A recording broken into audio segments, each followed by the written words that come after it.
And welcome one and all to continuing coverage of the 2023 Triton Super High Roller Series. Ali Najad alongside Randy Liu kicking things off today, which is a bit more of a mild day in the room, let's call it. Day 2 of the 100K main event.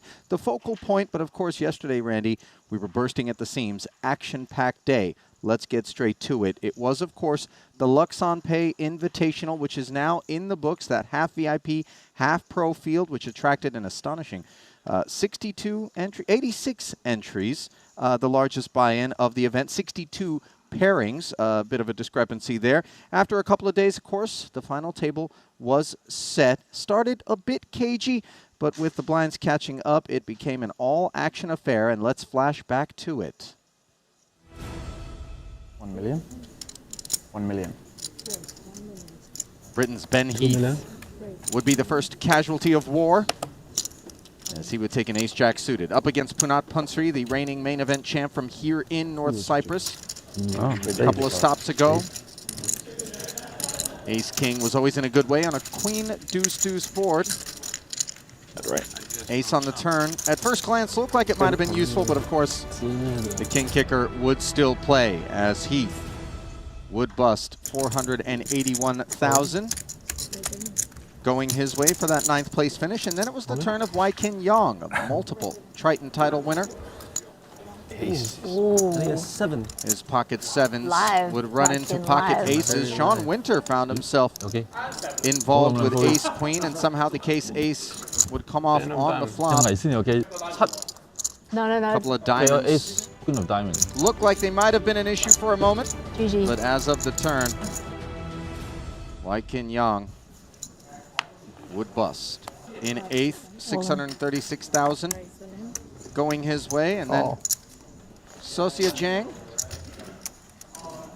Another ace-jack versus ace-king confrontation on this occasion against Sean Winter's ace-king. She did flop middle pair. Use of hat stealer. It's fun when Was lobbying for a clean river, Again. but Good instead luck, a everyone. merciless 10 of hearts on the end would find her collecting 7th place money, $820,000. And then we broke the 7-figure barrier as just 6 remained. Kiat Lee's pocket aces Oh my god. got jammed on by Ramin Hajiev, who was doing big stack things. And then he was doing dirty things. On the 9-7-4 board where he flopped the flush draw, turn was clean, and Kiat was hanging on for dear life in a 6.3 million chip pivotal pot. And in the end, the Needle River, as he made top set, but Hajiev made the nuts. All class, as always, Kiat Lee as the fist bumps and the hugs, along with a juicy $1.03 million payout, were exchanged. 5 remained. 2.6 million. And then Punat Punsri found himself with another ace-king situation, effectively jammed in as Hajiev was ready to give him a spin with his pocket tens. Another massive over 6.6 million chip pot. And once top set was revealed on the flop, the climb was always uphill for Punat.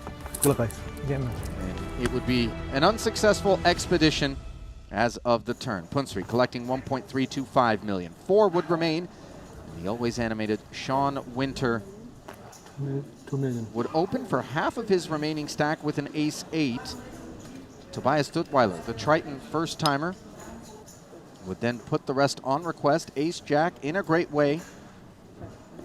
King high board had a couple of hearts in there as the rest of the money would sail in. Deuce was of no assistance. And nor was the river, as Winter could not hit the 8. 1.64 million went his way at his first Triton Super High Roller Series. Patrick Antonius was on deck then with 2 black jacks against an ace-10, where Duttweiler flopped top pair. Antonius looked like he was in a good way, but then on the river, running wheel cards. You could see Patrick bitterly disappointed, but collecting $2.1 million, as then Duttweiler and Hajiev would make a deal that would secure the high 3 millions for each of them. They played for 130,000. Hajiev with an ace-king was behind Duttweiler's pocket 8s. in an almost 12 million chip pot where he would flop top pair, his rail, anxiously. Ante sweating an 8. The turn was queen, and the river would draw the curtain on the Luxon Pay Invitational as Hajiev turned to the sky and to his opponent with prayers and a big hug. Duttweiler would collect $3.6 million, Randy. $4.1 million going to our Invitational champion. At the onset, had I turned to you and asked, Mr. Liu, will it be a VIP or a pro that takes this one down? I'm pretty sure you wouldn't have gone with the VIP side, but Hajiev looked every bit the pro, didn't he?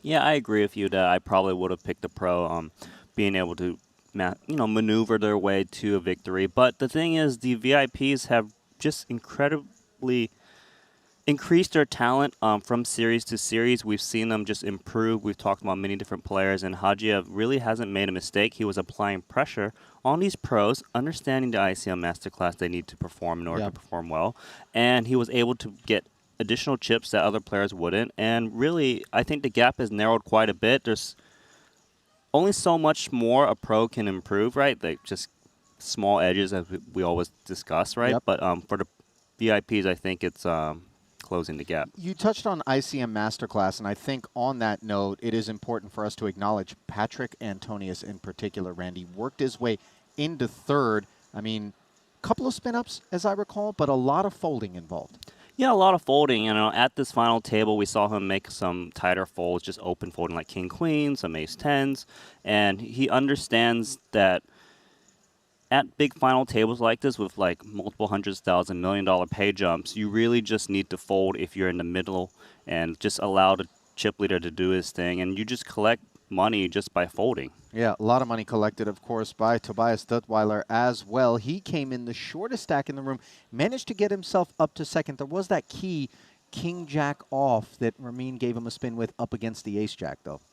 Yeah, and Tobias, he also was performing well, just folding quite a bit, and he got some nice opportunities, doubling him up with, pocket aces in key moments. But he got to heads up against the VIP, a perceived edge, but was at a chip deficit. And there was a moment when he overtook the chip lead very early, second hand of heads up. It was a 30 big blind reshove from our chip leader of ace-3 into 2 nines, and had the chance to try and close it out. Was unable to do so, but definitely a spot where he was happy to potentially take the title in this 200K. Well, spots where somebody would have been happy to take the potential title also took place in other action. The 25K PLO, where Jason Kuhn and Chris Brewer were heads up. Brewer had a massive chip lead in that one, Randy. Jason worked his way to a chip lead of his own, equalizing. He has been a man on a mission. Ultimately, though, Chris would lift the title. But, of course, Jason collecting massive points toward the Ivan Liao Player of the Year. Brewer, $292,000. That was the payday, but more of a focus on Jason and those points. Yeah, Stevie came into this Ivan Liao Player of the Year leaderboard as a heavy favorite, but Jason is really closing in. He's got that one title, almost shipped this one, and currently it's 3,352 points for Stevie, and Jason has 3,009 points. Now, a key point of this leaderboard is there is an additional 100 points for whoever is the player of the leader of a series. Right. So in Cyprus, currently Jason is winning that. And the players who are, trailing behind, they don't really play short deck. So there's a big chance that Jason's going to scoop another 100 points there. So the gap is very close. It's very real that Jason might be able to overtake Stevie to win that 200K prize. And watching him play, Randy, he does seem, not that he doesn't typically, like a man truly on a mission, having called his shot coming into this one, said, I'm going to win not one but 2 titles. Already took one down, knocking on the door yesterday, of course, in the 25K. Player of the series points, as you mentioned, and the 200K. Not to be overlooked, though, he gets to go watch shopping in Boss Paul Poit's closet in the event that he does manage to take that one down. So with that put to bed, let us turn our attention then to day 2 of this 100K main. 92 entries on day 1. 46 uniques would find the bag. 9 entering here at the start of day 2. Most of them re-entries, though.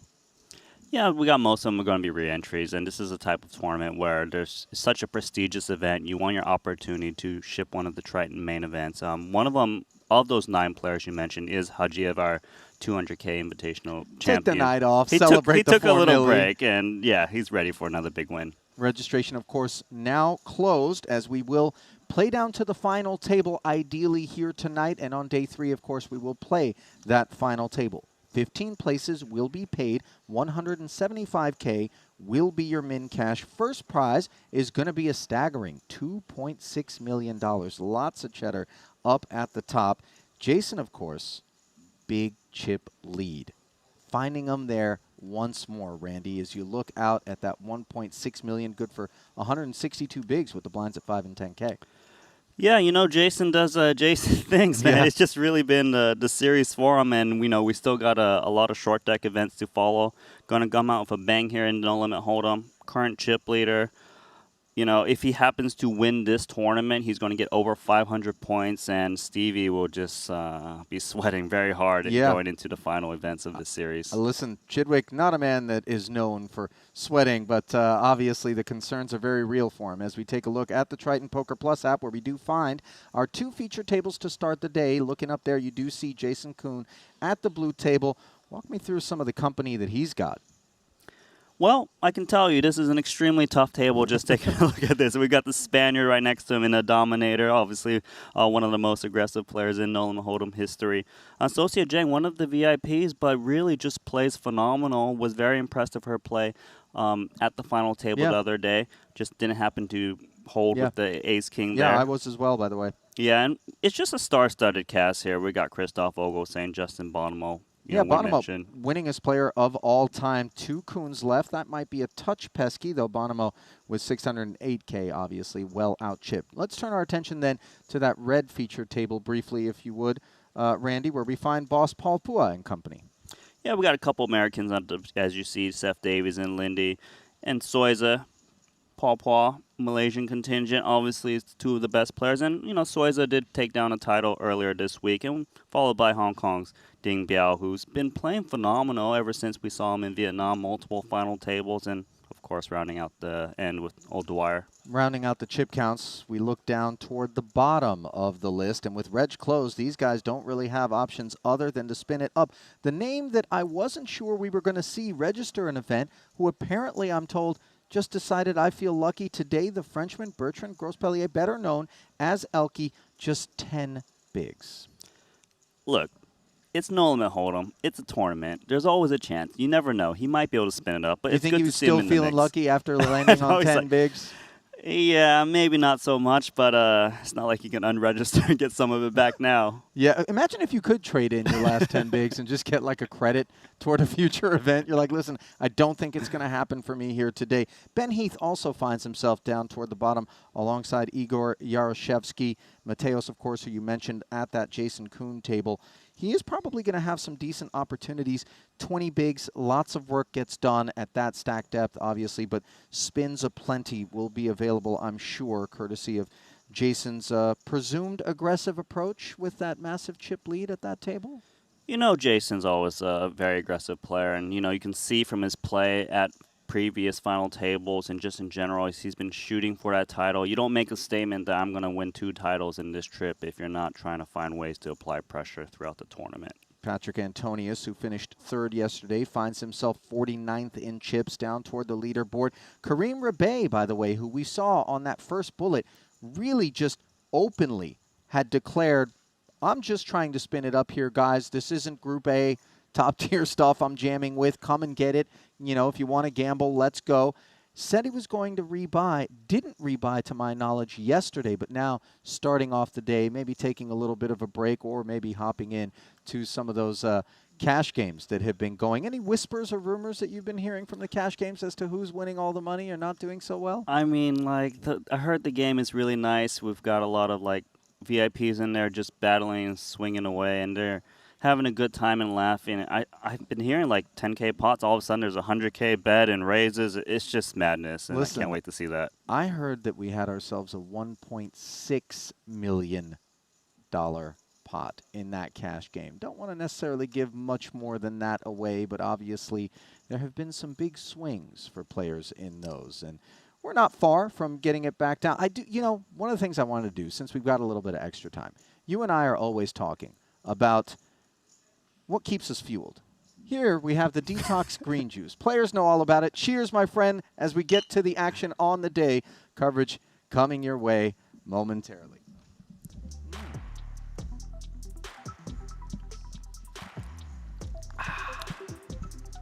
A delicious start to the day, Randy. For Jason Kuhn in particular, of course. Can't say much more about that 1.6 million plus in front of him. Chris Brewer, 84 bigs, the mayor of the red table, with considerably less in front of him. Blinds at 5 and 10,000. Brought to you by Poker Steak. 10 more. Yeah. Looks like we got Rebay on at this featured table. A fresh stack is 250K, so that's 25 big blinds as registration has closed. Not incredibly deep, of course, and instantly putting 10% of that stack in play from under the gun with this ace-7.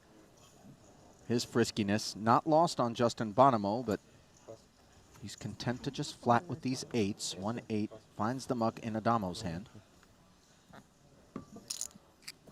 And I don't know about you, Randy, but I kind of observed, at least yesterday, that hands we might not have otherwise expected to participate in a pot were a bit incentivized to get in there when Rebay bucks were available, because they figured that there's a chance if I flop big that Kareem's just going to get me in. Yeah, most definitely. And, you know, Kareem has opened ace-7 offsuit under the gun. By no means standard. So I definitely see where you're coming from. Let's see if he fires here. It's a dry texture. 55. Yeah, he does fire over half pot, and for Bonomo, this is delightful. Yeah, and Bonomo knows his opponent. Like, I guess the big question is it better I call, give my opponent some more rope to get that other 170K, or do I just raise now, just given that my hand's a little bit vulnerable?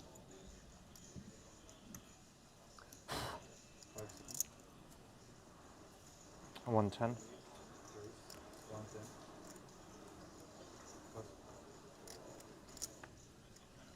There is the click from Justin showing Hizu the door.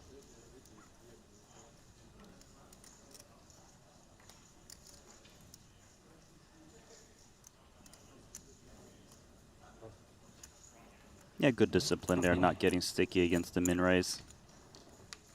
I would agree, but obviously that is a very poor start to Rebay's second bullet. I'm just heading straight back to Melbourne after this. My sleep is like in the 30s. That's sick. Crazy. Yeah, you're in shape, I guess. That's why. Yeah. Wow.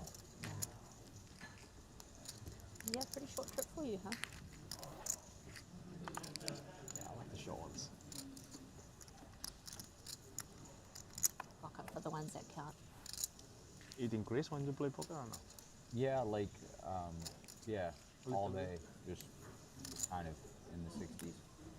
And if you are in the run, is lower? 40s, yeah. Yeah, but I think a lot of it's just caffeine. King Jack suited here for Socia. Sorry, for Bob. I was like, okay. Sorry. Sure, maybe I miss salt as well. It's okay. Drink some more detox juice. I think I will. 7-5 suited. Jason Kuhn thinking about getting in there. Speculative hand, deep stack, strong opponent. Willing to fight today.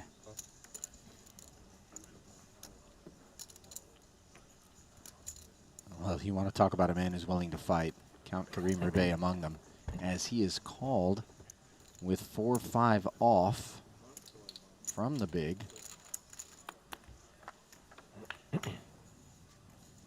Sharing the 5 with Jason inconveniently,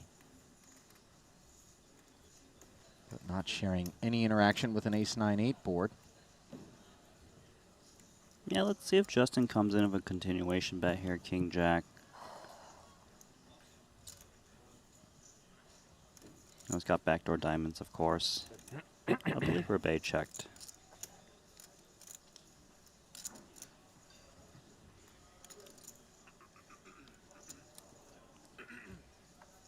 Okay, a round of checks. Perhaps to be expected, although now with the king of spades on the turn, Jason would seem ready to get some chips into the middle. Yeah, picking up the inside straight draw on the spades.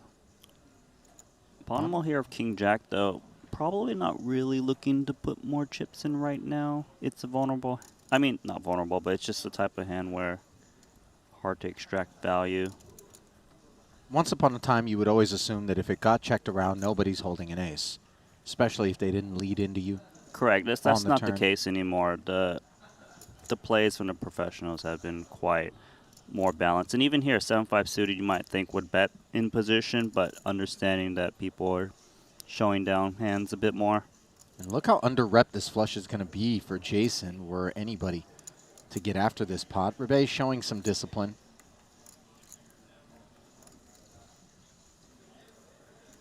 It could get pretty interesting if it does get checked through to Jason, what kind of sizing he might come in with.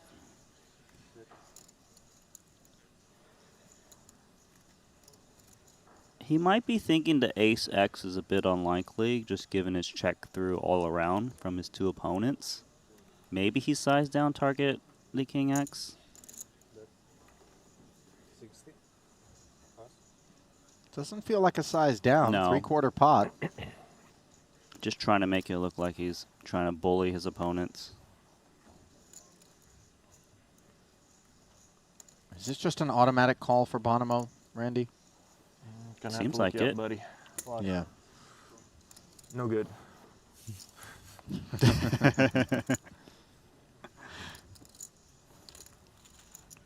Yeah, as played, obviously. Plenty of frequency with which Jason would not be producing a hand as good as a flush in that spot. So the king jack does pay off as the rich get richer here in the early going. Yeah, you know, Ollie, sometimes it comes to I respect my opponent knowing he's got a mixed range of bluffs in all spots, so I got to keep him honest, otherwise he'll run me over. Yeah. Christoph Vogelsang, 715K in front of him. Just shy of 72 bigs. Love the scarf today, by the way. Yes. Or Socia. She was rocking like the biker leather jackets before. Yeah, I believe. yesterday she was looking like a bit of a badass. Yeah. Today's a different look. Elegance. Hisu, pocket tens. Upstairs we go.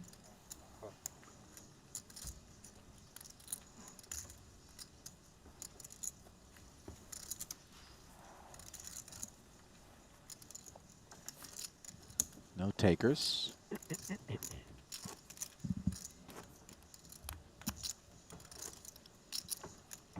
We first crossed paths with Shirzat in Madrid at that festival where he played 6 events and finished in the money in the 100K Euro main. 13th place for 186K.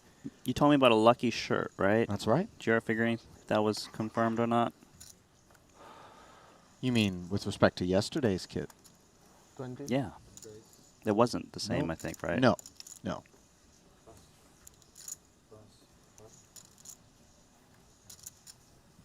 Hisu did not join us at our previous North Cyprus stop, nor in Vietnam, but back in the saddle.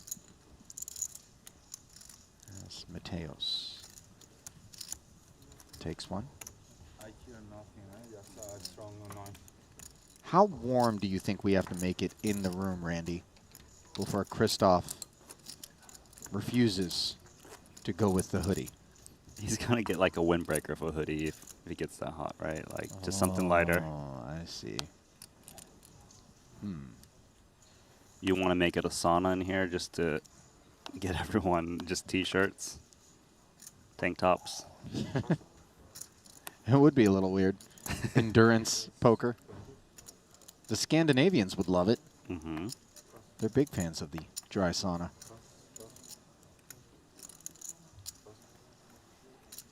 Back-to-back opens from Mateos. Start with Adrian. 224. Thank you. Folded all the way around to Socia's 10-8 suited. Her diamonds are smothered.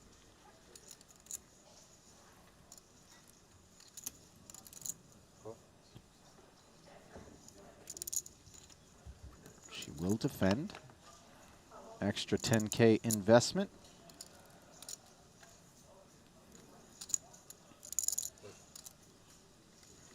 Does yield some returns in the form of middle pair on a queen high 2 club flop where Mateos turns into bottom pair and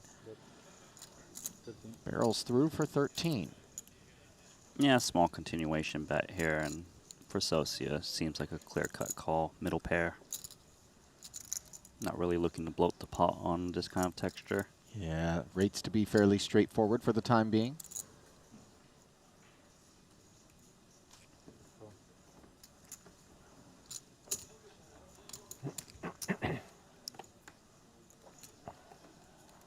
And Jiang making 10s and 8s to feel quite a bit more comfortable about things as the board goes two-tone. Yeah, really nice spot here, and you know, if her opponent was holding top pair with this kind of stack depth, probably go for check raise all in a lot. For now though, ace-5 just really doesn't have that much of a piece, so gotta just try and check and hit. Well, instead, a very unwelcome sight on this river for the 10s and 8s as Mateos check back, given the flush and straight possibilities. Of course, a scary board for Socia here, 2 pair. Check is probably pretty standard. Occasionally you'll see some kind of block bet. What if Mateos tries to take a stance here of ace-5, just knowing that it just never wins? He'd be repping more of the ace-king than the 9x, I assume. Yeah, mainly ace-king. A little bit of 9x, but not often. Mateos does elect to check back.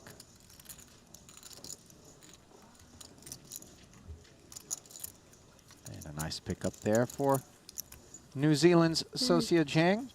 Not the only Kiwi that's come down to this festival, of course.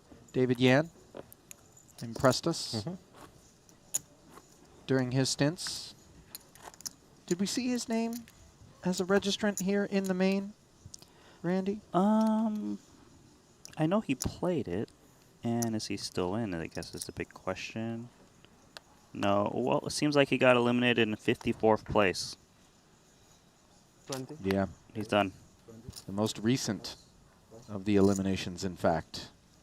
Looks like he made a stance of queen jack suited, rejam all in. Kings and aces he was up against, and Ouch. Daniel DeVoris won a big one.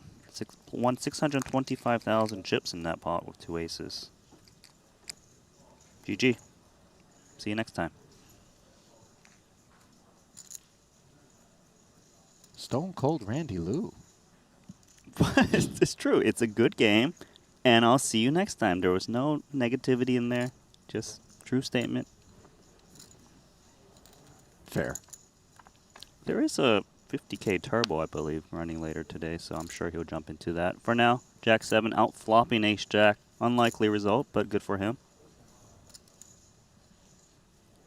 And you know what? This type of board, you could lead this with Jack 7 when you're playing against a 15 big blind stack, a 16 big blind, just because 2 overs don't tend to c-bet this board in early position too Not much. off of that depth, especially. Yeah, so you kind of just give your opponent a free card.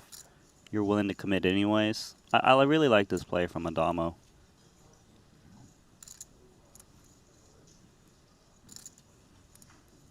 In general, you're going to find far more situations where pros are going to be fans of the line that Adamo takes than not. Although he does take his own path from time to time, Yeah. let's call it. He's got his own kind of crafty lines. He's got it trip 7s now, as Mateos did peel. Now drawing dead. Yeah, curious to see what kind of bet he comes in with. Maybe another smallish bet, considering he's got trip 7s. against an undergun open 2, maybe you're not that worried about like a 4 dropping off or an 8 as much, just given the undergun should be opening too wide if it's stacked up.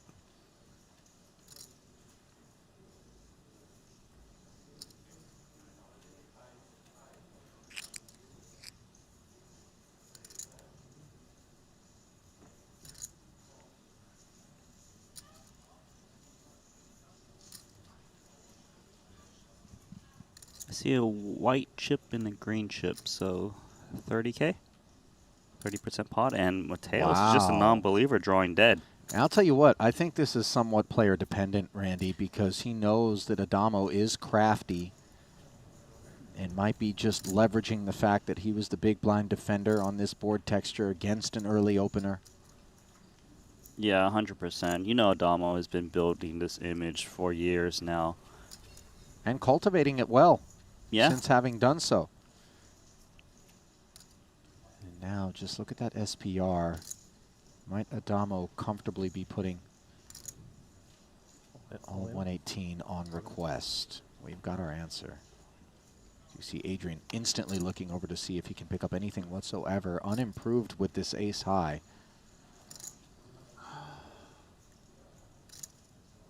Yeah, it's puzzling to him, mainly that flop lead.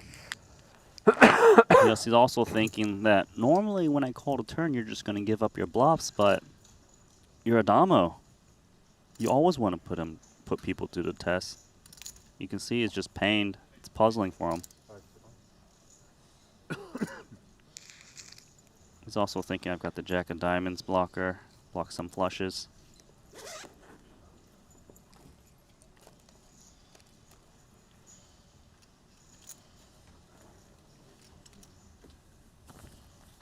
Obviously, the fact that the diamonds have come in is of concern, but there are some of those busted kind of open-ender combos perhaps in Adamo's ranges played. I would think so. You know, like the 8x, the 9x, 4x. The thing is with his stack size, like 7x can comfortably jam despite the flush coming in too.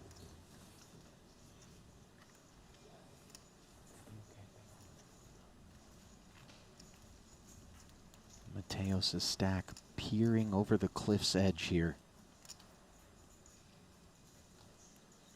Yeah, I'm just really trying to hopefully pick up a live read. Cannot. Will he step away from the peril or dive in?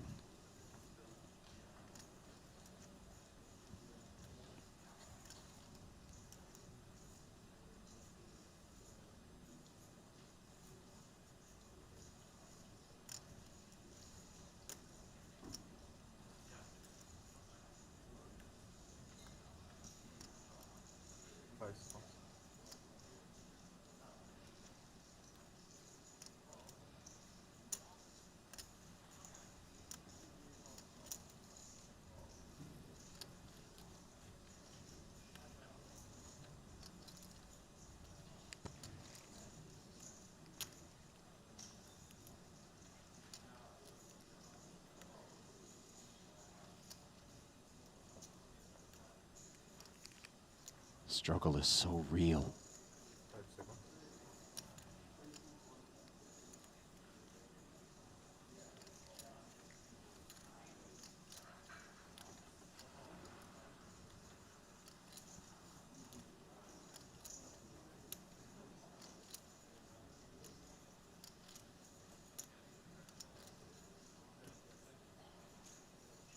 Multiple time banks being used here.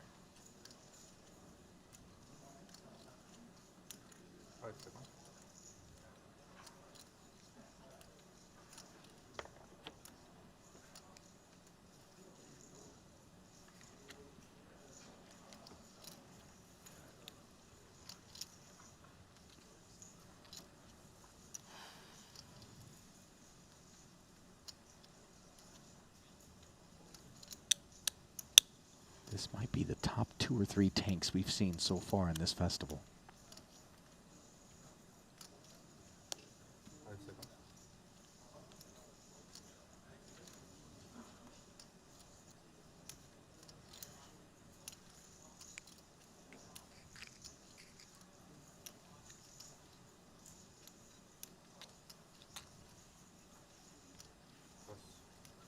Well, Mateos able to find the fold in the end, Randy, and avoid the adios.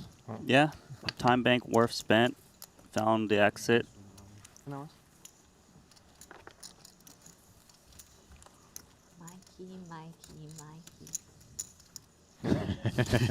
They always think it's possible to bluff. That'll be a fun one to see.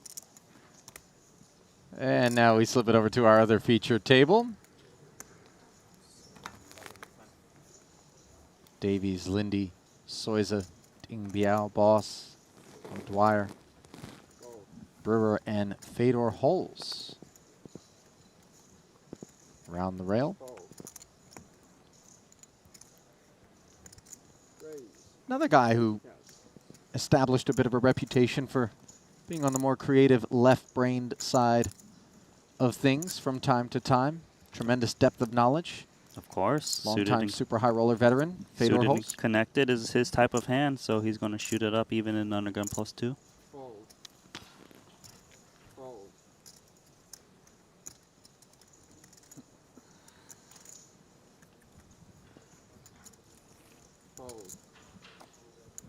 The true art is when you have Fedor and Adamo just playing hands against each other. Oh, man.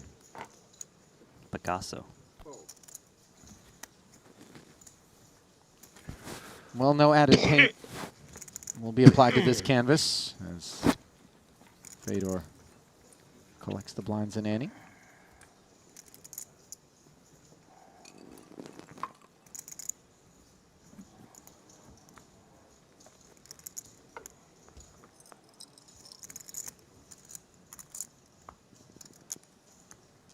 .52 total runners at present.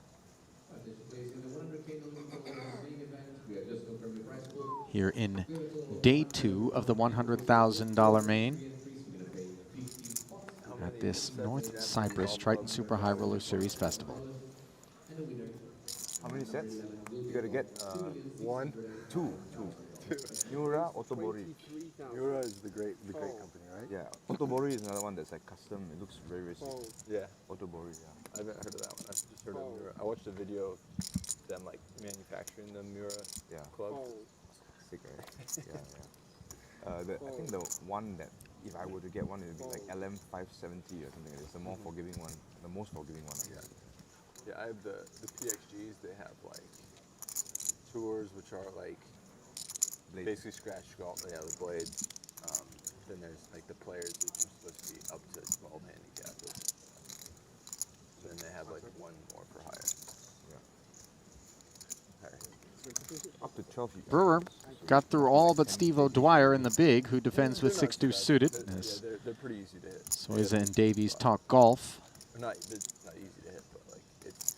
And the flop talks gut shot Like compared to blades, to Chris Brewer. I can't hit blades at all. More that can be said for the most forgiving one of them. O'Dwyer's 6 deuce. Chris Brewer, the queen jack here actually multi-barrels quite a bit, especially in a single raise pot, because you block all the king queens and king jacks. The strongest king X's as ace king just 3-bets you pre-flop. Way too far. Yeah, you gotta tell him to swing softer. Yeah. Especially because he's just new. The first instinct is to whack it.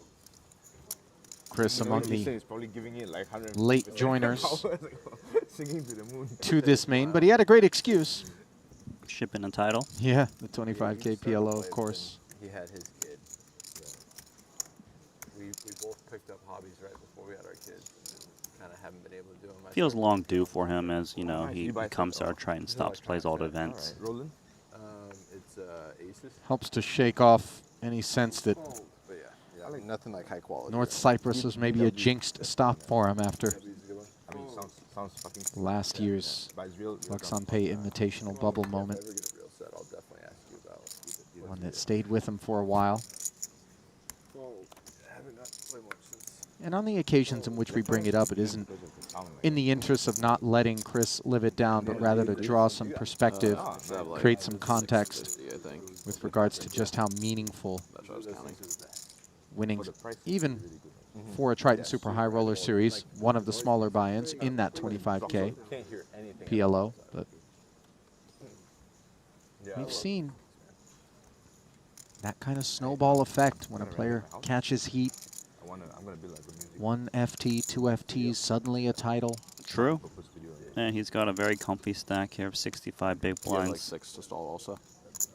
When I visit, I'll come bang up a little bit. Facing the open from Boss's Ace-Jack Diamonds. 90. Small suited connector speaks up as Brewer pushing back on the late position. Yeah, very aggressive play here. Perhaps playing off of that positive run the other night for him. Just feeling good, willing to apply pressure. Paul, though, shouldn't be going anywhere with ace-jack suited, dealer button versus big blind. Very deep stacks. It's one of those, take a flop and see what develops.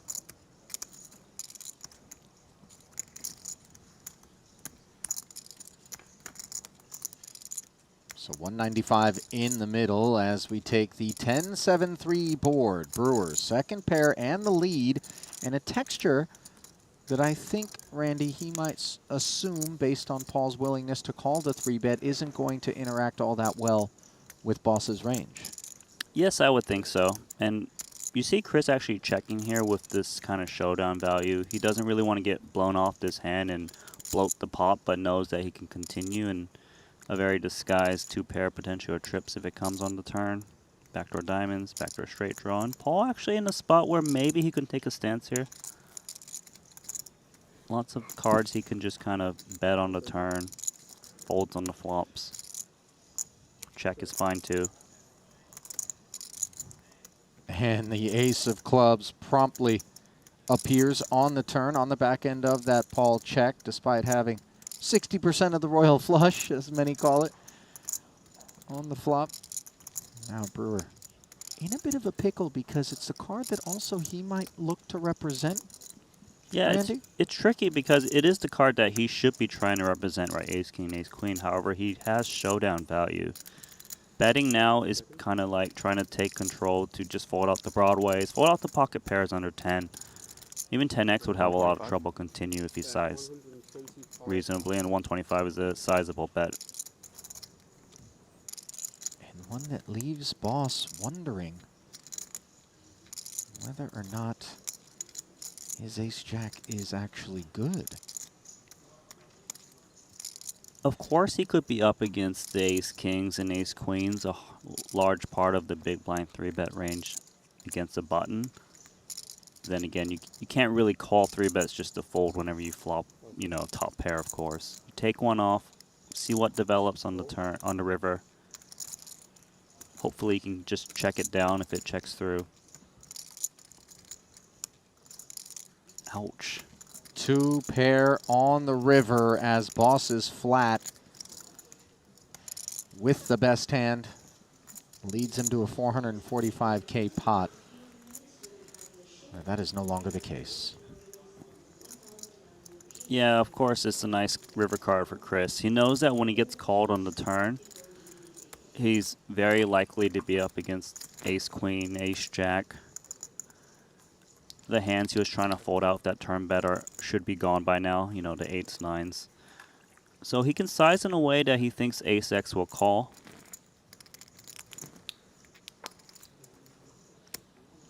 Looks like a milky bet incoming. A down bet from his turn sizing. Paul hates this. It sucks because your opponent could be betting a very similar hand and you're just folding a chop. You know, it looks kind of like blocky. Seems milky. Does make the call. Nicely done, Chris Brewer. Yeah, and you could see Chris recognizing once he gets called on the end with 6s and 7s that he got very lucky.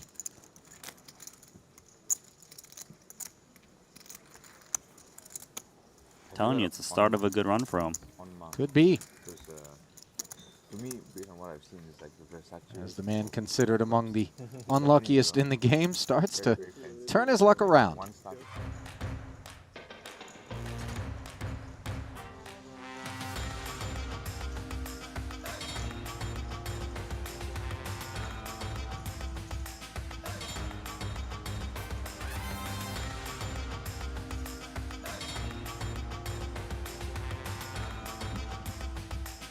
Well, I hear the music, Randy. And like a Pavlovian dog, I'm ready to pay some bills, and yet I don't see any adverts. I'm lost. Yeah, those are good. Okay. For like the 2 stars? Yeah, No, just a little small break for us. We have a glitch in the Matrix? 3 to 5K. What happened there? What happens? We're back at the poker. All right. I'll allow it.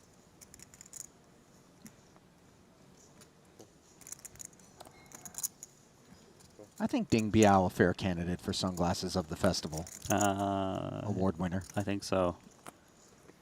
And Paul is going to try to work his way back up to the stack he started with last pot. And pocket aces are a good way to do it.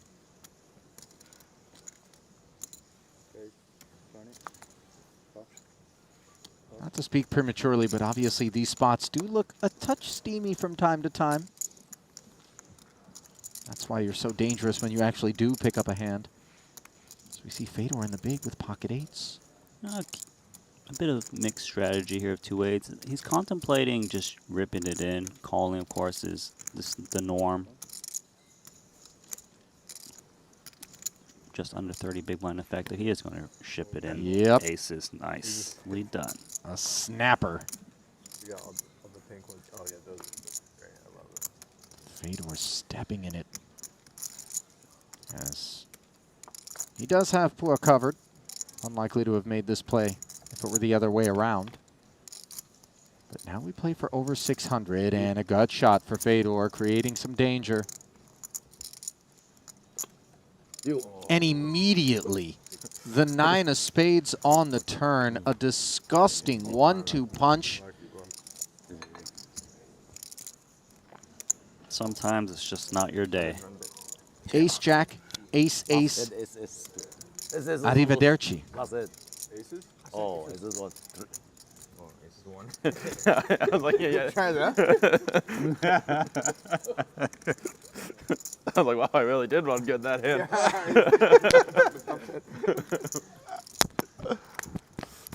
GG. That's it. If it's just flip.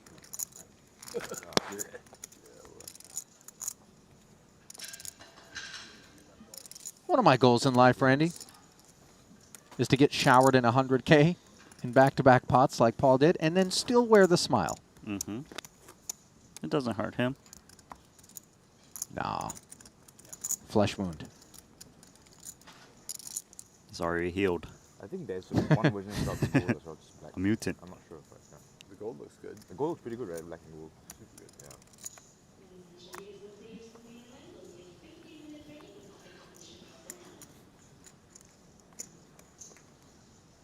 Like these are the flex clubs.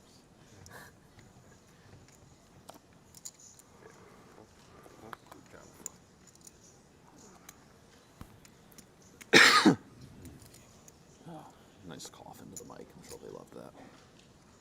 We did not.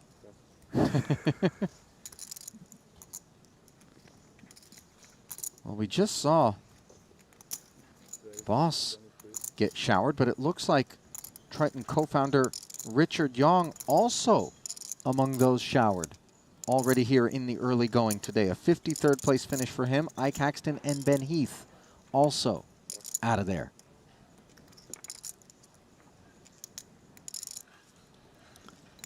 Got a spot here for Davies. 60 big blinds, 2 10s versus dealer Botten. You tend to kind of 3-bet this hand. Lots of value, especially against these opponents who are willing to kind of make a defense.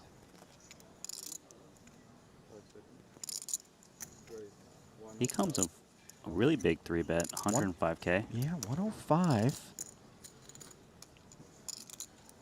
Ends things quickly.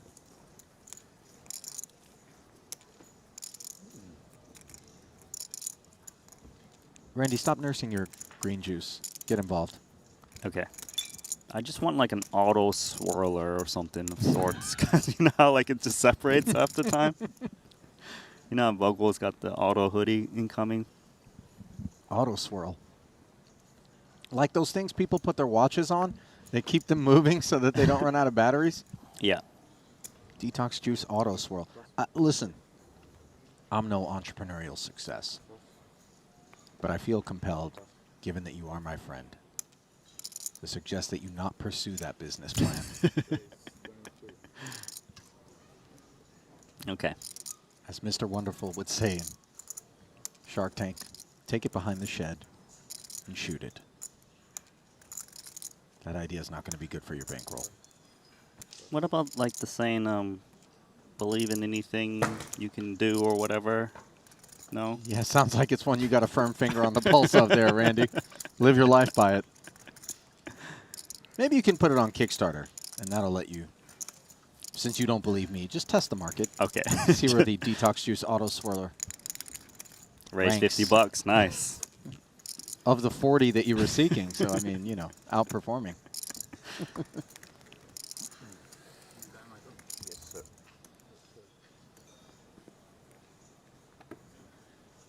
Have you ever had like we have one in Australia, Melbourne, like an auto coffee machine? Have you seen it? Like a robot, and it like it froths it for you. It does the whole beans and Like in a case, like Yes, an yes. automated display Yeah. thing. I think they have one at Caesar's Palace in Vegas, okay. if I'm not mistaken.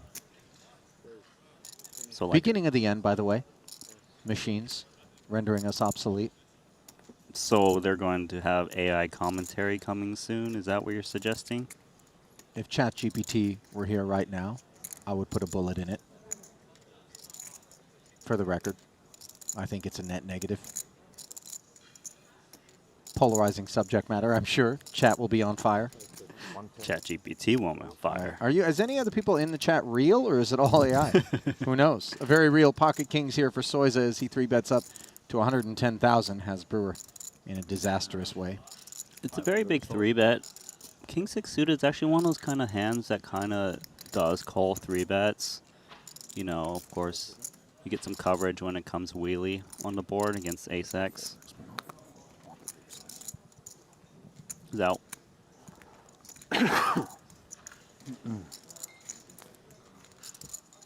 So one goes to a member of the Malaysian delegation, which always shows up in force to all of our stops. Some names, of course, did not make the trip. Randy, on account of obviously the very unfortunate passing of our own Ivan Yeah. Liao last time we were here in North Cyprus, sort of in honor. Mm-hmm.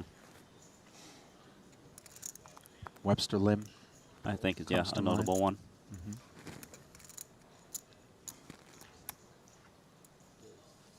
Certainly missed.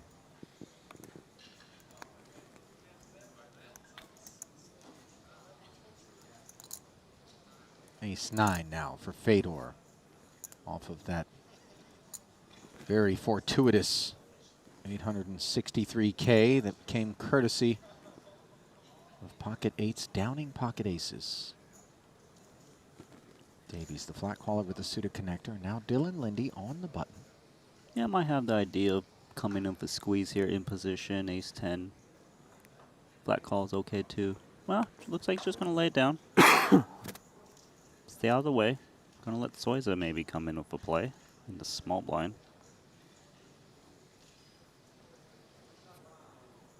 Most likely comes in with call just because he is covered. Awkward hand to play in a 3-bet pot. 110. Well, he's just going to keep going for it, though. So this is back-to-back 3-bets, I believe. However, holding Queen 10 suited instead of 2 kings. Yeah, significant downgrade, but leveraging that small blind spot to put the squeeze on. Fedor and Davies find the muck. Nice pickup, uncontested. Very much so. Yeah, we're just at that phase of the tournament where we're just so much more deeper, right? Like, we have a big blind average of 52. Lots of squeezing, 3-bets. In general, I think when you get shorter stacked, you see these kind of hands just call rather than 3-bet, not trying to get blown off of. What's happening over here? A balancing act in the small blind, apparently is. Adam was just staring at it. He's like, this defies the law of physics. Nobody raised the chip. Oh. dealer change. Look at the collective groan from everyone just by virtue of the dealer knocking over that one chip. Associate must have flung it in there, and it kind of landed that way, is my guess. Everyone very impressed. As an unimpressive Phenomenon. deuce 10 keeps 9 highs that way. Interacting nicer with Jiang's holding is this board in a limp blind versus blind battle. Guess it was the spirit of Doyle Brunson, Justin, lifting the chip up there, playing with us. It was. That's sick. It is that Doyle flop, isn't it? 10 deuce deuce. A round of checks. Perhaps Socia may find a time to start betting in these wide It's gonna be range really spooky is confrontations. when we both have 10 deuce and they end up chopping the pot. Unlikely. No, another check. Maybe Adamo takes this shot at it. Hard to do so, given it's hard to represent a hand, but would work.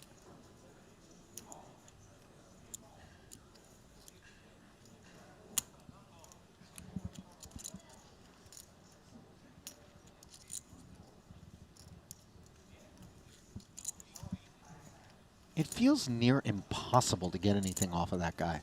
Yeah, he's very stoic as he plays. Very Every time we composed. take a shot of him in a pot. Could have turned half the deck. I had a deuce. Huh? I had a deuce. You were too, I scared you out of it. Very close decision. Nine deuce.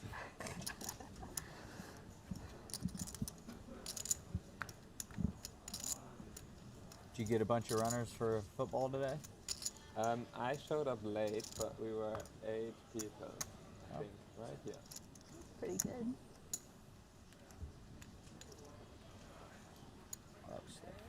A lot of very athletic people here.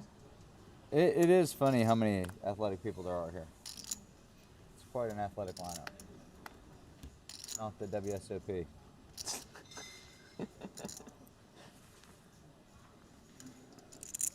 Would you say our group of commentators here are athletic at all? Ryan Ollie? Kim played like semi-professional hockey. Really? Yeah, You mean ice hockey? yeah, Oh, okay. yeah, Wow. yeah. I would file that Ryan question under Kim. rhetorical. LA. Uh-huh. Oh, Randy? How about us They three played versus Australia. 3 of them? Any sport. he played ice hockey in Australia. Which sport should Yeah. we play? How about that? I could be making that up, but I'm 90%, yeah. Yeah, it did, yeah. Yeah. Are you sure it's not a field hockey? No, Wow. it's ice hockey for sure. Wow. Badoom. Okay. I'll take Tennis, that. maybe? Even then, we're in bad shape. Let's not do tennis. That's three, It's that's really three tough. times as many unforced errors we can make. Mr. Fu special. Pocket four. Oh, we got an all-in confrontation here. We do. Pocket fours against King 7. With a 7 in the You're window, welcome. things look bad, but a Slow 4 roll behind there. it. And 6. Mateos, allegations of a slow roll with this set. Turn leaves the King 7 drawing dead, and Mateos able to take down this 155K. Not an insignificant blow to Bonomo's stack, by the way. No. I guess just because The shape of them or something kind of looked like the. I was wondering whether it was like a and then may Chinese the thing. fours that- be with you. May the Oh, okay. the nerd joke. That 5-4 I forgot about though. that part, but I think that's the main part. Is may the Oh. fours be with you. Oh, may the fours be with you. Okay, okay. Right. That, okay. But still, that's not what Darth Vader would say. So whoever thought of that sucked. But yeah, Yeah, Darth Vader would say, "Live long and prosper." there. That's his quote. Well, I tried to make a Darth Vader joke to Christoph, and he didn't get it because he'd never seen. I Never am seen your Star daddy, Wars? right? Like, Oh, you gotta go home and I catch am I am your your daddy. father, not I'm your daddy. Jeez. well, I didn't know it. So then I was like, That's very different. how do you not know? And then almost everyone else at the table didn't know. Didn't know Star Wars. And then told me it was because I was like in the past generation. I'm like, I wasn't alive when it came out. Like, come on. Yeah, come on, man. I was obsessed with Star Wars. Yeah. Okay, I'm your father. Yes. Yeah, I Am Your Daddy is probably in the spoof movie, but the original one is I Am Oh, Your Spaceballs. That movie was awesome. Spaceballs was a great movie. Saber War. It is. Pizza the Hut. The Schwartz. It's been so long since I've seen it. Perry Air.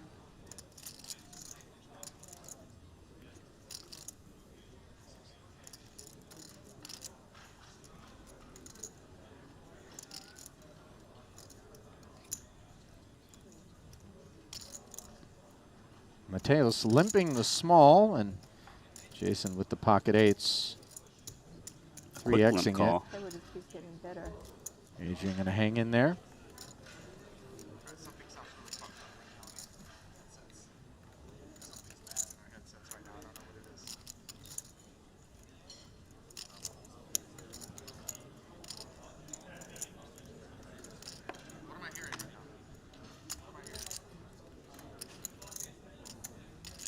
Mateos checking it over to Jason.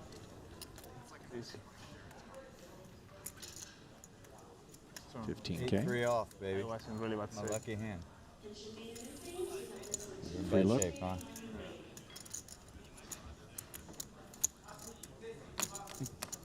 Double down. 2 undercard.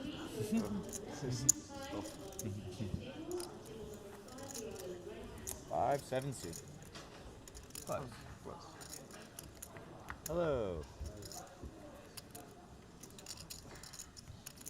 Hi, Matthias.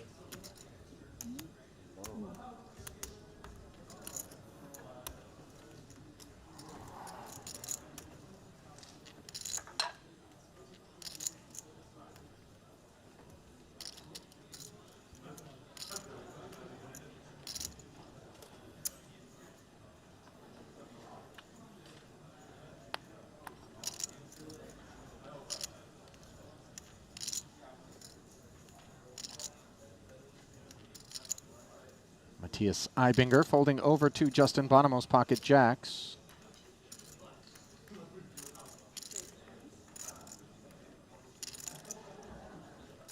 Clear open. Just the minimum.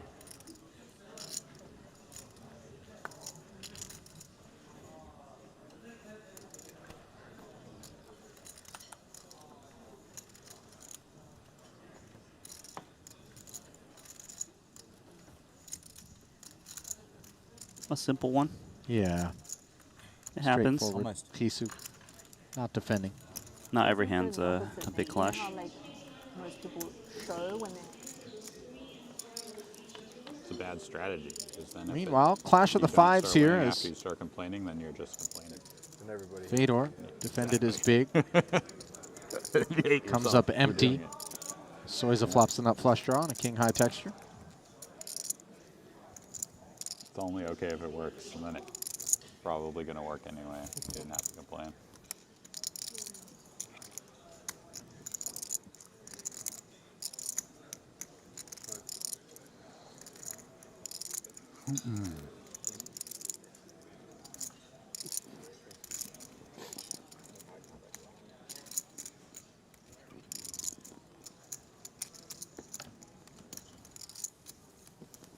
Barrel and take it for Soiza there.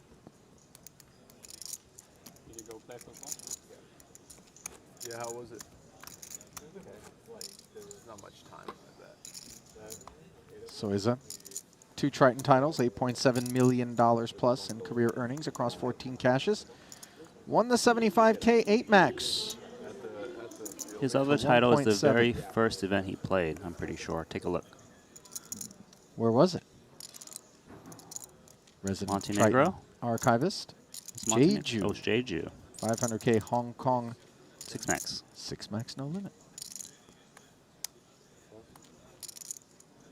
Next, I'm gonna have to bring 2 bags. Sports Squash, stuff. yeah, squash shoe, tennis shoe, football shoe, then the squash racket, ping pong bat, tennis racket.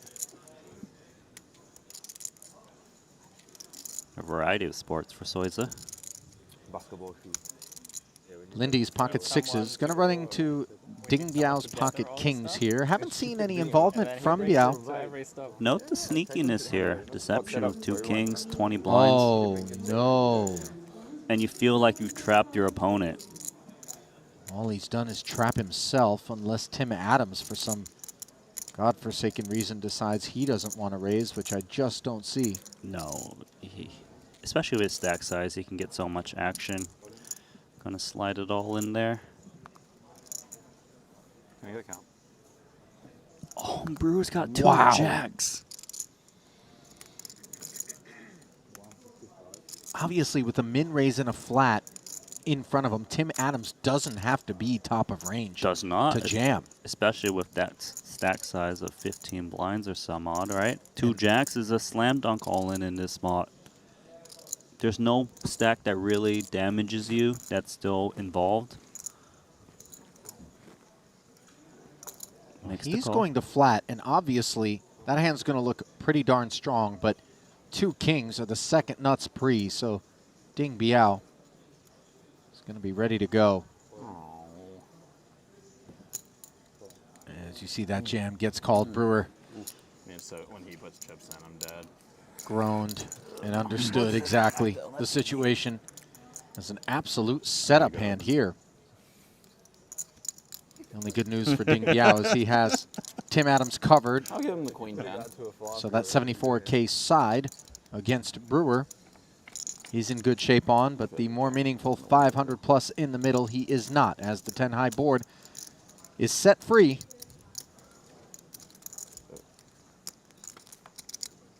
Queen ten good. Turn is in keeping with that theme.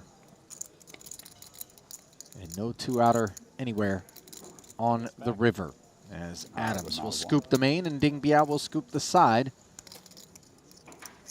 Max Payne for the 2 jacks of Brewer. Yeah, no eliminations. Great spot for Timothy Adams. 500,000 chips. Did you moan? It's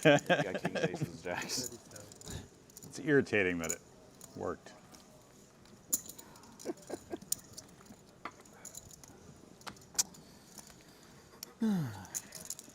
Confirmed. Morning in works. Yep. Damn it.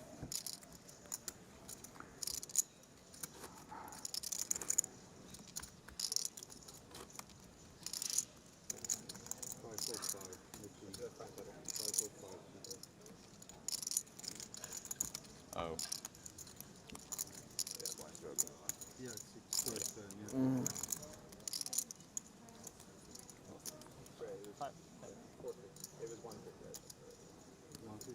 Northbound are the blinds to 6 and 12K. 20% bump. Plus 20 plus 5. So 5, 10. Southbound, of course, was Ding Biao stack in that last exchange as he wakes up to 2 9s and promptly rips it in. There you go, 5, 10. No spinners thus far.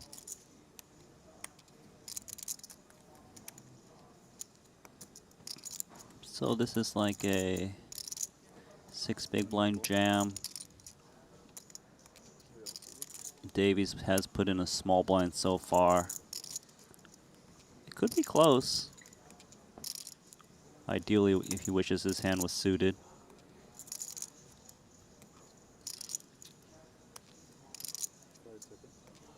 Looks like he is going to give a spin.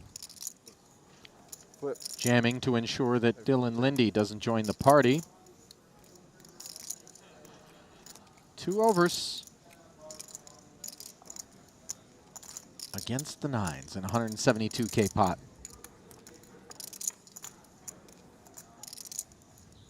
And that King of Hearts is one of those 2 overs as Ding Biao careening. Spade rendering no assistance as Davies has that covered. Red 9 needed. Not there. And pocket kings and pocket 9s, the 1-2 punch that send Ding Biao to Yeah, the rail. just a tough one, right? You you trap the 2 kings, someone wakes up 2 aces, then you get 2 nines on the very next hand, which is a great spot for your stack size, and you just get knocked out. I gotta say, looks like Ding Biao's not a one stick of gum kind of guy, just from the observations. What do you mean by 1 stick of gum? Did you see the way he was chewing the gum? Suggested the entire pack gets housed at once. Look like a massive people, like a Hubba Bubba, Bubblicious type of situation. Bubblicious. But like multi-piece. What is the one with the multicolor gum? Juicy fruit, is that what it's called? Stripe? Rainbow stripe? The zebra? Yeah, the zebra. Yeah. So he Fruit just stripe? takes, he just, fruit stripe. I don't know Like that. anymore. Something stripe. He just gets all of it, the whole pack? Okay. Apologies to people who didn't grow up with the Americana culture that Randy and I did. We have no clue what in the hell we're talking about. Won't be the first or They the were last like, time. you would chew and it'd be so flavorless in like 2 seconds Oh, later. that was the worst gum ever. Plenty of flavor on these 2 queens for O'Dwyer. Call. Soiza wants to defend with the 4-5 offsuit against under the gun +1 open. He's got a lot of chips to play with, and you tend to see that a bit more as you are deeper. And he does pick up bottom pair inside straight draw. Maybe one of those boards he comes in with a lead. Check is standard, but you know, we've seen these pros from time to time explore these other lines less explored.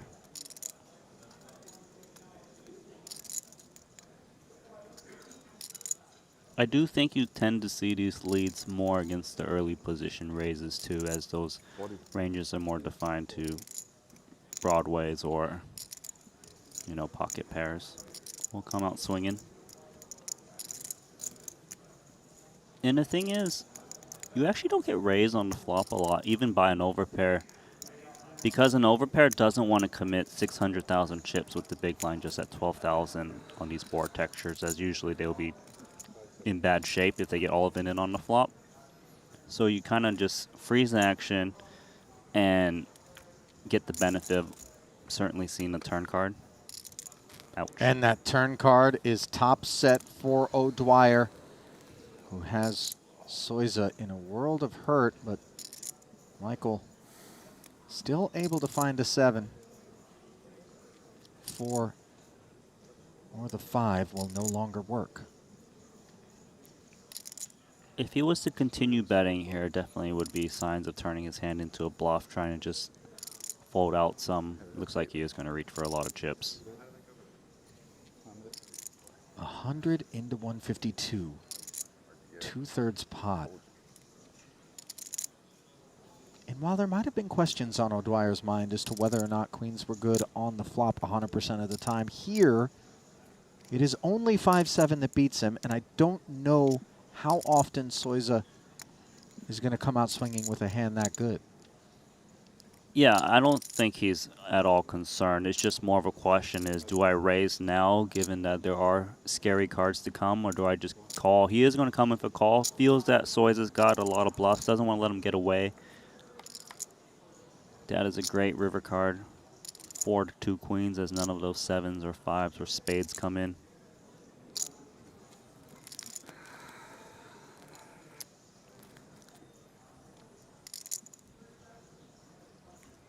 I don't want to say this hand is over. For Soiza to continue just swinging the turn, it must cross his mind that he can apply even more pressure. Yeah, he certainly feels that way as he bets his 275. Maybe leveraging the arrival of the ace to make his hand look better as he appears fearless about the prospects of O'Dwyer having aces or aces up. A big thing also is the ace. It's scary for, say, O'Dwyer's holding pocket pair higher than 8, you know, 9s, 10s, jacks, kings. There's like a lot of scariness there of another overcard coming in. Of course, you know, flop 2 pairs, sets. Yeah, it isn't the ace itself that O'Dwyer is as fearful of. It's the idea, as we mentioned, that Soiza's still willing to barrel a 3rd time in spite of its arrival. I would feel that 2 queens is still going to jam here. It's just, you really only lose to 7-5. You might miss value against a set of 8s, 6s, 4s, aces Worthy up. of note, obviously, Randy, is the fact that Steve does have Soiza covered. And that jam will leave Soiza promptly binning the 4-5, leaving himself with just 177,000. Yeah, big pot there. 2 queens.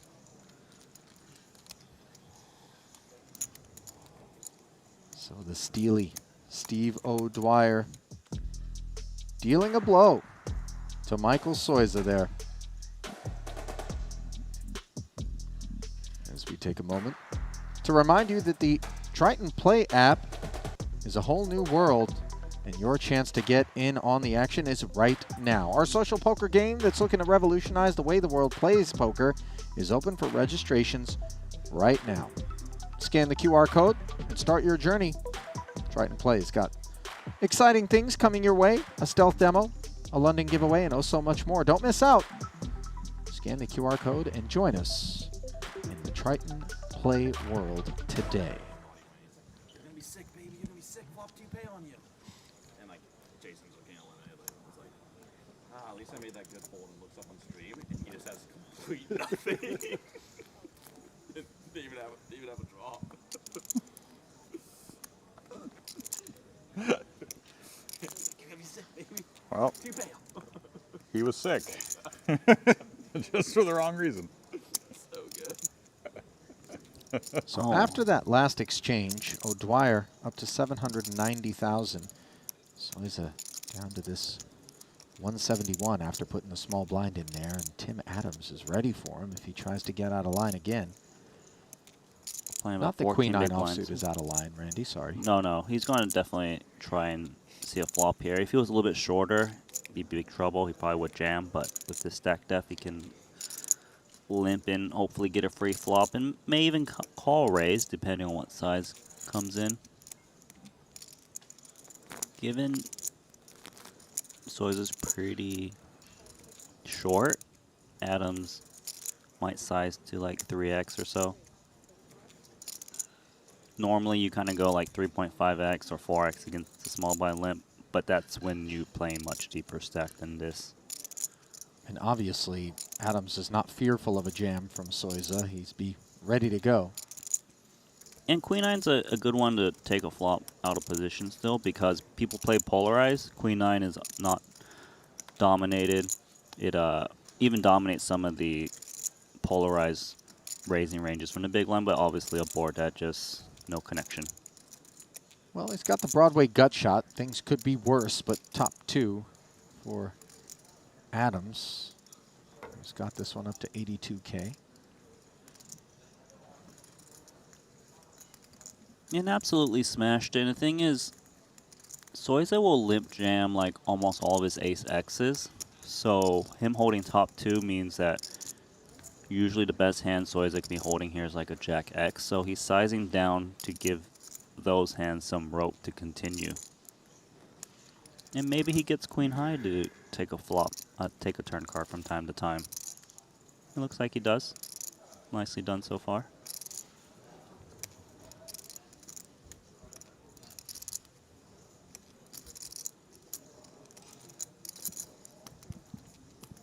Turn does not render assistance to the Queen 9, which was 10 hunting for that extra 21K. It does feel like a spot that Adams is going to continue to go for like a smallish bet. Once again, it's just targeting these smaller pairs as he's blocking all the big ones.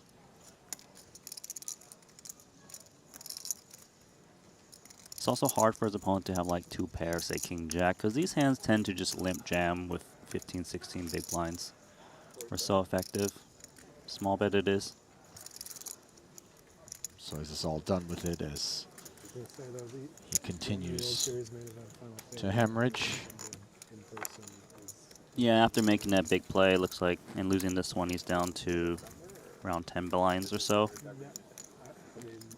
Not where you want to find yourself with re-reg closed.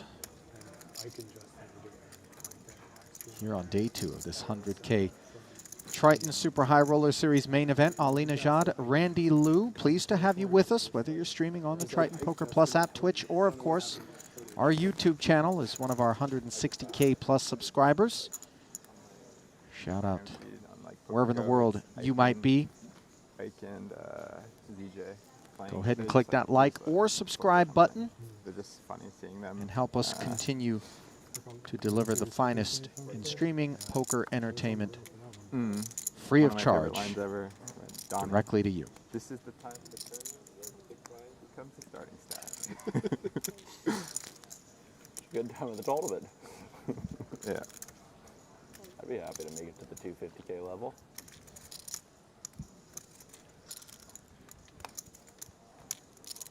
Blind v blind here. Adams, very playable one.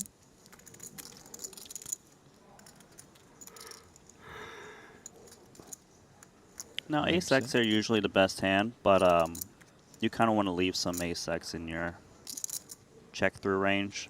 We'll see if he decides to do so. A lot of stack to play for. If he does raise in this instance, he would get resistance. Do we go 4x? Indeed.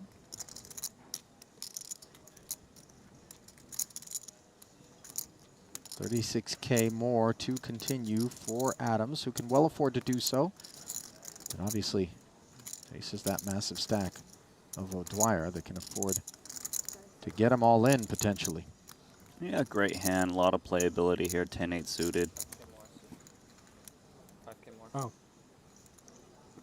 But with this 4x open, we've got a bloated pot here. 108K in the middle.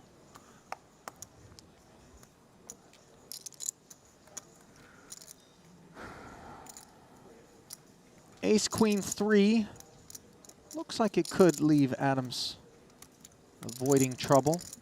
Though some backdoor Broadway and Heart prospects. I wouldn't think he'd be chasing those backdoor Heart prospects in this spot if O'Dwyer comes in with a continuation bet.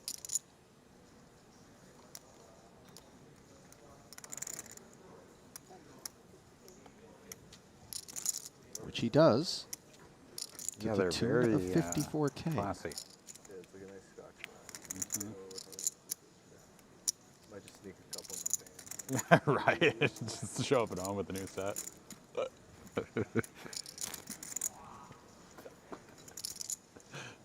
More likely show up at home with a suitcase full of broken glass. There's an amazing. Check out this souvenir I brought. Steve's barrel earns him the pot. That man's got $4.25 million in career Triton earnings, 12 cashes, 1 title. Yeah, exactly. You remember where he won that title and when? You haven't used it. O'Dwyer? Man, that was an early one. Yeah, it's like a Fidel. Was that Montenegro? It was indeed, Randy. One of his early stops, yeah. 250K Hong Kong Turbo, no limit. 2019? Yep. Just no space for it. Yeah, no space for it. It's been some time since we've had that stop. 6 years. I mean, there's like a Do you recall O'Dwyer's start to the Triton Super High Roller Series? Just get a look at this on the iPad, Randy. Do like a First 5 events, cashed every single one across multiple festivals. Yeah, a 4th, a 5th, a 2nd, a 7th, and a I 2nd. just thought that. How about that, huh? That was a good 2 years for him, wasn't it? Absolutely. And of course, all of these sorts of things are available to those of you who are watching at our favorite price, free. Yes. All you got to do is download the Triton Poker Plus app. It's the one that we use here in the booth, as do the players while they're out there. Minimal spot, like just to carry on or whatever. And now, 40K. You can all my everything, all my. track hand histories, You're living from a suitcase, so you need to have your stuff with you. Yeah, you got to be comfortable. Yeah. look at player stats and profiles, prior festival results. Or whatever, so it's quite long. Remember the prevailing wisdom at the time. For Bahamas, I literally had a whole suitcase full of snacks. right, yeah. That's where we have to. Yeah. Yeah, buy a. But wasn't it? Peanuts in Bahamas for like $40. Yes. The place is so ridiculous. $40 peanuts. It's a bit much. I was a little nervous on this trip because I was flying into Turkey first, so I was like, I don't know, can I bring cured meat in Turkey? I'm not sure. Or like, There wasn't any problem. Well, I didn't do it this time, so I was just like, I don't know, I didn't want to. Yeah, I mean, I think if it's in your check bag, it's pretty easy. At least make them Yeah, cashews. I mean, they literally didn't get Whole cashews, by the way, not that halves and pieces crap. For like whatever.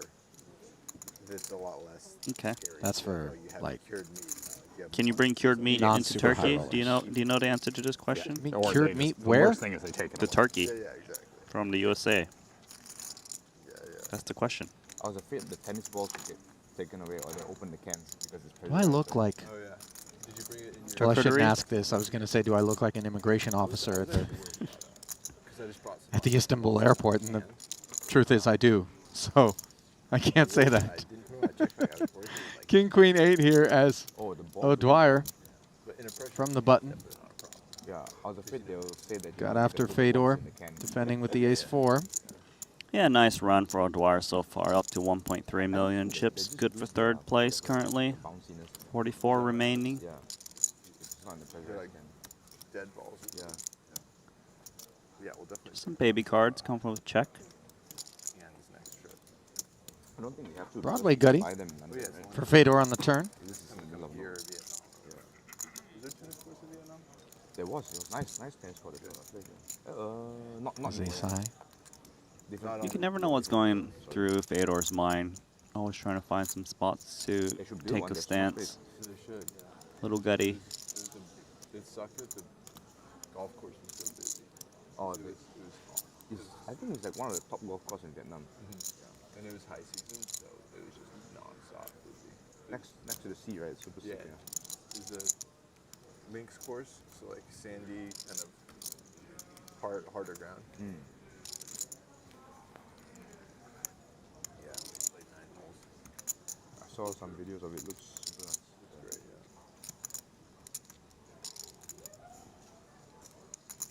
yeah. I wonder if O'Dwyer is going to come in swinging if it How gets much does checked the to him wind here. affect golf? As in, like, Or does he just play the board? Yeah, but you measure and stuff like. How do you? A board that has paired. Left Fedor checking one more time. How credibly will Steve be able to represent better than ace high here is the question. He seems to think When it's hurting you, take that credibly enough to bet 28,000 as Fedor Nice. snap folds. Really nicely executed there. The small sizing, trying to 10 mile an hour. broaden his And value betting obviously, range. this is why it's so important to be balanced and show down the good stuff after checking 2 streets and firing the river with some frequency, so that when we have dust, I could be getting that we back can towards fire I could ask my and get some respect. wife. Yeah, really mom, good point and I there. guarantee she could tell me what the German version. Yeah, yeah. Meanwhile, bottom O, ace queen suited, under the gun razor, awaits Eibinger's response out of the big with an ace 9. It's a race, right? On a poker play, and I thought, oh, it's actually funny to think, like, you know, it's Matthias a pretty neat thing, but defends in a bad way for the time being. Poker articles. on poker. Someone And that fact remains on a queen jack 4 board where bottom O. writes about how you Flops should top teach pair. your kids. Liberatos Top was kicker. winning, like that game. Oh yeah. It was like they always have like on their first page like all the headlines of the week, and like I think like one of the last ones for like the first time like an AI beat like a human, like the human players. That was kind of That was cool. Yeah. pokers in the 15,000? years kind of. Very small bet here, 15K. 15,000. Is that less than quarter pot? Quick one. Not the texture that suits To Eibinger's answer your taste. question, Jason, I think no, that is not what they were talking about. That's my guess. Yeah. It's my guess. Oh, I got it. Meanwhile, back over at the other feature, Tim Adams has started a party. So far, Steve O'Dwyer's RSVP'd. Fedor does the same.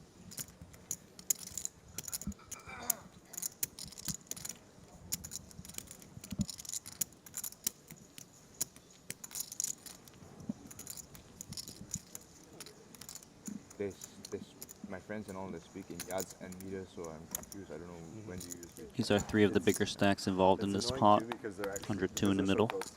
Yes. It's not like one's 3 to 1. Jack it's like 9-8 nuts for One Tim meter is Adams. More than 1 yard, right? Yeah, it's like 10% more. Yeah. O'Dwyer with the gutter to a bigger straight. Obviously, this is a dream setup. Yeah, a lot of value to be had, especially multi-way. A lot of connection, but actually checks to O'Dwyer. That is trappy. Their system is I think the he most just figures that infuriating of them all as a because they cutoff use flat them all. caller, O'Dwyer's just going to have a lot of this and Yeah, often enough to fire. That's a good point. You know, it's got these pocket pairs in the middle, suited connectors in the form of pair and straight draw. 2 overs like this, that's going to take a shot at it, 25K. Fedor's out. The big question now is, do we check raise given that we're playing more than 40 big blinds? I feel like if Fedor was still in, Adams would certainly be more incentivized to check raise. But now that he's heads up, perhaps...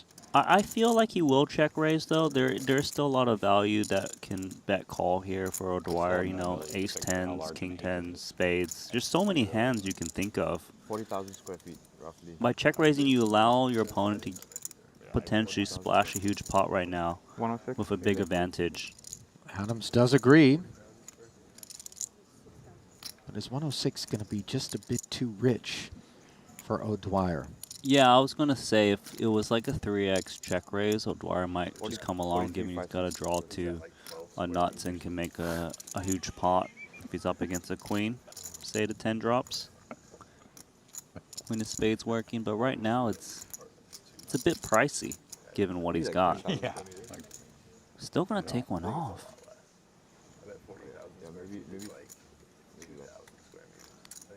Not what you might have expected, No. Randy? Perhaps maybe he thinks he's up against like some 10x and then he can take it away on some turns if it gets shown weakness. As played, I'll tell you, Adams most certainly thinks O'Dwyer's got a pretty decent piece. We'll keep firing. Jack X's, of course. Adams is hoping O'Dwyer's got a decent piece, decent enough to call what we would imagine would be a good-sized turn bet here off of 386K. Yeah, it depends on what kind of stack he wants to leave himself coming into a river. Does he maybe come in 1/3 given he's got the stone cold nuts right now? Or does he go more half?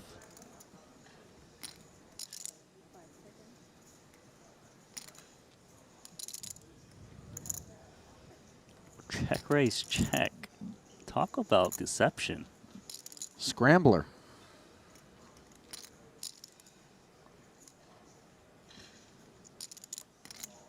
For him to check here, he must think that O'Dwyer's just got these kind of king-queen floats, these 10x's, like ace-10, king-10, spades. I'll just take a stance. And if he's up against a set or 2 paired, they're not going to check it through.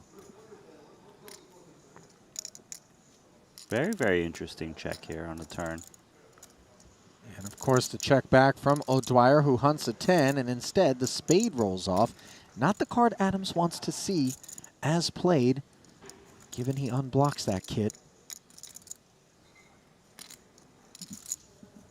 He can definitely see like a spades calling a check raise and check back turn to take a free one. So it is actually a very bad card for him. He also probably thinks that big hands on the turn, like sets and 2 pairs that call it the check raise, would probably bet the turn. But here we are, Randy, and for you, does block bet feel nice? Block bet is mainly targeting the Jack X. The thing is, block bet isn't immune to never getting bluffed. We know these players are capable of raising with big plays, and now O'Dwyer, he may make a stance here and just send all the chips in there. Like, his opponent has shown so much weakness. He's got the Queen of Spades blocker, blocking the flushes he could be getting trapped with. Can easily represent 2 spades. Oh, man. What a blender spot here for Tim Adams. Partially the byproduct of that turn check line. And then forced. This is a time make a bank worthy decision. hand, Oh, Ali. yeah. This is tough.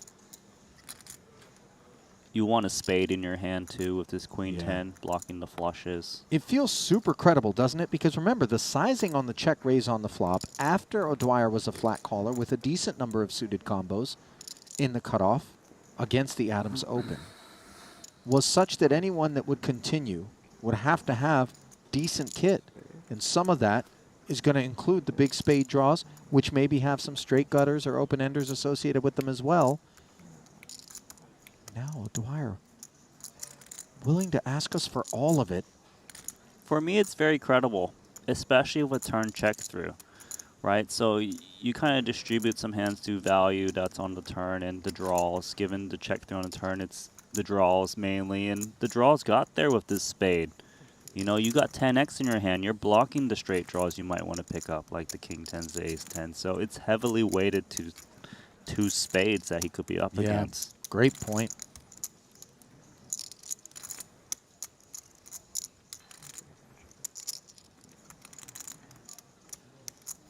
You can see Tim Adams working through all the combos, trying to piece the puzzle together. All he needs to do is click call and haul in a big one.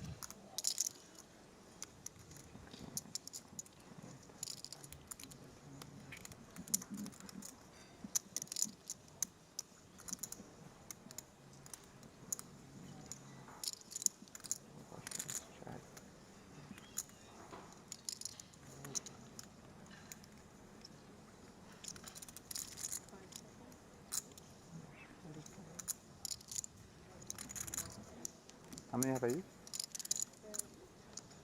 4? This is my 4th?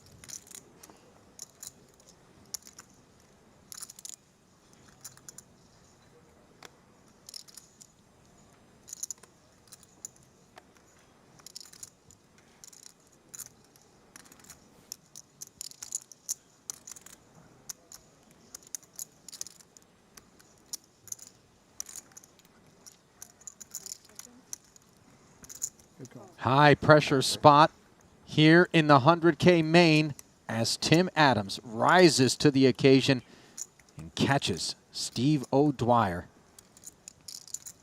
Valiant bluff there from the Irishman. Equally valiant call from the Canadian. That was a big, big call. Nicely played for him. And remember, he was just sitting on 150,000 chips not too long ago. Big flop. Bing. That's good flop.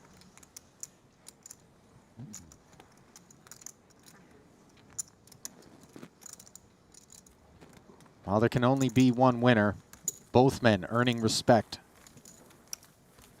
in that spot.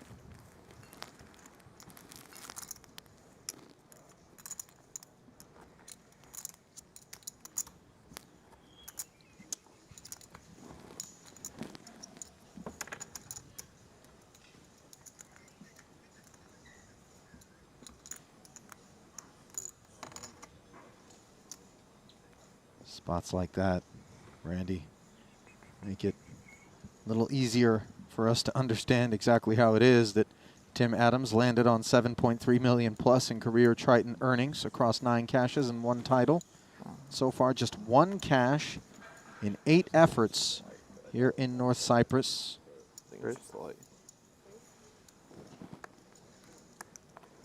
Adams title coming in. I said raise. So Triton main, 2019 in Jeju. 2 million Hong Kong buy-in event.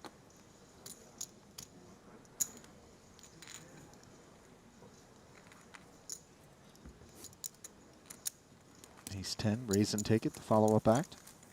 Yeah, I mean, obviously it's such a breathtaking hand that we just witnessed there. And really just well played by both players. I like the jam with the king-queen. Your opponent showing so much weakness, represent the flushes, but a great line from Timothy Adams to get all of the chips and against just king high. What it was a chip-taking hand. Lots of chips.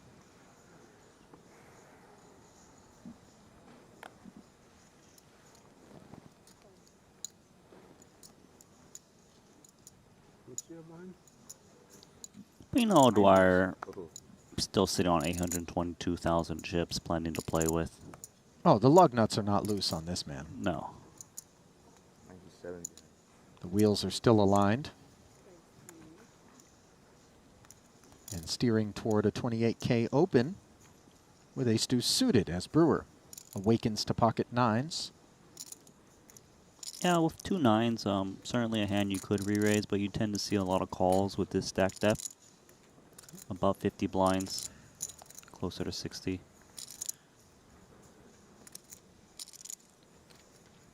Some power hand right here, ace-queen.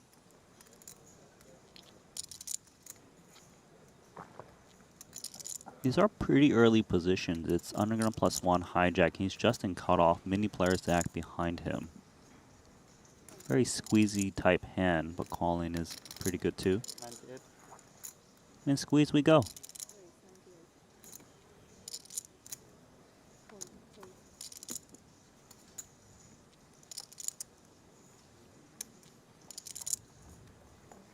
$98,000, too much heat for the ace-deuce, but Brewer seeks a count as these guys are roughly level to start the hand. Advantage holds in the event it all gets in there. A 2 nines is just too strong of a hand to be laying down here. You need to defend when you flat call too, otherwise your ranges is just too obvious and too easy to pounce on. So we'll make a stance here, out of position, coin flip situation, but we do have a flop and turn and river to play. A flop that does not put Fedor in the lead, but does present a couple of overcards inconveniently for Brewer, who checks it over. Fedor, Broadway gutter. It's a nice one to take a stance here of ace-queen. You know, you block the king-queens, the ace-queen. You got a gutty to the Broadway. Middling hand called in the middle, called a squeeze. A lot of pocket nines in there, actually. 60 to get it done.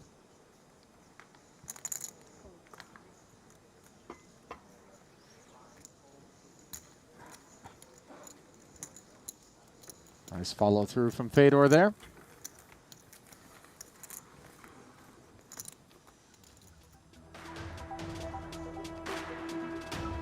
Currently sitting 10th in chips overall, and second here at this feature table is the German. While the 3 Americans run 4, 5, 6. And of course, Tim Adams. After that huge call against O'Dwyer, crossing the 7-figure mark up to 1.1 million. That's going to be good for third overall behind Jonathan Jaffe and Jason Kuhn. As JK came in with the lead, 1.6 and change, now up over 2 million. Yeah, tough feature tabled here, and we've had some pretty swingy stacks. Now, Soiza was had a healthy one, now he's down to short. Brewer was up to 1 million, now it's sitting at 660, and of course, the exchange between O'Dwyer and Timothy Adams. A tough table. Expected, though, in a 100K event.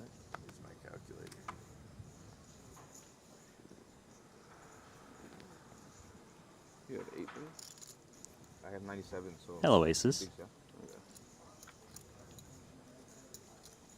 Big step up from nines, which proved a little costly. 28K open from Chris. These king-8 suiteds kind of speak to Fedor, I feel, in deep stacks. Does he want to make a stance? He's out. It's funny, I had the same feeling when you looked up at him and you knew what he was sitting on. I was like, oh, but I did just squeeze him last hand. Might I take a break? I want to say that stuff definitely plays a part when you kind of have a good beat on what your table image is and how in context things are going to be perceived. Can I really get away with this one? Or is it going to look sus? Yeah, and maybe get a little bit more action than you want. And you don't want action when you're holding that type of holding. No. Regardless, 10-9 offsuit in there, 74K. Yeah, big blind defense. Big stack. Bad flop.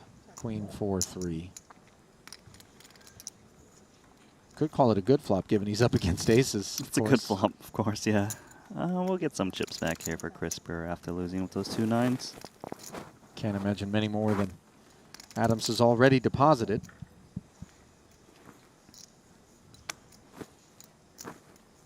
Biting that hoodie. Okay. Exploring the space. The taste as well. Tasty, wasn't it? Let us know if it tastes as good as that 2 plates of lamb of Antonius. Yeah, I just realized you got the whole outfit. He really is double barreling his way. Oh, matching? Antonius, that is. Yeah. I saw you take a closer look. Did you count how many Probably the same one, pieces? it's all different color. No, Well, he this was is- already halfway people through actually earlier think this today. is Lulu. I've This got it is- on video. This is Nike Yoga. Oh, okay. Yeah, it looks We'll like post it slightly shortly. different Oh, Okay. Yeah. Did you count the bones? Yeah, Hans. Or did he eat the bones too? I have that one. Stevie has A that lot of one. people have this. I didn't count the Ox- bones, Randy. Ox has that one. I thought I asked. In Hans retrospect, bought me that would have been this, one in pretty solid her- evidence as to just how much lamb And she bought one had for met its herself as maker well. Nice. this afternoon. It was so cold yesterday, I had to go for wearing something warmer today. Yeah, there's little pockets of. Oh, my bad. It's alright. Now this hand speaks to Fedor. Queen 6 suited, +1. I needed that before I bluff. Fuck. He's going Okay. to talk about, hands that speak to people. I got it in. This one. aces This in, one tends to whisper in our ear. Too afraid to use it. Didn't want to get banned for life. No matter what the circumstances in terms of action You in had front of aces? us. Hold it, find it. Okay, that is a very noteworthy call here of Ace King. I said afterwards. Finds that there's more value in inducing action behind Yeah, him, you put still in a need to back play it, raise. Clearly his hand is disguised for Ace King. I think most players would expect him to be 3-betting. Is the hood like slanted? The hood is slanted, right? It's not like 700? a little less. Yeah, I don't know what's going on. 650. Yeah, yeah. Okay. Like asymmetrical. Yeah. King 9 Yeah, you deuce can tell 'cause there's as a line Davies down the middle of Yeah, it. and the side as well. flops top pair. Top kicker. Heavily disguised. Yeah, I'm not sure And if I could look at rock Fedor. like a whole matching outfit Snap that was like check. a different color than black. Yeah. Yeah, looking Yeah, for this is some the kind one. of Oh, delayed bet exactly, I instead. didn't notice, yeah. Save some chips if his opponent It's becoming more stabs. socially acceptable now, I'm saying. I think like 5 years ago when I saw like the Bulgarian guys like Yeah, all yeah. wearing like the same like The thing, matching tracksuit. I was like, It's becoming cool. but now it's Yeah, it's like in trend. I don't know. Yeah, 60. 60. No future with no heart on board. The amount they Or the butchered queen this six. hand between you and Steve on the write-up. sorry. I said they butchered this hand between you and Steve on the write-up so badly. They have you check calling the river with King Queen and beating Queen 10. Well, originally it had me with Queen 10 and him with King Queen. Yeah. Well, they still have that, but now the King Queen beats the Queen 10.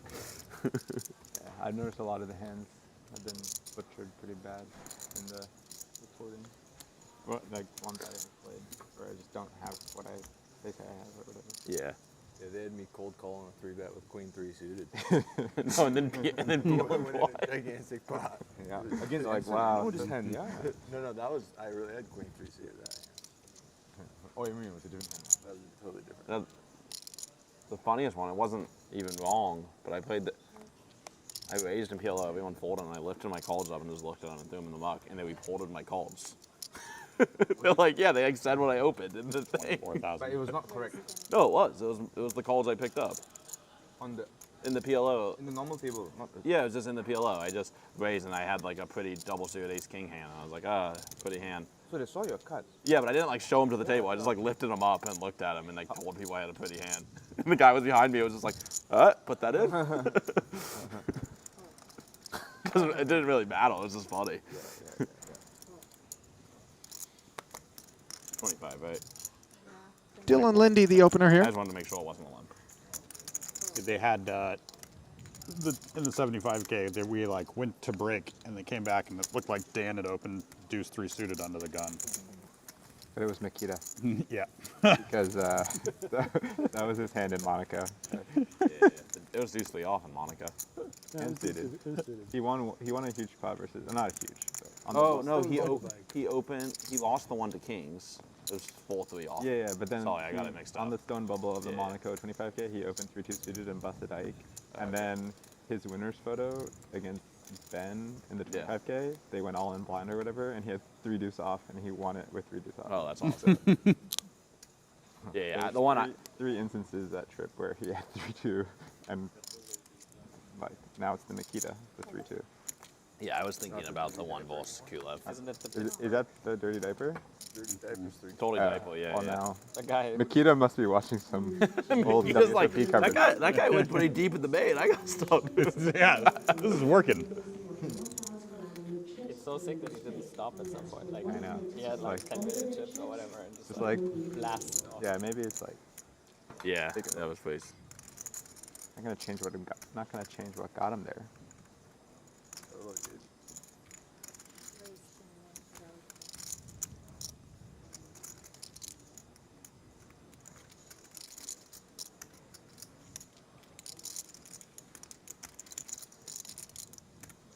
O'Dwyer, queen 6 suited, button open. Picks up Brewer's Jack 10. I mean, I was rooting for the dirty diaper guy. I wanted to see that keep going on throughout the rest of the tournament. Fedor Play good for everybody. lays it down. He played some animal hands. Look at that.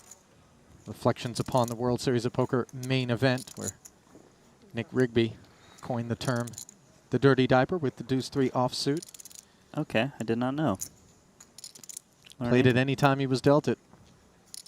No matter how deep we got, or for how big a pot. That's a tough one. Tough one here for O'Dwyer as he's got bottom pair up against top pair with a Brewer check in front of him. Backdoor diamonds, 80 in the middle. I got the showdown value here. Perhaps we check. Betting, of course, is a reasonable play with a smaller bet. 45K, south of half.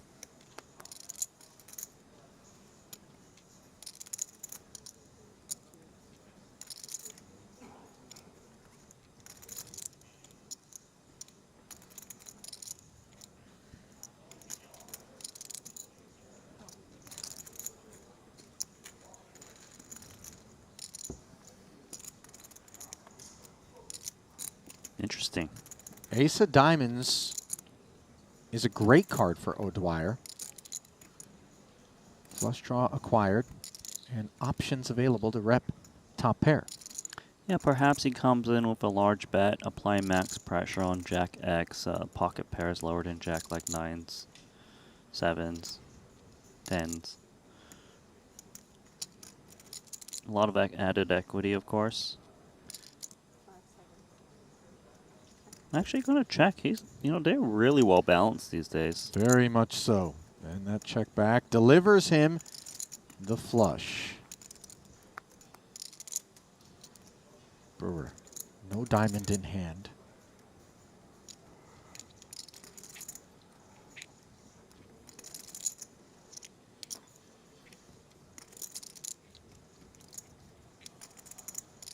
Is he contemplating some kind of block bet, I suppose? Set the price himself?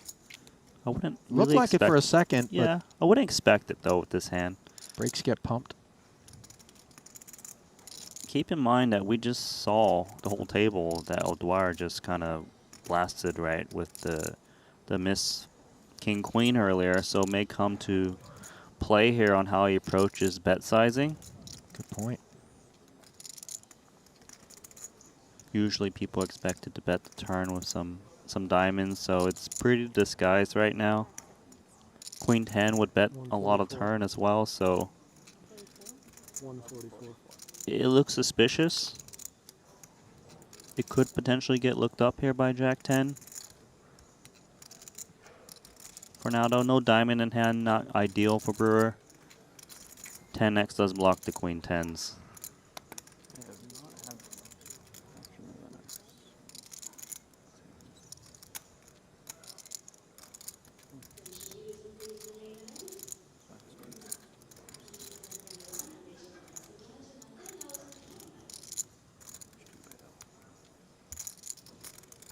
Stone bluff catcher is the Jack 10 against 144K bet. 144K is near pot, isn't it? Yeah, 170 was in the middle. It's a pretty scary texture, so Brewer is also asking the big question is, would you bet a single ace-x in this manner? And if he decides that this isn't ace-x, then it's a question of, is it a flush, a straight, or nothing? and the key being that nothing is one of the options, because that's what this Jack-10 wants to be up against. Yeah, and you asked the question if, you know, like I said, it's the 10x does block the straights, but not the flushes. And we've seen O'Dwyer blast away with King Queen high. It's very relevant.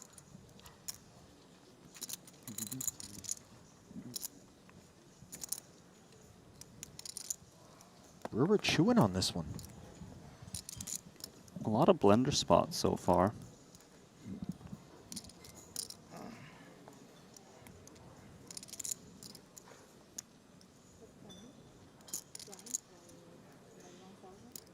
It's not.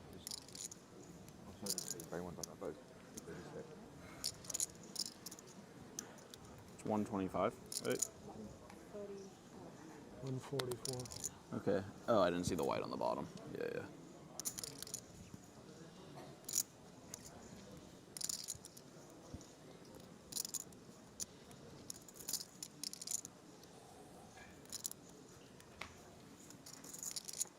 If O'Dwyer were to get called here, obviously the investment made with that king-queen would be paying some dividends in terms of having had to show the bluff. 100%.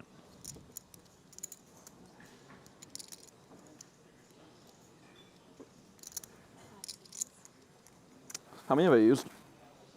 Okay.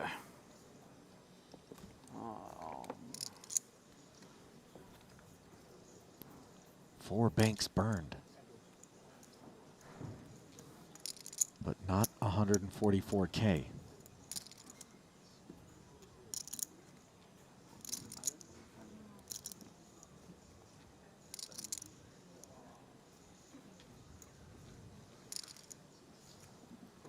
He's pitched it, saved his chips. Time banks well used for Chris Brewer.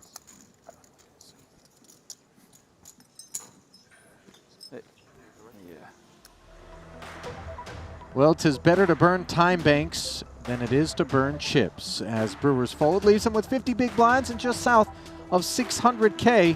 As we head to a scheduled break, Steve O'Dwyer neck and neck with Fedor Holtz in the 2 and 3 slots. As you look at the chip counts, brought to you by Merit Poker. Lines 6 and 12,000, and we bring you back to the break desk momentarily. There we are, Ali Najad alongside Randy Liu. Randy, a fairly straightforward affair with the exception of that king-queen hand for O'Dwyer, obviously leveraging some of the lack of credibility, let's call it, in terms of having gotten caught with his hand in the cookie jar on that pot unsuccessfully against Brewer to close things out. Yeah, but you know, we did get to experience this part of the tournament, day 2, deeper stacks, multi-barrel spots, and people have been firing away, and you know, a lot of time banks have been used here, right? Timothy Adams burning through a lot of time banks, Chris Brewer in this pot. Really cool to see how these pros navigate this part of the tournament. And this part of the tournament in the books with Jason Koons still at the top of the chip counts. 2.1 million in front of him. Big gap between he and Jonathan Jaffe of almost 600K as Jaffe sits in second and Tim Adams sits in third. We will be stepping aside for about 10 minutes time, much like the players are. And as we do, we leave you with yet another one of our GTO Wizard quizzes. Stay close. More to come after this. Following quiz is brought to you by GTO Wizard. You're playing a hijack versus big blind single raise pot. The flop is ace 6-6 rainbow. What is the optimal c-bet size for hijack? Do you know the right answer? Take your chance to win a 1-month premium GTO Wizard subscription. Scan the QR code or go to gtowizard.com/Triton. We give away 5 subscriptions every day. Master poker and learn how to crush the competition with GTO Wizard, the #1 app for poker players.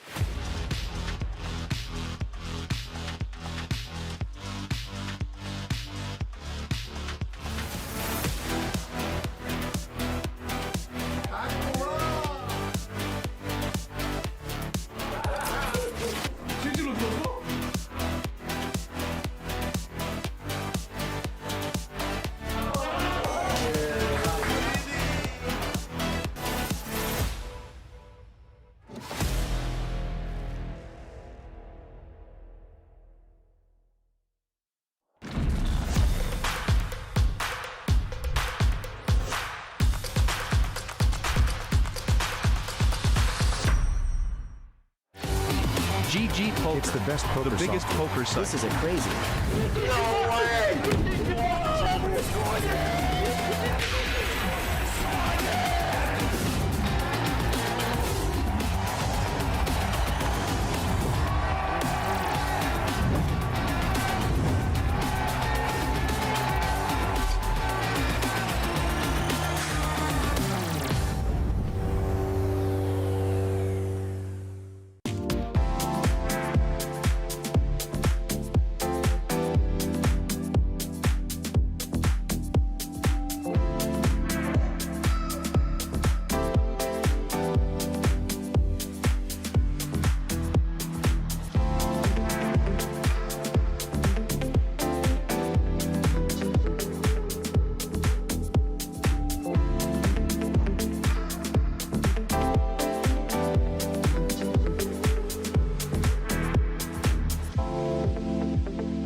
Feel like a size down. No. 3/4 pot.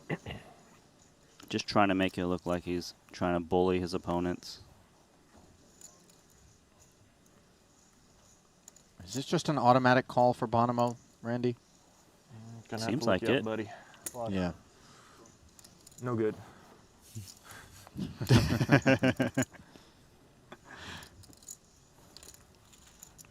Yeah, as played, obviously. Plenty of frequency with which Jason would not be producing a hand as good as a flush in that spot. So the king jack. He's still in, I guess is the big question. No, well, it seems like he got eliminated in 54th place. 20. Yeah. He's done. The most recent of the eliminations, in fact. Looks like he made a stance of queen jack suited, rejam all in. Kings and aces he was up against, and Ouch. Daniel DeVoris won a big one. Won 625,000 chips in that pot with 2 aces. GG. See you next time. Stone Cold Randy Lou. It's true. It's a good game, and I'll see you next time. There was no negativity in there. Just true statement. Fair. There is a 50K turbo, I believe, running later today, so I'm sure he'll jump into that. For now, Jack 7 out flopping Ace Jack. Unlikely result, but good for him. And you know what? This type of board, you could lead this with Jack 7 when you're playing against a 15 big blind stack, a 16 big blind, just because 2 overs don't tend to c-bet this board in early position too much. Not off of that depth, especially. Yeah, so you kind of just give your opponent a free card. You're willing to commit anyways. I really like this play from Adamo.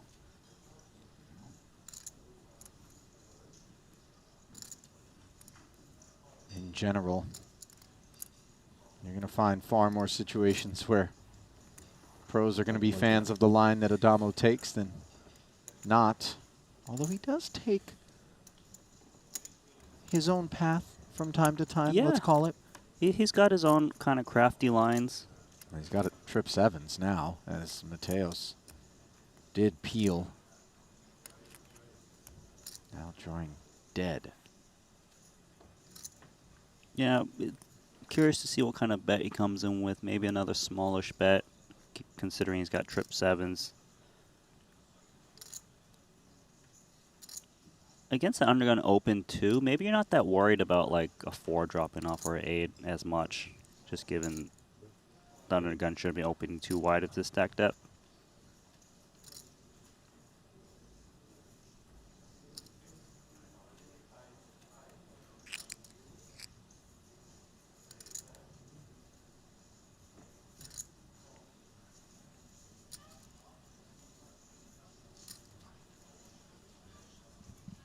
I see a white chip and a green chip, so 30K?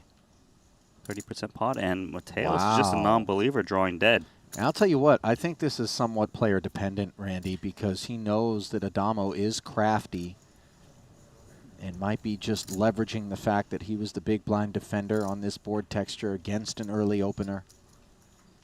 Yeah, 100%. You know Adamo has been building this image for years now. And cultivating it well. Yeah. Since having done so. And now just look at that SPR. Might Adamo comfortably be putting all 118 on request? We've got our answer. You see Adrian instantly looking over to see if he can pick up anything whatsoever, unimproved with this ace high.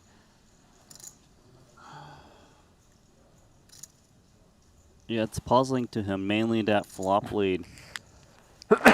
Yes, he's also thinking that normally when I call to turn, you're just going to give up your bluffs, but you're Adamo. You always want to put people to the test. You can see he's just pained. It's puzzling for him. He's also thinking I've got the Jack of Diamonds blocker, block some flushes.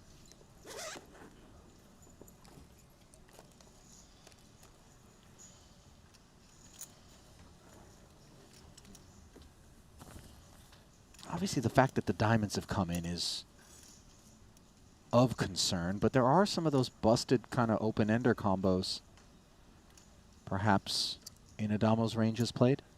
I would think so. You know, like the 8.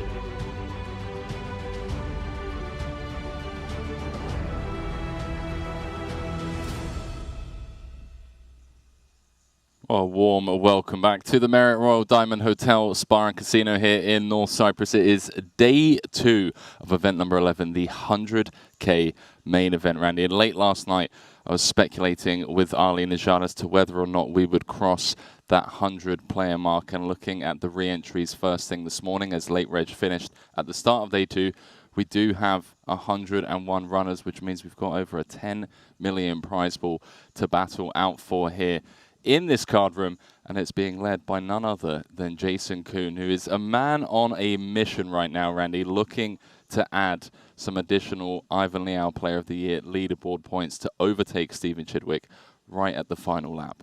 Yeah, you know, he's on pace with that deep run second place finish and 1 trophy already. And if he gets the 100 points, if he wins the Cyprus leaderboard, he gets an additional 100 points. So the gap is really, really close, around 200 points or so. A deep run potential here for Jason Kuhn. If he can ship it, maybe get another 500 points there.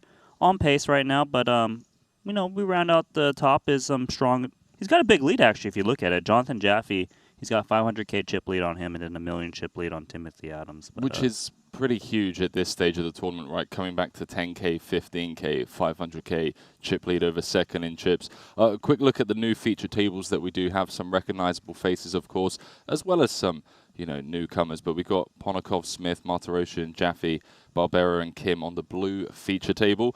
And then on the red feature table, Bads, Mulder, Hecklin, Punsri, Petrangelo, Platonov, and Winter. So I'm expecting to see some chattiness and some shenanigans as obviously we work our way down to the final table today. Then tomorrow we'll obviously be bringing you guys full final table coverage as we crown our main event champion here. The players are ready, the dealers are ready. Let's throw it down to the main stage for Big Blind 15K as we work our way closer to the money bubble. 15 places paid in this one, 42 players remain. Is Jonathan Jaffe leading the field over on the blue feature table with 100 bigs, and Nikita Atiakuski on the red feature table. Chip counts brought to you by Poker Stake. Tim Mulder and Artur Martirosyan, shortest stacks at their tables. Tim certainly going to need to spin sooner rather than later, down to just 7 big blinds. We got Barbero on 30 bigs, was needling Dan Smith. They were exchanging some words late last night. Isn't Barbero always needling? It was fantastic. It was Sure. just, you know, late in the day. It's like 1 a.m. and the needles were flying left and right. I even don't know what they're actually doing. And Kim +1, just north of 30 bigs, couple of sevens. Obviously still a long old ways off the money, Randy, so expect to see people just playing for chips here. Yeah, on this hand he has got 34 big blinds.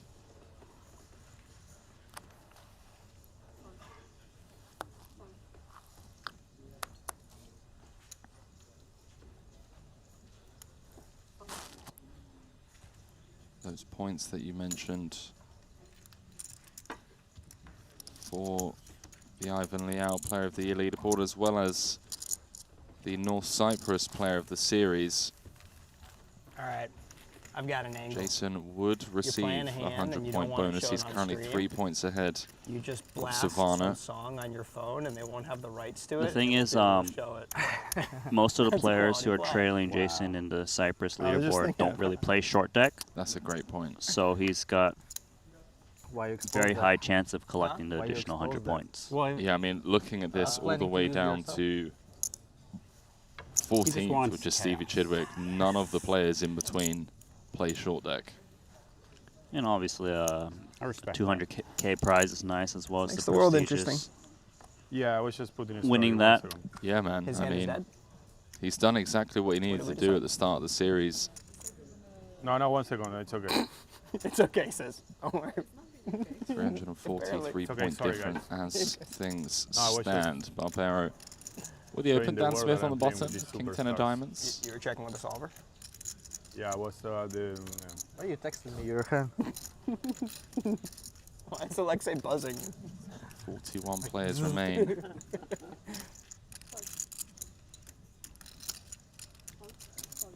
Pretty lively Me and the 100K. legend, the It cowboy really guy. is. Okay, gonna go to war here. Ace Jack, King 10 suited, dealer button versus early position. As Dan Smith has decided to take one. Open-ended straight draw middle pair. Should see a lot of check from Barbero here. Middle pair, ace kicker, out of position. Maybe he finds a bet occasionally. Yeah, these three have been battling the last 11 days.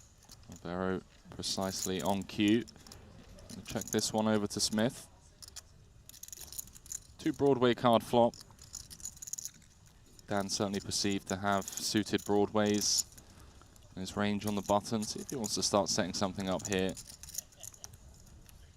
Does have to obviously be mindful of the +1 open. He's going to check it back. Bit of pot control from Smith. Yeah, they're very well balanced and brings in the 9, hitting the sky straight. Nuts on the turn for Dan.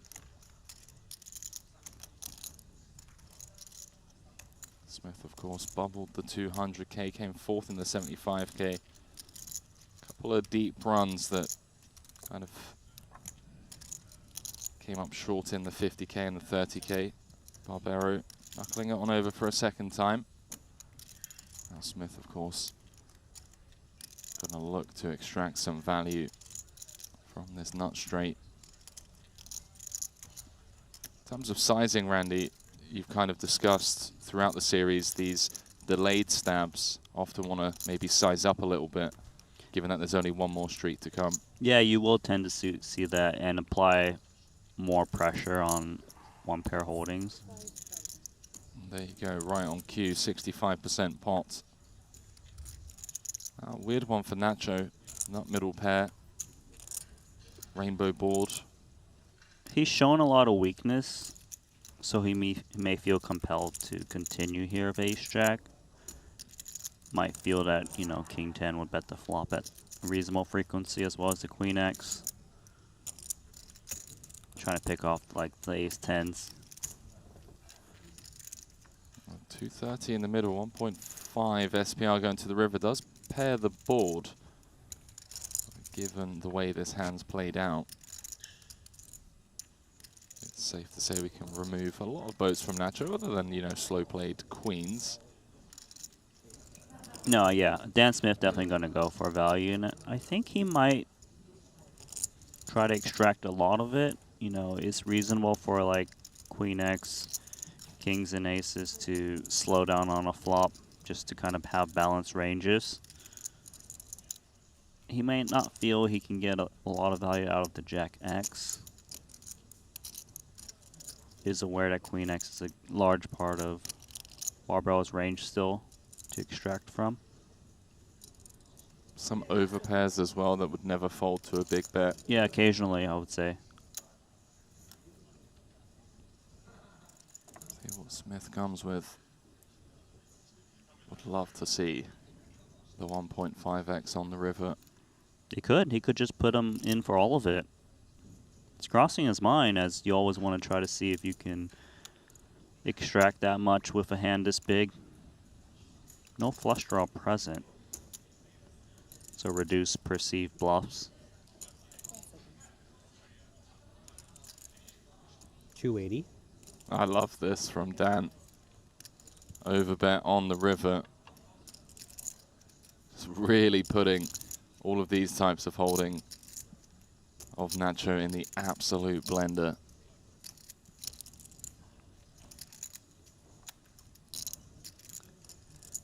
Yeah, so Nacho right now is just kind of trying to reconstruct the hand. He checked through the flop. Check called a turn bet, 65%. He's probably aware that he shows up with better than Jack X in this spot too, so maybe he finds a fold given he could be stronger in this spot. The polarizing nature of the bet though makes him think that some Queen X's might not go for this type of value. Right. Yeah, you'd think even two pair like Queen 9 suited would maybe not go for this sizing due to now being behind against overpairs. It sounds a bit obvious, but you'd rather call with a hand like kings, right? Blocking hands like king 10. Yeah, so ace-jack blocks some of that ace-10 that would consider making a stance here in this manner. I'll tell you this, though. Dan Smith is just one of those players who are very capable of just firing away and applying pressure. And Barbero knows this. That's why he's in the tank here still with Jackson 3's ace kicker. Nacho has made some incredible folds so far this series.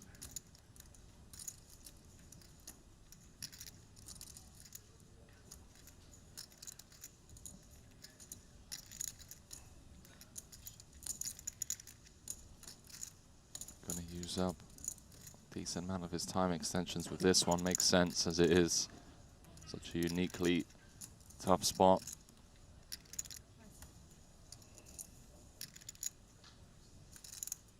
Oh, he flicks in the one chip call, and Dan Smith getting max value on the river. Nice one. 790k pot going Smith's way, and with that, Smith now just shy of $1 million in chips, moves up to 4th overall on the leaderboard. Did you get?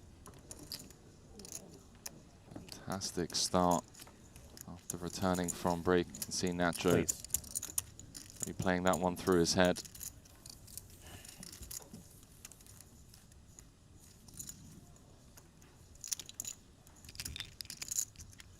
So that slides him down to what, 70,000 in chips? Yeah, thereabouts. It's going to be in the big blind soon as well. Dan's on just under 1 million chips, 66 big blinds, 4th place. Not too bad.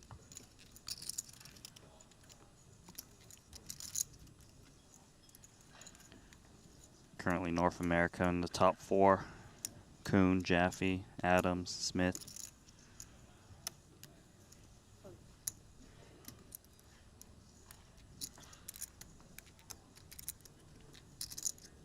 $2.6 million going to the eventual champion. It's a big one. 15 places paid here. Jaffe, ace-jack suited, sorry, ace-jack offsuit rather, from +1. Artur, one of the shorter stacks in the field. Just move it all in for 205k. Ace-king suited.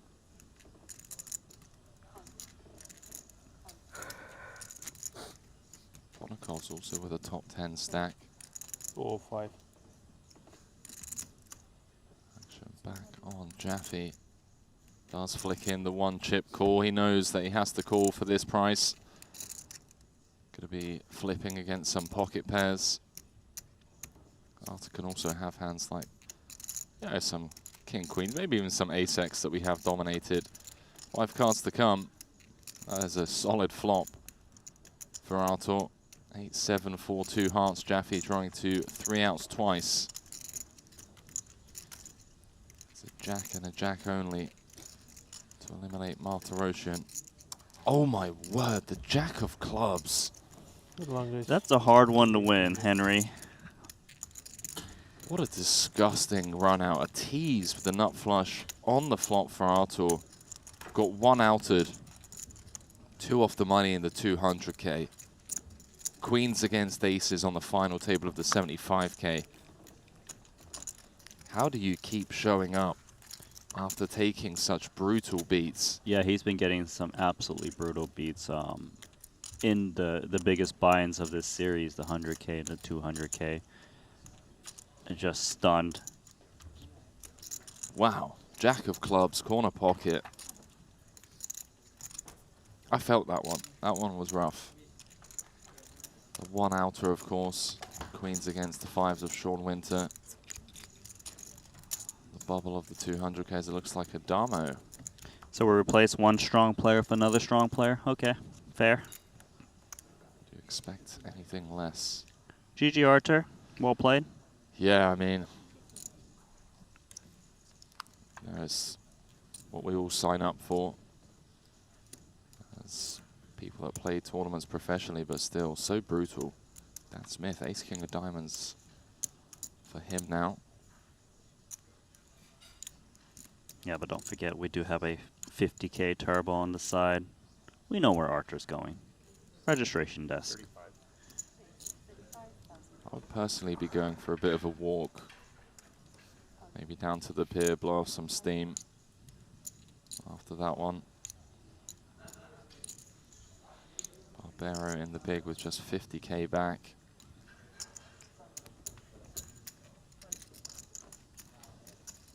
Perhaps some stop and go with King 3 suited, depending on what develops. Looking for some hearts, pair of 3s. Oh, Not that one. Dan Smith looking to put the final nail in Barbero's coffin. Not the greatest board for Dan Smith, but your opponent only has 50k remaining. Ace king. Makes a stance here of just King 3. Does call off his final 30k. Somewhat surprised at that on this board. I thought he had 50k. Looks like 2 more blinds remaining for him. I guess he figures that he's up against like Queen Jack, so hands of these nature. Oh, 3-ball. Hello. Gotta Three crack of a little spades. smile. Oh. On the river. How about these rivers since returning from break? Maybe something in the air. Over. Head back over. Oh boy. +1v +2. 30 bigs effective. This will be trouble if Put on Punster puts in a 3-bet. Oh man, all of the chips. 30 blinds. Players behind as well. Henrik Hecklund knows how to win a main event at a Triton Super High Roller Series, obviously taking down the main in Galfon's fun Madrid. to play against. Oh my god. Hecklund does make the snap call, and Punsri looking to convert this 20% in the form of some clubs, hearts, or a 10. Back end of the 200k. Final table as it comes, Queen 10-5. Punsri spiking middle set. Hecklund looking for a 2-outer of his own now. Doesn't come, and I'll tell you what, Randy. What on earth is going on since returning from break? 940k pot. Both of them? The ace-jack against the ace-king. Now the 10s against the aces. There's that Jacob & Co. main event champion timepiece. You won something for like 5 million, right? Yeah, fortune is favoring the weaker hands right now. 5.2 million? Time to capitalize on it. That was for Hecklund to move up to third in chips with 39 left. It's really impressive, you know. Like a few days ago, Sean told me the way my Hendon mob looks, like, you know, all my scores. I promise you I didn't go in your Hendon mom. It's just easy. Yeah, you just know. I mean, I have at some point. When I was talking the other day. He knows every time I've 4-bet or 5-bet light in my life. He texts me about it. He's not even there.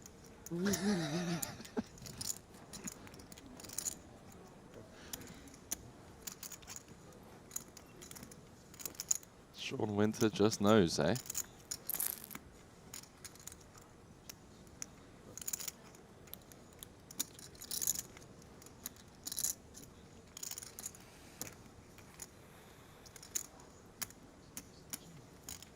Whoa, sang with a playable stack. Love to see it. Cash to 75k after a bit of a dry spell. Came up short in 21 Triton Super High Roller Series events. I know every time someone's going to make a fucking 60-foot putt, too. I never say anything, and then I go to everyone I'm playing with. I think he's going to make this putt. And they don't want him to because they're going to lose the hole if he does. And they just drill, they're like, how do you fucking do that? Did you watch yesterday? Huh? Did you watch the championship? No. Kepka's back. He won? He's in the lead going into today. Is Sunday today? Well, yeah. You know, we're 7 hours ahead. I bet him last 2 weeks. He's looking good. Looking good. I just don't bet while I'm playing. It'll be a good day. I don't bet while I'm playing. So. Who else is up there? Hovland. Oh, he chokes final round. Corey Connors, Canadian guy. Hovland chokes final round. DeChambeau and Scheffler are like 3-2 back. 265? 265. He lost like What's the 30 biggest rounds. bet you've ever placed, Randy? $100? I'm not really that much of a side better. More than that, I think, but no, I'm not really too into that side betting thing. You? I think they're talking about like sports. Yeah, golf. I think the golf, I believe. Yeah, betting on sports. Yeah, he does good first and second round, and then he kind of hangs in there. He just Oh, putted a really limp poorly from the yesterday. small with the suited ace. Hecklund in the big after getting 2-outed. He misses like infinite Like putts three. short right. Like infinite. That's like all Ace his 4 misses. suited. I think a lot of plans is to kind of limp jam this type of hand against a 20 big blind stack who might attack. Corey like Connors. sucker side like. This Corey Connors guy had a 2-shot lead. He hit Both it players whiffing the into king the high fairway board. bunker. He had like 180. Sang with the over. Just hit one. Backdoor straight into the spades. face. Yeah, very connected as well. And made Plug? double. Let's see if he comes in with a bet. It's a little bit tricky in this spot. Wide ranges, of course. I'm gonna play tomorrow or the next day. Next day. You're not leaving? Now a 4-liner on board. The next- Both players Gonna be here the next day. uninterested on the flop. I'm leaving after the PLO. Oh, there's PLO. Yeah, the fun one here, right? We got the inside straight draw. Does Vogelsang want to bet? If he doesn't bet now, it opens the door for his opponent to steal from him. Tomorrow is the PLO. Yeah, the players talking about the PLO that starts tomorrow. Or I'm not playing. Do we know what size that buy-in is, Henry? I know you're a PLO advocate. I'm thinking for that 50K? is a 30K PLO. 30K? Yeah, a little How much is that 30K. There's the 50K 50K turbo already up and running in like real 5 or time. 6. So one more check through. Well, then you would finish too late. As played, I expect this ace high to want to try to show it down. One more street to do. Even 430 is a big difference. Henrik now I playing think the it's also board. important to make the. They should have made the dinner break, like Yeah. before the garage close. So When did the 25K turbo end? I don't know, but then if I definitely get in a bigger field.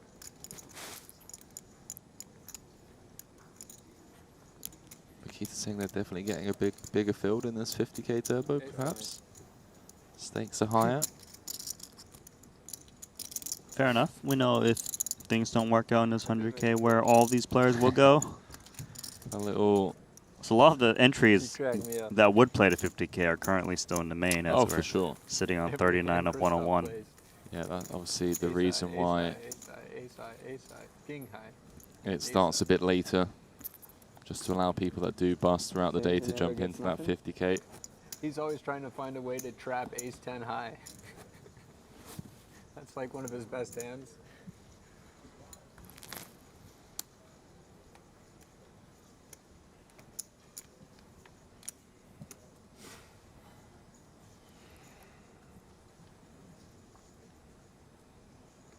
What an insane feature table we have here. Baziakuski, Winter, Petrangelo, Hecklin, Punsri, Vogelsang, Mulder, Platonov.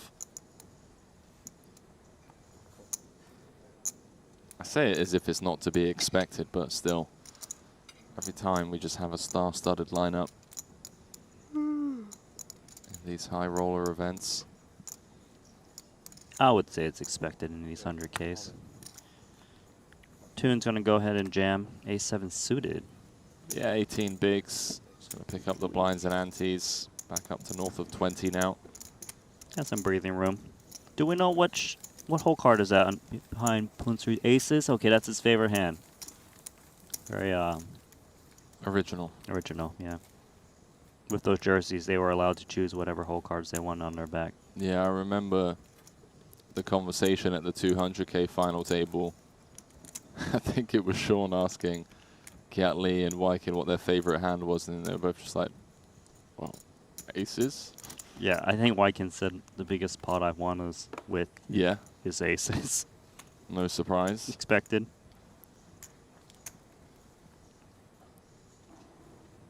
$15 places paid in this one.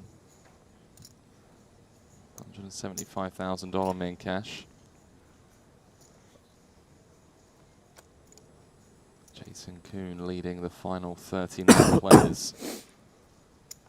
0.9 million in chips. Almost 10% of the chips in play. Yeah, quite a feat at this point of the tournament. I've got a BVB spot. Well, looks like Punsri against a 10 big blind, 11 big blind, big blind. Should be jamming this one in. A quick one.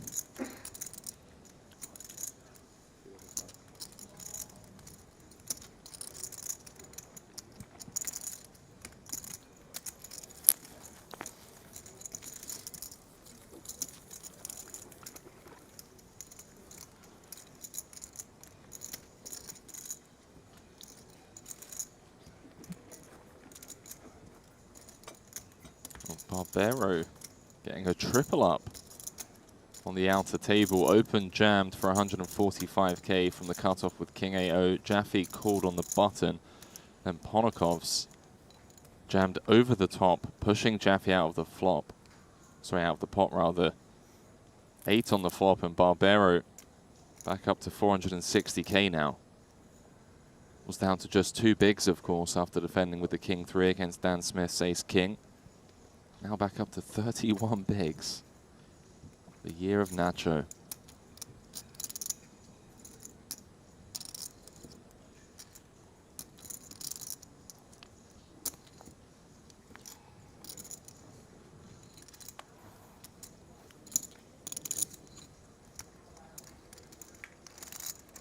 Prince 3 seems interested. Mystery hand does eventually hit the mark. Just thinking about it for a second. Nicky P. Short stack with just 10 bigs now. Antonov certainly going to defend here.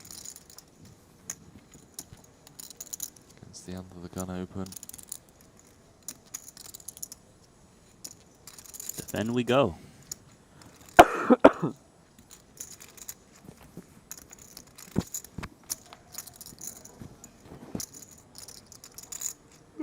Oh, 5-4 deuce. Fantastic flop for Alexei, of course. No overcards to his pocket 8s. See how Winter wants to proceed on this ball texture. Yeah, it's tricky as it doesn't really hit the under the gun too much unless you've got like pocket pairs, of course. Taking a free one off. Oh, free card off, and it's the Queen of Hearts on the turn, giving him top pair, top kicker. Platonov could potentially lose some chips here. Yeah, let's see if he comes in with a bet. He might feel compelled to kind of charge the ace X's that isn't coupled with a queen. Of course, not happy to see the Queen X.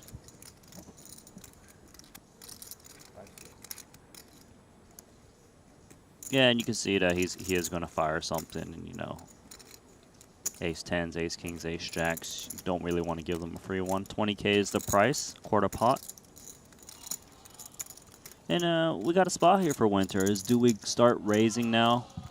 Looks like he just kind of snap called. No, just the way he touched his eyes first, and it's like, all right, I know what I was doing. Well, just in case it was needed, which it wasn't. 3 of spades.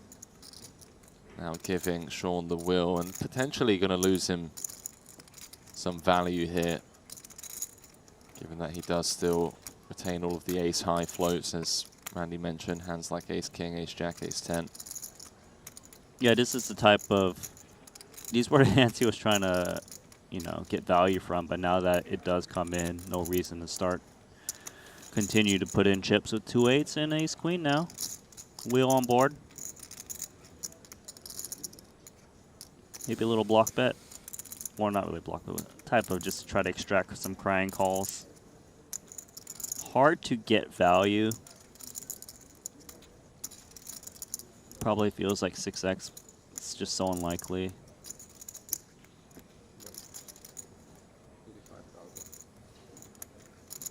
Well, north of 2/3 pot. Yeah, Winter here basically just trying to make a statement to try to represent Miss Hearts, but pretty tough for 2 8s to make a call here. Yeah, it does get out of the way. Unfortunate run out there. Yeah, for had a the game Russian. plan. 37 left. Couple of recent eliminations. Justin Bonomo, of course, we saw the departure of Artur Martirosyan, Dylan Lindy, Talal Shakurchi is. I thought you said to see how much you punted. Nacho's got a smile on his face for again. me, it's perfect. Like, You like that owl with the hat on it? Did you take a shot at that? What this thing says. Let me get a good look and I'll get back to you. It's pretty cool. I think the hat does not come with that owl normally. Like he had like another little hat that just perfectly fits his trinket. Regardless, ace queen suited here. Damo on 24 blinds. 125. Wait, 125. Comes with a non-all-in 3-bet. So when you 3-bet from the big blind, you got a really polarized range. You know, like these ace rags, king rags, and then obviously the hands you're looking to get in. So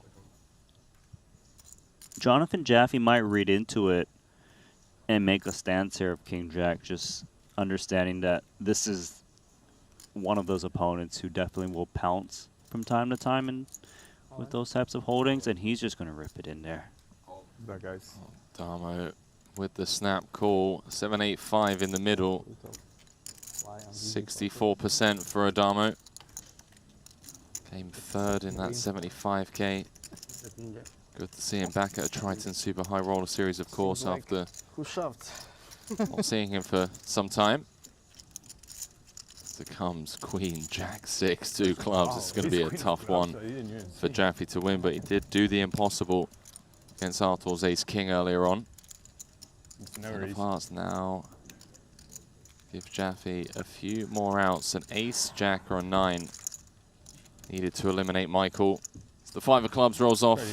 Damo improving unnecessarily to the nut flush. We've got some big names with sizable stacks, Randy. Jason Kuhn, Timothy Adams, Fedor Holtz, Vogelsang, now Adamo. Yeah, you know that Adamo has just been image building for years, right? Like, he's the one guy that's still going to get value from King Jack in that spot. So nicely done from him. Healthy stack. Spots I need to improve. You need to work on that. You work on that? Yes. Winning flips? I can coach you if you want. I don't charge much. He charges. What's the price? 1K an hour, but long term is like not much. Too much? Okay, I do Not much. 500 for you. That's okay. He's lost his customer. 500 an hour to learn how to win flips. Seems like Yeah, but he got him from 1,000 down to 500. It can definitely get another discount. Probably. 250? Yeah, I mean, he did snap drop the price by 50%. Got to barter with these guys. Kind of like Ali when he's in China. Bartering for fake Gucci bags. You can barter down there. It's the place. Here we go. 7-6 offsuit in the big blind. 40 big blinds effective to start things off.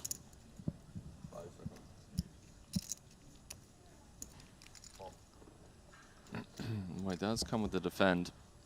I'm liking the way Brian Kim is stacking these chips. It's like stacks of 4 apiece, it seems. Yeah, 25Ks, of course. The white chips are stacking in 5s, it looks like, actually. Is it 5s, is it? That'd be confusing. I mean, why would you do 4s with the green chips? That'd be confusing to me. Who knows? But a little bit of architecture. King, queen.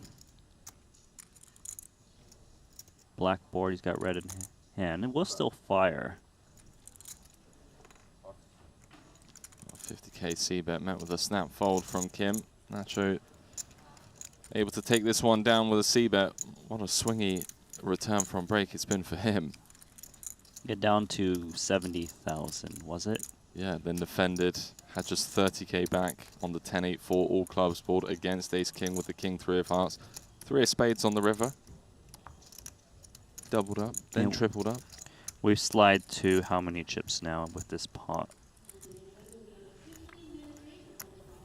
515,000?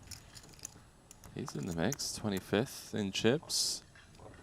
36 left, plenty of playability. Michael Soiser and Nicholas Charity have been eliminated on outer tables. Soiser getting his final King 6 of clubs in for his final 200k. Against Fedor Holtz's Queen 10 of diamonds.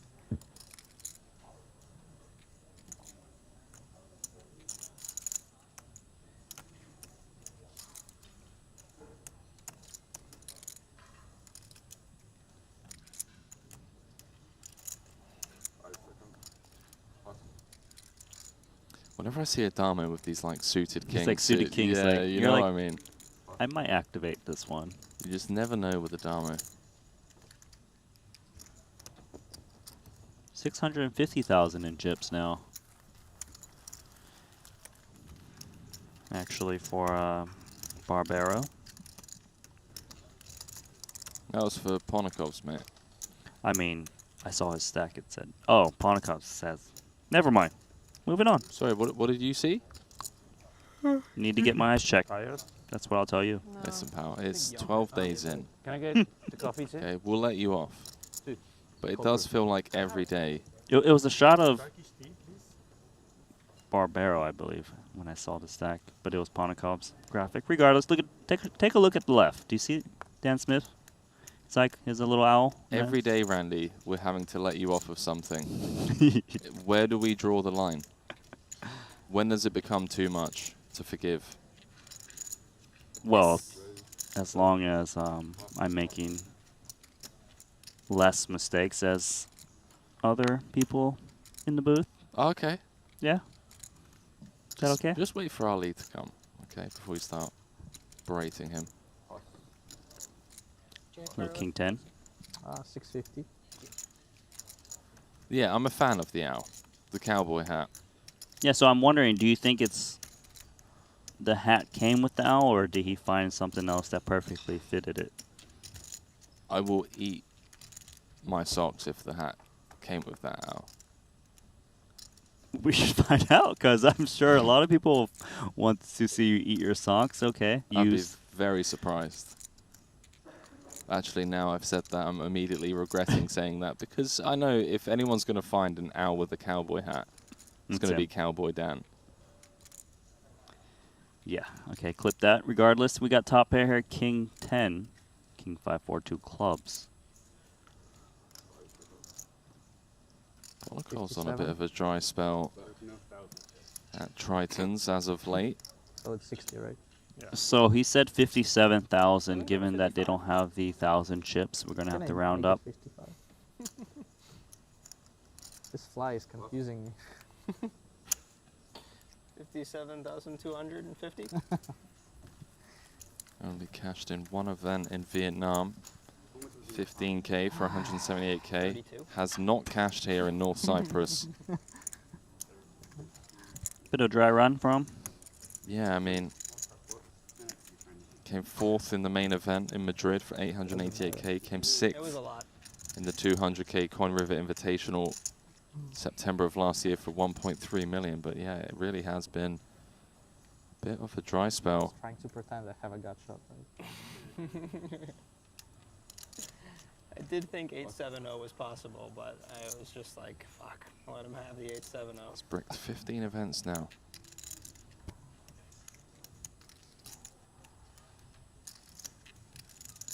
Elton Sang has been eliminated as well on the outer tables. 10s against Jacks. Sam Greenwood now up to 1.2 million, and it really is looking like a North American affair at the top. Jason Kuhn, Adams, Greenwood, and Jaffe, with the exception of Maher Neuer in third.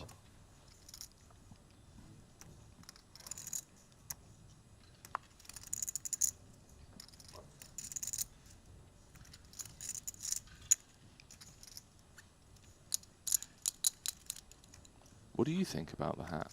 Did it come with the owl? It's hard to tell, isn't it?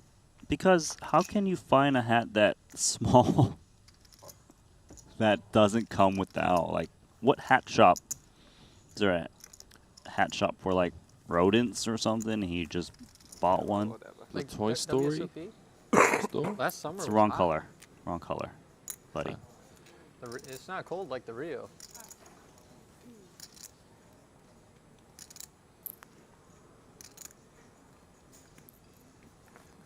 Oh, sorry. Is that mine? Okay. Makita with ace king of clubs now in the cutoff. Oh boy. Minus the Rio. Vogelsang on the button. Just one seat to Makita's left with ace jack. These guys are starting the hand 50 big blinds deep. Certainly a candidate for a coming in for 3-bet in position. The suited variety tends to call a little bit more. Looks like he will call still. Could Good save old him. days, playing with the cash. Rod Stewart chips. Gonna let Another route Punster tip. get in there with 8-6 suited.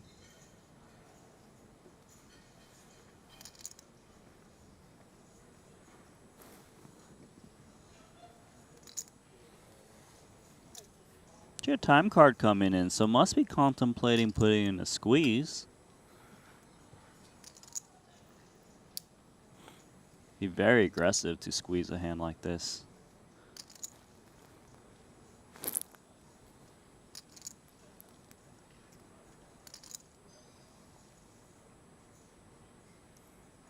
Well, there it is, Randy. It's something I certainly didn't expect from the big. Yeah, trying to attack the perceived weaker range of the flat collar of Christoph Vogelsang. Yeah, it's a strange one. We don't really expect it from a 8-6 suited, especially, which is containing hands that will raise fold often. Regardless, Makita's got ace-king suited. Big decision on whether to 4-bet small, 4-bet all, and occasionally call. Call wouldn't invite the player behind him, though, and that's not really what he wants too often.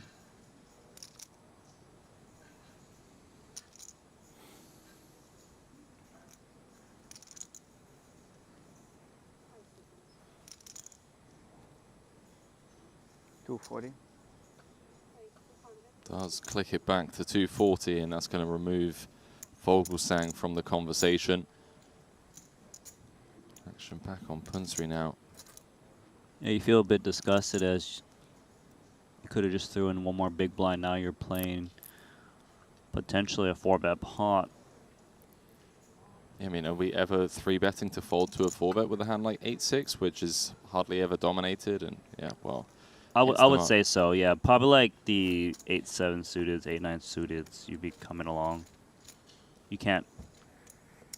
If you're calling 8-6 suited, you're probably not really squeeze folding. You know, you need some balance ranges.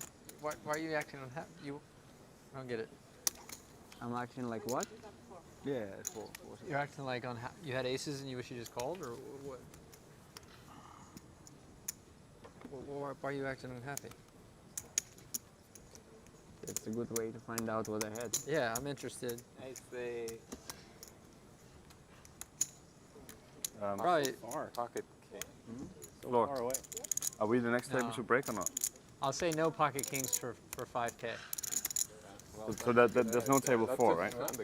Okay, I got it. I'll say no pocket kings for 5K. Man, these guys just love betting on everything, as if the stakes aren't high enough as it is. That's a pretty good bet, though.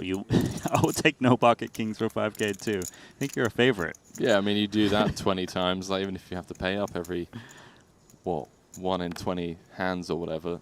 That's a hustle.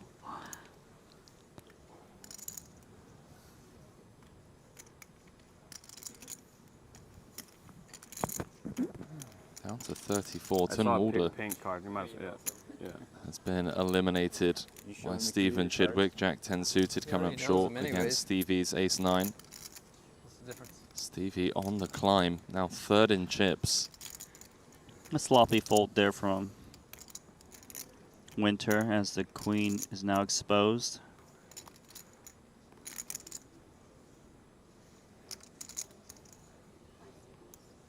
Yeah, Chidwick is saying, Jason Kuhn, don't leave me behind.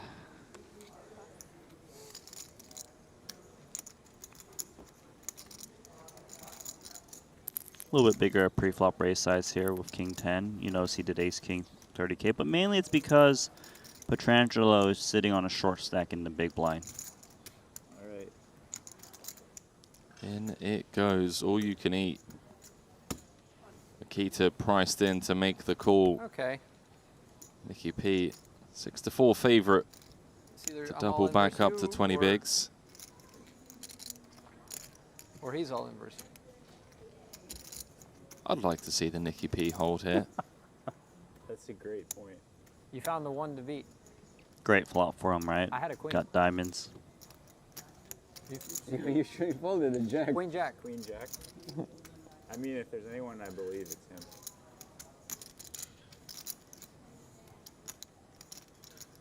You found the right guy. I would have beat you. Well, there we go. Nicky P holding with the ace-9, back up to 20 bigs now. Another one of those that's had a rough series so far. Black chip. I always give you free rolls. Button's good. Bricked 8 events here. In tournament. 0 for 8. Has he? After 4 cashes in Vietnam, 2 final tables, including the 100K main. It's some crazy shit. I thought that's why we were here in the first place. Yeah. Only because We of Sean. traveled. No, you guys. That's why we traveled here. You're not looking at it right. Okay. I could. Randy, whenever I could tell you this something that'll blow lineup, your mind. Okay, yeah, I mean. I'm not gonna say on it. several occasions, I'm sure you could. I'm not gonna say it.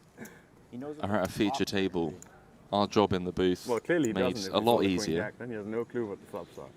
No, he's only the flop. Yeah, chatty He and knows all incredible diamonds. play, of course. Oh, He also did it on purpose, so like that's why Nick owes him. Absolutely nothing to do with anything. Are we gonna golf when we get back to Vegas? No. But not because of me. I actually will play because we have so much free time. It's busier than ever. Hecklin One with the tournament every 3 rejam days, spot. isn't it? Thinking about it, gotta just come with the call. Oh, I guess you don't play the pillows as well. I mean, there is a free day every 3 days, basically. 1 out of 3. Aren't they single re-entry? Yeah, so. Does open the door for Alexei to defend from the big. Hearts are dominated, but his pair outs are certainly live in this 3-way affair. 115 in the middle. It's Platonov that flops best on the 9-4 tray. Showmento, of course, with the 2 overs. No backdoors for him.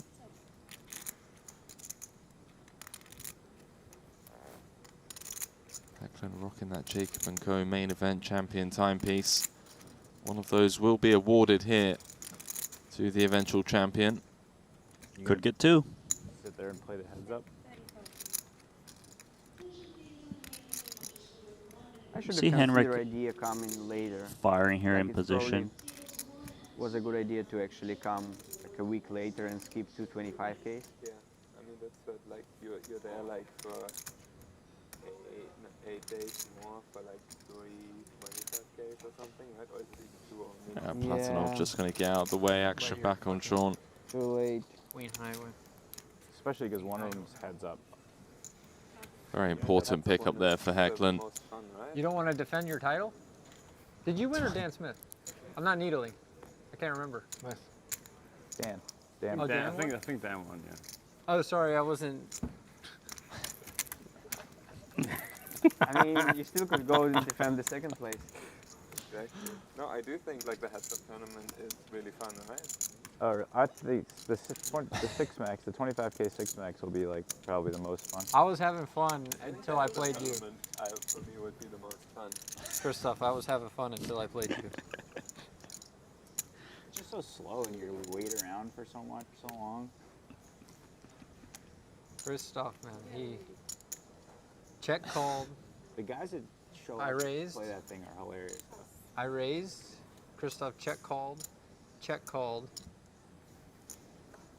Tank 8 minutes. Oh, yeah, lead. There's no shot clock in that? No. A legit 8 minutes. I'm not trolling. So there's like, it was like, what was it, 20-minute levels? He was playing Korai Aldemir the round before.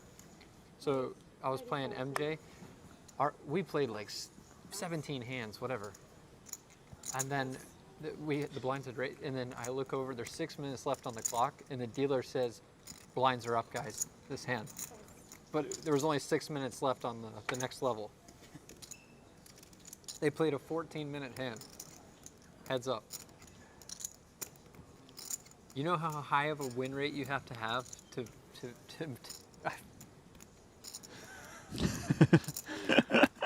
Oh man, this guy.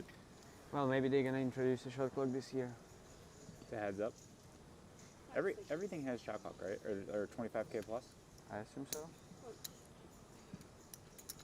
Of course, talking about... They're talking about the same guy at the same table right now. Yeah, Across the board. Vogelsang came second in the 25k, heads up to Dan Smith. Bracelet event, Queen High board, top for Vogel. As he looks to do the talking with the cards rather than the verbal jousting.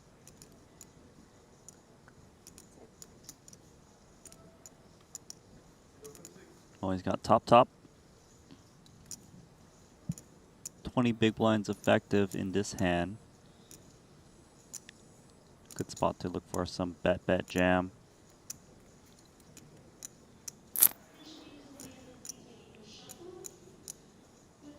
Known for taking his time, of course, demonstrated here.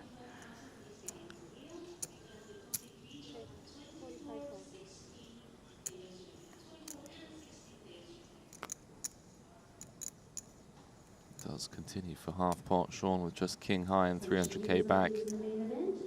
Not really much he can do with this one, Randy. I mean, have to be incredibly creative. As Vogel sang. 1-0, Christoph. What's the highest your win rate can be getting in 2 hands a level in a heads-up tournament? I'm just curious. 10-20.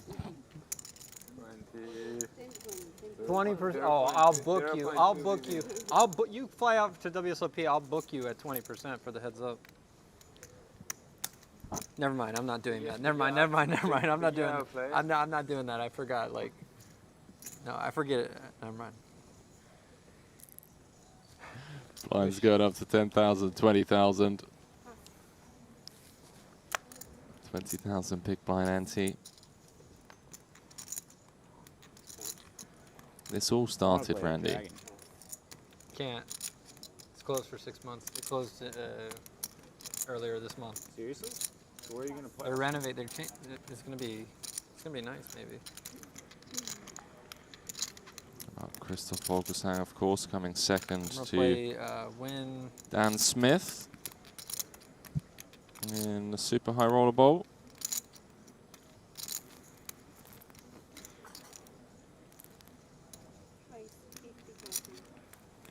Winter going to work here, king 9 in the small blind. Blinds 10k, 20k.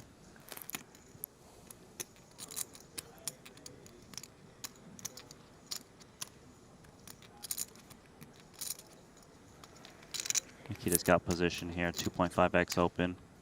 I'll take a flop in position. Big flop incoming for Winter, just 250 back. They'll still have the best of it on the 6-6 straight. And Winter being balanced here. You know, he does have a lot of checks out of position, especially on these lower type boards. And it's tricky because he's also willing to check value in these spots, so the player in position can't just blindly bet thinking that he's weak. His style kind of just allows him to get a lot of free cards. Yeah, Sean really does strike me as one of the most balanced players. Obviously a very small sample, we've only seen him this week. A very tricky customer. So one more check for Winter, king 9 high.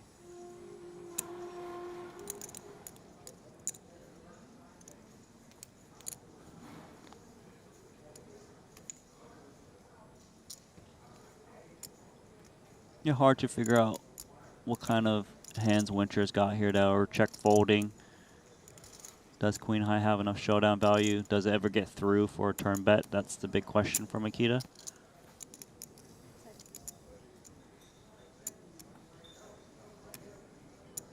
Well, a double paired board now. King High with the check mark.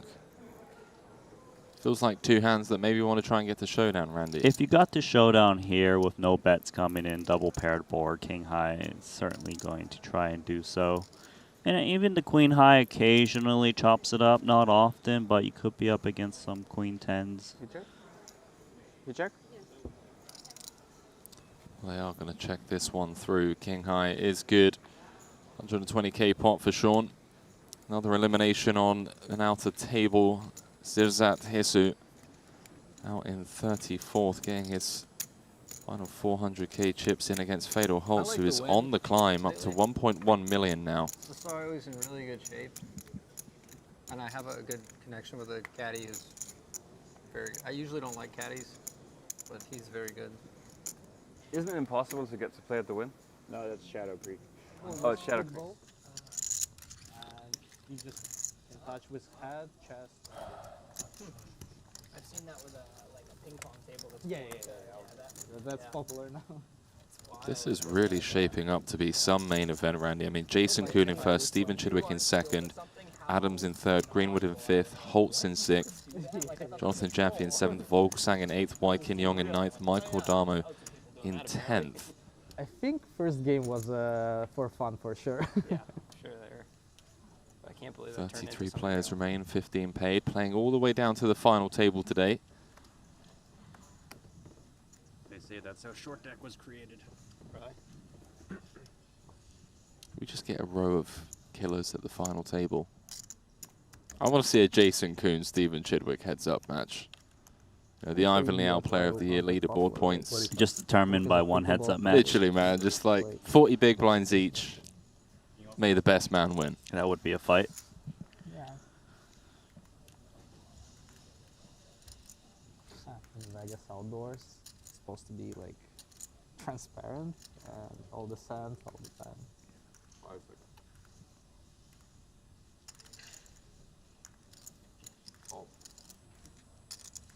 Stevie just absolutely cruising on the outer Number table. one, number two. Yeah. In chip counts for us. 96 versus 84 big blinds. Yeah, his last 10 hands, he's gone from 415k up to 1.7 million. Any key all-ins? He's won 5 of the last 10 hands, man. Yeah, a couple. 7-9 of diamonds against the ace-jack of Choiti on an ace-jack deuce board. Check through. Turn brought a 7. Stevie check raised with turn third pair. River a 7. GTO, of course, with top 2 on the flop. And then Chidwick, a couple hands later, sent to Mulder packing ace-9 of spades against jack-10 of spades.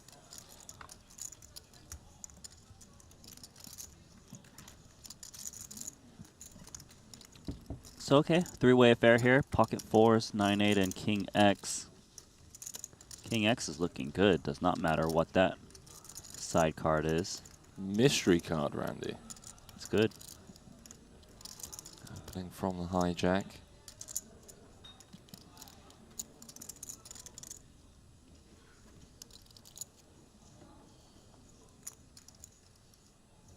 Yeah, this should just thin out the field right here, right now. Kim maybe going to be good some of the time. No, he's not continuing with 2 4s of 2 overs, 1 player to act behind him.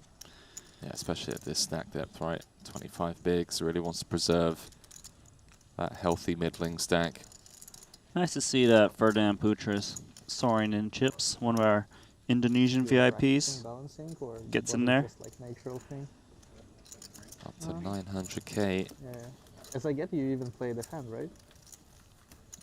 I didn't play that. Ah, okay.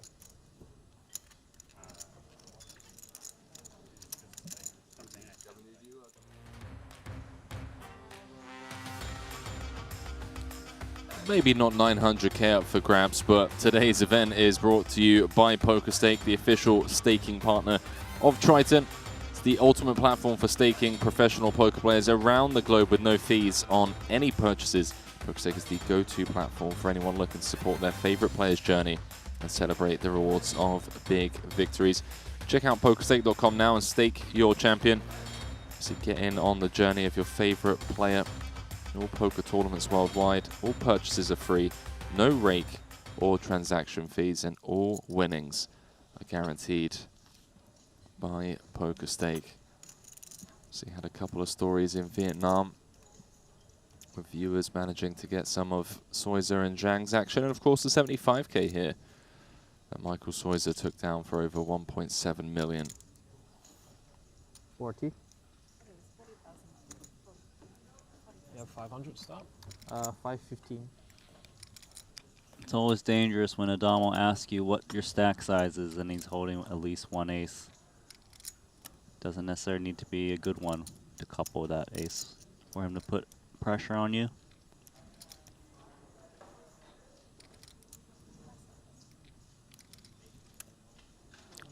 We're reaching, Henry. We are indeed. 2.5x 3-bet here. Sizing down just given that he's up against a smaller stack. Queen Jack suited. A pretty one, but tough to play with this action in front of you.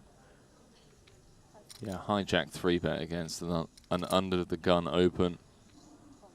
Disciplined fold, of course, from Kim, as expected. That's going to fold back round to Ponakov's.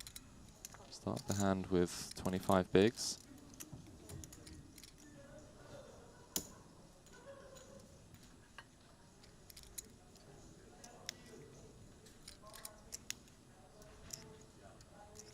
A tough hand to take out of position offsuit. You raise first position, get 3-bet a couple seats over. There we go. Nice pickup. Never know that other card, but I'm sure that didn't necessarily need to be a top tier hand. 2 jacks and 2 jacks. Left like a bomb. Just Okay. in the desert. Hooks everywhere. You play a card? Now I'm Damo on the climb, of course. Hecklin Yeah, so it's got not- 2 outed by That's why you have to Punsri. aim, like, over the trees. It's Couple not- of orbits back. And then you're worried you're going to Aces overcut cracked it by into 10s. bunker. Bad's, of course, going to make the call. I double cross it. Double cross it every time. You wouldn't believe it. And then you just have to. That was the easiest. See Bad's reaction there. He's like, really? See if either of them get a free roll on the flop. Not this time. Rainbow board. Chop it up, gentlemen. Our Luxon Pay Invitational champion has been eliminated. Ramin Hajiev. Ace-Jack coming up short against Maher Neuer's pocket jacks. With that, 32 players remain. It's like it's number one hand. Jason kind of long Koo par. leading So the sick. field.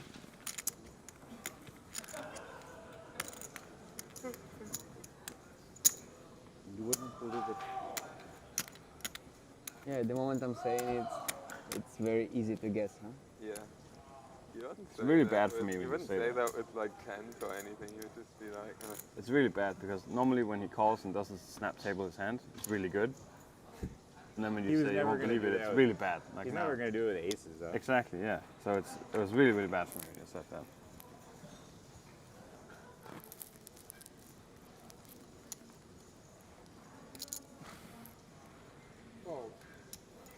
I think Jacks is the only hand I could do it with. No, but I'm saying like once you don't snap table your hand, I know as a minimum I have the best hand. You had Well, I a few guess- seconds of hope. Yeah, exactly. And then just back to chopping.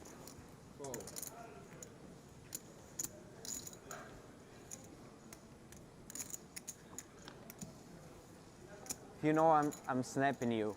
Are you actually happy to see Jacks or Saw not? your black. No, then I'm happy, but like you didn't snap.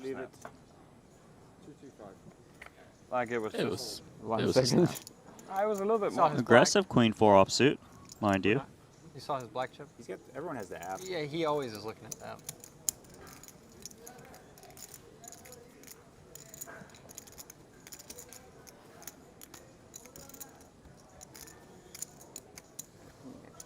Hello, Steve. Who we got? Steve who? There's a lot of tough Steves. Chidwick or Dwyer, which one do you want? None of them at my table. Yeah, just change the first. At a feature table, they can both join. See who we got. Stephen Chidwick has taken the chip lead, by the way. 31 players remain. I think we got a Dwyer. Raised to 40,000. Fold. Here we go. Confirm. Santosh Savana has been eliminated. This was the last chance for him to really kind of take some points away from Jason Kuhn at the top of the series, or player of the series leaderboard. O'Dwyer, first hand. Couple of sixes against an under the gun open. 5 seconds. Cool. Call.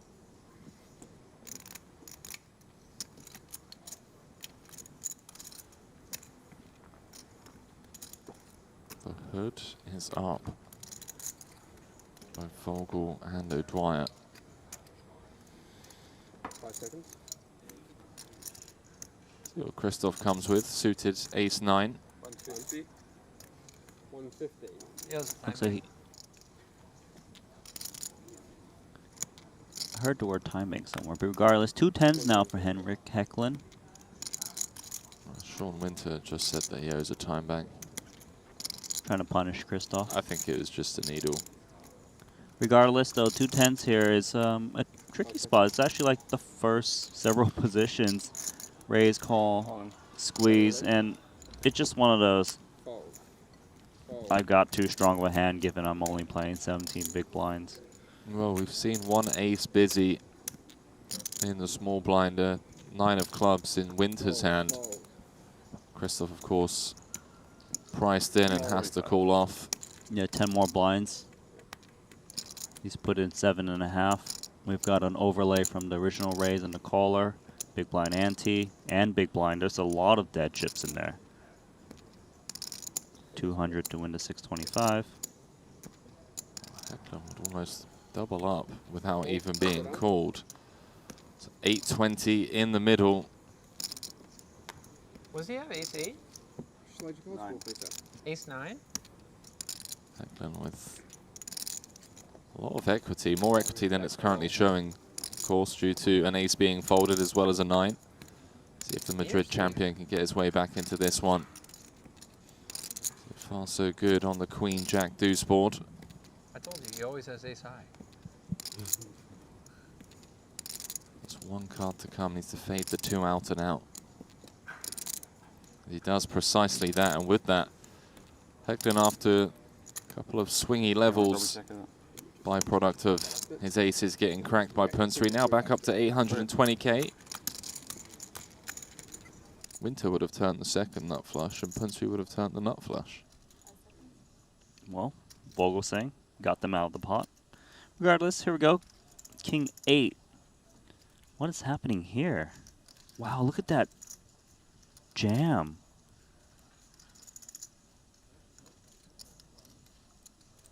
Jaffe just trying to put Ponakovs in the bin. With nothing but a bluff catcher. 2 pair. So Jaffe has the range advantage given he raised on the dealer button. Ponakov's just flatting from the big blind. Wow, he lets it go. Let's go of the Doyle. Jaffe getting away with a massive bluff. Back up to 1.3 million now, 4th in chips. This is low? Yeah. Playing Ponakov's all in on the river. Just king high. That's nasty, man. Like, getting him to fold the Doyle 2 pair. Jaffe representing 2 pairs himself, or straight. On a flop. Oh, or where? Big flop? He's a tough opponent, Jaffe. Does he have a name? I use one on the river, and then Willie? when I get raised. Right. Ponakos feels like he preserved his last 230k. How'd you not hit me with it there? Oh, nice. The owl has a name, Randy. What was the name? I didn't catch it. Good to have Willie. one in the pocket. Willie Owl. Willie the owl. Okay. Or Willie the cowboy. Or Cowboy Willie. Willie Smith. It's got a time bank on its head. 45. Sia Jiang, of course, fresh off that 800k score in the $200,000 Luxon Pay Invitational. Now finds herself number 1 on New Zealand's all-time money list. A very healthy stack here. Deep into the main, day 2. 101 runners generating a prize pool of over 10 million. 16 off the money. We will be playing down to the final table today. Min cash of 175k. Snapped off by ace-8. Here we go. Good spot for Alexei after folding those 2 pairs. You want to consult Nacho before we run it? All-in guidance, he's been struggling. Well, he's not struggling on that board. King Jack 4 is here, drawing 2 running cards. I think Dead he's on gonna the win. turn. Oh my god. Dude, that's when Nacho comes out. I think he's going to win this one. Sorry, he got a lock on the turn. Okay. One more. Yep. I'm starting to think that Hopefully I get 500 correct. an hour maybe Coach? not worth it, Randy. No. He's starting to learn. Posture doesn't look like a guy who's going to win on all in there. That was You gotta believe.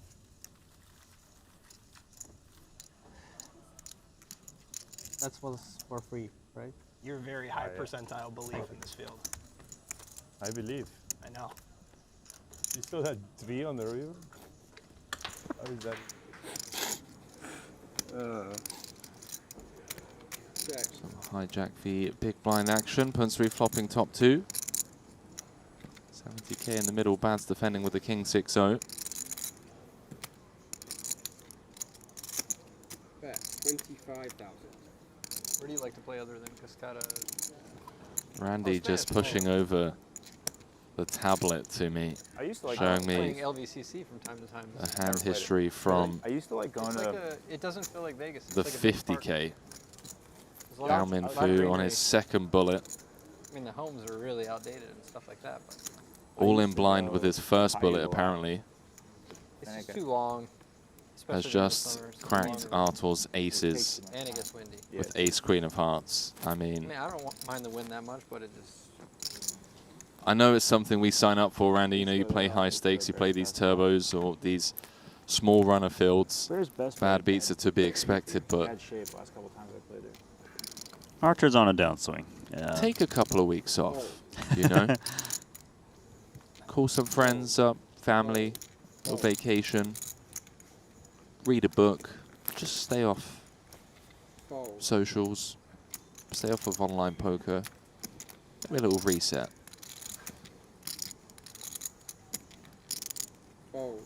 So we're down to 31, Henry, and we're paying how much again? 15 places, 15? mate. Min cash of 175. Prize pool just over 10 million.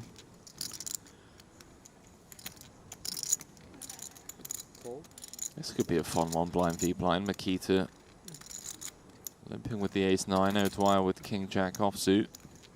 King Jack is one of those hands you can definitely put in some chips to try to... While you have a kind of a range advantage here. Your opponent is going to be limp calling hands that are easily dominated here.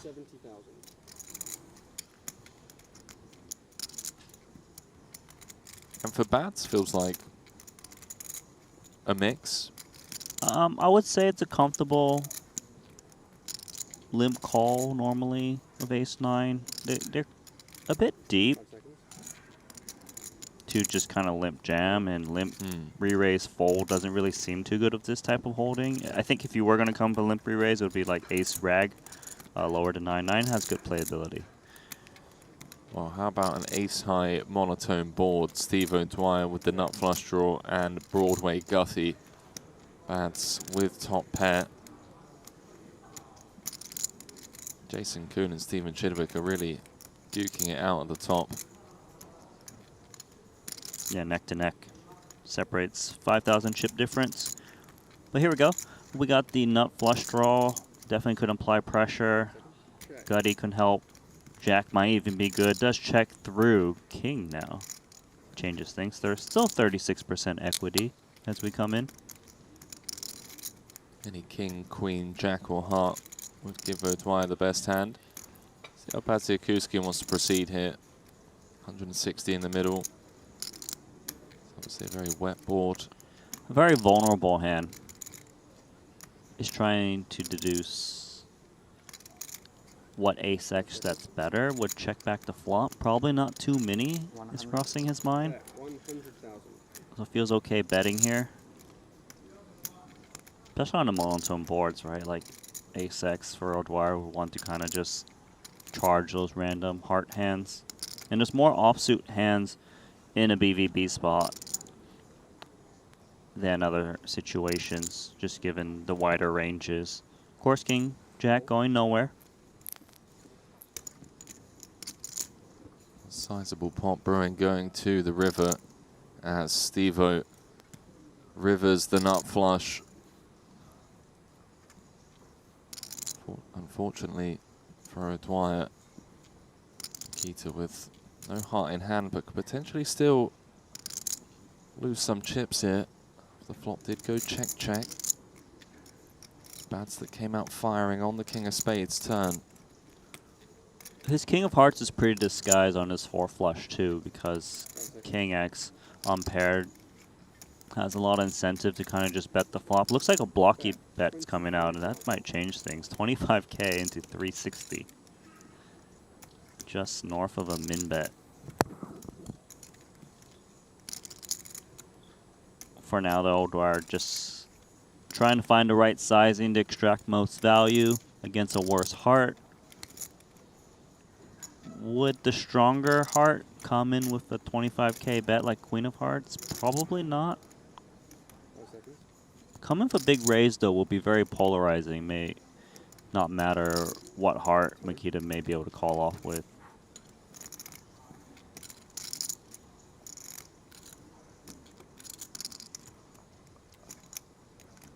Very interesting spot here, as you mentioned, blind v blind.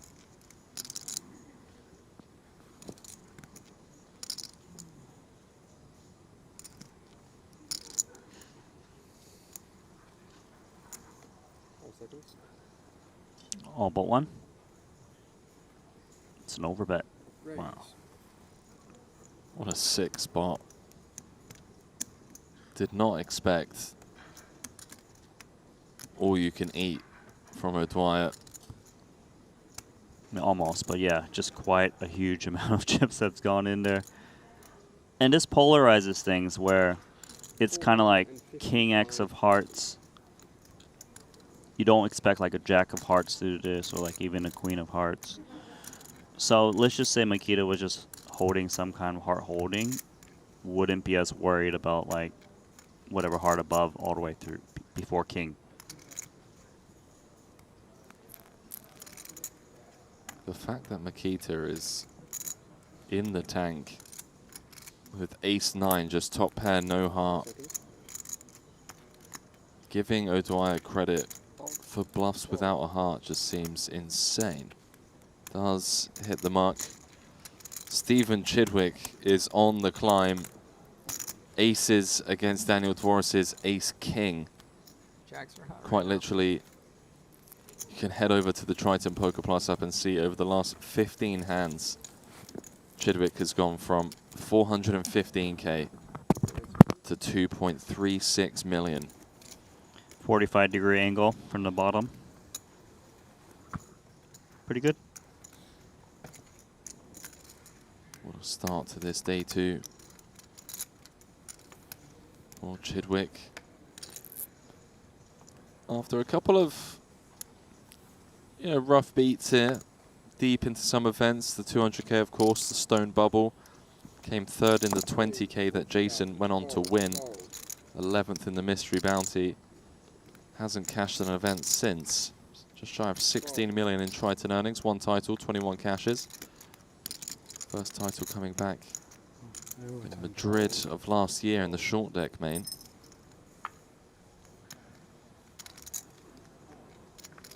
"30 players remain now ready." I kind of expect at this stage average stack of 42 to maybe see things tighten up a little bit. No, it's just the way they play is, they're very well versed with multi-barrels attacking. They've been relentless. Dwyer coming in with Queen 10 offsuit from the small blind against under the gun.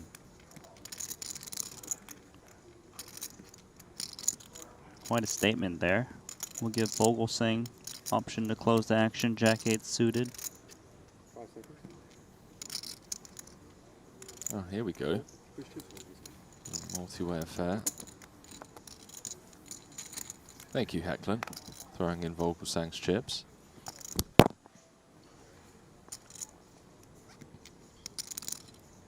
Vogelsang flopping Check.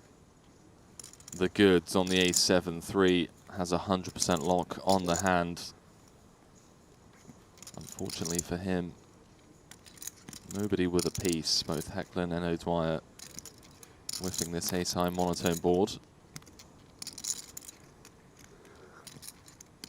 Check.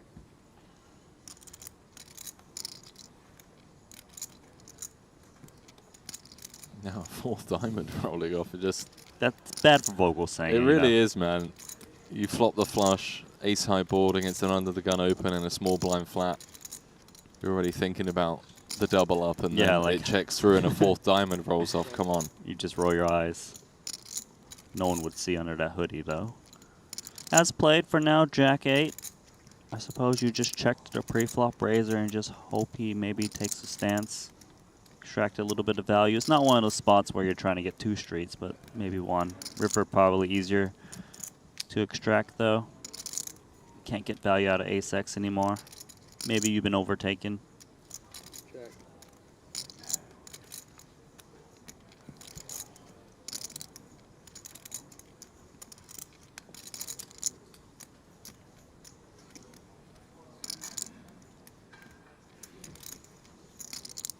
Check.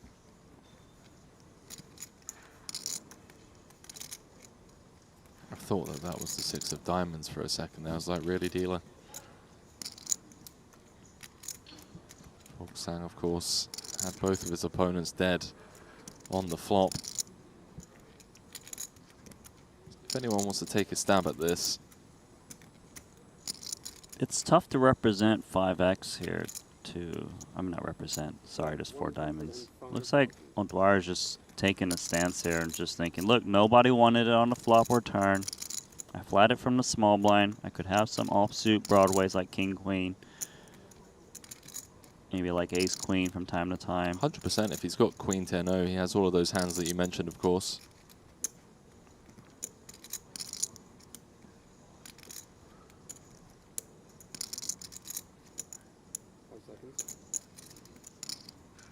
Just too strong of a hand here of Jack of diamonds, knowing his opponents. Not easy, but mandatory. Nicely done. A nice little pick up there for Vogelsang after a misstep with the ace-9 of hearts against Henrik Hecklin's 10s. 30 players remain here in event number 11, the 100K main event. 3-day event. The plan is to obviously play down to the final table today. And tomorrow we will be awarding our champion with $2.6 million. 15 places paid in this one. Arguably, not necessarily my favorite tournament of the series, but these 3-day events where we come into day 2 and we just have so many exciting things throughout the day. Obviously, the return of day 2, seeing who buys in, re-entering at the last minute. And you have the money bubble. Then, of course, once you make it into the money bubble, then the next... Lots of things happening today. It's so cool, man. I mean, today is just an insane day. And the fact that we have Chidwick and Kuhn kind of leading the final 30 as well, with both of them playing for the Ivan Liao Player of the Year award. They're the only 2 in the talking, in the conversation, yes. right? So... Yep. And they're neck to neck, and of course, what, 200K prize added up top if you can win it. That's a nice chunk of change. We got a fun day ahead of us, for sure. I mean, looking at the top 10, such a star-studded field. Some He's got a landmine. Potential epic storylines emerging from this one. Timothy Adams, by the way, 4th in chips. Vogel coming along here. King 8 of clubs against the early position raise. Petrangelo started the hand with 12 blinds.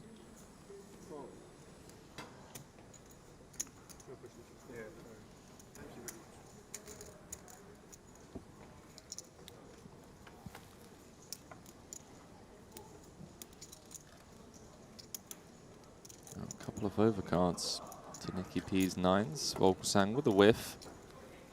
Always feels so dicey though, betting these board textures with just 195 behind.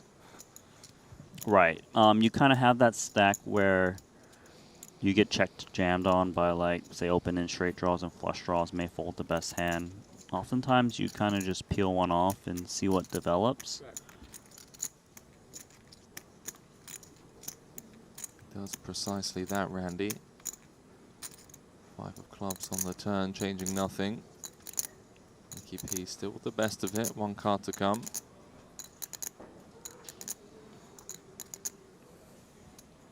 Yeah, just no connection here for Vogelsang. Contemplating firing still. It's a close-up of the watch real quick. Shout out Jacob and Co.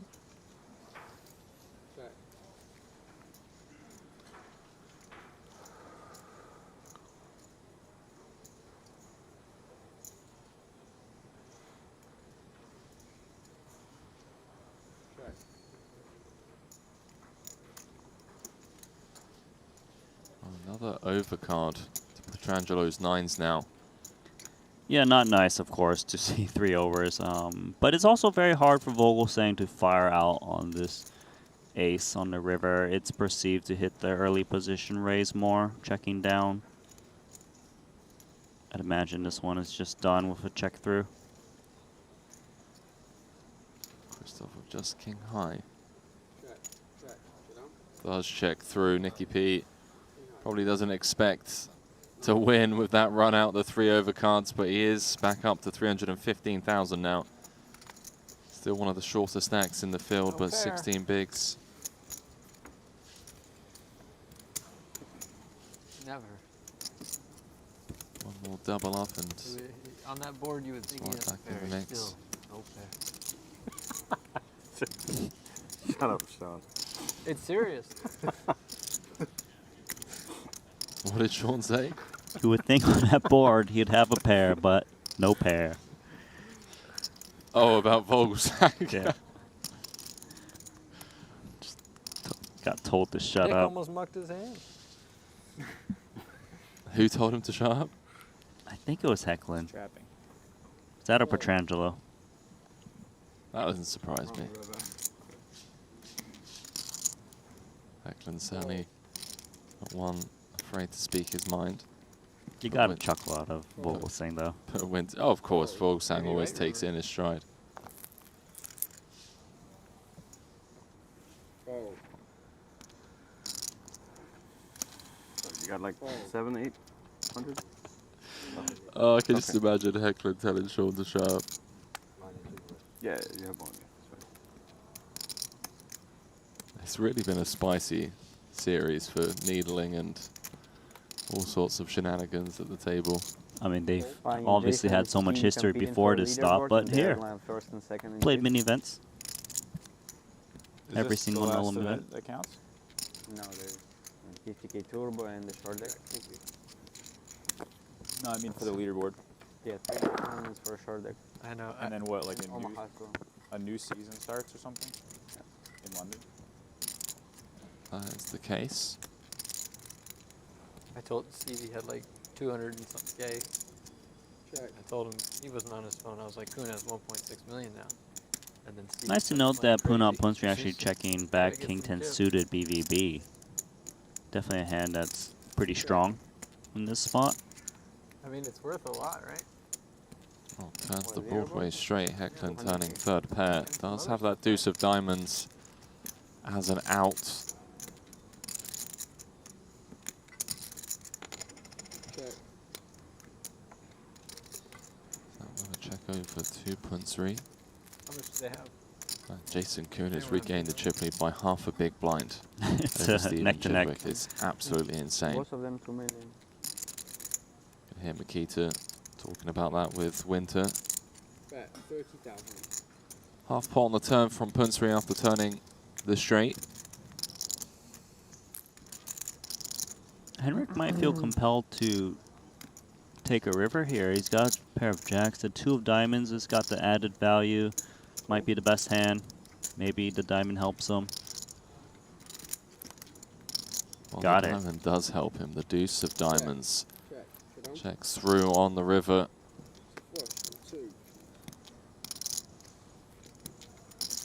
Little nod between the two. Punsri obviously knows he can't complain after spiking that 2 out.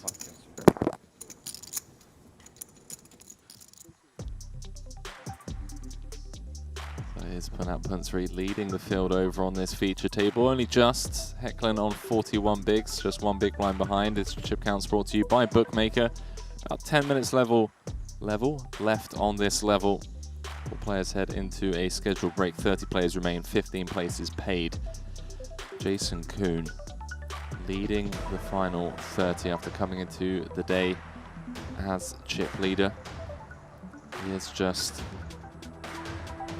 343 points behind Stephen Chidwick. He's currently leading the player of the series, so that would give him an additional 100 points. So you could say that he is just 243 points behind Stevie.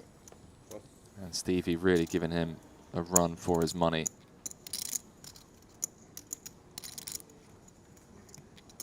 $275 behind.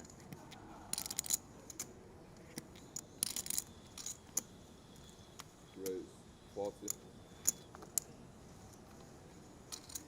Plus. Plus. Plus.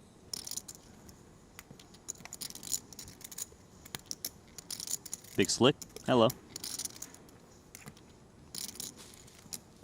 Yeah, last time Punsri 3-bet against Bads. Bads gave him all of it. Punsri with the goods this time, would not be folding, of course. Yeah, he's contemplating actually just open jamming. Makita's playing, what, 24 blinds? Thereabouts, yeah. Early position raise. Not too many, like, 3-bet and deuce in this spot.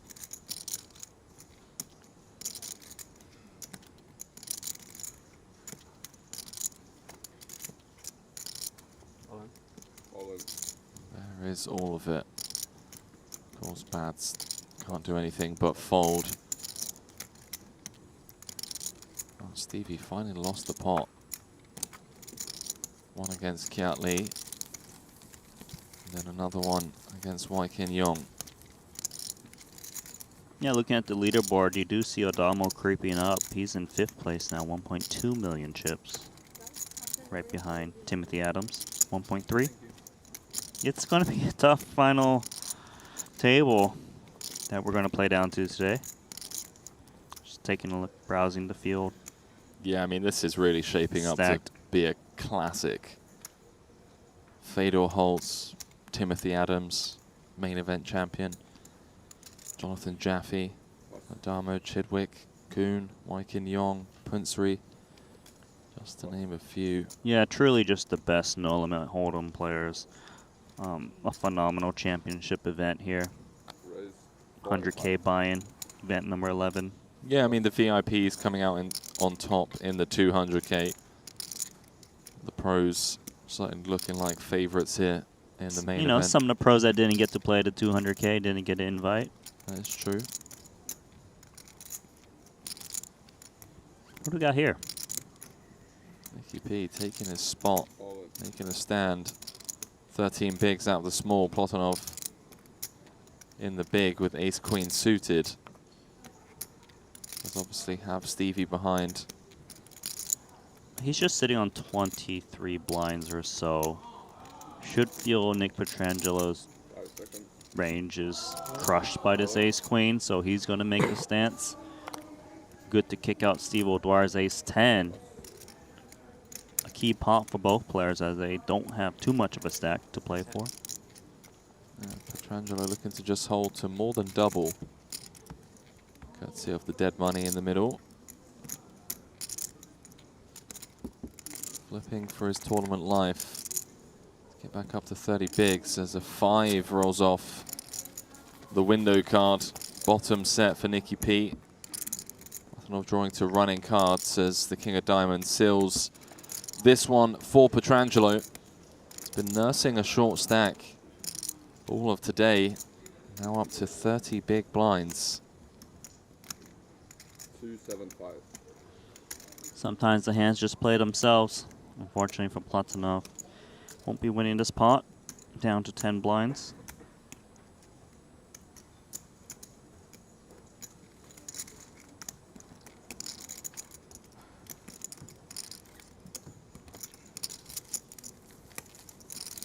Yeah, I'd love to see Pietrangelo run deep in this main. You know, widely regarded as one of the best known Hold'em players. Well respected amongst his peers. Really well balanced. In the lab all the time. Yeah, he's tough. He really is. Would also love to see him with a playable stack as well. You know, he seems to have just been handcuffed in a lot of the tournaments we saw so far this series. Right. Whenever we've had him at a feature table. Other than that, I'm just thinking, bluff. I'm like, we gave him chips. We gave him 8-6 offsuit. And he gave his chips over to Mike Watson's 2 aces. He did indeed. And that was 75K, was it? I think it was. No. No, 50 then? I want to say lower. It was early in the series, but you could be right. It might be the 50K. I think it was 75. But anyways. Definitely wasn't the 75. Okay. Because neither of them made it deep in that one.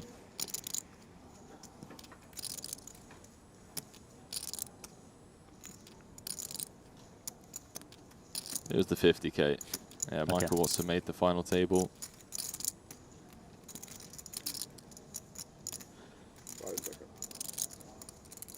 So Punat Punsri limped the cutoff here, 6-4 clubs. It seems. Inside straight draw. Just wants to play a suited hand in position. Does obviously cover everyone behind. Winter does connect with bottom pair. Very favorable spot for Punat to apply pressure against the short stack in the big blind in a limp pot, because Winter has a lot of incentive to jam ace rags pre-flop, just taking it down, blocking the hands that can really just continue. So Punat can actually apply like 2-barrel pressure quite a bit here. Right now though, Winter bottom pair. Still a tricky spot here as he could be still behind like those pocket pairs that might limp, like 8s, 9s. Check raise is the play.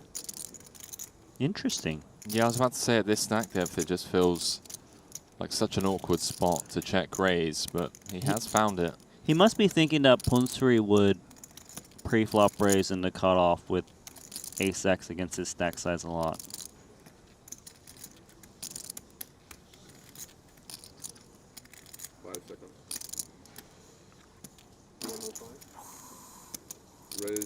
What is this?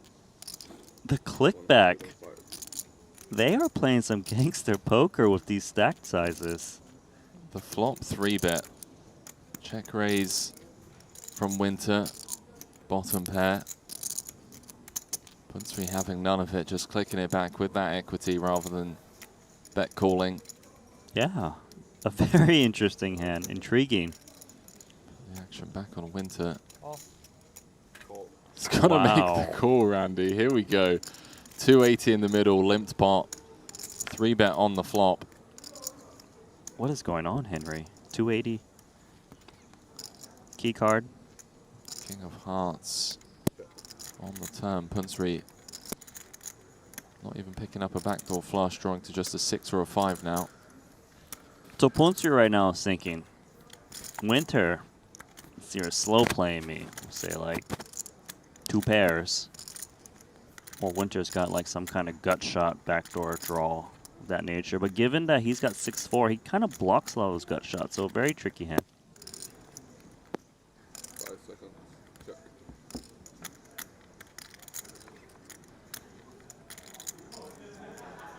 But does check all the way through. Backdoor flush gets there. Winter still with the best hand, just bottom pair.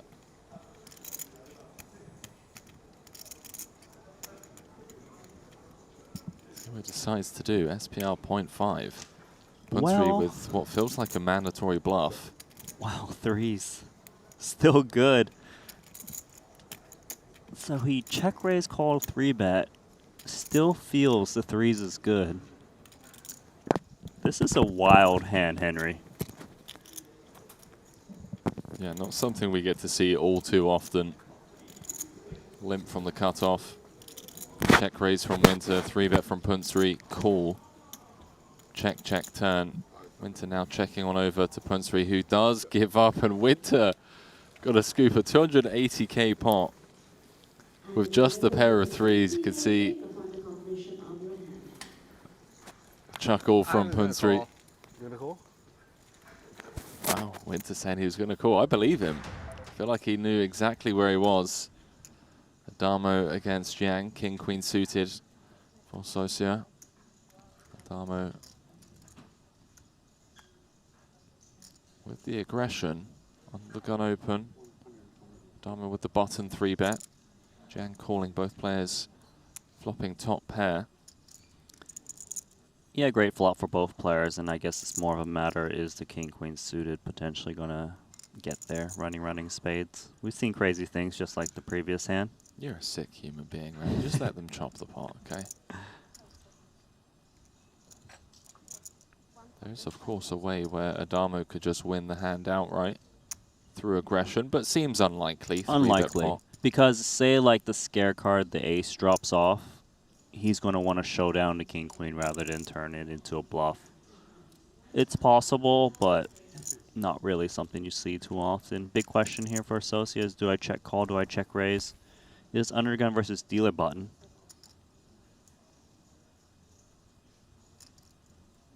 $230. There's the check raise, Randy. Action back on Adamo. Obviously a flush draw present. Does he want to just mash it in now? Try and deny some equity? Or, you know, the king-queen, not many scare cards other than the ace-x that you mentioned. Yeah, certainly nothing wrong with pushing chips in now. If he feels that Socia's got some check-raise bluffs, then calling is better to allow those hands to have a chance to kind of just blast away.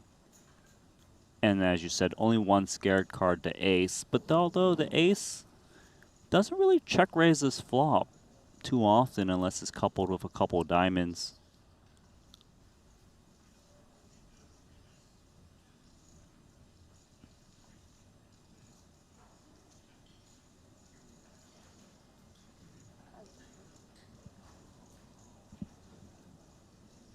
Wow, throwing out another time extension here.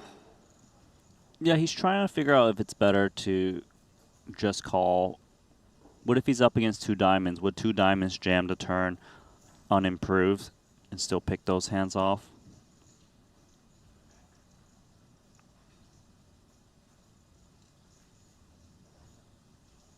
Two-time champion.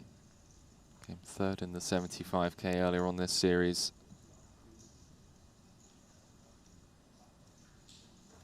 Three-bet pre. He's now facing a check raise on the king 8-3 top pair. Going to be good a decent amount of the time.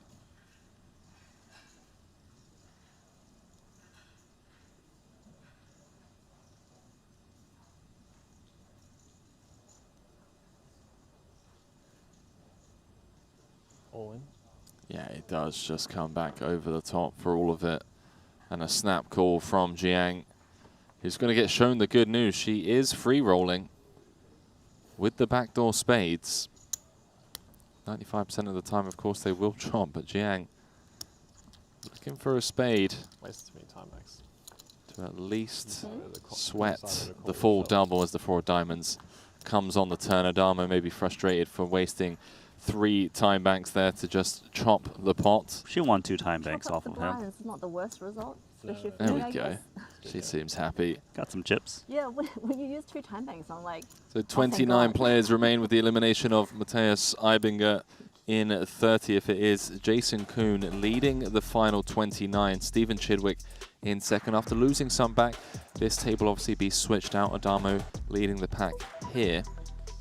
When we come back, 2 new feature tables featuring both Chidwick and Kuhn. Nacho Barbera on the spin. Jonathan Jaffe, Timothy Adams, Kat Lee, Fedor Holtz, Putra and Wai Kin Yong all in the top 10.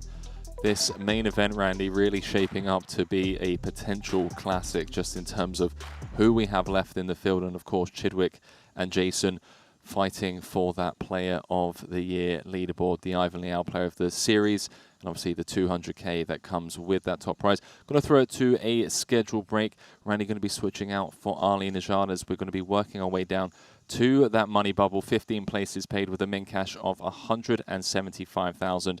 And of course, the plan today is to play down to the final table. We'll see you guys very shortly after a quick commercial break.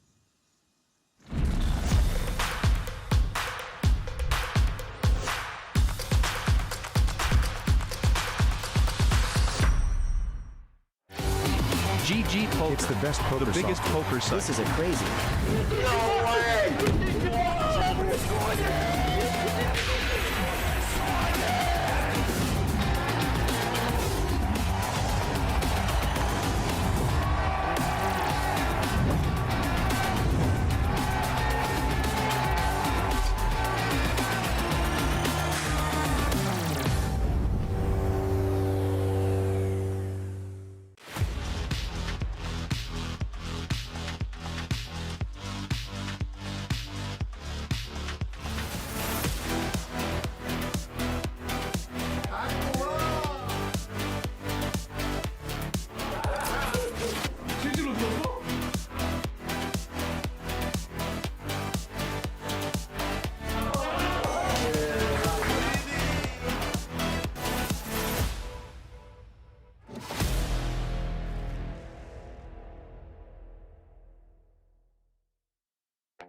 Take your game to the next level with GTO Wizard. Practice against GTO on all your devices. Study any situation from pre-flop to river, we've got it all. Upload your hand histories to uncover your biggest leaks. We have hundreds of hours of coaching from top pros, cutting-edge theory articles, and custom study plans to help guide your poker journey. GTO Wizard, the #1 app for poker players.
What develops.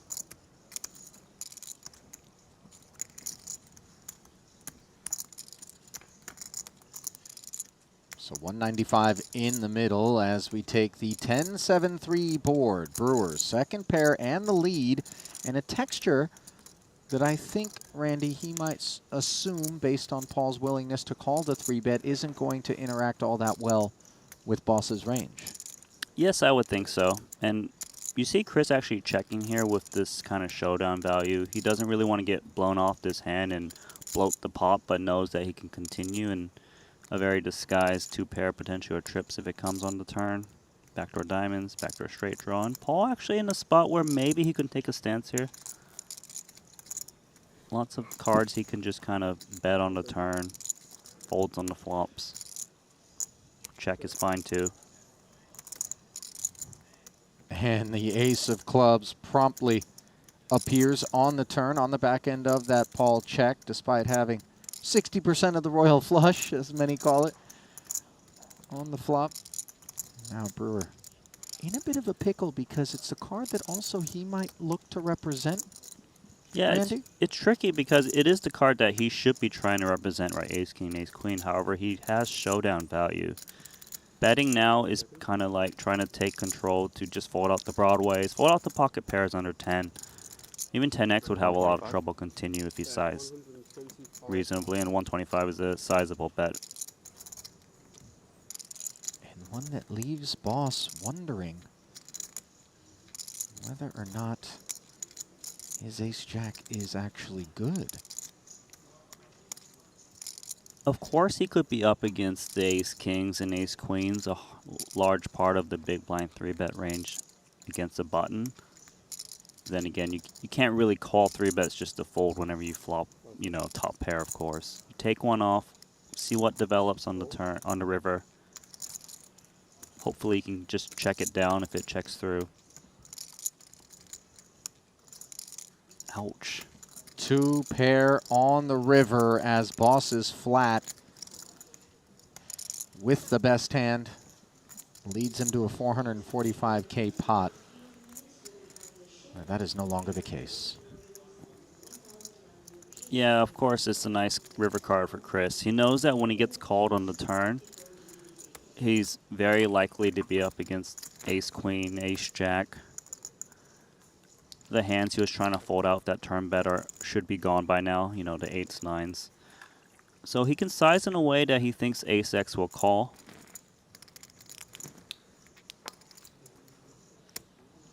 Looks like a milky bet incoming. A down bet from his turn sizing. Paul hates this. It sucks because your opponent could be betting a very similar hand and you're just folding a chop. You know, it looks kind of like blocky. Seems milky. Does make the call. Nicely done, Chris Brewer. Yeah, and you could see Chris recognizing once he gets called on the end with 6s and 7s that he got very lucky.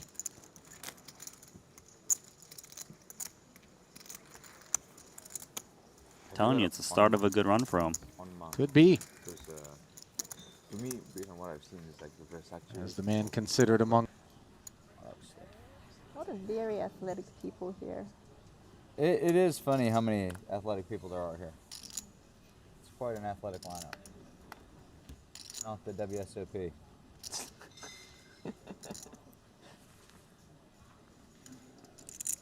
Would you say our group of commentators here are athletic at all? Ryan Kim played like semi-professional hockey. Really? Yeah. You mean ice hockey? Yeah. Oh, okay. Yeah. Wow. Yeah. I would file that question under rhetorical. LA. Uh-huh. Oh. Randy? How about us They three played versus Australia. 3 of them? Any sport. He played ice hockey in Australia? Which sport should we play? How about that? I could be making that up, but I'm 90%. Yeah. Yeah, it did, yeah. Yeah. Are you sure it's not a field hockey? No. Wow. It's ice hockey for sure.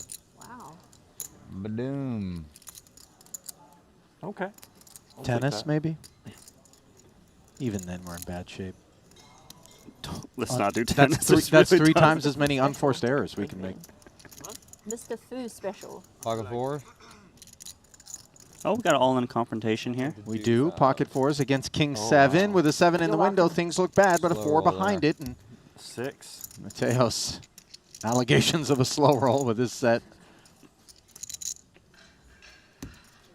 Turn leaves the King 7 drawing dead, and Mateos able to take down this 155K.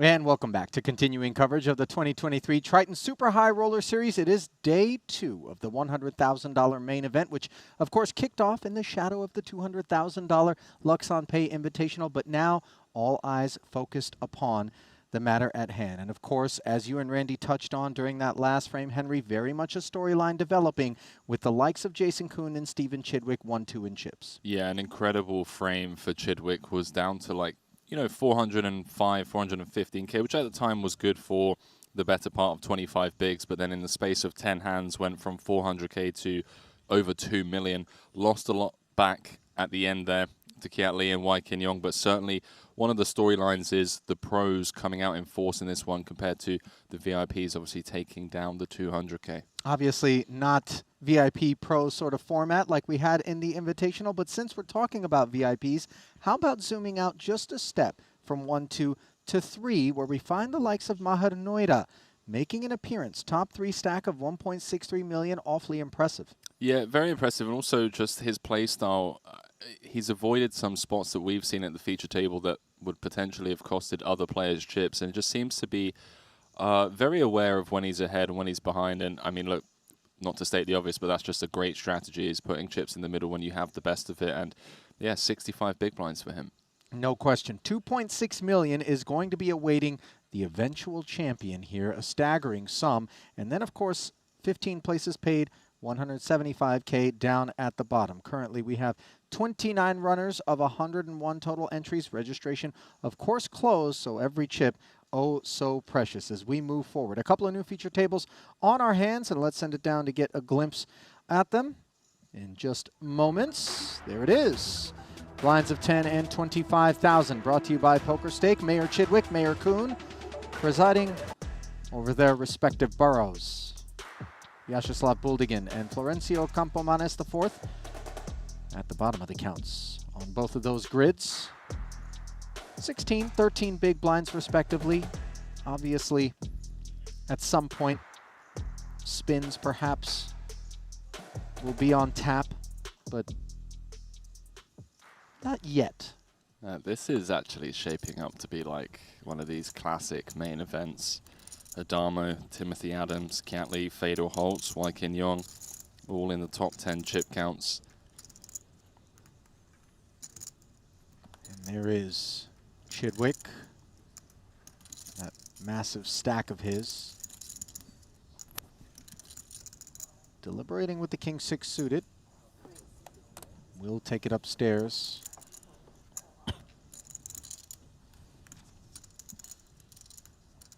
Yeah, really getting down to the business end of this tournament now. This is the stage where you really see elite pros set themselves up for a deep run, leaning into those middling stacks as we close in on that 175K bubble. I expect this frame to be a lot slower than the previous frame. On account of?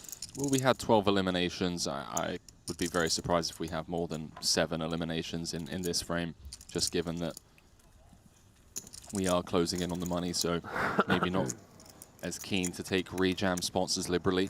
All those stacks getting absorbed into the remainder of the field, obviously leaving it a bit deeper as we slip it over to our other feature table where we find one in progress between Fedor Holtz, who has Ace-Jack, and Jason Kuhn with the pocket nines. Jason, the opener in this one. Rough series in Vietnam. A rough series here so far for Fedor. Has not cashed in North Cyprus. Has already doubled up.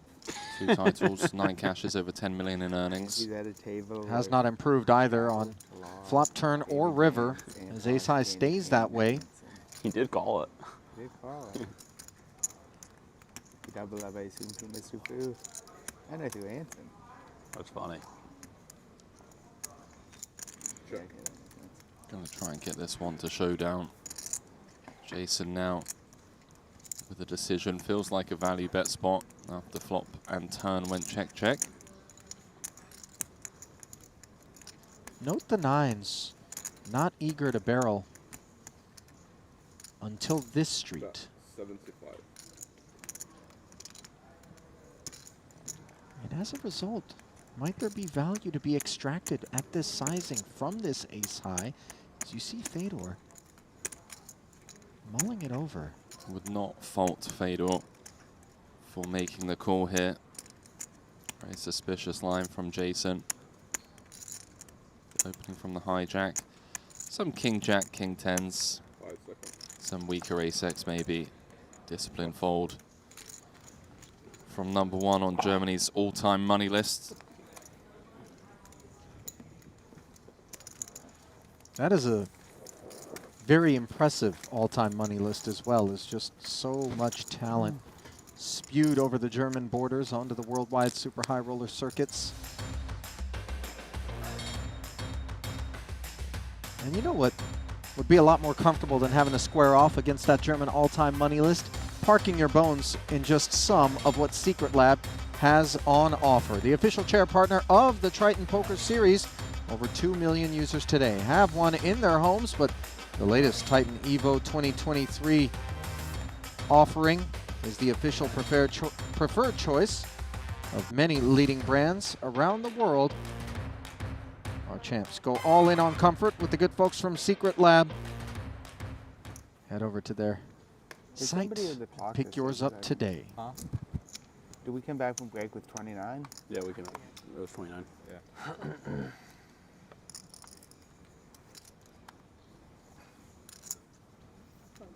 Greenwood also in the mix here, along with Brewer and Watson. Absolute stacked field. 8s for Brewer.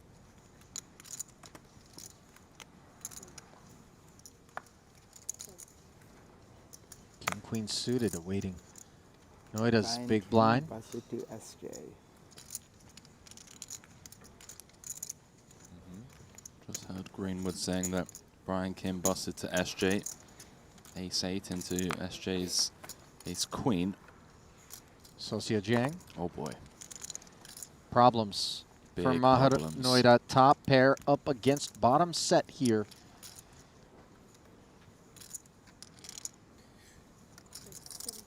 Brewer following through for 75K. Noida does have him well covered. Yeah, north of half pot.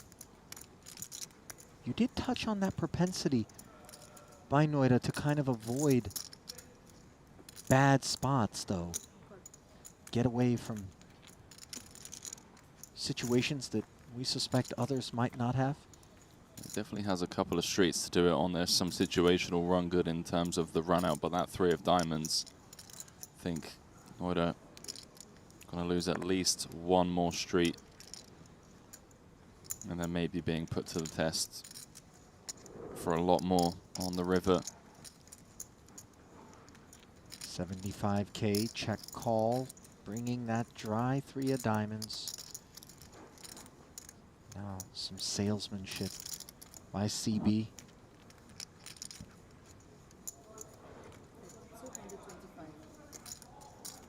$2.25 into 295. Yeah, more than half pot on the flop, 2/3, close to 75% on the turn.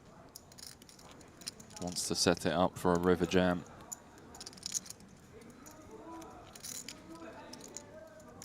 This exchange not being had as a whisper, as the sizing here.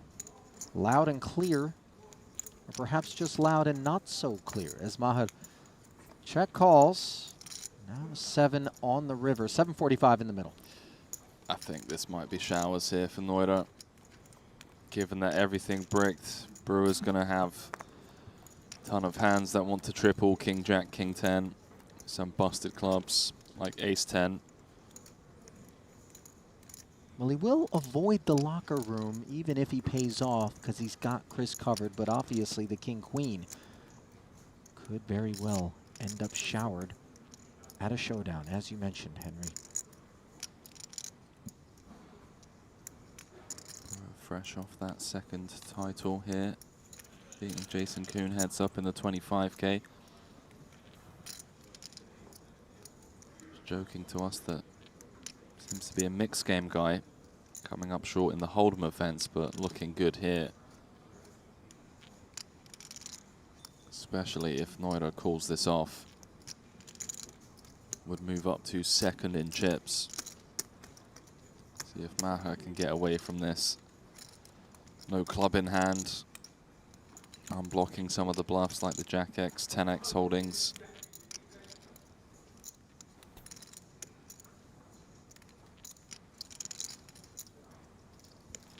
Be an incredibly impressive fold.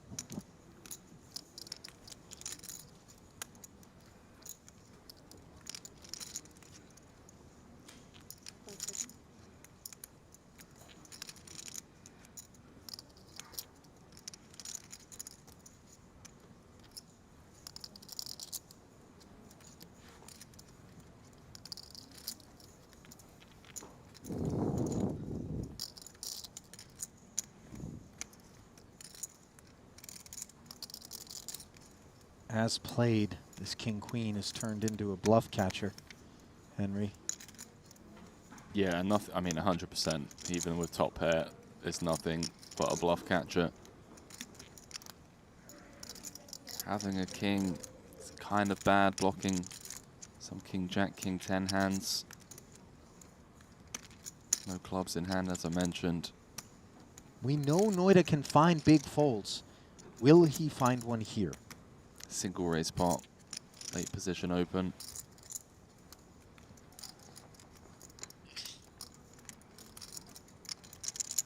You can tell he doesn't like it.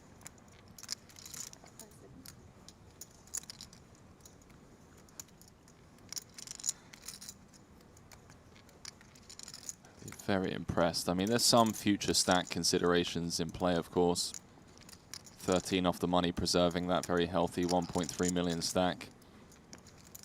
But then the flip side to that, if he calls and is correct, he's the tournament chip leader. Oh, look at that. On his feet briefly with what looked like a calling stack. And he does make the call. Unfortunate altercation there. No, more than that. 550. It's 550. Yeah. 550 being paid off on the river. Brewer scooping a 1.8 million chip pot, and with that, up to second in chips now. Yeah, just a disgusting run out for Noida. If a jack rolls off, a 10 rolls off, a club rolls off, manages to get away from losing that 550 on the river.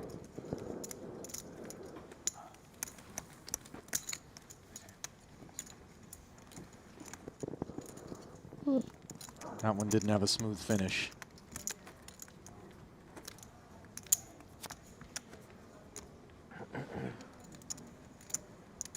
Poker will give you a little acid reflux from time to time.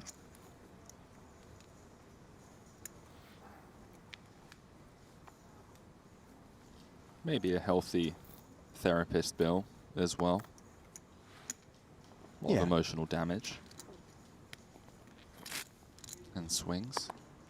Both in the booth and at the table. Has anyone stepped forward to be a kind of a specialist therapist in terms of poker? Feel like there's great gains available. I think there are some out there. On the topic of great gains available, pocket aces, a path to such things for Campomanes on this occasion. Off of 325, he will jam basically all of it out there. Will customers surface? The answer is no. Philippine delegate. Taking one down. Love that windbreaker, by the way. Kind of an anodized, metallic, root beer, copper, what? Root fire. beer? I don't, just, what calls it? Gray brown. I'm into it. Looks like it would do well in a Daft Punk music video. Confirmed.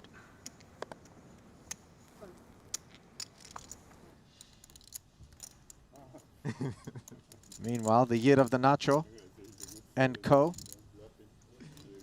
have the other feature. Wykin fresh off that 200k final table. Couple of main event champions at this one. Wykin obviously took down the 100k main in London back in 2019. Adams took down the main event in Jeju, I believe. 1 hour ago. And I revered 3 hours. Wykin actually took down a main event in the Philippines Year as of the well, Nacho so a is 3 two-time hours. main event champion. I mean, I was all in on the big line, so like I had to get that. And yeah, Adams winning the main event in Jeju 2019 for 27.7 million HKD.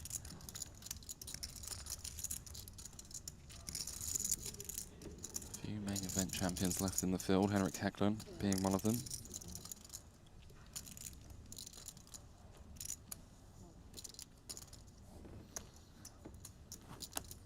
Barbero pictured there as Adams puts the dirty diaper into the bin. Almost picked up his second Triton title in as many festivals. Did have that one cameo in Madrid. But if we count that out, as the full festival play in Vietnam yielded him a first and a second place finish. In the 30K Mystery Bounty, it seemed like the opportunity was there for Nacho against Ding Biao, the eventual champion. And in the post-mortem conversations with him, he kind of admitted he was excessively focused on that pre-registration in the 40K, which was underway, and a desire not to be blinded and anteed off in that event. Got a little bit hasty in that heads-up battle in the Mystery Bounty. Had the exact same conversation with him. Certainly something to learn from. But definitely regrets, I believe, skipping an entire level and reducing the blind levels to 15 minutes.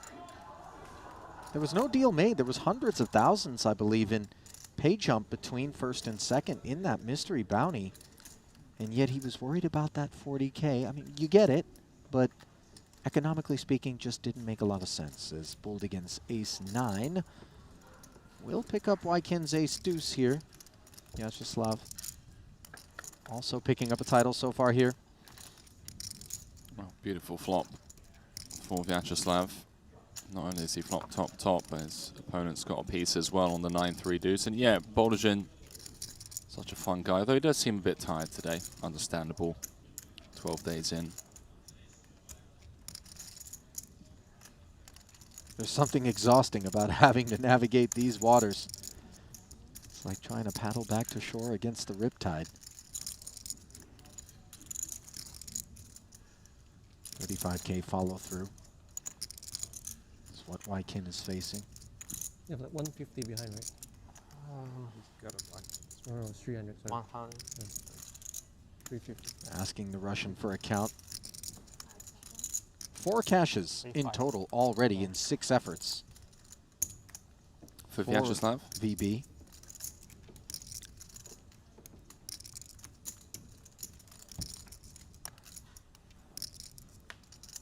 Wykin peels. Fails to improve.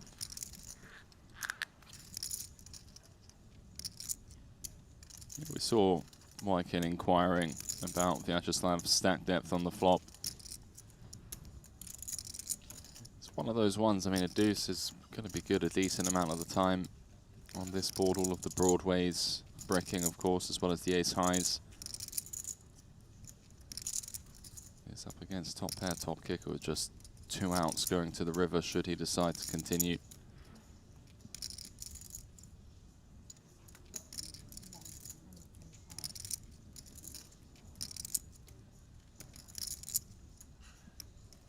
125K will be the cost of such continuation. Setting up a very natural river SPR of 0.5.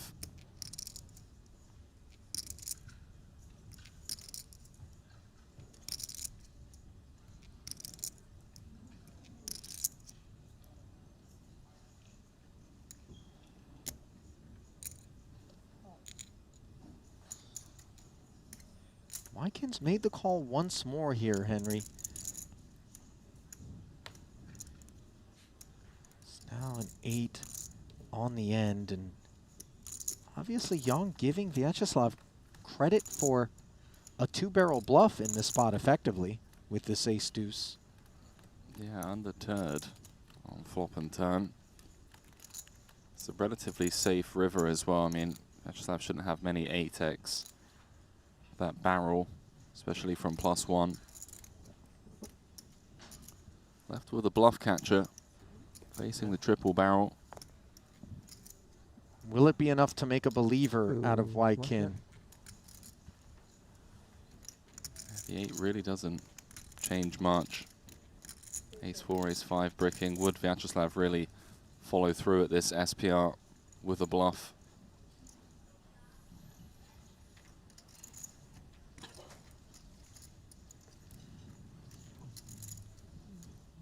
Given Wykin every opportunity to fold.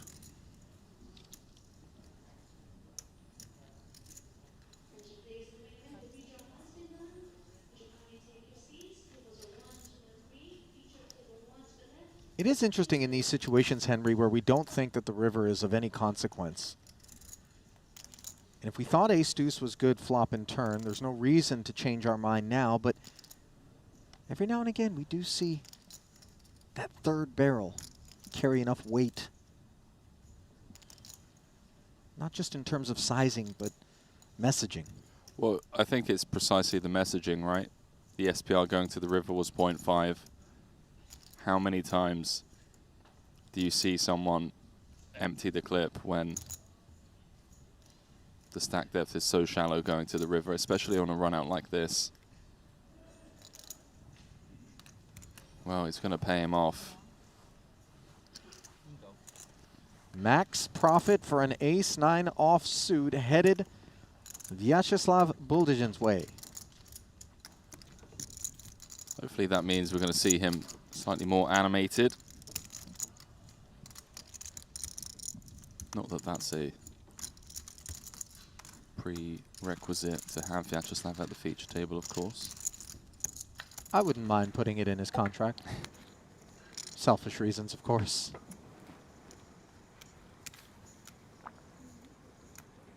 Chris Brewer has taken the chip lead off of Jason Kuhn at this table.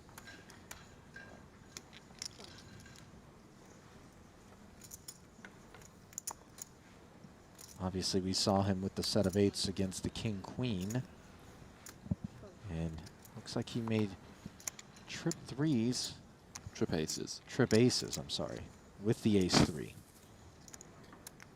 I mean, And that was against Jason Kuhn. 770 counting the big blind. Which is what puts him at the top of the leaderboard. And we got Brewer, Kuhn, Chidwick, top 3.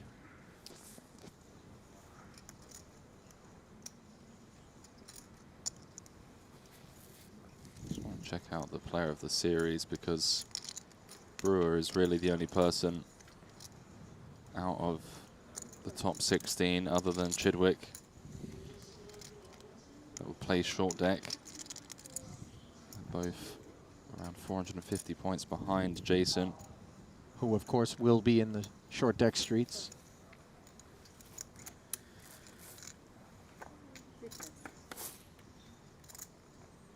Three players to the 7-5-4 board. Uh-oh.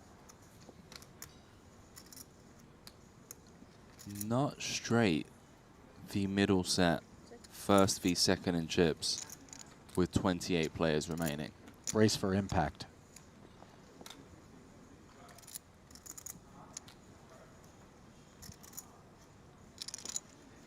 There's so much at stake here as well.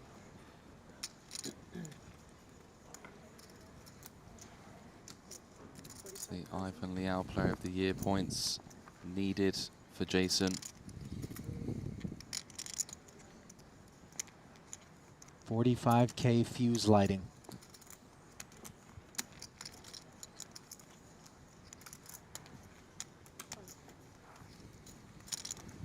Brewer thinks he's trapping. Yeah, needs to see like a diamond or a four-liner. Well, there's the this former. Situational run good. Won't be losing all of it. There's potentially still a way out for Brewer, of course. Who does hold the only diamond. Yeah, diamond or a board pair.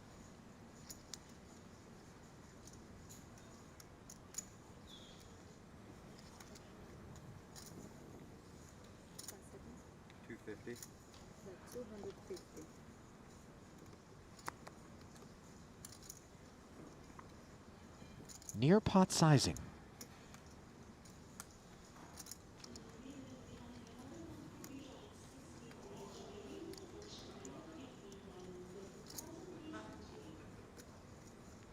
Is there contextual awkwardness to this spot for Brewer, who is looking over at Jason and thinking, you know, we're the two biggest stacks in this tournament that pays 15 with 28 runners left. We're not supposed to play hands like this as the board pairs on the river and no longer. Will Brewer be concerned? Jason Kuhn just checked back the nut straight.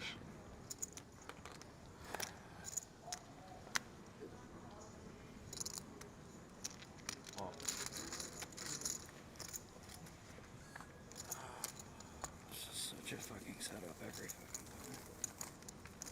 Completely insane, man. Well, that would have been exactly brick, what 4 million. Chris Brewer would have been saying. Had the board not paired. Yeah, Kuhn just saying brick, brick. I just have 4 million there. The deck really bailing Brewer out, of course. First the diamond, then the board pair. Up to 2.5 million. Okay. Shake it off, JK. Still third in chips.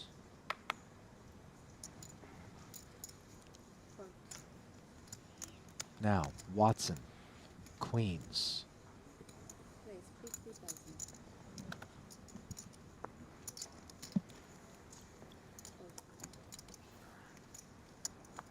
The check back, just Jason unable to feel like there's much merit to opening up the action and expecting that hands worse than the 8 high straight would still be willing to make the call against the sizing he would have come with. A world-class check back. I would love to know the reasons behind it. I mean, clearly putting Brewer on an incredibly strong continuing range on the turn, whether it be diamonds, whether it be full houses. Just in reality, putting in chips when he was good and managing to check back when he was behind. Simple recipe for success in this game. Still third in chips, but I can understand the frustration because it does really change things. 8-6 of hearts. And I'm like, oh, it's 7-4-5. That's a pretty fucking good flop for 8-6 of hearts. Above average, you know.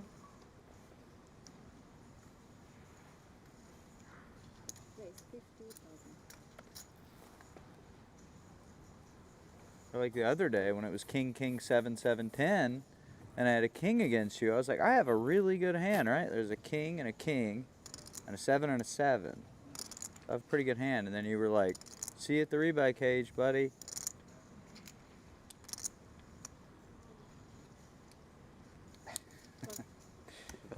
I've been running good against you. Full houses are good. Straights are worse. I do feel compelled to point out that Brewer certainly has not enjoyed the sort of run at the Triton Super High Roller Series since coming aboard that Jason has. So if he is running above EV, in a few exchanges. Might be working his way back toward the deck, breaking even, I would imagine, in his mind. Yeah, Brewer just kind of not entertaining the conversations. We've all been there. He did say I've been running pretty good. It's allowed. It is allowed. JK as well, no matter how great a player he is, isn't immune to some run good from time to time. As Watson flops himself the nut flush draw here as the party starter. Brewer involved with backdoor diamonds, 2 overs and a gutter. Yeah, of course, all of these guys are so competitive, man. You gotta be. Yeah, it was superhuman.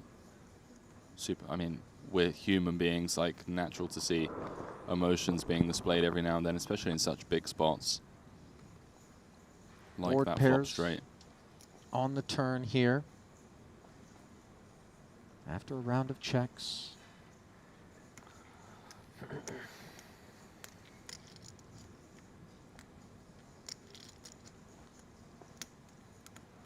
Potential probe from Holtz. Should really get raised on this river, or on this turn rather. Declines. So what's opted to obviously check his nut flush draw multi-weight with Brewer behind. We'll try and get to realize this equity. See what Brewer wants to do now, just queen high. Has equity against continues. Nice to fold out some ace-x, king-x to obviously have him beat. Does have to be fearful though. Fedor can still have, you know, everything out of the big. Whereas Sir Watson Brewer kind of capped themselves on the flop. So with an additional round of checks, 3 of diamonds presents itself as a dry punctuation point.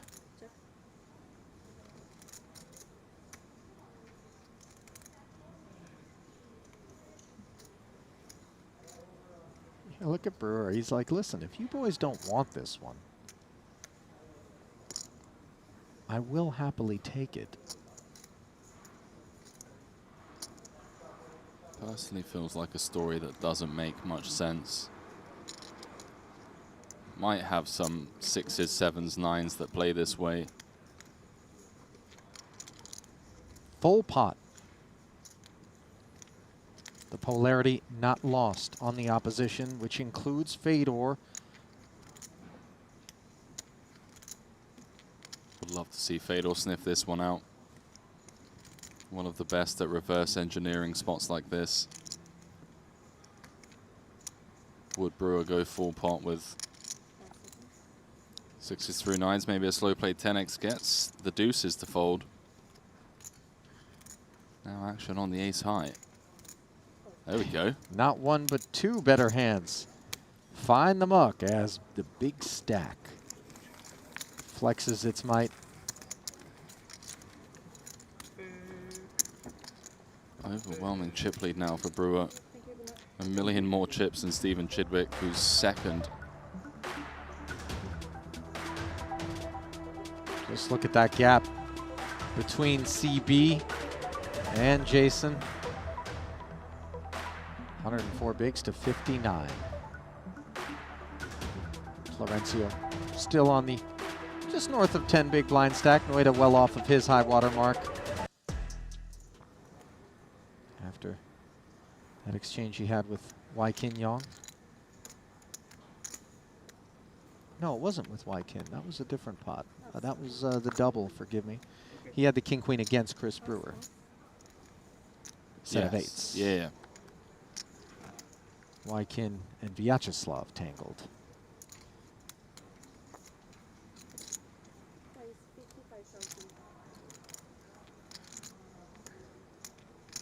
Greenwood picking an awkward time to open a pot, given that this ace-7 has run into 2 aces on the button for Florencio Campomanes IV.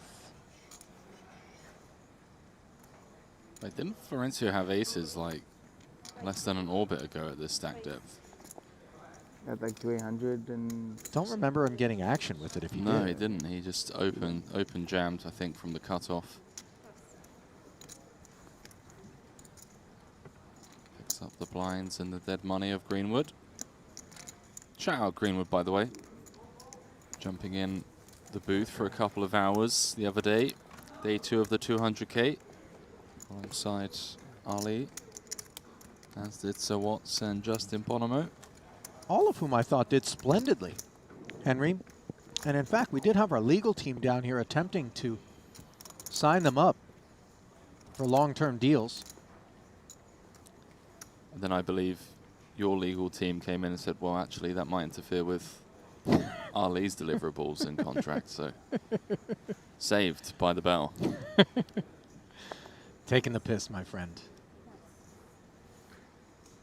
I wouldn't mind any of them coming on board. It Bottom would up. mean that they're not out there playing, though. In that sense, perhaps their salaries can be funded by those who would remain in the super high roller streets, as we'd be doing them a favor. You were about to say Bonomo what? I thought did remarkably well, actually. Even responding to producer James's prompts in the headset, taking it upon himself to hold it down on a couple of occasions. Noida, King 7, dominating Watson's 10-7. And flopping top pair. Strike 1 for Sir Watts.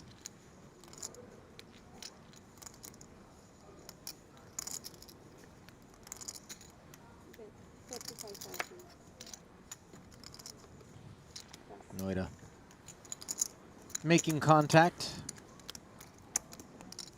taking it down.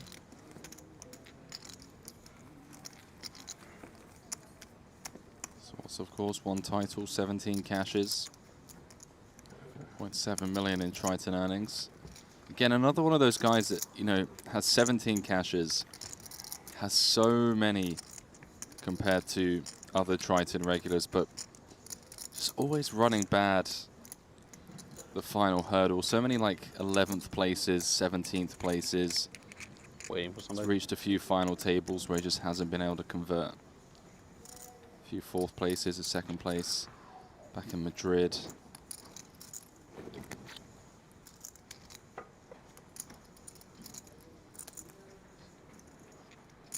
Same situation in London. A Why are we couple of waiting? FTs, but coming up short. To kick does he catch Yeah. First joined us way back in Macau, 2017. There will be a final 3-table redraw once we get down to 24. Creeping our way in that direction ever so slowly, as it is with great reluctance that anyone will be bowing out of this 100K on day 2. Going through the resumes as you were, Henry, I was a bit surprised when I took a peek at Maher Noidas. See what I could do. Yeah. 0 for 7, I believe, so far this trip. Sorry, 0 for 6. Did not cash in September of last year here in North Cyprus. Had my number the last 20K and a 48 30K. hours. Didn't play anything bigger there. You ever seen the But Bruce here he's Buffer, come out what he's firing. playing on the, 200K, Lux on playing Invitational, on the 50K, WSOP with 40K. Chris Moneymaker. It's been in the mix. Like, super standard hand happens where Moneymaker, like, River's a better hand, and Bruce Yeah. Buffer's just like, nice river, Chris. That's what I should have said to you right there. Nice river, Chris. You asshole. That was a pretty good riddle. Pretty far in the rear view are those days. Certainly here, the Triton Super High Roller Series. Could have been worse, I guess. Offsuit low board pair. It is kind of the pinnacle of sportsmanship Offsuit king, in terms offsuit of 7 is poker tournaments. go be fun. Yeah. As A sporting 170 is pushed forward fold. by Sir Watts in the face of Fedor's open. Specifically, that way is brutal because just beat some fucking value. Yeah. See how Holds responds. Yeah, I mean, those are the no. So Watts still has a foldable stack. Still gets dealt the better end of it. Yeah. I think Holtz is going to be interested with the ace-9, does let it go. Yeah. Let's put some of the storylines here that potentially emerge. Punsri took down this main event late last year. Hecklin, also main event champion. Barbera was down to 2 big blinds about an hour and a half ago. He's now playing a very healthy 36 bigs. I mean, for just chips, it's, what is it's 4K, 10K for chips. Yeah. Smith without a title. There's some big names left in the field. Looking on the VIP side as well, not many left. Ferdinand Putra, top 10 stack. 5th currently, in fact. Putra has only 1 cash under his belt. Henry and his Triton journey began all the way back in London in 2019 as we see Campomanes once again. Big pair kit. Opening to 55. Fedor with ace-10. Just laid down the ace-9 to the 3-bet. This is Ferdinand Putra's 4th Triton Festival. Well, Florencia potentially about to get some action finally after coming up short with the aces twice.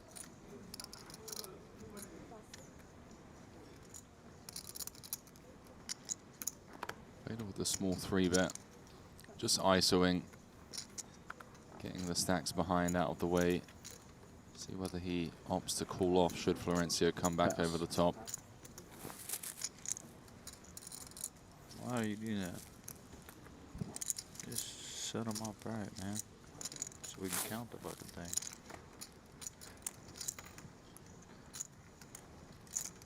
Six has found the bin promptly in the face of this Fedor 3-bet as Florencio jams, and Fedor had the 3-bet fold kind of kit. Yeah, no nonsense from Fedor. 2 6s beat.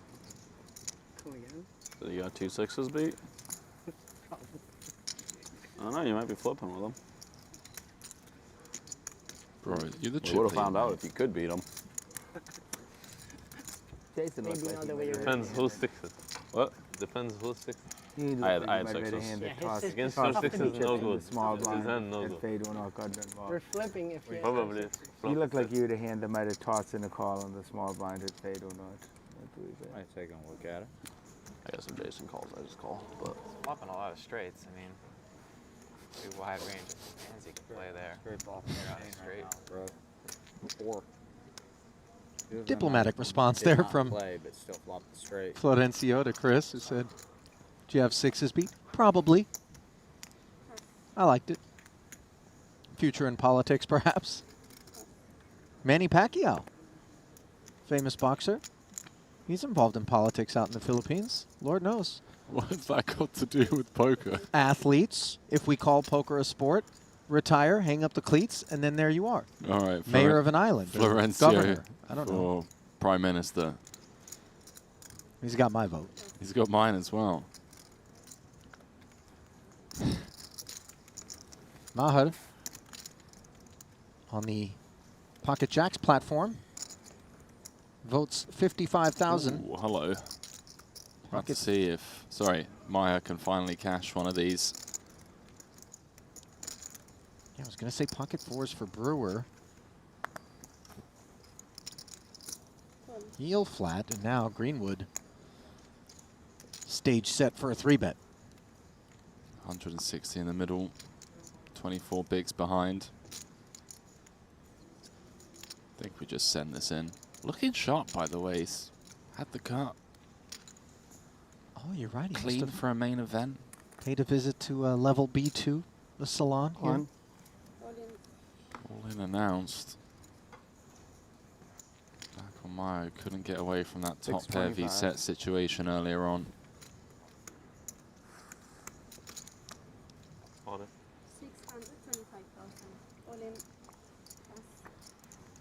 Ooh, that's a big Gross. hand. Dead Slimy. money. That's also. Mine also is big. No. No? It's bigger? That's big, yeah. No jelly, all jam, as Greenwood shipped it, and so did Noida. The pocket fours promptly into the muck, and we'll play for 1.3 plus. Crucial pot, and the ace-king fails to improve as Greenwood's main event life now hangs in the balance.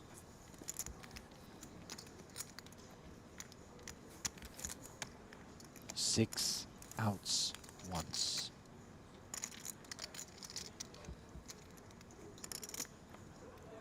And there's one of them. A king of spades Dear God, I delivering picked a card gut in my punch. head. You can watch it at stream. I close my eyes and I think king of spades. Well, I mean, there's only fucking 6 of them. And you're gonna pick the prettiest suit. What are you talking about, Jason? There's like 40 something. I mean, it'd be pretty incredible if you like, I picked the deuce of clubs. Yeah. No, Noida, not particularly as amused. That would actually, that'd be such a, that'd be a not at Sean all. Wintle thing. He just fucking whips. Yeah. Just a couple of orbits ago was top 3 in chips. King suited. Now pretty much out of the tournament. Slimy. Vapors. 53 bigs. Slimy. Yeah, that's his nickname. Sam Greenwood. Do we know the origin story of the nickname? Just heard Jason Kuhn say that's a big hand, Slimy. I heard it too, and I kind of glossed over it.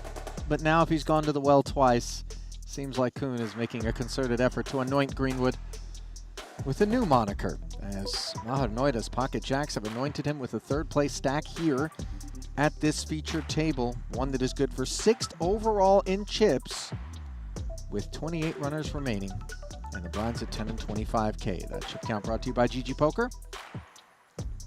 Yeah, we all felt that king of spades. Obviously, they were flipping pre, but seeing Noida come to so many Triton series, such a big supporter. 2 events, still no cash. Although he did only play 2 events back in North Cyprus.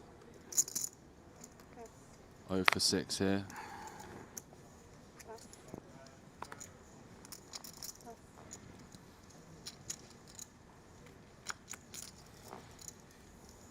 How much is that? This one's 500, 600 total. Okay.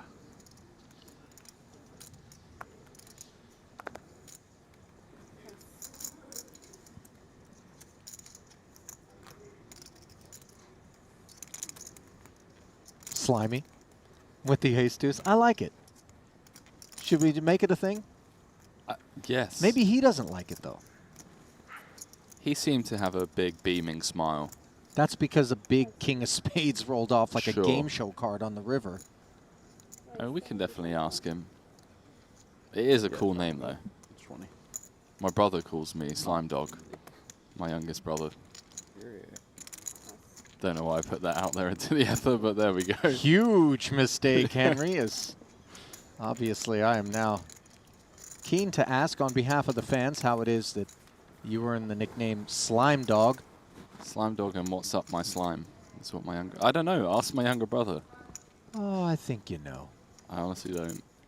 You never looked at him and went, why are you calling me that? If you met my brother, you wouldn't question really anything you say. Just be like, yeah, he's just, I mean, you know, the one lacking some brain cells out of our family. Did the apple fall a little far from the tree with that one? He's the youngest, so... I'll just say that to people. Just a Full brother? You're going to get Queen Jack Oh. suit in his hand. Don't do it, man. There it is. Good luck, Maher. Final 65K. Don't do it. Telling you, man. You tampered with the gene pool. 70 or 65? As the I know, please. tampered remains of Maher Noida stack looking for some sort of positive news, and unfortunately there'll be none as Jason Kuhn is flatted, dominating, and now Florencio Campomanes, small blind, ace queen. Maher dominated in both spots. Yeah. Everyone else at the table in high spirits.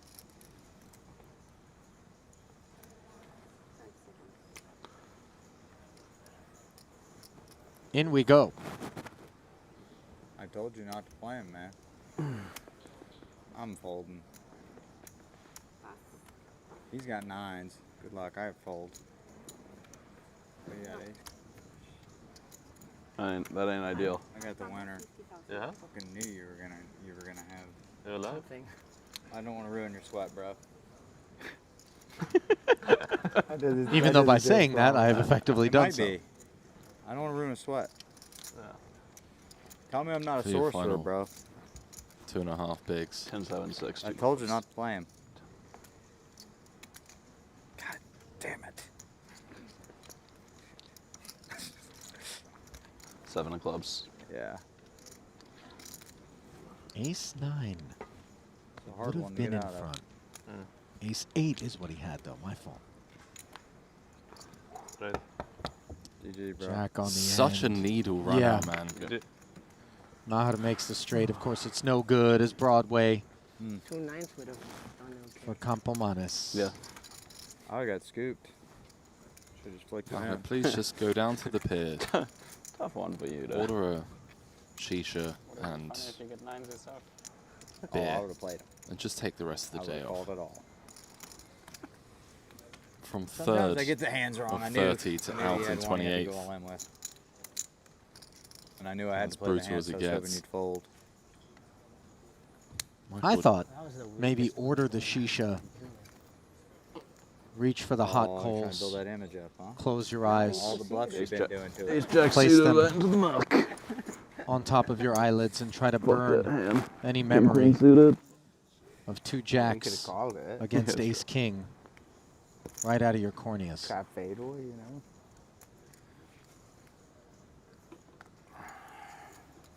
It would be incredibly painful and unnecessary. It is just a hand of poker. It was a flip. It's like You're a not one wrong. outer, maybe, But within the realm of options available. Ill-advised, of course. I do feel our legal team growing increasingly concerned. do we have a legal team? We should. Certainly with you on board. Over here. Correct. Adamo, by the way, up to second in chips now. Has just been absolutely mashing away the outer table. He's won 1, 2, 3, 4, 5 of the last 8 hands over there. Profitable. As Watson's 2 7s. The defenders from the big against the under the gun open by Kuhn, who interacts quite nicely on the Ace-Jack-8 board. Open-ender, backdoor hearts. Yeah, going to be really difficult for Watson to continue here. If he does face a continue from Jason. He does fire out a C-bet as expected.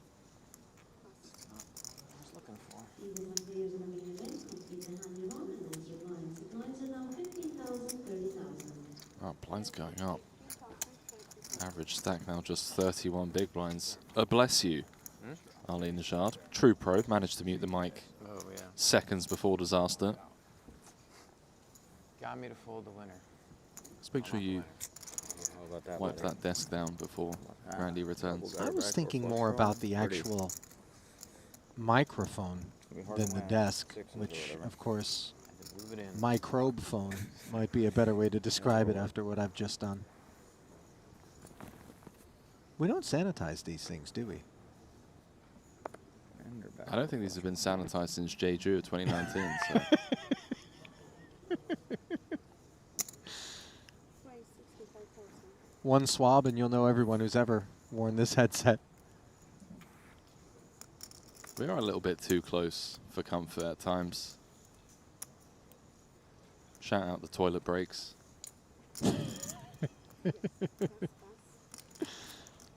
Gets a bit weird. I have some legendarily socially awkward urinal selection on my resume. You just know people's threshold for discomfort. Right. Go right for the Achilles. As Brewer is going right for something with A 3 of diamonds under the gun. Must it be ace of diamonds or another 3? Yeah, little ace 3. All 3s. Anything else feels a bit out. Like maybe king 3 suited. Stacked, filled. 27 left.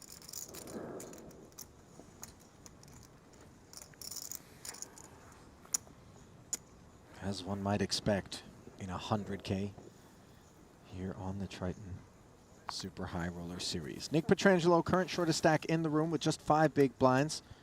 Sean Winter and Alex Ponikovs sharing 11 big blinds apiece. Now 2 10s for Fedor.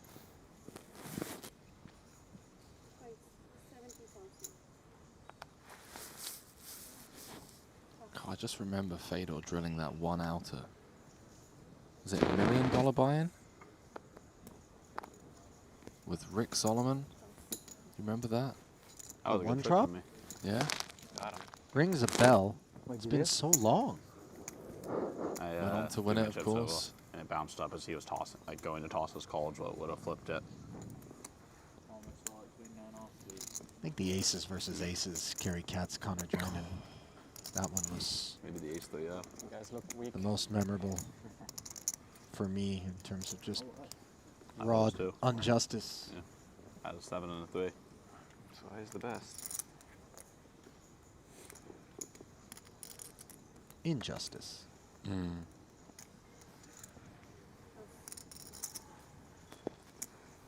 Jacks now for Fedor as he works his way up the ladder.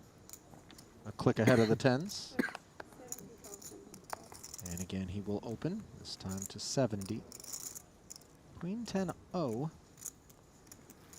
on the puck. I think one of No my interest. favorite stories from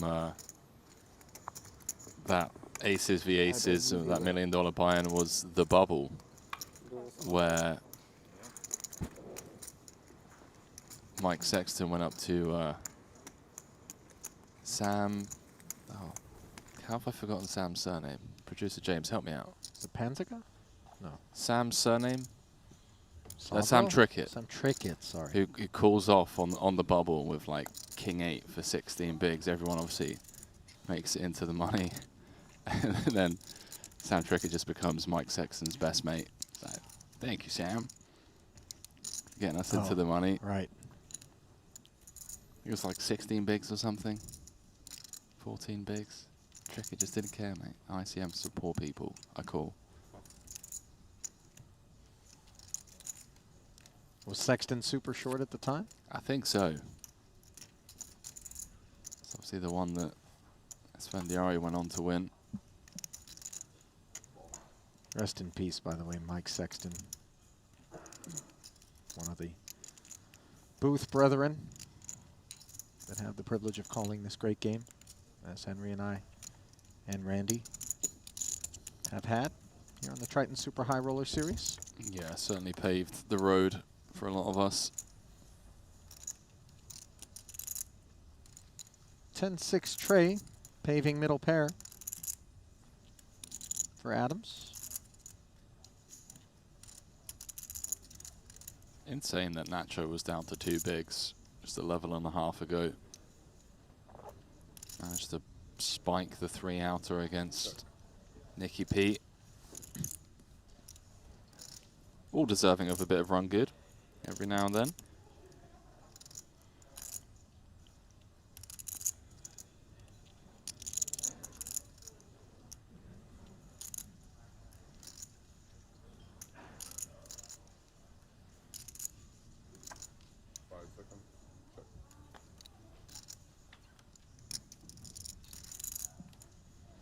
Round of knuckles with 90 in the middle as Barbero still sits with king high.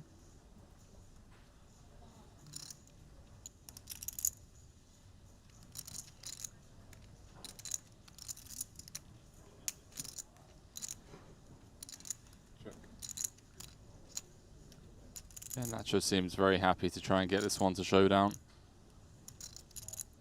90k in the middle, another overcard to Adams' flopped middle pair. some protection and value to be had. Wouldn't be surprised to see him knuckle this one back though and reevaluate river.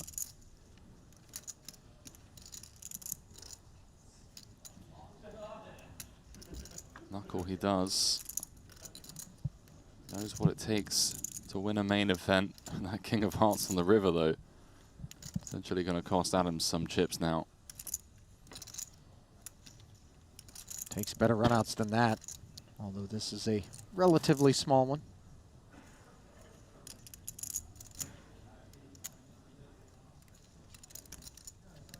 Just blind v blind, limped pre.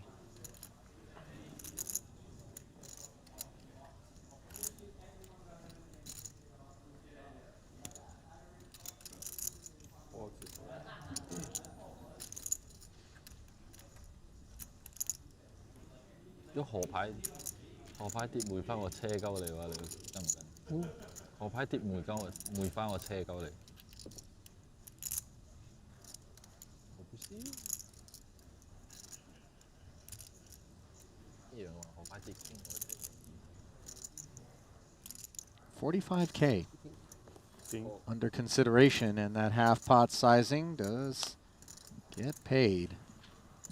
Sorry. I didn't see it.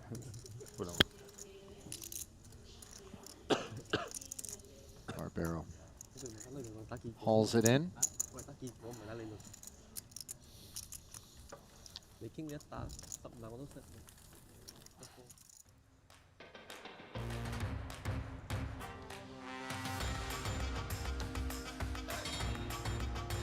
Today's event is brought to you in part by the official timekeeper of the Triton Poker Series, Jacob & Co. Responsible for the incredible timepieces you see on your screen, which include diamonds, sapphires, and rubies, but also a playful spirit exemplified in their Astronomia Casino piece, which has a functioning roulette wheel inside it. And of course, each one of our main event winners, as one of our eventual 27 runners right now, well knows will be receiving a special collaborative commemorative timepiece in addition to that massive $2.6 million. On me, right? We have 3 main event champions at this feature table. Several left in the field. 70. 70.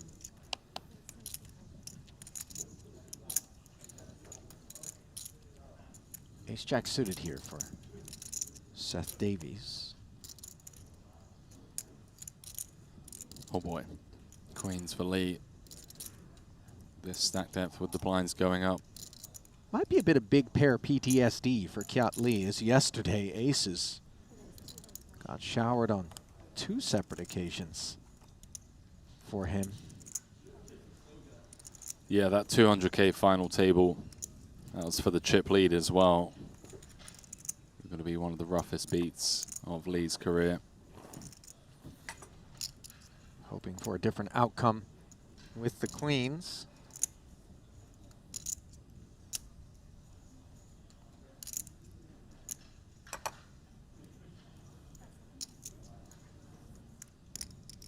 Really grim spot for Davies.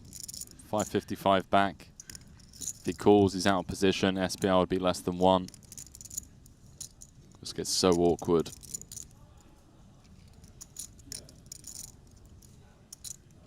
Does that warrant more of a 4-bet? Doesn't really have much fold equity, but I guess still has over 400 back. Does feel like an all-in or a fold situation. Going to come with the defend. Huge commitment. Yeah, playing the rest of the hand out position. SPR less than 1 as mentioned. Top set for Kyat Lee, and for the time being, looks like everything is A-OK, but of course the 3 and the 5, as Patrick experienced at the final table of that 200K Lux on Pay Invitational, can deliver wheels with the right runners from here forward. Not prophesizing, just within the realm of possibility. As our backdoor spades for Davies, who checks it over. Kiat gonna check back.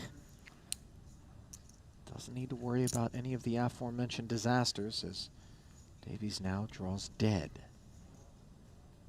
Yeah, it's a weird one because I think Lee's meant to continue with close to range on Queen 5-3, but when you have the board this locked with top set, just extending as much rope as possible over to Seth.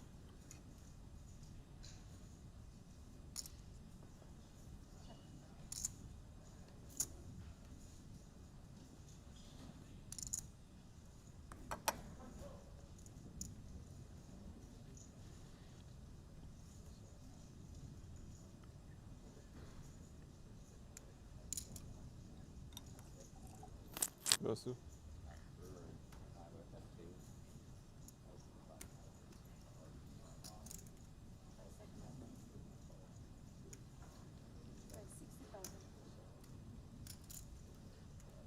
An incredibly small double delayed C-bet from Kiat. 60 into 475. Yeah, it's like 15% pot.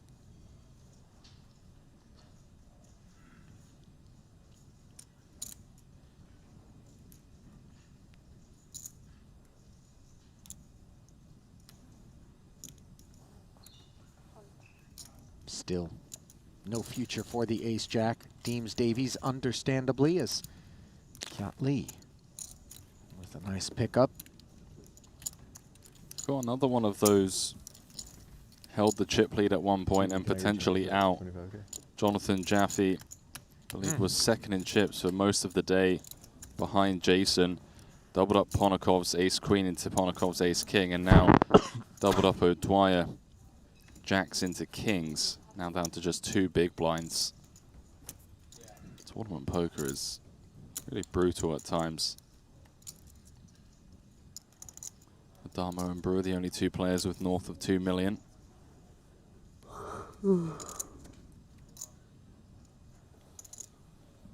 Taking a peek there at Kiat Lee's Triton poker resume, which is just shy of $4.5 million in career earnings. Another $1 million picked up, of course, courtesy of that 6th place finish yesterday. 11 cashes, no titles, Henry, and strangely it feels to me as though he is certainly due.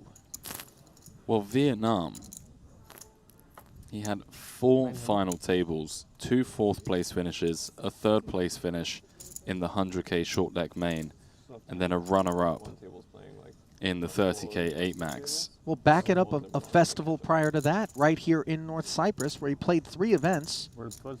Again, 2 final tables, a 3rd and a 2nd. I bet it's a table with Bobby. Then his first ever cash coming in Cyprus, April of last year, in the 75K short deck. 2nd in that one for 840. I mean, when he cashes, there's only 3 events that he's cashed where it's not been like a top 6 finish. Always at the deep end of the prize pool. Obviously, he found himself 1 card away from holding the chip lead in that 200K. The deck had other plans, but yeah, certainly one of the guys that is just knocking on the door consistently. On form, it would seem. Looks like we're just waiting to deal a hand, maybe playing a bit of catch-up. We're playing faster over here. The Luca Vivaldi special as we head on over to the outer table. Looks like JJ's involved, short stacked. You just touched on the idea that he had worked his way down to one of the smaller stacks in the room. Ferdinand Putra has cards in front of him.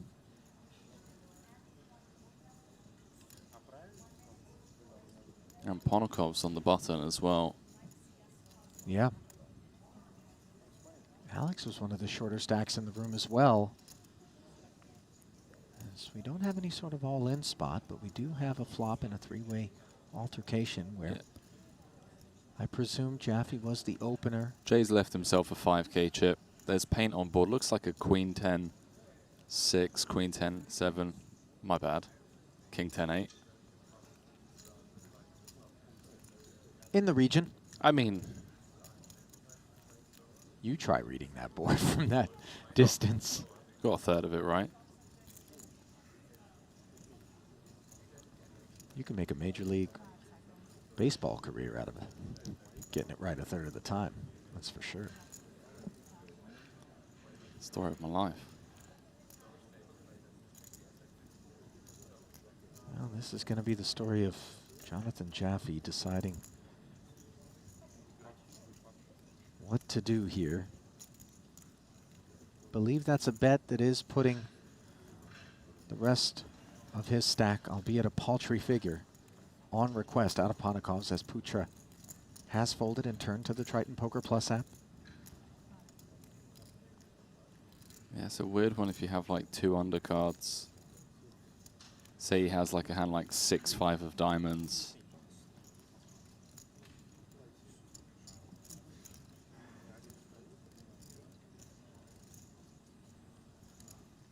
There seems to be a chip in front of O'Dwyer as well.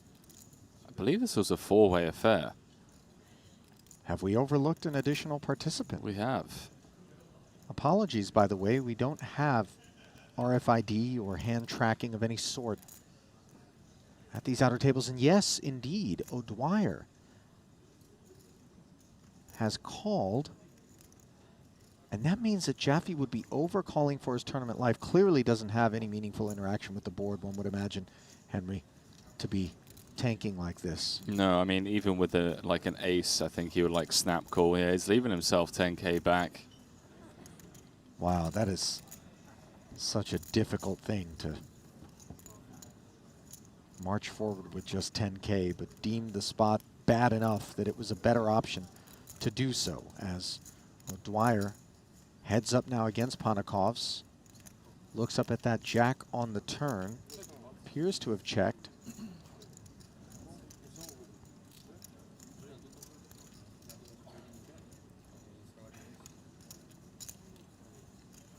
Yeah, so just playing this one back, it was O'Dwyer that opened, Jaffe called, Ponikov scored, and Putra called. Checked all the way around to Ponikov's. 50K into 300. Only O'Dwyer called. Now on the Jack of Spades turn with 400K in the middle.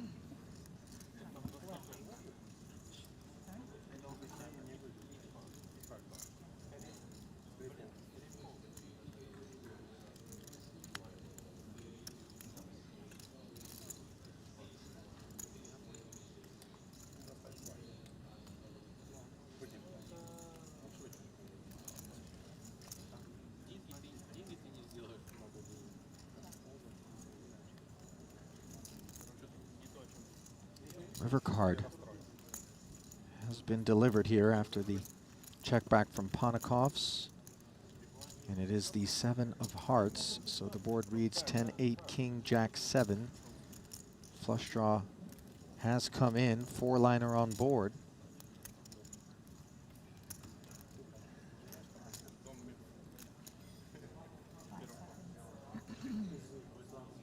I'm really curious to know what Jaffe folded.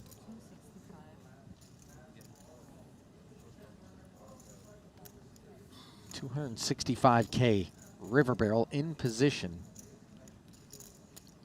from Ponikov's.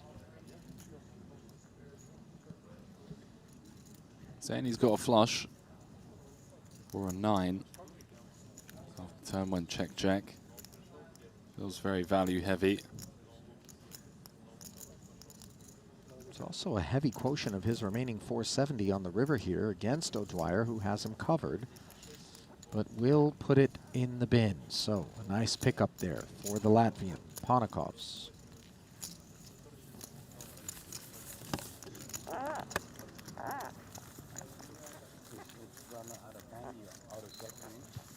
Ponikov's another one of those that showed up in Madrid with a bit of a bang, 4th place in the main event. Then final tabled the Coin River Invitational, came 6th at 1.3 million. It's been on a pretty dry spell ever since. I'll tell you what he showed up with. Strong tracksuit game. I know exactly where you're going, mate. Nobody holds that fort down like AP. himself 8th in chips. Here's a look at the main event trophy, coupled with the Jacob & Co. watch.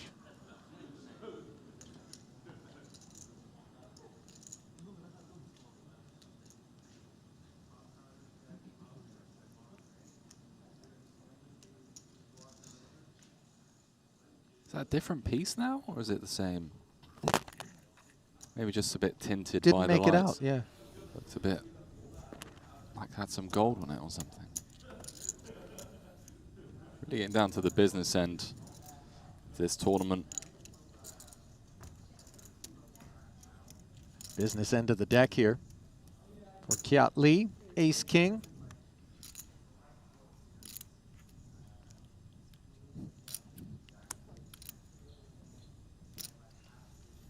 What on earth is happening?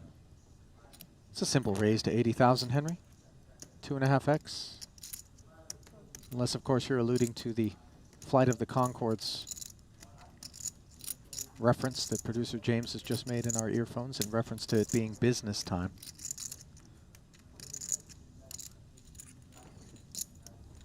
No takers.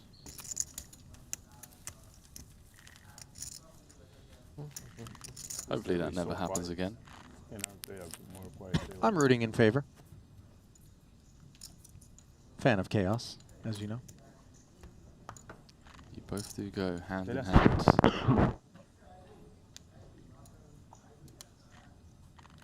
Well, if you think our mics need to be sanitized, I would say after that Kiat Lee breathalyzing Speak when nobody speaks back, moment so there. Just give up. I give up. I'm not trying to speak with you. I'm joking. You can. Well, that's I understand. English is okay. Decent. Okay. 50-50. 50%.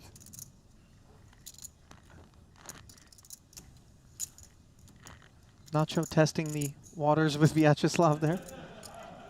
Certainly entertained us before. Tell you what else is entertaining. Two main event champions about to square off here. On. A second in chips. Bomb is dropped by Adams. 965,000. Well, we know what the Jason Kuhn family is rooting for. Very much so. Nothing personal, just business. The demise of Chidwick would clear the path for Jason Kuhn in his Ivan Liao Player of the Year award bid.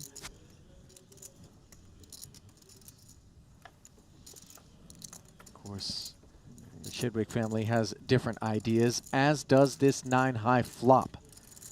We're playing a 2 million chip pot. And on this turn, Timothy Adams, main event life, is going to require some of that Sam Greenwood kind of stuff, but no King of Spades available on this occasion. And showers for the Canadian. Got caught against well up in the range for Chidwick there, who still would have had playable chip stack if it hadn't worked out. Yeah, GG Adams, previous Triton main event champion. Been a pretty rough series for him so far. Only cashing the 40K in the form of a min cash. 82,500. Losing a, what, near chip lead flip. 10 off the money. I think that, for me, encapsulates to an extent why it is that personally I don't enjoy playing poker tournaments and enjoy playing cash more. To pour your heart into not one, but almost 2 days of poker, only to come up completely empty-handed in an exchange that basically played itself out in certain ways, unless you feel differently about the jam with the ace-king, given how deep he was? No, not at all. I mean, the money just has to go in. And it's not just 2 days, it's 11 days as well. You know, these series can be so disheartening and brutal. But it also kind of helps me appreciate just how difficult it is to be a tournament pro, especially at these levels where the competition is oh so fierce. Competition on this occasion involves a Jack-4 suited for Kiat Lee, who defended against the Barbera Open. Neither player hits this middling board. On the turn, Kiat does pick up a gutter.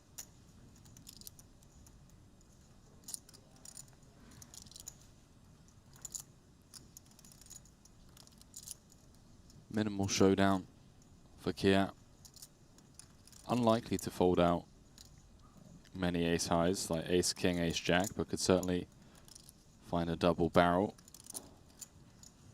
If a brick would roll off on the river. Nacho being checked to again.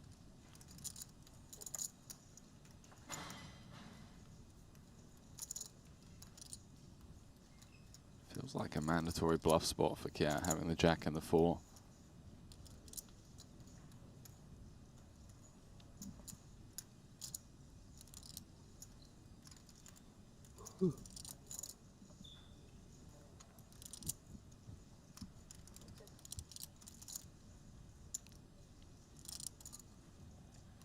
Really quieting down out there.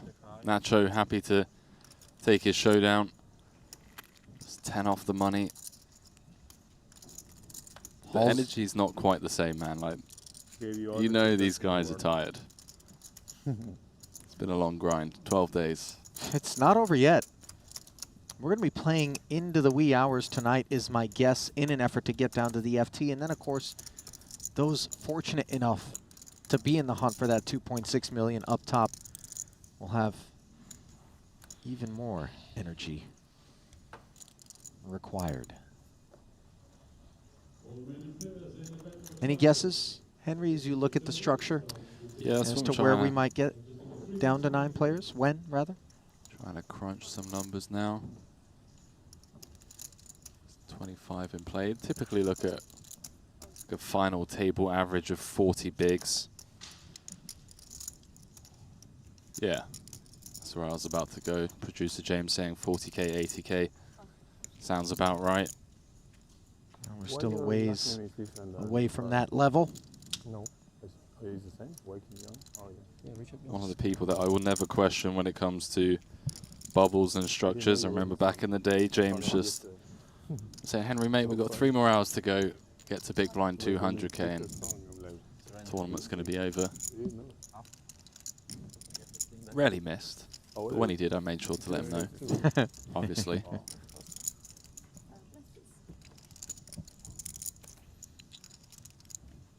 Chidwick issuing a bit of punishment to Kyatslim. See, one of the early stories emerging here was Jason and Chidwick first and second in chips. Jason's dropped down to 40 big blinds, byproduct of that flopped nut straight against Chris's flopped middle set. Board did pair on the river.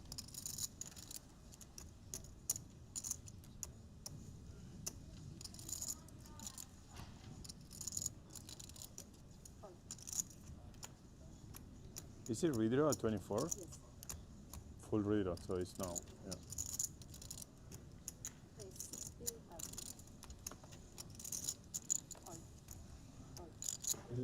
Vyacheslav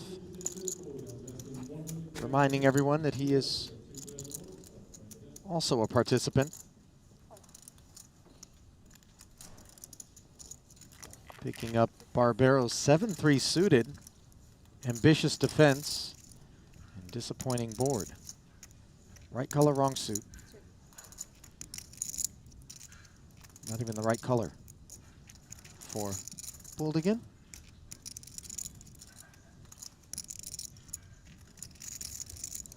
Oh, VBV with the betting lead. It's monotone board, so tough. this stack depth, but does find the C-bet. Get the 7-3 to fold most likely, unless Nacho has some incredibly ambitious plans. As I gaze upon that image, it isn't a man who looks like he has incredibly ambitious plans, Henry. Just passing up on that.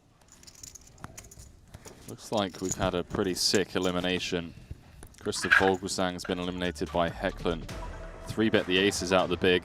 Hecklin called with ace, queen of hearts. Flop came king, jack 10, 2 hearts, and yeah, showers Vogelsang. 3 tables left, Ali. Well, of course, that means it's time for a small unscheduled break that will allow our staff to redraw here as Chris Brewer and Stephen Chidwick run 1-2 with Michael Adamo nipping on their heels. Back at the break desk, Ali Nejad, Henry Kilbane, continuing coverage, of course. Day 2, $100,000 main event from here in North Cyprus, Henry. And it has been a bit of a bloodbath for some of the dearly departed. Yeah, it really has. Just a lot of hand v hand kind of situations going on at these stack depths where you want to just deny so much equity. Not surprised to see a lot of these 25, 30 big blind stacks just taking the rejam spots and, yeah, colliding into big hands. All right, we will keep it short and sweet. Leave you with a quiz from the folks at GTO Wizard. In just about 5 minutes' time, we'll be back with more action from North Cyprus. Stay close. The following quiz is brought to you by GTO Wizard. You're playing a hijack versus big blind single raise pot. The flop is ace 6-6 rainbow. What is the optimal c-bet size for hijack? Do you know the right answer? Take your chance to win a 1-month premium GTO Wizard subscription. Scan the QR code or go to gtowizard.com/Triton. We give away 5 subscriptions every day. Master poker and learn how to crush the competition with GTO Wizard, the #1 app for poker players.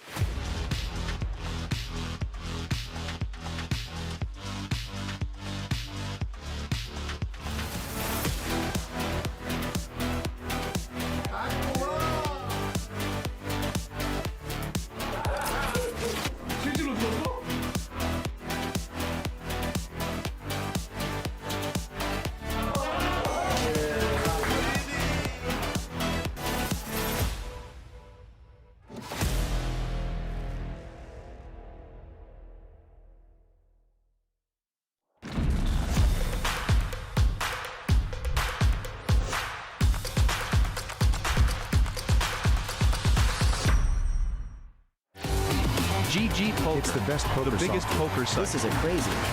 No way!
Short and sweet, the break. Just like we like them. Ali Najad, Henry Kilbane, back with you here at the break desk, continuing coverage. Day 2, 100K main event, part of the Triton Super High Roller Series, which is in the back half of the program. Not a lot of no limit left to play. Short deck will be upon us not long from now. We talked a little bit about the chip leaders. That's where the focus tends to lie. But let us scroll down in the app toward the bottom of the chip counts, where we find the likes of Nick Petrangelo, Sean Winter, and Seth Davies. 12, 8, 7 big blinds, top to bottom. Spin's going to be needed. I mean, Sean Winter just doing what Sean Winter does. Staying out of danger, short stack, and then all of a sudden you get down to the final table and he's one of the top 3 stacks. Just seems to always... And Jason Kuhn mentioned it very early on in the series, saying that he's always got a short stack, sneaks into the money, and then just ends up, you know, running super deep. So let's see if that's going to be the case in this main. Let's take a look also at the product of this redraw, which we just completed during the break. 24 runners left on the hunt for the 2.6 million. We find Petrangelo actually a part of our blue feature table up there with the likes of Platonov, who's got 21 bigs, also toward the bottom of the remaining 24 players. Badziakuski there as well. Then we glance down where we find the bigger stacks in Jason Kuhn at the red table. Yeah, Jason going to be kind of tangling with Adamo and Brewer. I mean, the good news is that he is on the opposite side of the table, obviously, but the fact that we're 9 off the money now, expect to see Brewer, expect to be Adamo just trying to run that table. Yeah, obviously the Adominator bit handcuffed given that he's just to the right of Brewer, but we'll see how that manages to play itself out. Not to be overlooked, Sosia Jang, who was up toward the top 10, top 5 stacks for a bit of today, now finds herself down toward the bottom right now. 21st with 24 left as you get the full field, courtesy of bookmaker.eu. Blinds still 15 and 30,000. Stephen Chidwick, 83 bigs. Mayor of his outer table. Brewer, of course, overall chip lead, mayor at the red table. And then Henrik Hecklin, smaller budget, but still in the front office. Oh, what's happened to Makita?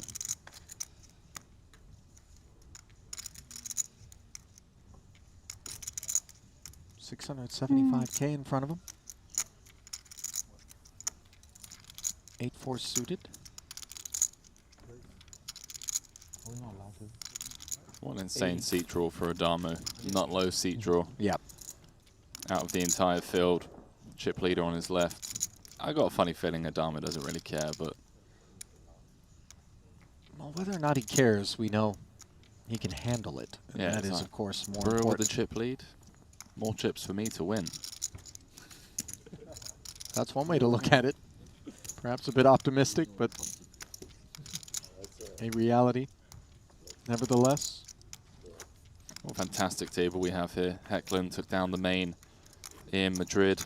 Holtz just seems to run deep in all of these bigger buy-in events. Came 5th in the main in Vietnam, 4th in the 200K Corn River Invitational. The $800. The stakes are high. Holtz just always seems to be in the conversation. Urban what? Urban Boris. Urban Boris? 800 US? That's... yeah. 800 for that hoodie. Name, like a peyote name for like a... What's up, everybody? I'm Urban Boris. Sounds like a from the streets. That sounds like a Sacha Baron Cohen character. Yeah.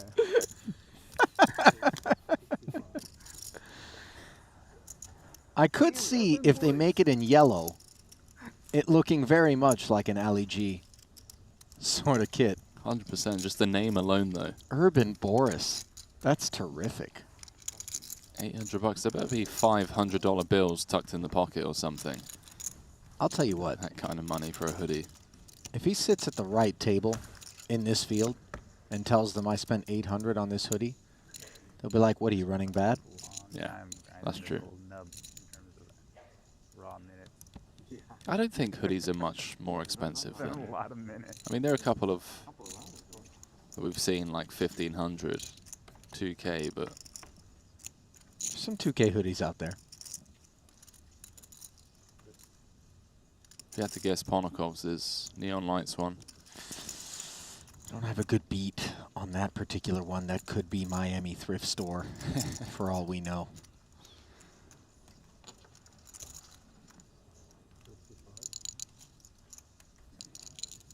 Urban Boris. Bats needs to be careful. We might start calling him Urban Boris in the booth. As I'm looking at Sam Greenwood, maybe we exchange Slimy for Urban Boris. He looks like a man we could safely call Urban Boris. Who, Greenwood? Yeah. Nah, come on, he's already got a nickname. No, but just imagine if we started calling him Urban Boris. Getting that.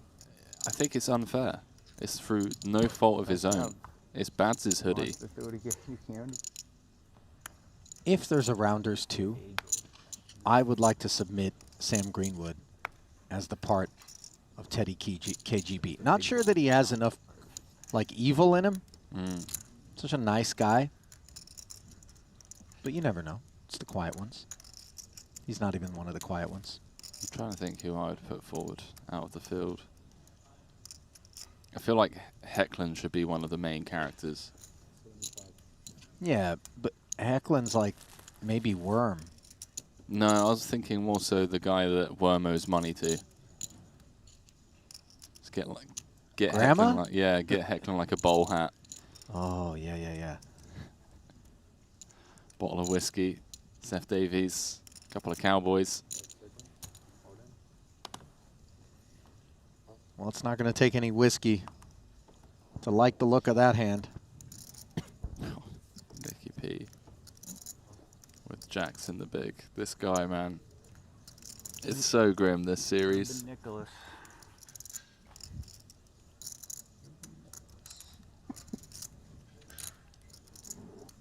Doesn't sound very open. You know, How much was the all-in for? Petrangelo just mentioned how long he had managed to survive 350? on this nub, as he put it.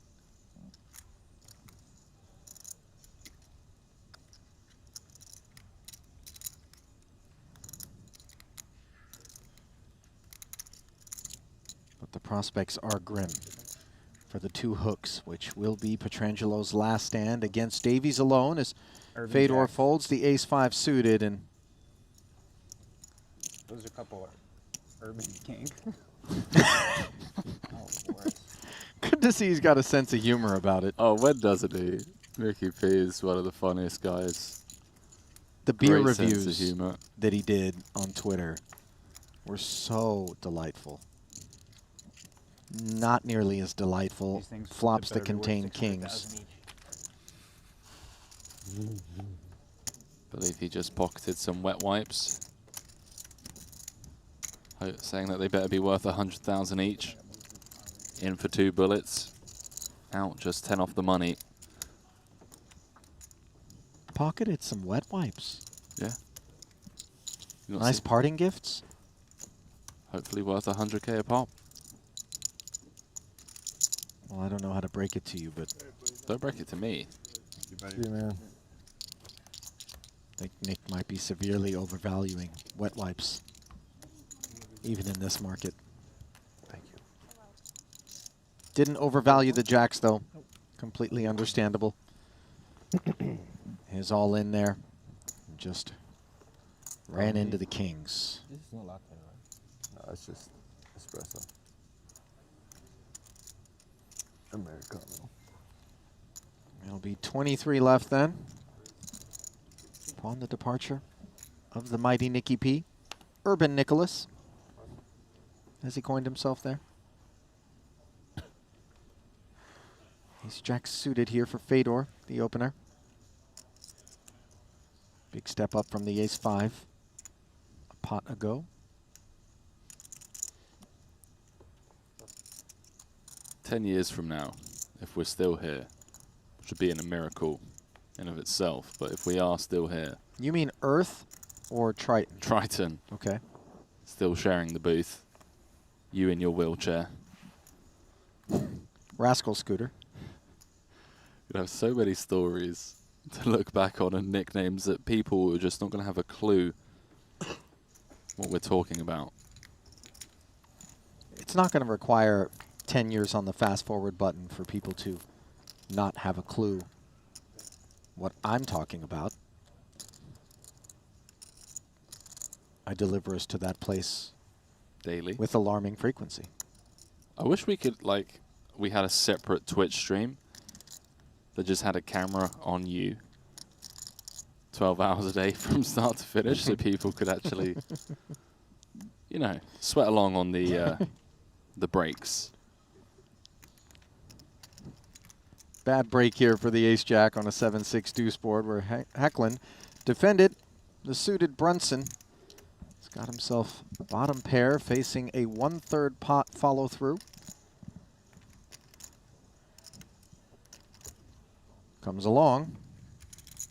This pot grows to $250,000. Now Fedor binks the jack. Right on cue, just as it looked like Fedor was heading towards the lower end of the chip counts. Crucial jack of hearts on the turn, 250 out there. Gonna look to set this one up for stacks on the river. See what he comes with. 695 behind, 250 in the middle. 175. There we go. 3/4 pot, thereabouts.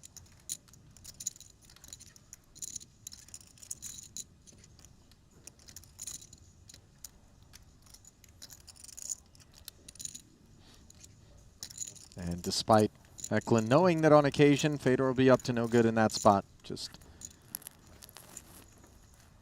can't find a future with deuces in that spot. Don't fault him. Sometimes one has to know when to end the relationship, Henry. Deuces, no good. Don't drag it out. Do it in person, though, not over text. Be a man about it. Just look down at the 10 deuce and say, I'm so sorry. But it's not you, it's me. Actually, I'm sorry, it's you, not me. And then just put it in the muck. Is there a backstory to this? This sounds more personal than making a fold with 10 deuce. Someone broken up with you by text before? Never. Remember, I was born in the late 70s. Sounds about right. Feverishly looking up and to the left. Henry trying to do the math. 2 10s for Greenwood. Have you ever used an encyclopedia, Kilbane? Yeah, I have. No, not Wikipedia. No, the actual. Yeah. Okay. Had a. You know what? I'm not even going to start talking about my childhood. Just opens up too many cans of worms around you. Fedor opens up a king 6 suited, defending from the big blind. The opener actually Greenwood from the button. Interesting board here as Fedor's got the open ender against the overpair. Yeah, this is a really fun flop for these two hands. 175 in the middle. Greenwood on the button with the overpair.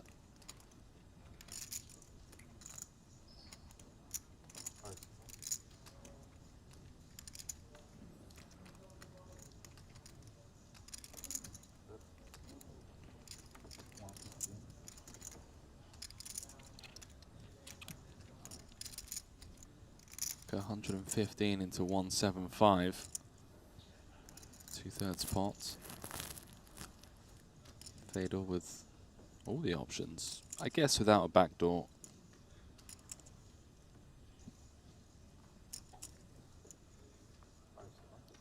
Not as thrilled.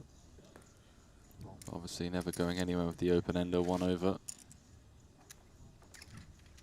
But a somewhat pricey cost of admission to this turn, which places an ace on board. Potentially a turn card for things to slow down.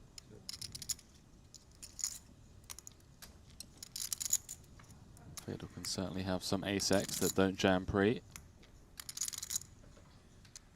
Ace-X of diamonds, 2 pair.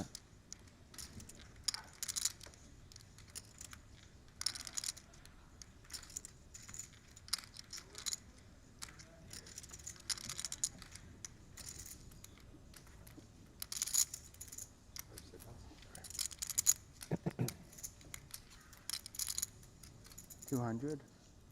Greenwood. Maybe using that ace as an excuse to keep barreling and continue to look strong, which he is with the 2 10s.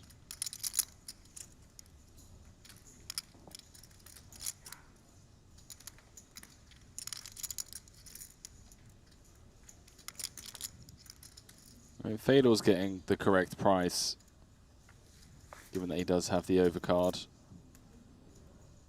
He's going to make the call.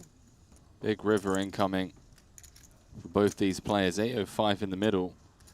Fedor the effective stack with 535 behind. Comes running aces. Completely unimproved with just the king high now. Courtesy of 2 streets of check calling and the flat pre is Fedor. Checks one more time.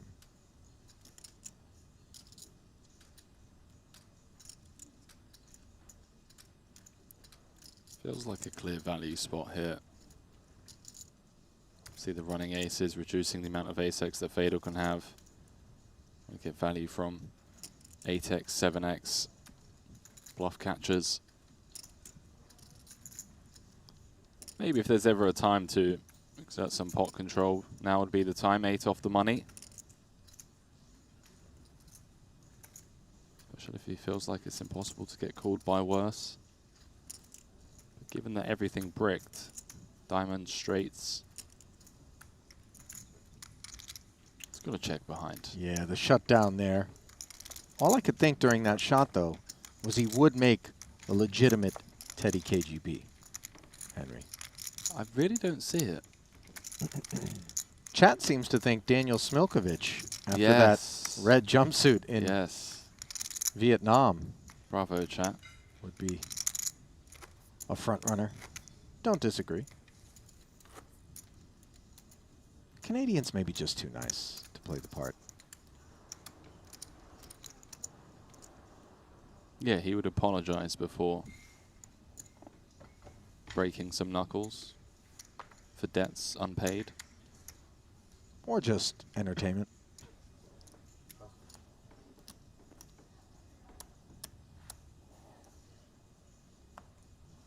Urban Boris, huh?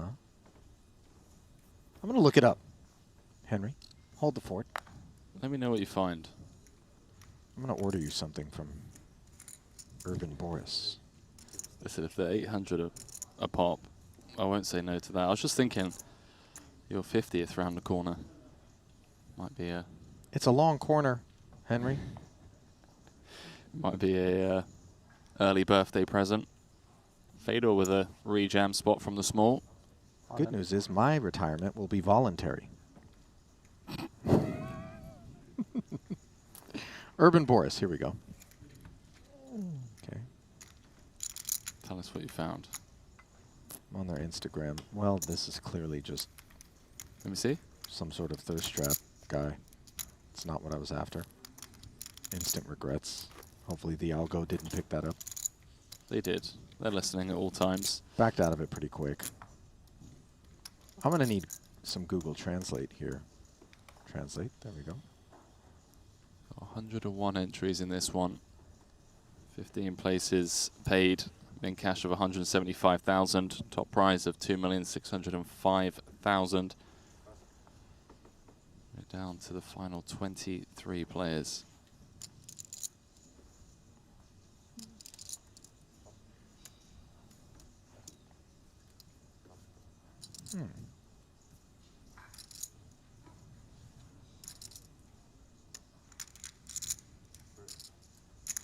Chris Brewer leading the final 23.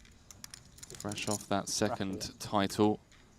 Stephen Chidwick second in chips. Michael Adamo third. Greenwood in fourth and Kiat Lee in fifth. Jason Kuhn has dropped down to middle of the pack with bang on average.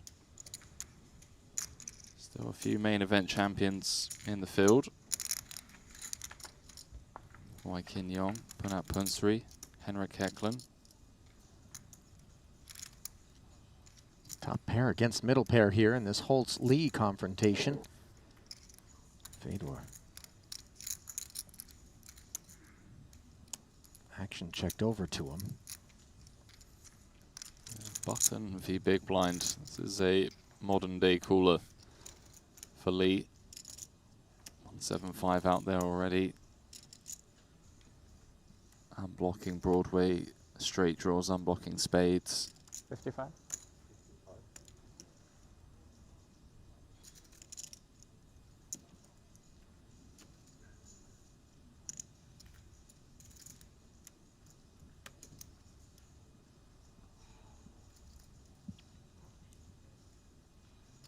$55 into 175. Gets called. All understandable procedures to this point. Count checks once more. Yeah, beautiful turn card for Fedor, of course, picking up the jack-high diamonds to go along with his flopped top pair.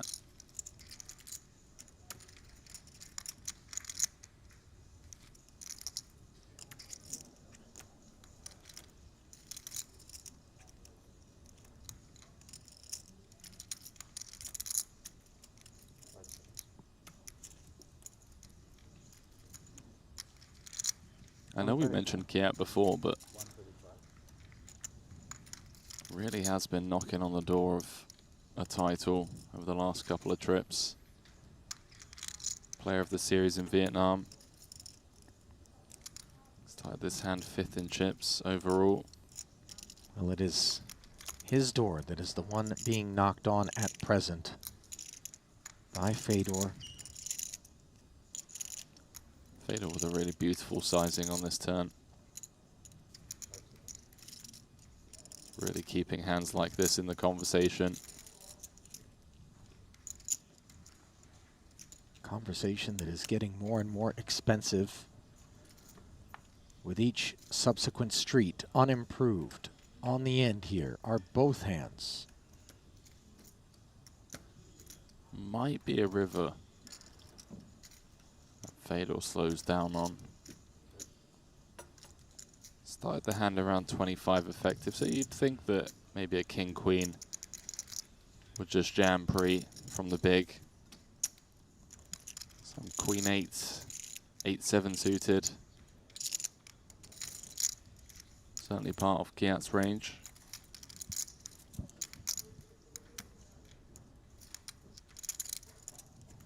If anyone's going to find the thin value jams, it's going to be this man. Doesn't make a habit of leaving meat on the bone.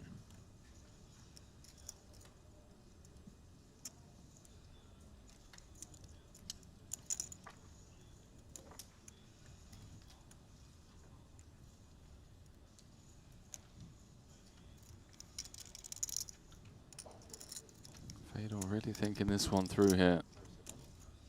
Being checked too. He's going to go for almost all of it. Wow. This is the street of value that, for me, Henry, separates your average tournament pro from your super high roller kind of pro. That willingness to take the thin spot. 23 left, 15 paid, 2.6 million up top. Ask yourself if you've got that sort of courage. Yeah, and the thoughtfulness behind it as well, just really taking his time. A couple of time banks used up there at the end before finding that jam.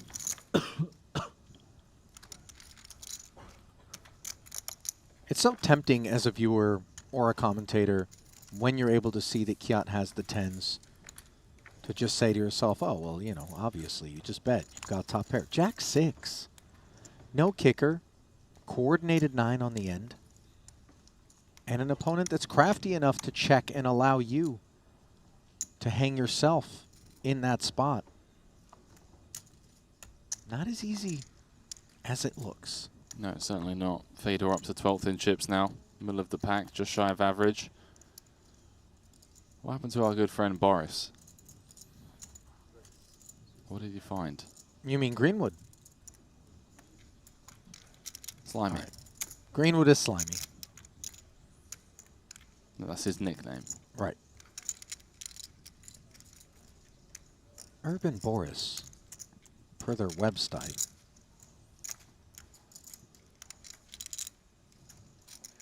is a futuristic brand that responds to the realities of the times with the manifesto that there is no other planet.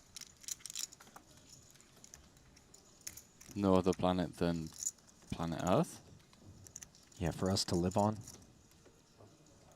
It's like a weird future eco brand. Grow up. I didn't do it. Heads up to a flop. Sixes for Fedor. Ace Queen O. The Greenwood on the King 7-3. Couple of spades on board.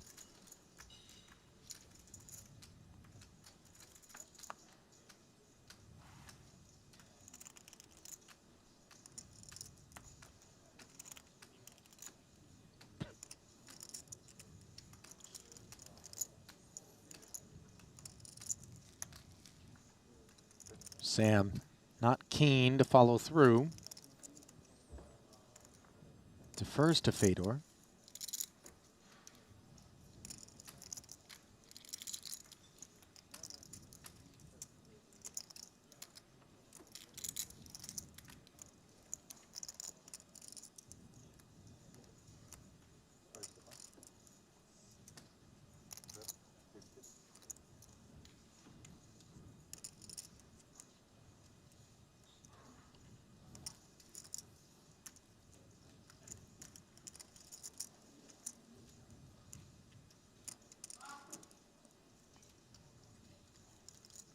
Sam with another one of those weird ones.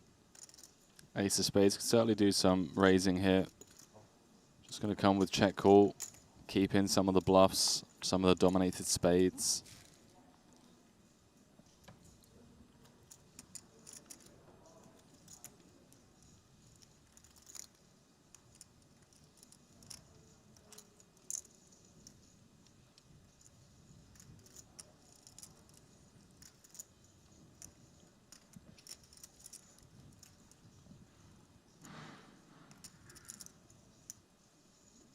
Nutspade draw, still not keen to bet, despite turning that Broadway gutty in this 305K pot, where Fedor is checked back not once but twice, and forgive me, Checked to, sorry, bet when checked to on the turn, on the flop. It's been a long week. Greenwood checked, Fedor bet 50 into 205. Greenwood called. Check, check, turn. Broadway on the river. confess I was still a bit engrossed in this Urban Boris deep dive. Sounds like a scary place to dive. Can't imagine it's altogether scary for Sam Greenwood here as he bets full pot with Broadway, and I think these sixes one and done on the flop. Yeah, really nice hand to do it with, obviously unblocking all of the pairs. Just trying to get max value from King X, Jack X. Unfortunately for him, Fedor with the underpair. Greenwood on the climb, man. Up to 1.9 million now.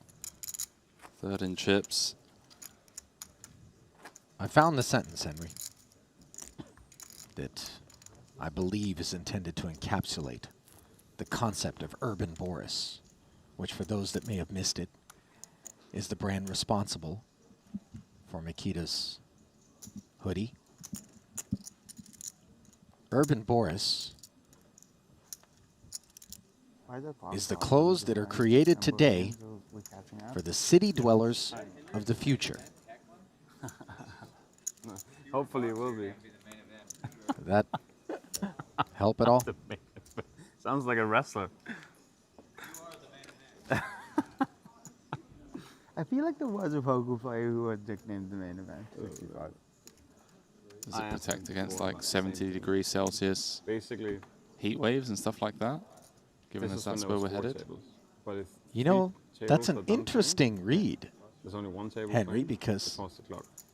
Or if it's been 10 minutes of waiting for one table. I mean, I guess it makes sense. Like we they have do had- state that they're responsible for clothing that will suit both the stylish urbanist and the space traveler, and will be able to protect against radiation and unwanted environmental influences. Is it made of lead then? Say it'll withstand different gravity conditions and atmospheric pressure. I don't know if these have been independently evaluated claims. Let's defer to Makita. Generally, a prudent practice. And if you want to practice your poker game specifically, there is perhaps no better place to do so than on the GTO Wizard app. The number one for poker players everywhere. Start crushing at gtowizard.com/Triton today and enjoy access entirely for free for 24 hours, including a 10% discount on your first purchase. Join our giveaway for 5 premium 1-month subs as well. I'm done with these Urban Boris. Well, can you give me a final price tag? Like, what are we looking at? Like 500 euros for certain things. I was like, it's just, I'm out. GG's. Do you think he's sponsored? Maybe we can hit them up for sponsorship. We just gave them a massive plug. I mean, with sponsorship, for the record, I'm right back in. Fly me to space. I'm already in some sort of lower orbit anyway. So he's going to be flying to space in this hand. I've got a hunch. Yeah, the cosmonaut. On this occasion, Alexei Platonov.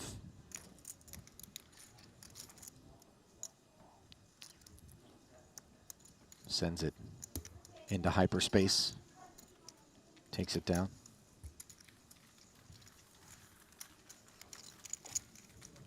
Would you go to space, Henry? With you? Or just in general? Both. Two bales a big fold. I mean, I don't know the. Think about I don't it. know the hand of the board, so I probably shouldn't say anything.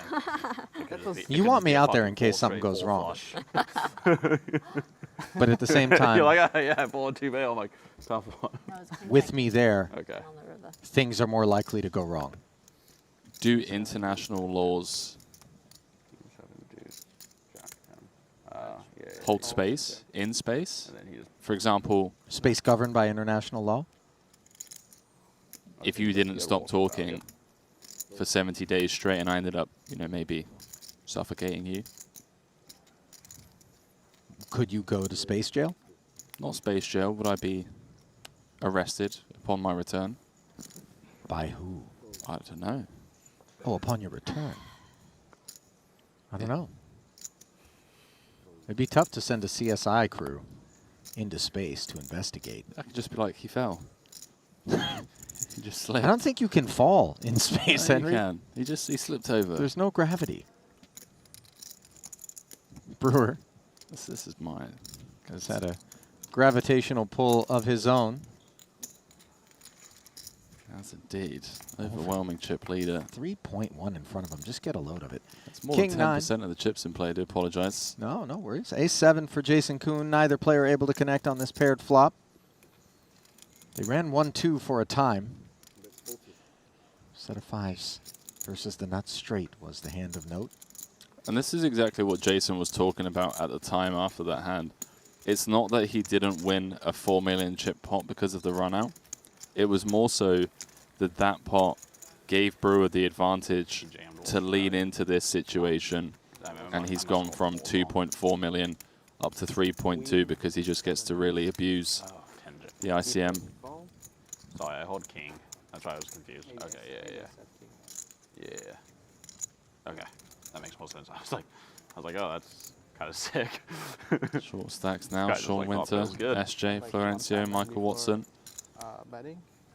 All sub 20. Just like I bet and instantly shot. I mean, that was unexpected. So I spent another 4 time backs. Yeah.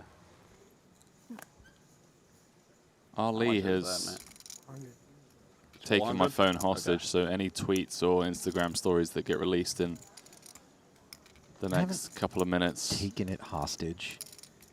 You just passed along. Raised to 70. And I'm now returning it with my response. Brewer. 2 7s. At it again, this time with considerably better kit. Sir Watts on the button, Jack 10 suited.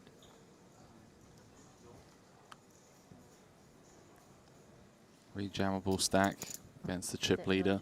Dinner break. Oh, so she's asking.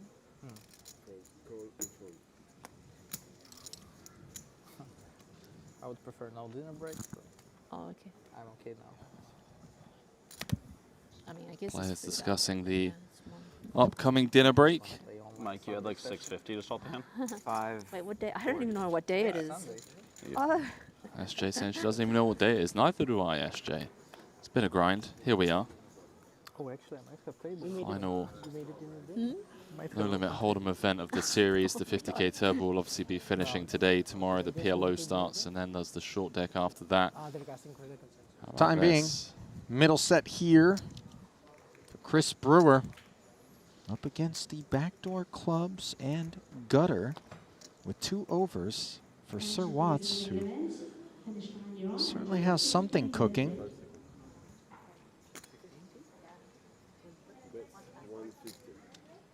Sizable C-bet. 75% pots. It's an annoying one for Sir Watts. Feels like we just never get to realize our full equity. The 2 overs with the gut shot. If we call, the SPR going to the turn is like 0.6. Do we ever get to see a river? Should we brick on the turn?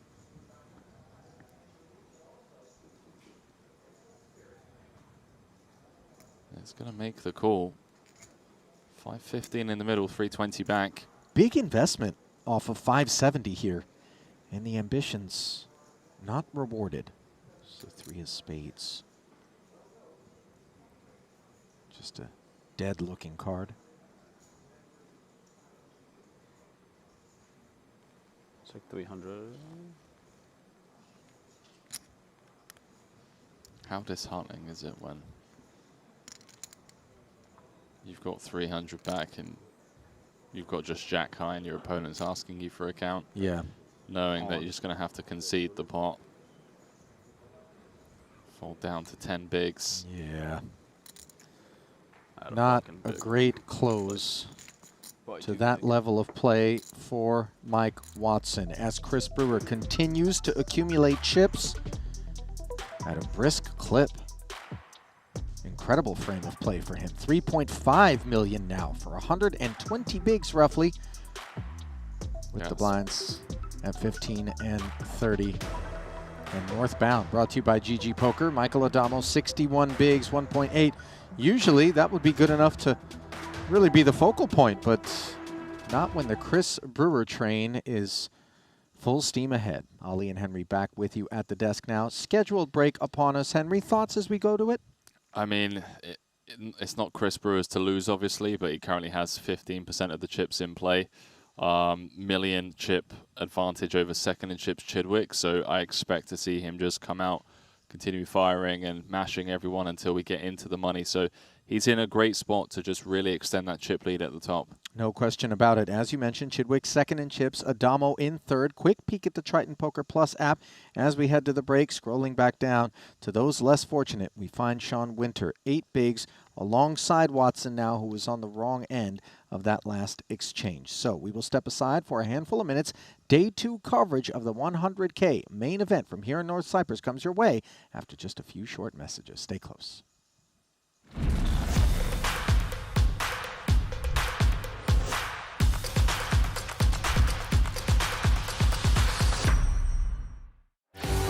GG Poker. It's the best poker the biggest poker site. This is a crazy. No way!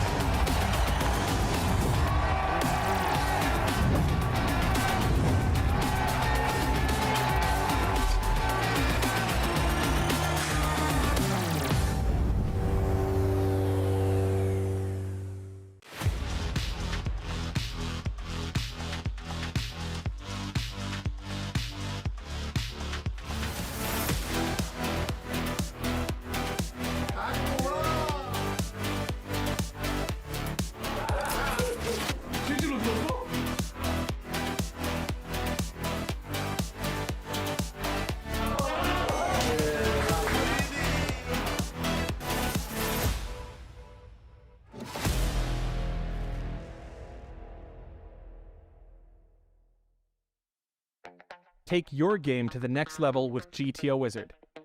Practice against GTO on all your devices. Study any situation from pre-flop to river, we've got it all. Upload your hand histories to uncover your biggest leaks. We have hundreds of hours of coaching from top pros, cutting-edge theory articles, and custom study plans to help guide your poker journey. GTO Wizard, the #1 app for poker players.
For him to check here, he must think that Dwyer's just got these kind of king-queen floats, these 10x's, like ace-10, king-10, spades. I'll just take a stance. And if he's up against a set or two paired, they're not going to check it through.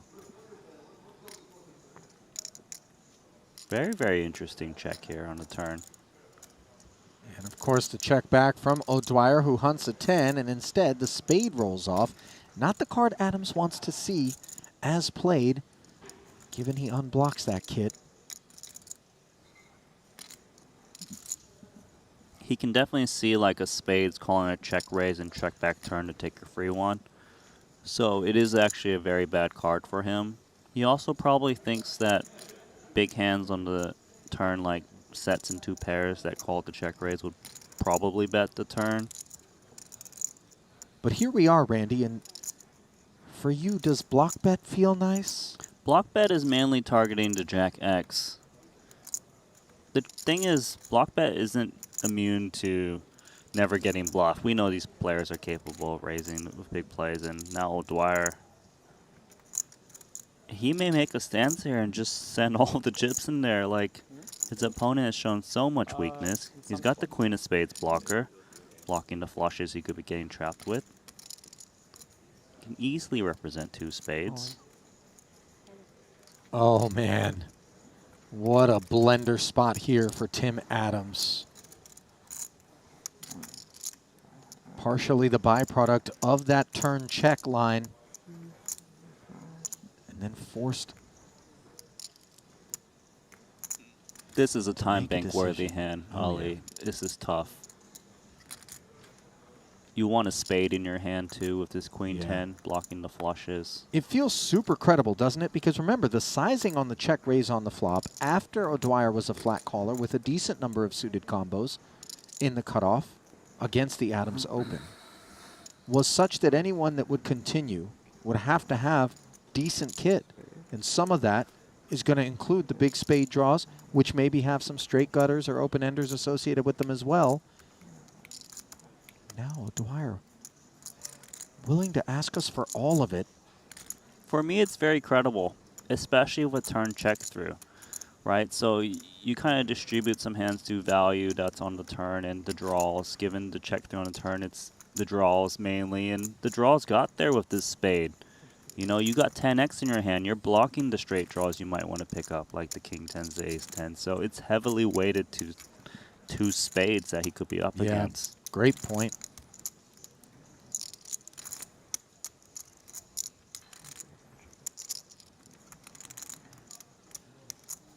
You can see Tim Adams working through all the combos, trying to piece the puzzle together. All he needs to do is click call and haul in a big one.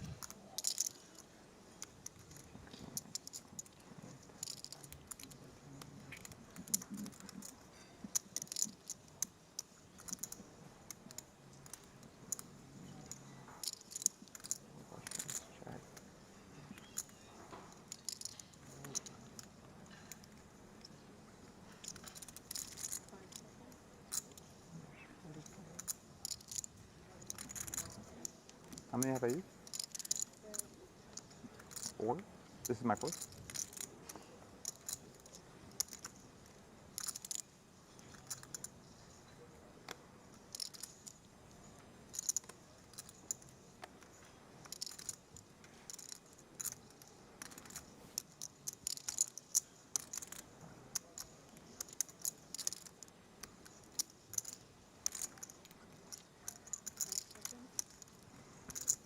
High pressure spot here in the 100K main as Tim Adams rises to the occasion and catches Steve O'Dwyer.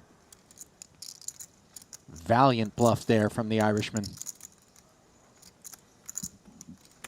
Equally valiant call from the Canadian. That was a big, big call. Nicely played for him. And remember, he was just sitting on 150,000 chips not too long ago. To 14th with just Stevie Chidwick. None of the players in between play short deck.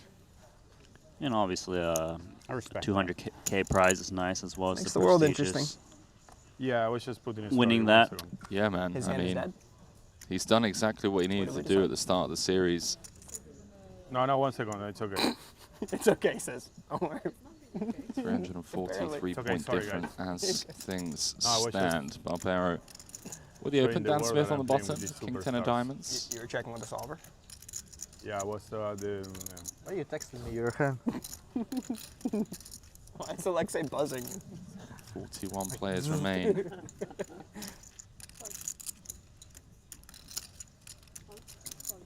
Pretty lively Me and the 100K. legend, the It cowboy really guy. is. Okay, gonna go to war here. Ace Jack, King 10 suited, dealer button versus early position. As Dan Smith has decided to take one. Open-ended straight draw middle pair. Should see a lot of check from Barbero here. Middle pair ace kicker out of position. Maybe he finds a bet occasionally. Yeah, these three have been battling the last 11 days. Barbero precisely on cue. Gonna check this one over to Smith. 2 Broadway card flop. Dan certainly perceived to have suited Broadways. His range on the button. See if he wants to start setting something up here. Just have to obviously be mindful of the +1 open. It's going to check it back. A bit of pot control from Smith. Yeah, they're very well balanced and brings in the 9, hitting the sky straight. Nuts on the turn for Dan. Smith, of course, bubbled the 200k, came 4th in the 75k.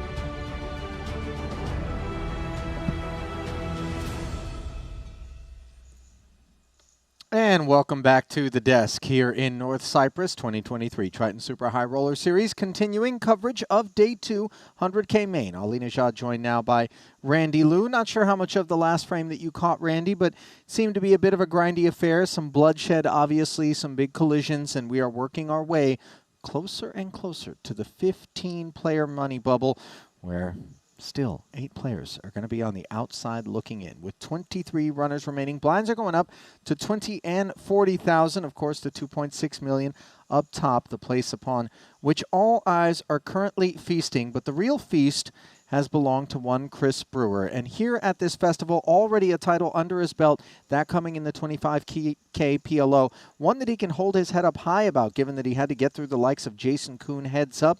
Might this be the wind at his back and a real turning point in terms of him finally being able to notch the sorts of results that he's been fishing for so long here at the Triton festivals? Yeah, of course it's very possible. You know, off of that win just the other day, he's been playing great. He's got a phenomenal chip lead on the second place player right now.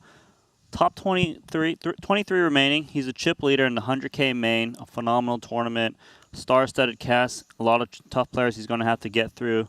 You know, of course, of the likes of Chidwick, Michael Adamo, Greenwood just right behind him. So it's a tough competition, but I think he might be able to get one done. Yeah, Ferdinand Pucher, by the way, infiltrating the larger stacks there. You see him in 7th currently among our VIPs.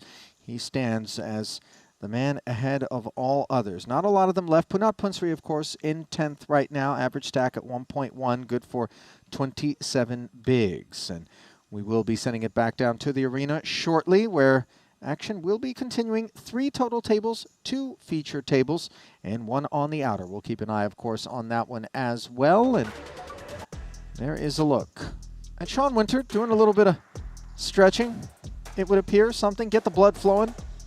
Do what you got to do to try to spin it up. Rather quickly, if you notice. Yeah, that's an aggressive clip. It's aggressive. Not quite Tai Chi. No.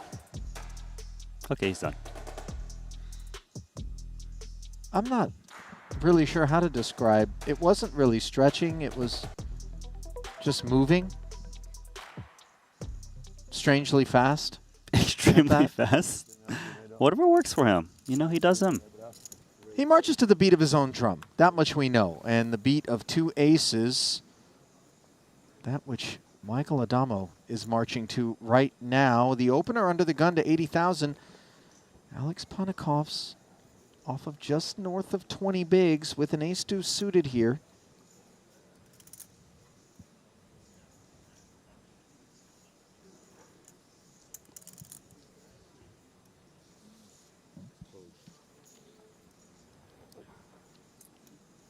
Yeah, discipline lay down ace-2 suited against the ever so aggressive Adamo. Florencio Campomanes, ace-10 now in the small blind. Needs to make a stance soon. Start to hand with 10 big blinds.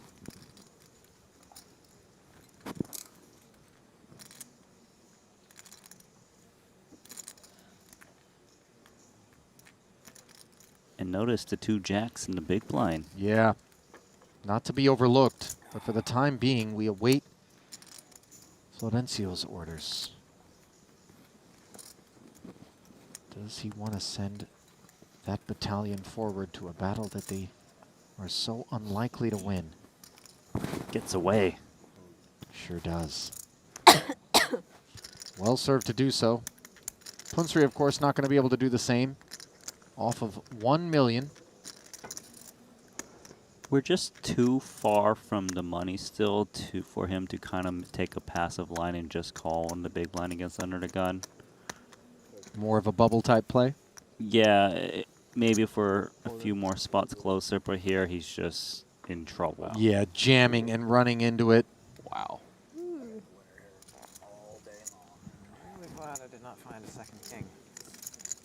Touched on it I was wired up. at the top of the welcome back, Randy. The bloodshed. Ducks fly together.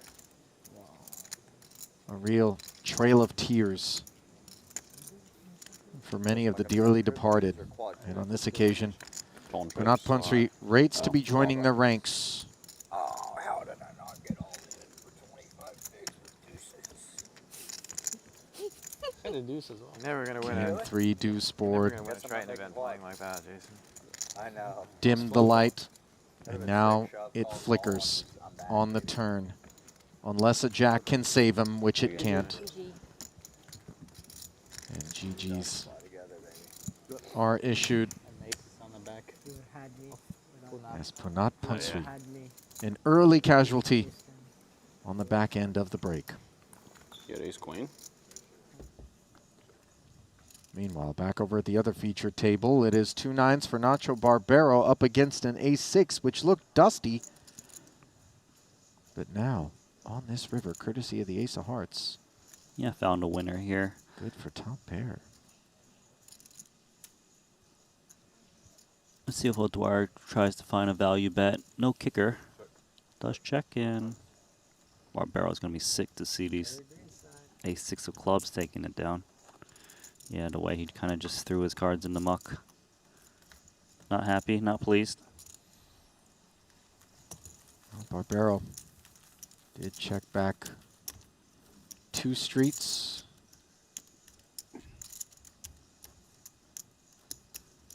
Sometimes that's the way the cookie crumbles, as the 3 outer allows O'Dwyer to haul that one in.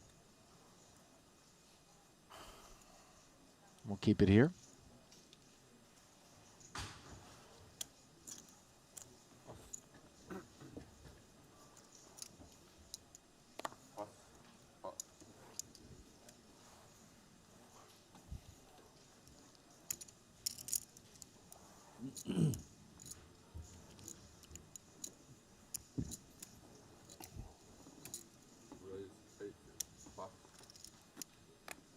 Chidwick raises it up.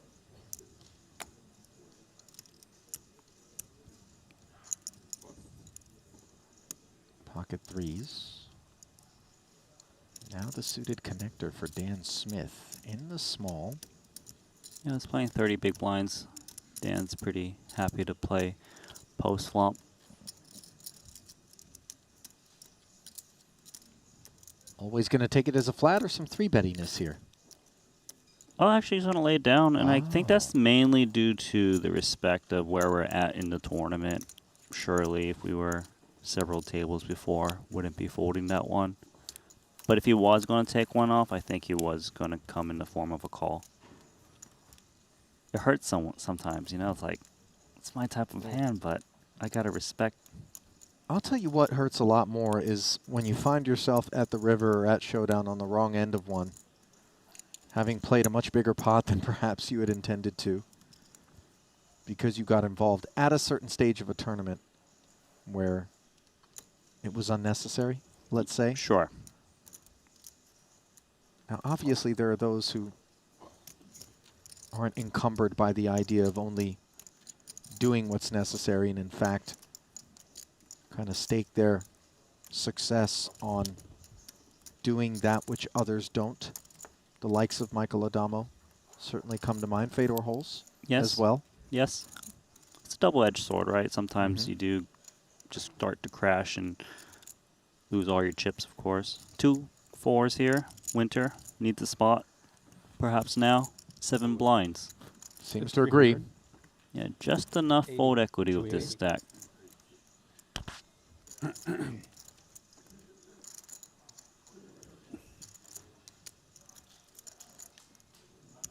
Could be a very similar spot, and it feels like I should play, but it's just not worth the small edge potentially. What's happening here? I see ace, king, and 9s. Yeah, and it looks like it is Mikita Badziakuski whose ace-king has downed with the pocket nines of Alexei Platonov.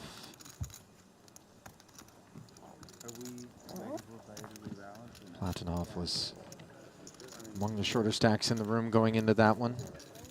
Piled in his last 615K pre out of the big. Nikita woke up with it and flopped the king as we send it back over to the feature where it would appear Sean Winter got through. Yeah, picked up some blinds and antes on that Ace one. 5 found the muck for I Smith. thought you were just making animal sounds, but there's not. Did you get up to anything on the break, Randy? Oh, no, I was suggesting Any excitement? Honestly, no, I don't have anything for you today. I will attempt to make it more exciting next time you ask me the question. That's all right. Yeah, sometimes we just do nothing. Wouldn't mind a sneak peek on 420. the special of the day over at the dinner buffet. That's what you wanted to know. You could have just told me. Mike Watson deeming ace-jack special enough. 420K. Oh, and Sosia Jangs picked up queens. What timing it is for 10 big blind stacks. Unfortunately, the timing is a little bit better for Sosia than it is for Watson. 880K pot. Mike covers. And Watson covers by just 10K by our count. And now he's flopped aces and kings, and you see a besmirched look on Sosia's face, understandably. The hand plays itself. And the run out. An unfortunate one for her. I mean, surely, yes, these players can afford it, but it just hurts, right? You make a deep run. You know you hold here. You're in contention for the top prize. It's just how it is sometimes. And fortunate for Watson getting their ace-jack against 2 queens. Hard to do, but it happens.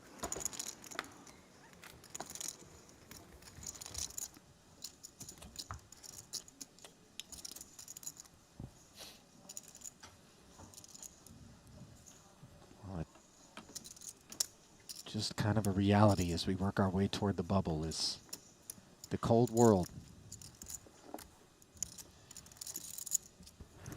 This occasion, Sosia's 2 queens on the wrong end. Another ace-jack, this time for Ferdinand Putra, who's considerably deeper than his colleagues elsewhere.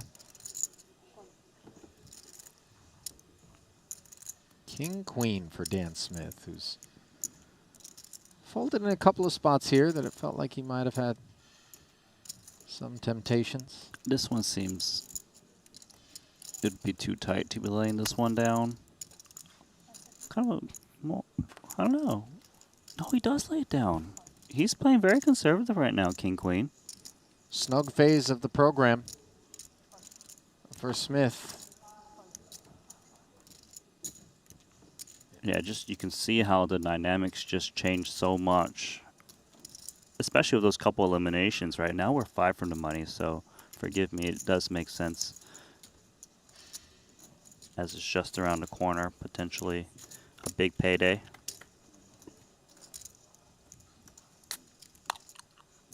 10-9-7 board, both players with straight draws. Chidwick, the double gutter. Yeah, let's see if Ferdinand decides to fire a bet. A lot of checking too in this situation.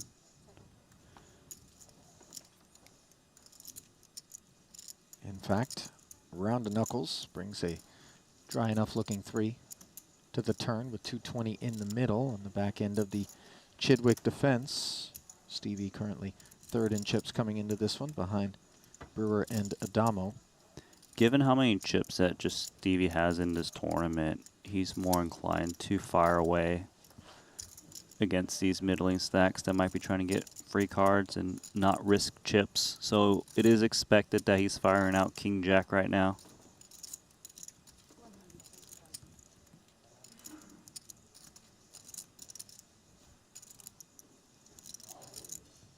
Tough call to make here of Ace Jack. Sitting on 30 blinds, a comfortable stack.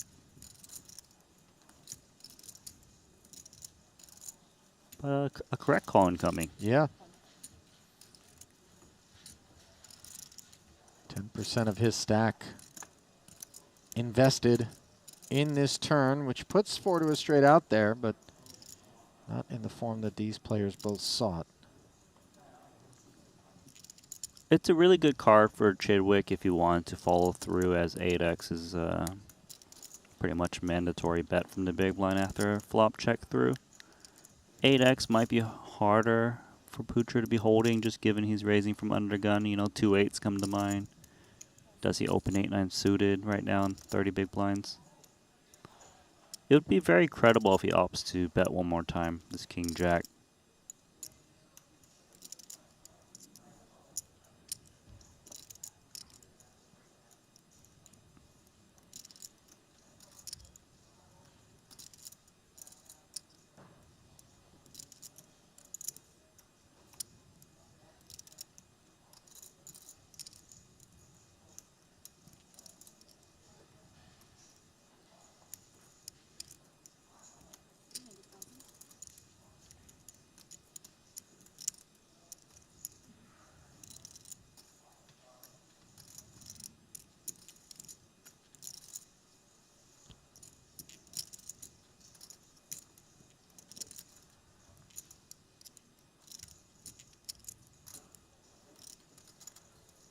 Nicely done.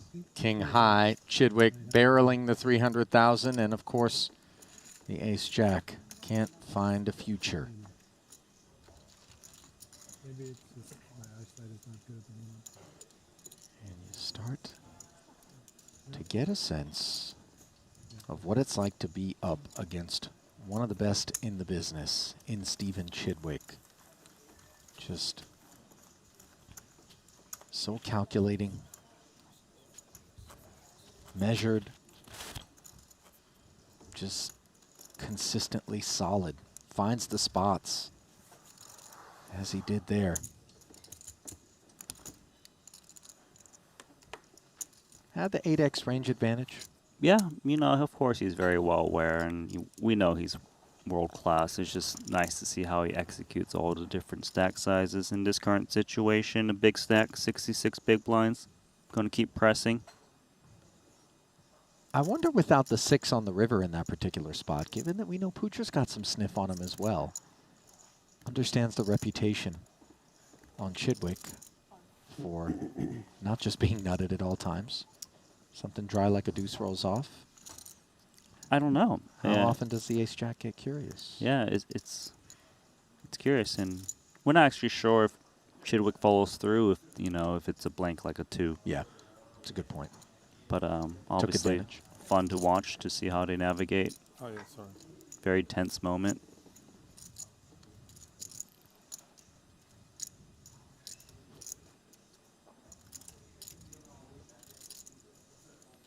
Ace 6 off on the button for Nacho Barbero. 90K the price paid by Putra. Extra 50 to look up at.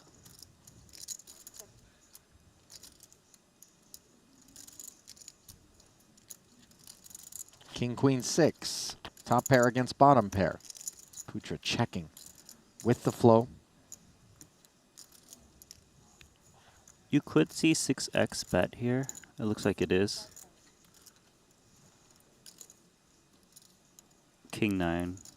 Oh, we got top pair, we got backdoor diamonds. Weak kicker. Clear cut call, I'd imagine. Check raising just makes it tricky to play if you get resistance, so call it is. 390 in the middle. They're both playing a similar stack of 21 big blinds.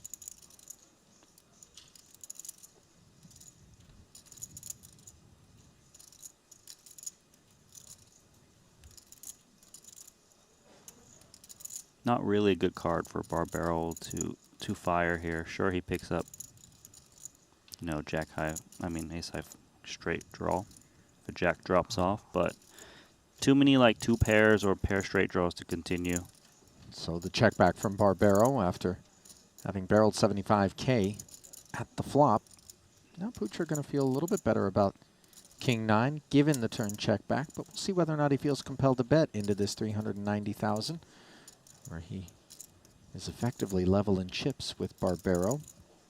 Got our answer as he knuckles. Okay. Nice. Back up to his 1.2 million.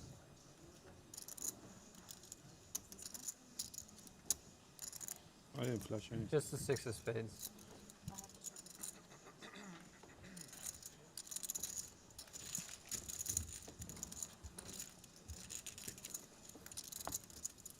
There's the trophy in the Jacob & Co. watch that's looking for a home. It won't find one here today. We will play down to the final table in this $100,000 main event.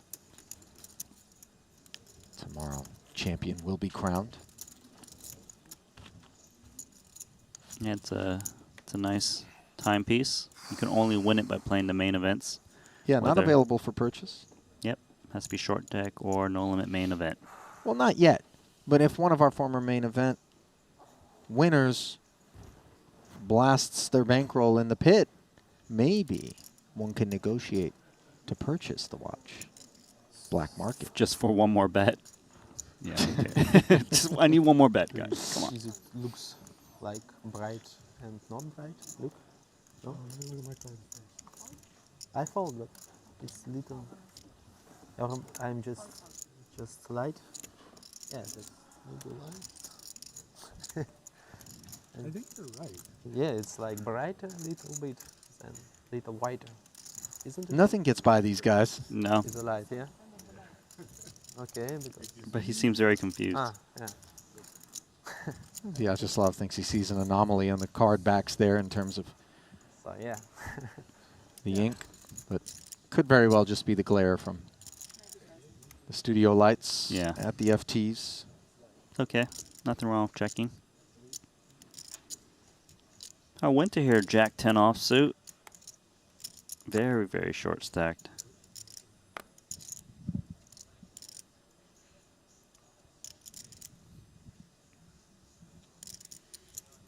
Start this hand with 8.5 blinds. One of those blinds in the big blind right now.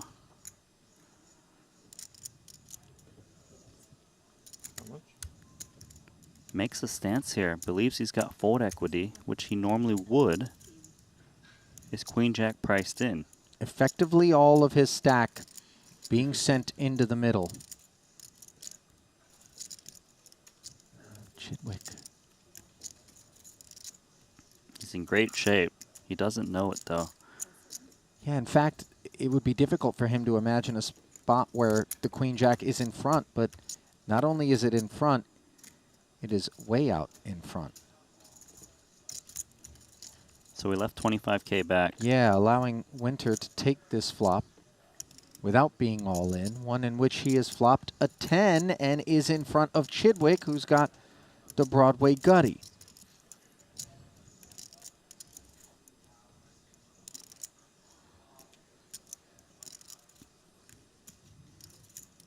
Winter just trying to decide if he should be betting the last 25K now that he's paired up.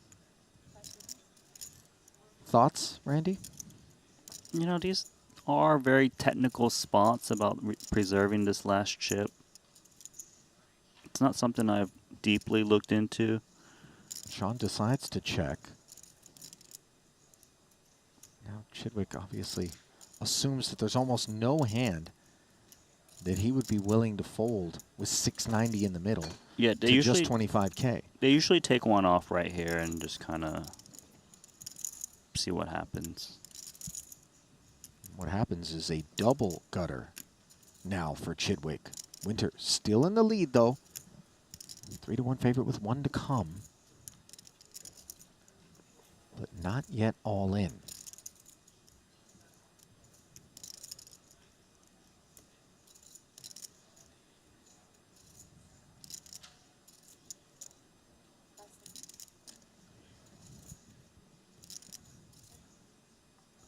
Checking once more, obviously.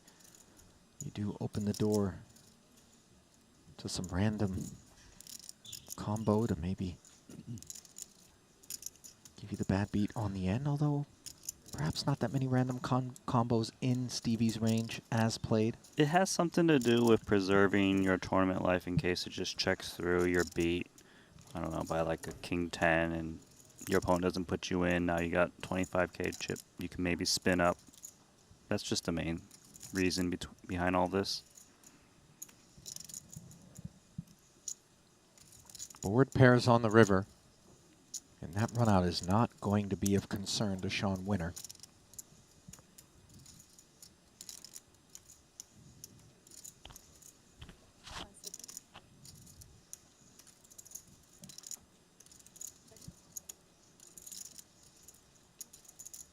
Checks one last time just in case.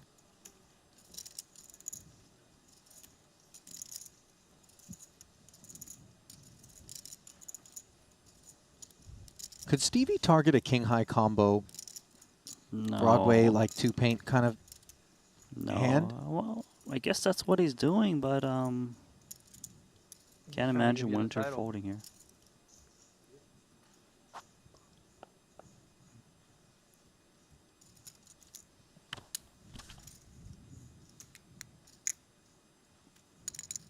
This is also good for Winter that he can slow down the game a bit if he's the shorter stack of the tournament.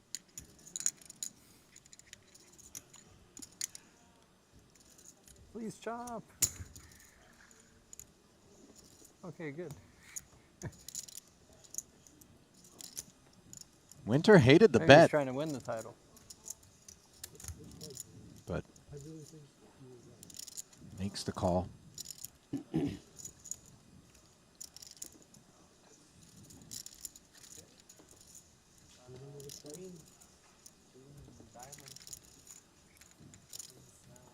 Theme there for me with that river barrel. Okay. As inconsequential as that 25k might seem in relation to that massive stack in front of Chidwick is the way in which it demonstrates his fight in every single spot. If it was king-queen, if it was king-jack, he's beaten at showdown. When he bets that 25k, suddenly, he's getting this huge price to maybe, just maybe, put that hand into the bin and take down the 690. It's a good point. If there's some percentage chance that your opponent will fold a high card hand that's better than yours, or even the same, then he felt it was worth it for that last 25k. And if you think about it, that last 25k has so much more value to Sean Winter, given he'd be out of he can stay in the tournament, whereas for Chidwick, not so much. So you can see how maybe Winter would be able to find a fold if he was holding like Queen Jack himself, realizing that, well, I'm not going to win at showdown, but I can still maybe run it up with 5 to go into the money. So these are some of the considerations that you'd be thinking about.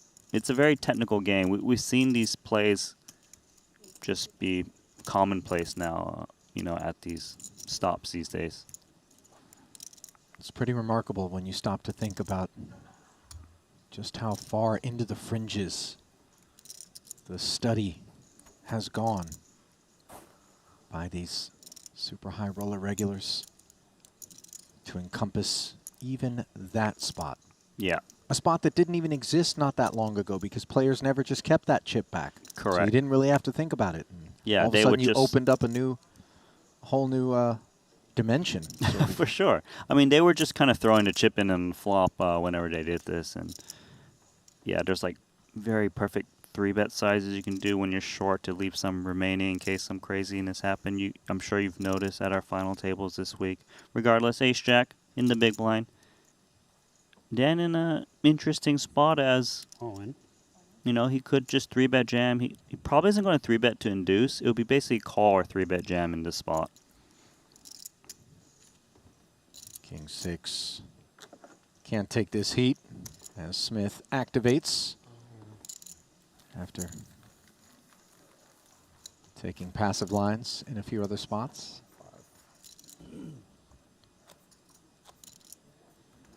I'll tell you the amp is really important if you're a player in this tournament for the remaining 3, because you need to see, if you're the medium short stacks, you want to see how you're placing relative to the micro stacks out there. Like, are we really close to the money?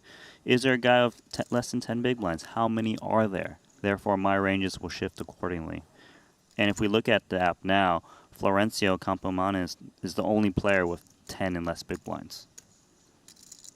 Something everybody is keeping an eye on, as that is the danger zone. Far from said zone. Chidwick goes to work once more. Queen 7 suited. Yeah, this is also this phase of the tournament where the big stack of the table will just continuously raise. And that's because the medium shorter stacks, we say it's cagey.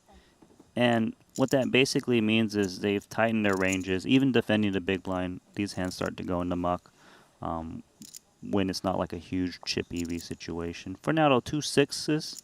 All in. Nice spot for a rejam. 7-1-5.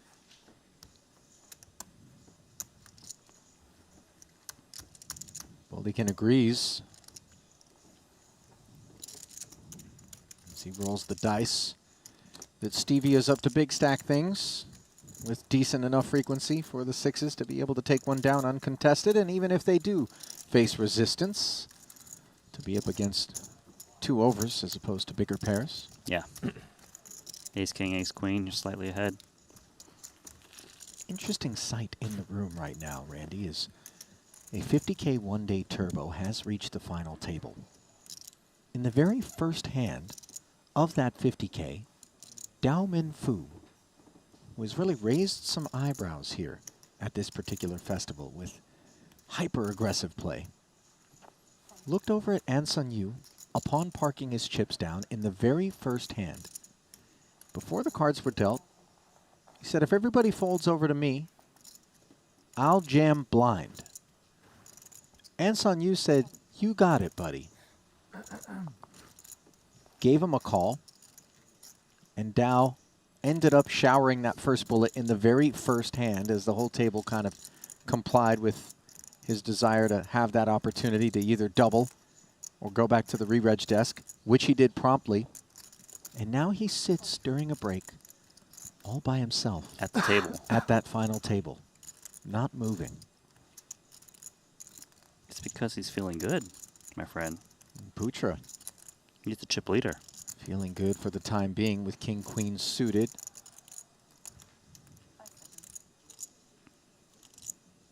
Boldigan. Small blind going to flat with the ace jack. And the 6s have been passed along to Steve O'Dwyer on this occasion in the big. Is it enough for a squeeze, Randy? It would seem unnecessary. It's a tough one because he's trying to figure out what Vladislav is flatting the small blind with. He is going to jam it in. No gamble, no future. As O'Dwyer deeming the spot, 1 to take.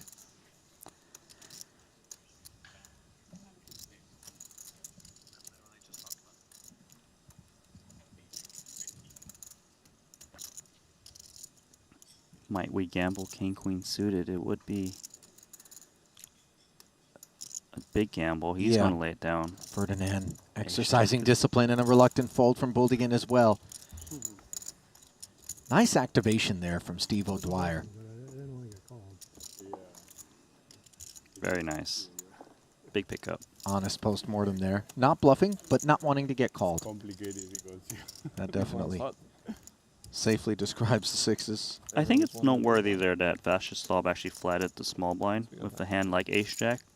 I feel like if Stevie had open, even though Stevie has more chips than Putra, he would have rejammed on him. And that's because he feels that the middling stacks are still opening proper ranges, not adding these queen 7 suiteds and whatnot. So definitely got to play whoever's opening the pot in. Florencio, now he's got pocket 4s, will take a stance in the hijack. 335, got 25K back.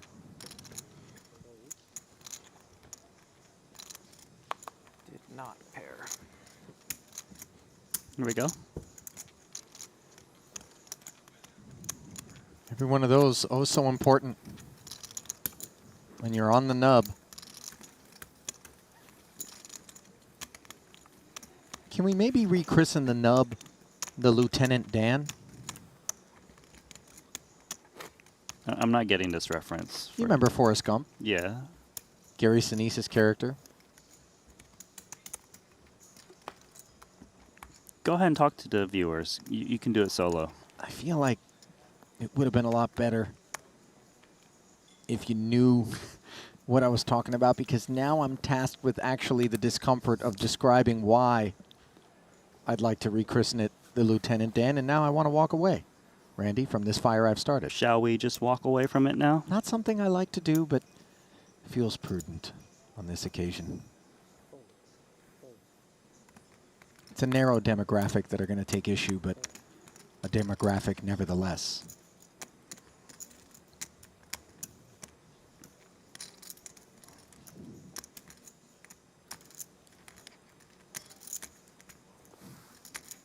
Mike Watson,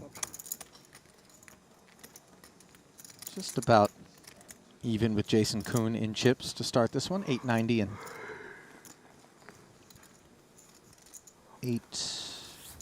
900, I guess. Yeah, one big blind, one big blind ante.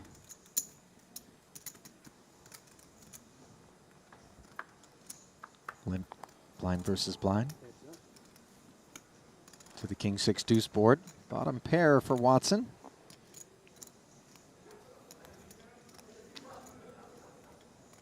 A tricky one to navigate. 20 big blinds effective.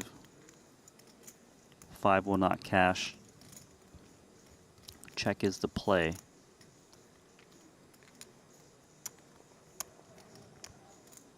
Well, he's gotten Jason Kuhn to take a stance here, 9-5 offsuit.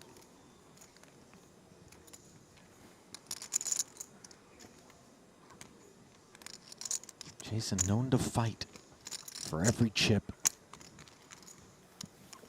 Just kind of all over you.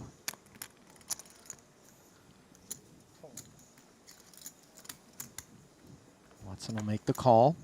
Unsuccessful bid to take the pot there, and a very successful turn as Jason just smacks the 9. 5 would have been no good. Yeah, that was a hard one to take the lead on for Jason. Absolutely. I wonder if he comes in value betting still against 6x and deuce X. Might check and take one off. He's going to take a check.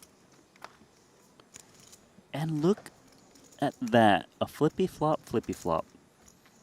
Deuce on the end as the very ugly duckling presents itself on the river if you're Jason Kuhn.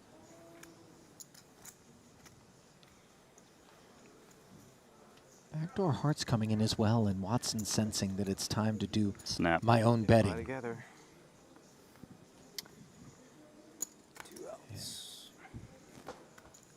That's Jason's line, and also Kuhn maybe be mindful of the fact that he had 3 outs when he took the lead on the turn. But yeah, 2 outs.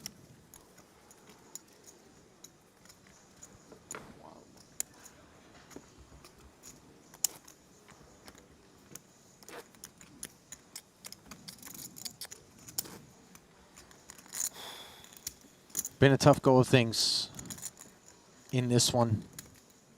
The better part of the last level or two, Randy, for Jason Kuhn, who hopped out to that chip lead. He sat on it to start the day, didn't let it go.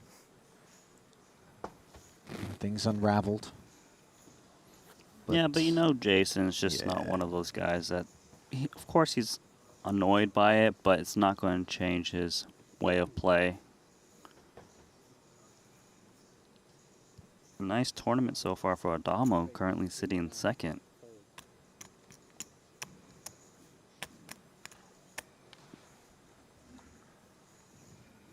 Panakalos with pocket 6s in the cutoff.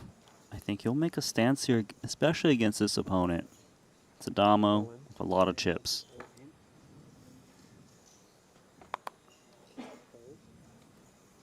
Sixes have really activated here. The new aces. It's a great success. Gonna work.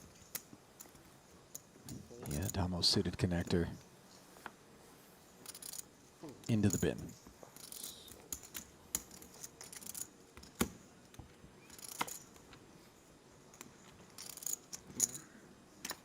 Thank you.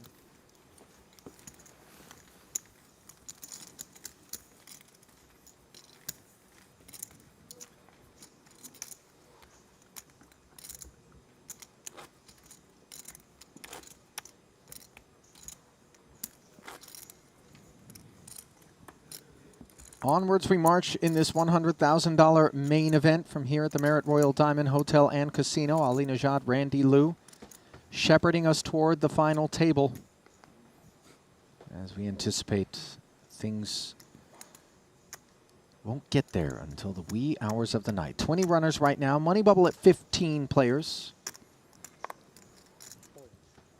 175,000 for them in cash. 2.6 million up top.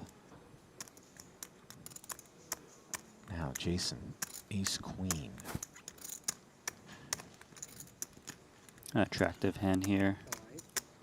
Should be coming in for raise to try to induce action from the big stack. Oh, no, he's actually going to jam.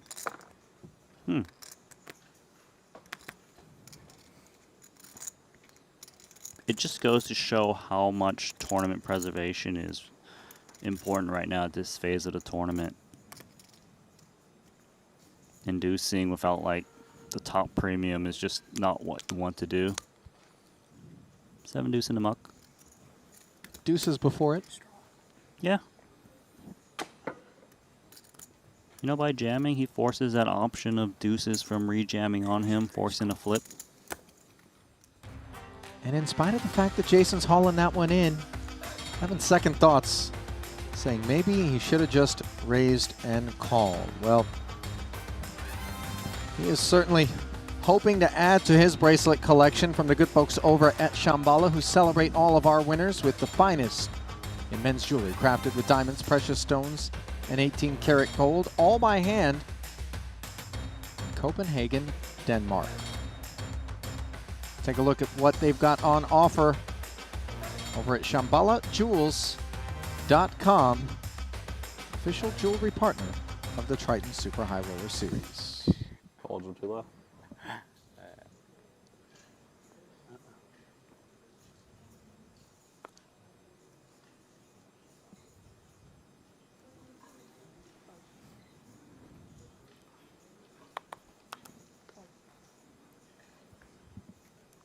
All right, Jason, ace queen again. Now we're suited.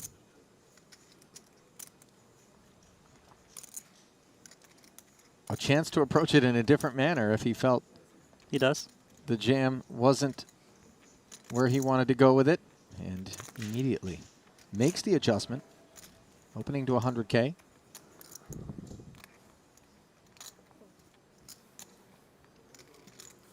Well, he's got ace queen suited for Adamo. Definitely going to be re-raising this, trying to apply pressure, but they got the same hand. Different suits.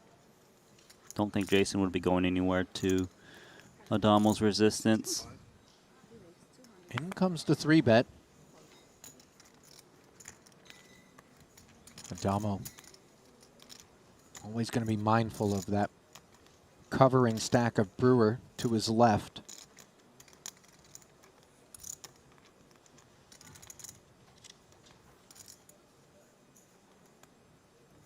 Last time, I think Jason said I should raise call. Instead, he has raised jammed. Ace queen suited. Fair.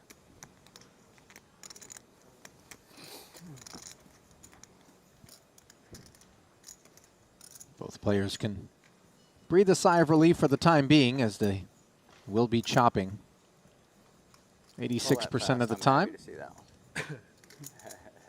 Now a free roll for Kuhn.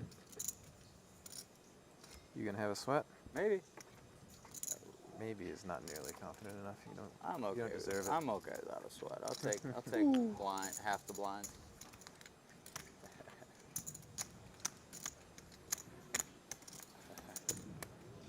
To the chopping block they go.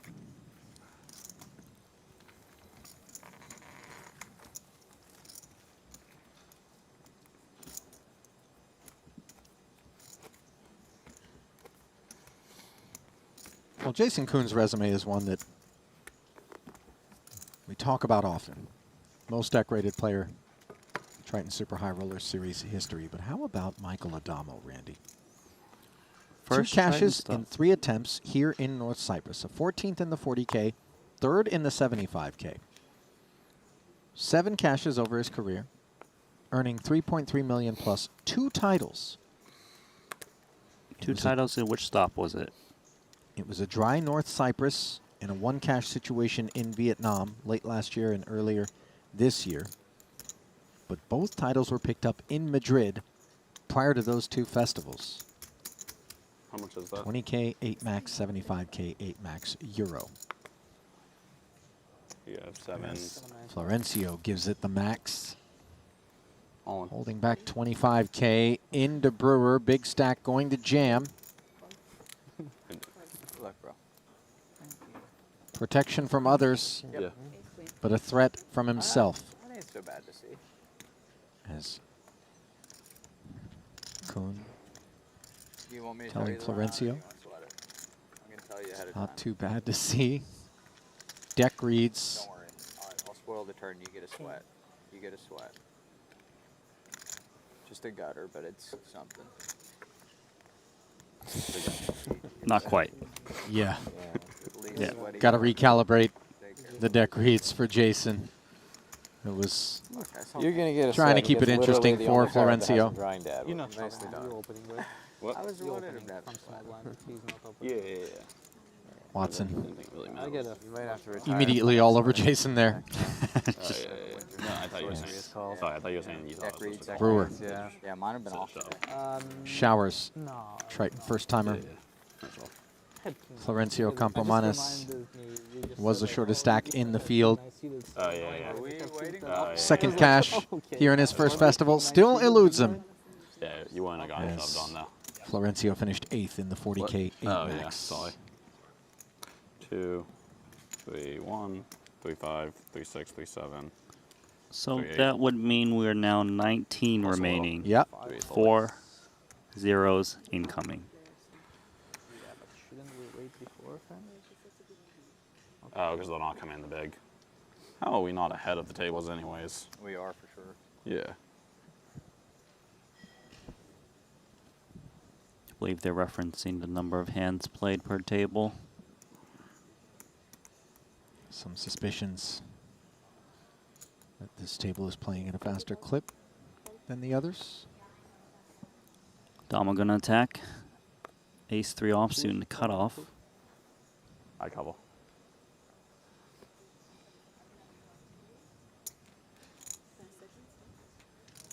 Come on in, Dan. Come on in. Bolt.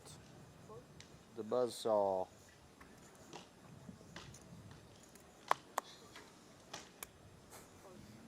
Raise I've and got take super it messed for up. Adamo. Mike has had the ace queen. Really beautiful eyes.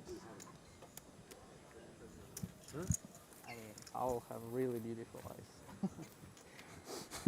Mike, they really got you tortured at this end. You just fucking shoved the 3 million after he shoves with me behind. Real suicidal play. What the fuck would I do with ace king at that spot? Just fold.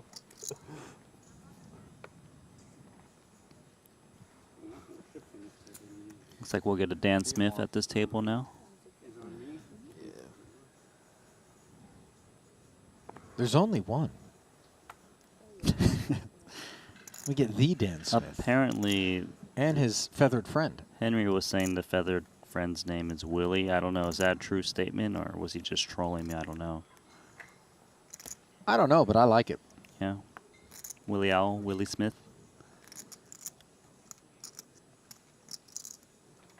I'm pretty sure Willie holds the time bank. He does.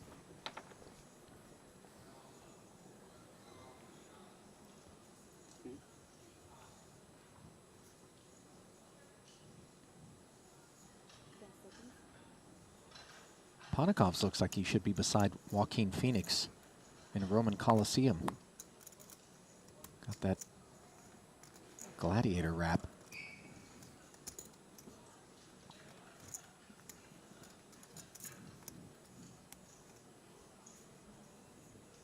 Meanwhile, Brewer able to raise and take it with the Jack-10.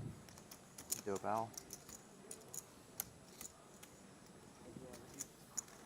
Not gonna have him face you. Back at the other feature.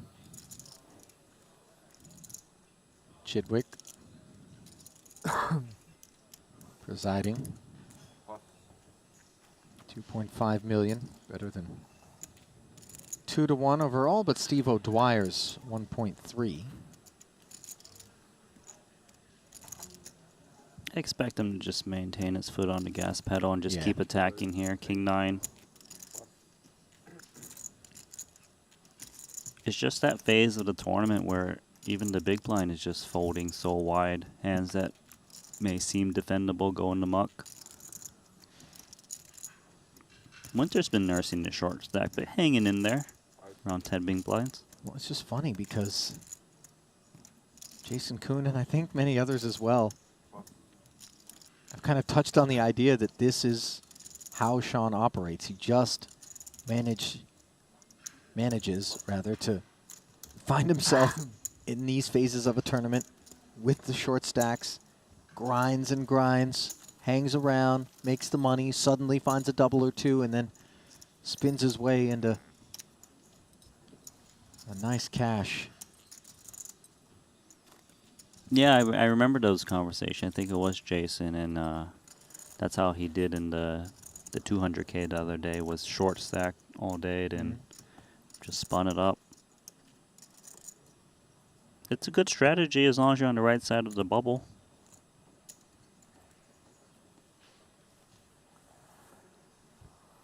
King 4 seems loose, so it's out.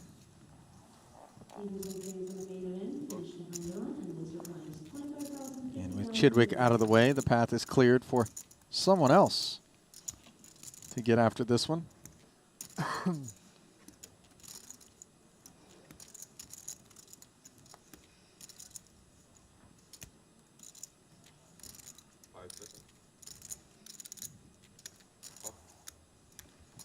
Is she playing? Yeah. So Nacho's got 25 big blind effective to start this hand. King 7 would be a bit excessive, I think, to push all the chips in. So maybe he just comes in with raise, could limp as well. Looks like calls the play. Always nice to get a free one with Jack 6. Should he elect to take it? Probably. Which he does. Yeah, with one paint, I think it's fine to just take free flops. And that flop yields no improvement to either holding. 8-4 deuce. Steve knuckles. Nacho takes a peek back. See if he wants to throw a little something out there, just in case. These chips are just so important that you really don't want to make speculative bets with decent equity as often. Gut shot. Thank you. Courtesy of the 3, picked up by Nacho.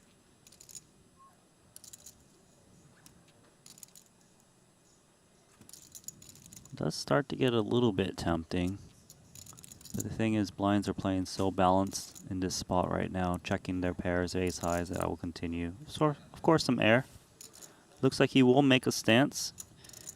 And note that he's going for a bigger bet. He's trying to dissuade, like, you know, ace high hands from even continuing, because it's near pot.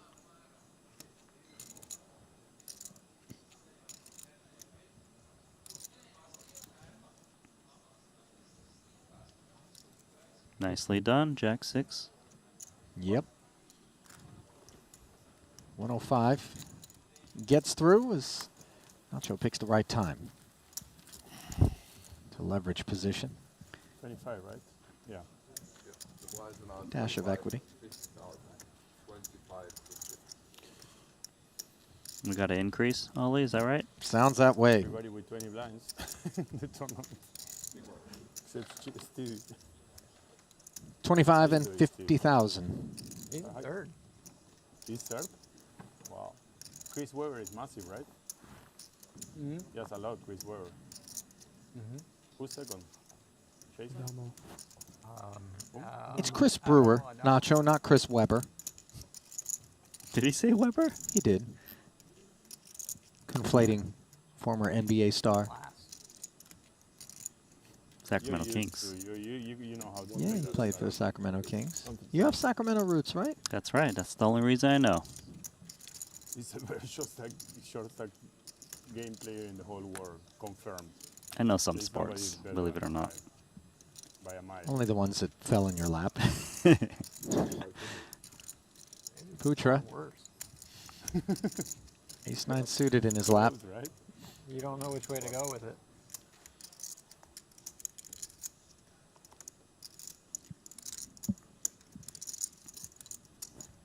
$110K open. Queen-9 suited on the button for Steve.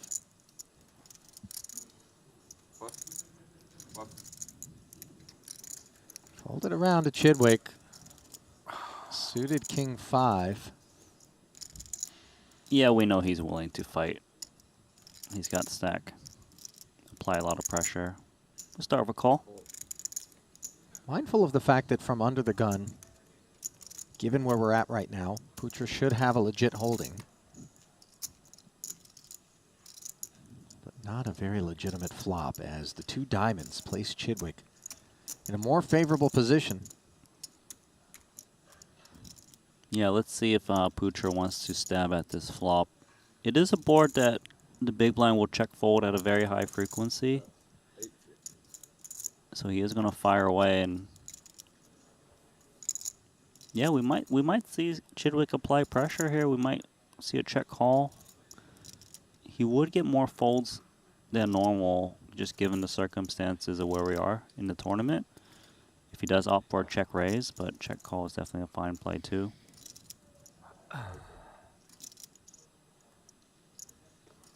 180. Raise to 180. Comes with the check raise, placing so much pressure on Putra and denying him the opportunity to barrel away on the turn and possibly even the river with a bluff line. Yeah, and even if Putra is just holding like some kind of little pocket pair, it's tough because there's potential turn bets incoming. Ace high, can't really like peel here. You gotta just respect the situation. But Putra is just not a believer right now. He's gonna call. Oh, he grabbed calling chips. But he's in very murky waters. Murky waters right now. It's cloudy. He obviously isn't giving Stevie credit for the jack. Correct.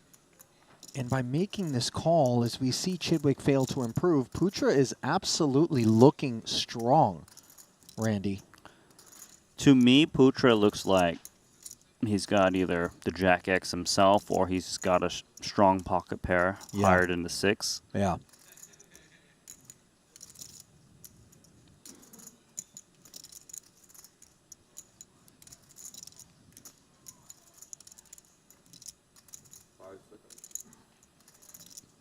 Big decision here for Chidwick.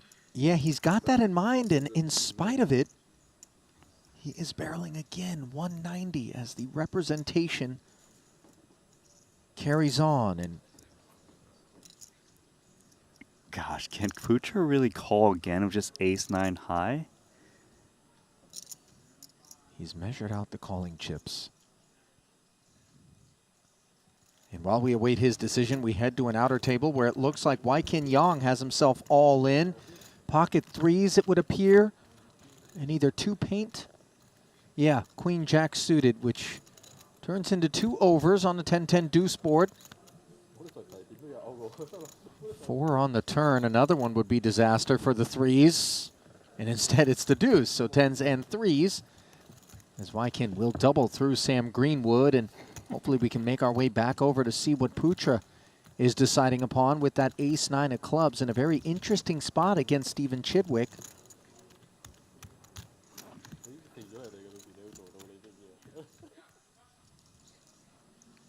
Still in the tank, it seems.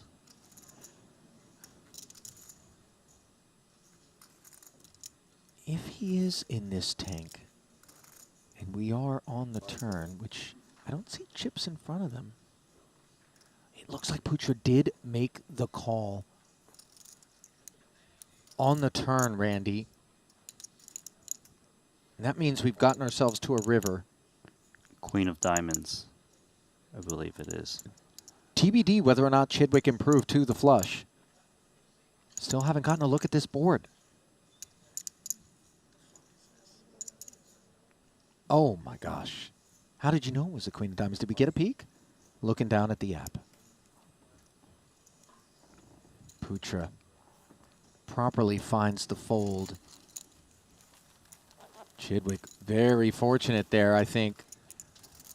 A dusty river, and I'm not sure if the adhesion comes to an end for Putra. We've seen him dig in with some ace highs. Mm-hmm. Randy. He put in chips while he was ahead and saw the diamond came in and was out. He might have made a hero call if it blanked out, or maybe Chidwick just gives up. Yeah, both very good points. Meanwhile, Willie the Owl and Dan Smith have got themselves a club draw on a 9-6 deuce board. Jason Kuhn, the defender with a suited king of his own, has middle pair and the lead. So it's a bigger C bet here, and it's making Jason Kuhn decide whether an all-in is a play, given that there's more to play for in the middle right now. Usually you'll be seeing a check call from a hand of this strength.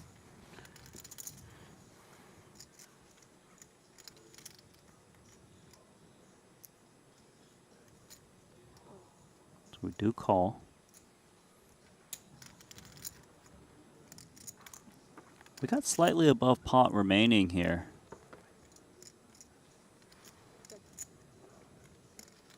Turn doesn't improve Smith.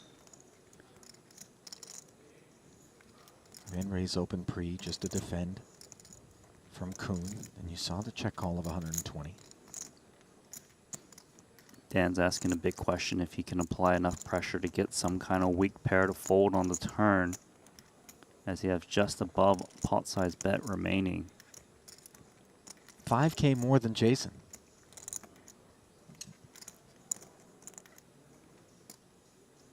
For Kuhn to also check call that 140K bet makes it more likely he's paired.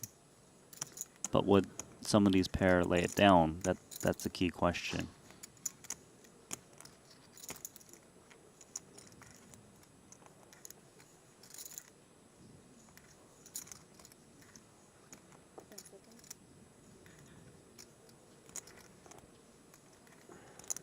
$280. So he's gone about half the pot. Which coincidentally is about half his stack. And you know what? This 280K bet may actually look stronger than jamming all in, like, oh, I'm just trying to reel you in.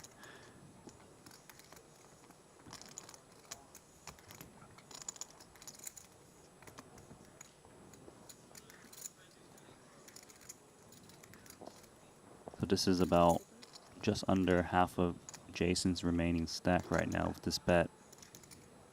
Very, very tough.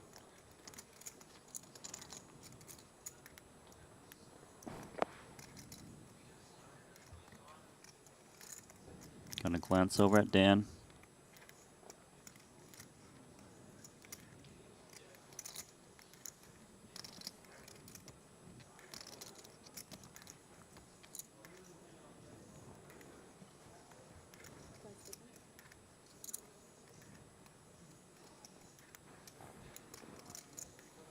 Really taking his time with this one, as he knows that with some frequency the remainder of Dan's chips would be likely to find their way into the middle on a river.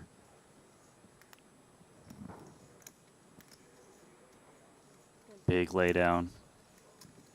You could feel that he wanted to hang in there, but in the end decides the proposition isn't good enough. As Dan Smith, plenty good enough, earns that one. Yeah, much needed pot and got away with a big fold from Jason Kuhn. Nicely done, Dan Smith and Willie. I don't know how much Willie had to do with it. Randy, more of a spectator. Maybe there's some Willie randomizing that goes on. How's he looking at me right now? You just look down. Is he If blinking? Willie blinks, then you check. But if he doesn't, you bet. You barrel. Yeah, okay.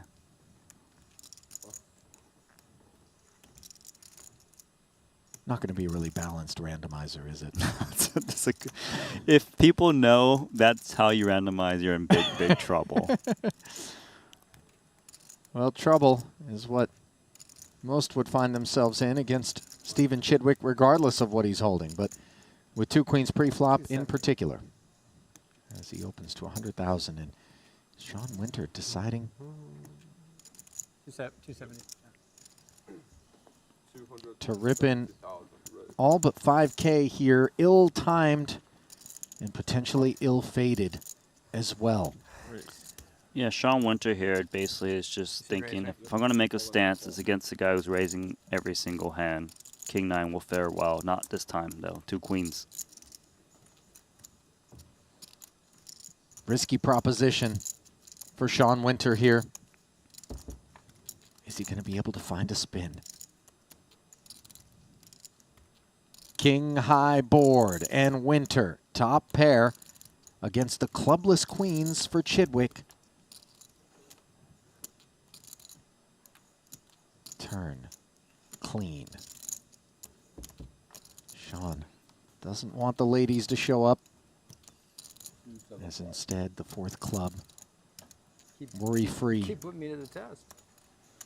Could have saved 5K. Huh? I could have saved 5K. Could have saved 30 so far.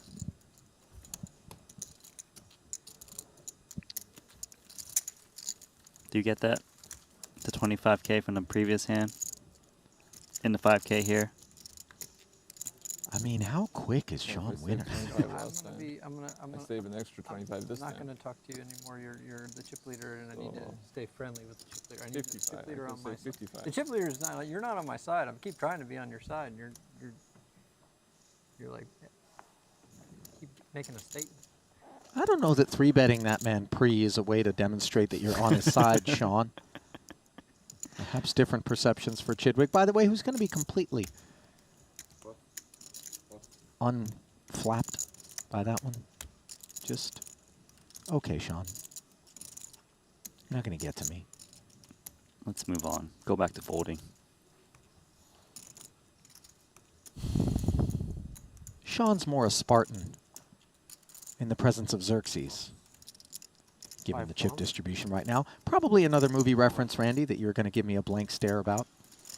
Ask what on earth am I talking about? Wondering, do I need to engage with all of your comments? I think no. I'm going to stay silent a bit more often now. 300, Gerard Butler. Oh, I have seen it. But just Still remember the didn't know part what when I they was kick talking him in the about. little pit.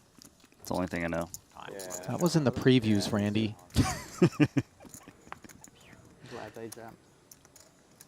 You have seen Forrest Gump, right? Yeah, Jenny, right? The chocolate, the box of chocolates. Also White stuff chocolate? I think might have worked its way into the previews, Randy. You're under suspicion. To be honest, I've seen parts of it. Just You never saw the whole movie? No. I just saw the part when he was running and the legs were falling off or whatever it was. The legs were falling off? That's a bad description. Jason Kuhn looking to kneecap somebody with these 2 red kings.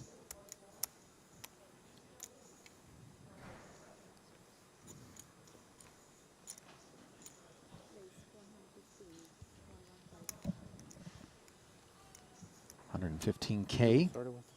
Dan Smith. Has Jason covered. Looking over for a count. It's 11 big blind stack he's opening off of in the cutoff. 290. Dan gonna make a stance against this. Knows Jason Kuhn is balanced to open off at his stack size. Dream scenario for him. Be a 70-30 favorite once these ships go in.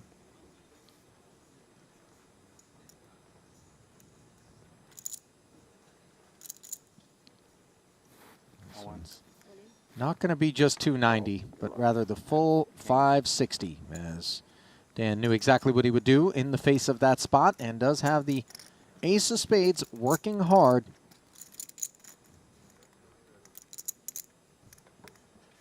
%28 equity for Smith and Willie.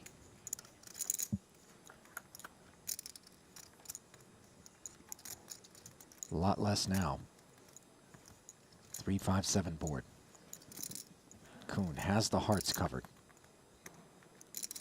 Fades one ace. 560. Nice stack. Successfully. I stack you. You get me? 5-4 suited. Maybe get me, yeah. Okay. We'll sure get you. 3-5. So accounting time as Jason Kuhn getting that key double, which puts Dan Smith down the leaderboard. Now Buldigan jamming as we work our way toward the money bubble here. Ace 9 suited, Barbero deliberating.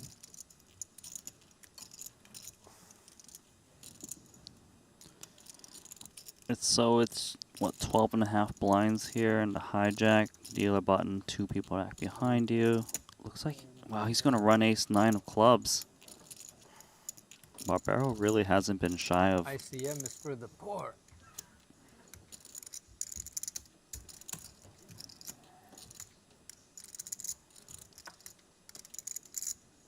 Say it, Nacho. ICM. If you want to hit, you gotta say it. ICM is for poor people. Boy, Barbero, that is about as feebly as he could have delivered that statement. As he gets caught up against ace queen. And complications indeed in a 1.4 million chip pot. Wait a minute. Got a chance. Gut shot acquired. Is a 6 available? No, just the 9 instead, as Vyacheslav will take his seat. Already one title under his belt at this series. And now a key double. Taking him off of 16th place chips. How much?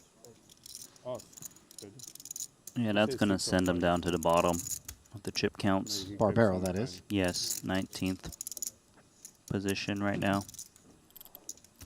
We're at the situation we have so many short stacks, right? We got Barbero 6 big blinds, Putra 7, Dan Smith 9, Davies 9. Winter, who was at the bottom, is now sitting on 14 blinds. Perhaps not at all to the surprise of anyone that's played with him before. I want to go on a run like Nacho Barbero. I think he won enough all-ins. Yeah, but I wouldn't have put it all in if I was going to win. That's the thing. That's why I called the river, because I was like, I thought I was going to win. So you went up. I didn't understand what you were doing, to be honest. I was trying to figure out what you were doing. But you're way better than I am. So no fucking clue. Sometimes I can't figure stuff out. I think Sean Winters figured plenty of things out. Just one look at his career tournament earnings will tell you that. And he's figured out more than a few things already here at this festival. Randy, his first ever Triton. 4 cashes in 7 attempts. 3 final tables. It's a pretty good statistic, and especially one being in the 200K the other day. He's won 2.3 million.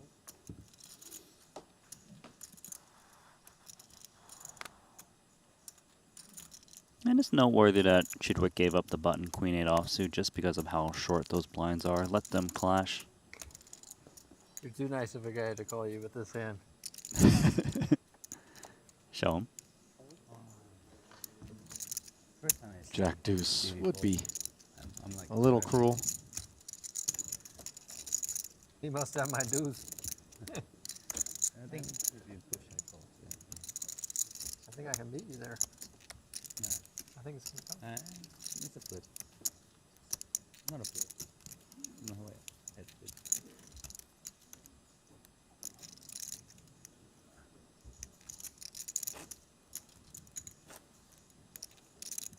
Maybe you're not nice enough a guy to call with Jack deuce offsuit. Do you ever look at it like that? I mean, we always assume we're going to give the bad beat and then we're going to feel bad, but really, I think most of us would be like, you know what? It's all right. Just slide it in with the Jack deuce. Really nice thought there, Ollie. Really thoughtful. I'm sure we all learned a lot there. I'm not here for people to learn things, Randy. I'm here to stir the pot. You're stirring it. But can you get an auto stir for detox juices? Perhaps the worst business idea ever. Earlier today, Randy came up with a real dud. 13 seconds. I only had 13 seconds.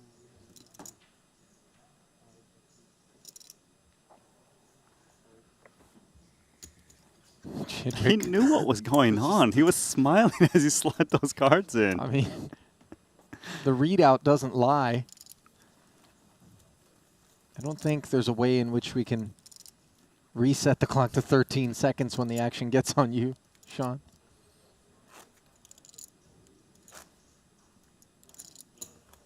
So then, to set the stage, 15 players will be paid, 19 currently in. As Randy alluded to, multiple sub-10 big blind stacks in the room. Winter himself with 11 bigs. And then Davies, Putra, Smith, and Barbero in that order round out the 4 shortest in the room, with Barbero's 6 bigs, the leanest among them. 10-8, not the one.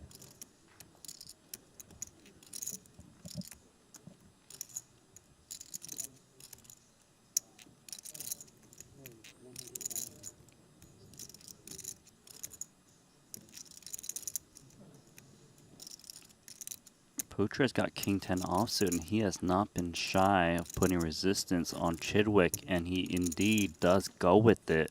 8.5 blinds. He's not a guy to get run over.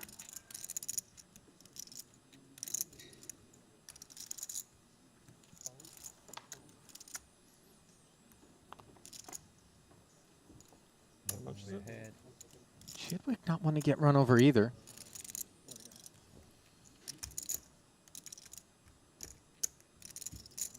Just another 3 1/4 for him to call with an ace-9. Yeah, strong kicker. Could easily be dominating his opponent, who's been willing to kind of just put resistance in there. Be pretty surprised for him to lay this one down. Chidwick just going to consider, is there value in just leaving him there? That's just a Interesting time thought, card. Yeah. Randy. Just keeping the short stacks at your table as the big stack does provide a really nice opportunity. But of course, Barbero there was 6 bigs. Well, he might also be thinking, do I want to double the guy behind me who can reshovel me with more chips? That would be annoying.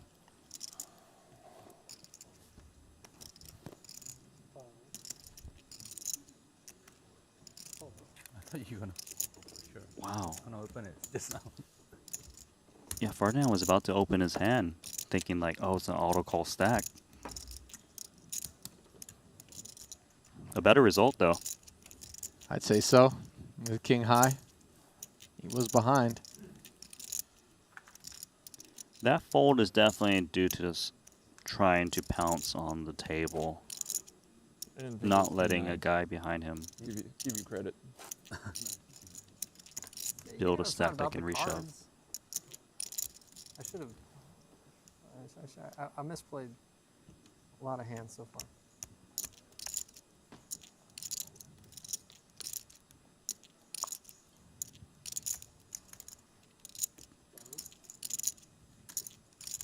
To me, Stevie's just one of the most technical players, like MTTs. It's good to see these kind of adjustments. It's not a nightmare. Probably best. Pretty good hand. Yep. Two K5.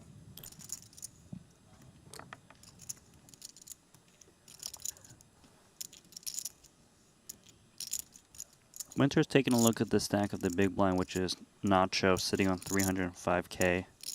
Big blind ante deposited. So you have 200K back.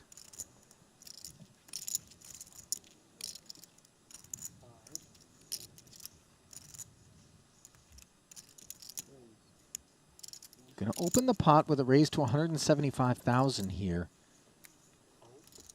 Decent chunk of his 550 with shorter stacks in the field, which include Barbaros that has woken up to an ace-jack suited.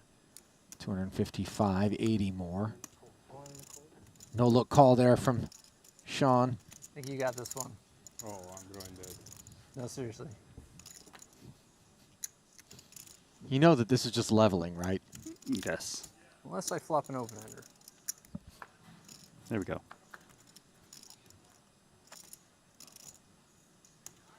King Jack 7. Barbaro. Right where he was. Go ahead, Nacho. Thank you, bro. I really don't think I almost folded.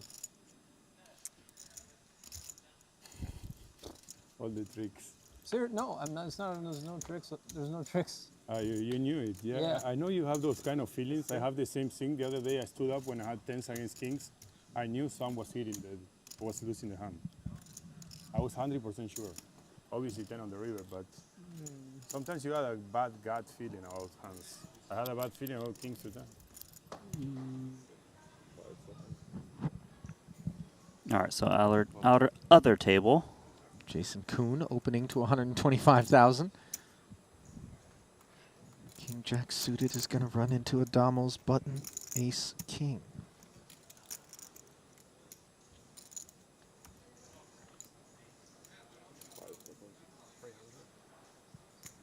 Raise to 300. Plus. Let's see what Jason does here with King Jack suited. And you know what? He's up against the guy, the dominator, the man willing to just put you to the test in this high ICM situation. Jason might find a continue. Jams it in. Dominator. The image is paying off. A little bit. Kuhn, of course, knows he's going to have decent equity. He's looking to invoke all of the superstition that he can to try to will this one in. Kuhn was 8th in chips. Adamo catching him with an ace-king, and in turn, Jason, stick together. Kuhn catches him with the king-jack, but now on the turn, a queen. So not just the ace, but the 10 as well. Need to be faded by Jason. And he can wipe the sweat from his brow as a very fortunate outcome 1-1-2. You can break it down if you like. for Jason Kuhn. Wow. He made a stance. Got it in bad. I mean, he's sitting on 2.4 million chips now. It's Jason Kuhn and a dominator. Down. Big. He got it in behind. I feel as though clearly if Jason's putting it in there, he thinks he's putting it in good in terms of Adamo needing to have such top of range, given the circumstances. As So we right. close in on the bubble with all those short stacks out there, to be willing to clash for that much. But for him to jam, he thought he had a lot of fold equity, and to be fair, he does against that player type with that chip distribution. Adamo had 3 million chips. He's going to be raising 3-bet folding, you know, like those random ace X type holdings and broadways.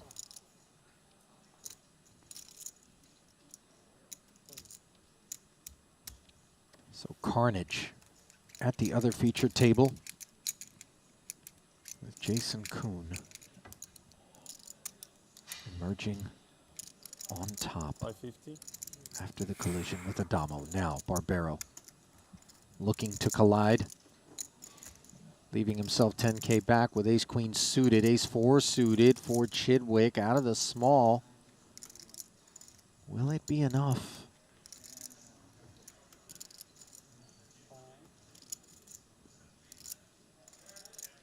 Seems like it is. Yeah. Makes the call. King 10 offsuit for Putra.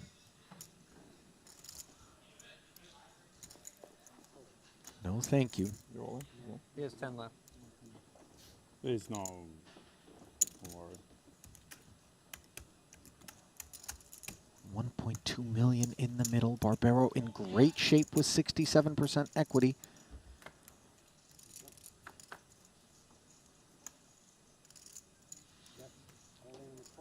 And that shape is maintained on the King-Queen 3 board where Chidwick hunts backdoor wheel and club type stuff. They say it does get sweaty. Put a 3 there, please. Yes, thanks. Ask and ye shall receive. Oh, he would have chopped if I had ace 10. Wow.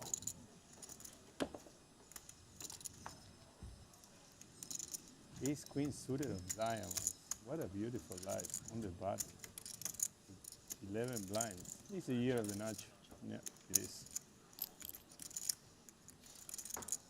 And I beat the #1 player in the world, the #1 Triton player, the best in the world. I think Jason Kuhn would have something to say about that. He would. Sorry? You open up the table? But I also think that many of Stevie's peers Stevie, would. my mom is going to be so proud. She's a big fan of you. Certainly agree with that assessment, Nacho. Which table is behind? Perhaps We zooming out here? Ollie? salting the wound. And yes, we head to the outer. 5 seconds. Seth Davies has moved all in.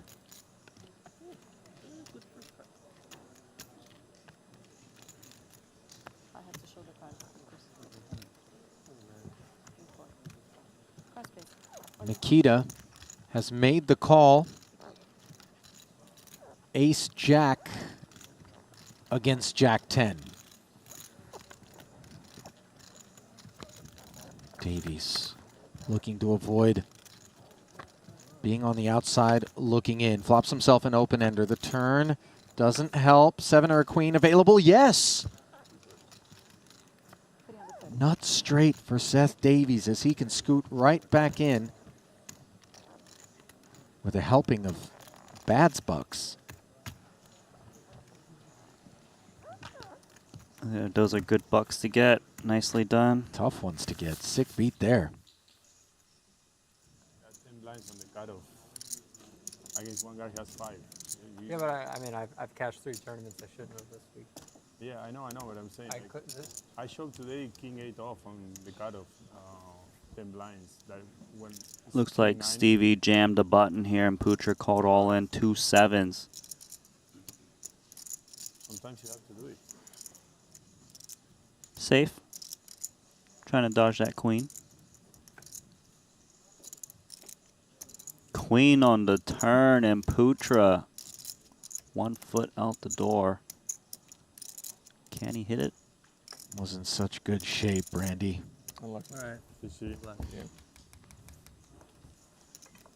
So disappointing. Can't believe I Ferdinand held Putra against you, fought Steve. hard. Can't believe I held. That it might be my year. That is You get them. You get the. You get a them courageous next time customer more. who had the best of it when the money got in, but The life not is Stevie. meant to Stevie's be. world. As Putra's departure now leaving Okay, us nobody one wants to step speak. I closer shut this to the fuck up bubble. then. Perfect. I go back to my 18 spaceship. remain. That was so funny. I said it yesterday. He didn't like it.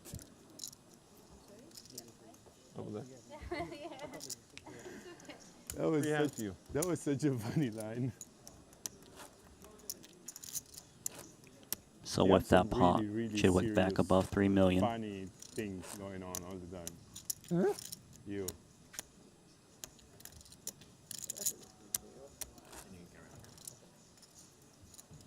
So we are down to Nice haircuts, huh? 18. 3 Yeah. from the money. You look fresh. And we're being joined by a Greenwood. Yes? Confirmed. A freshly shorn Sam Greenwood.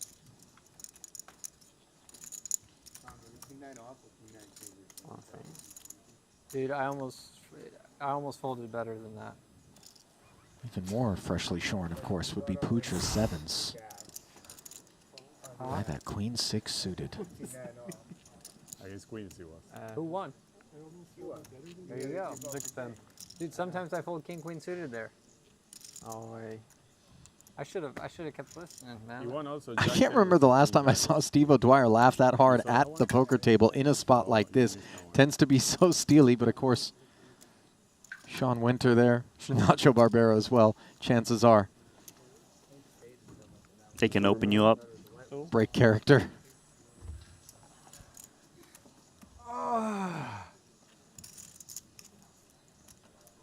Sevens looking to fare better on this occasion for O'Dwyer. Great to do so, as I don't see any patrons in its future.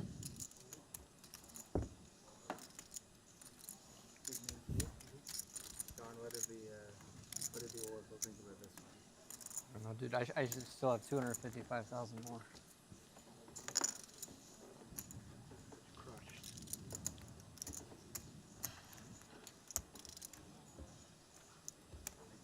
You know, we've seen some of these bad beats, obviously.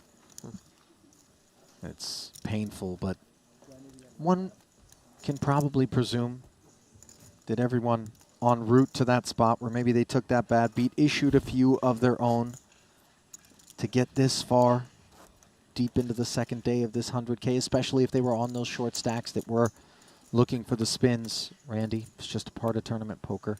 Yeah, it's a part of tournament poker. Tournament poker has a lot of these short stack situations. You know, but it's about just making the best decision. The cards will fall as they please. If you're fortunate to be at the right end of these all-ins and, you know, maybe take a big prize. Ace-8 suited now.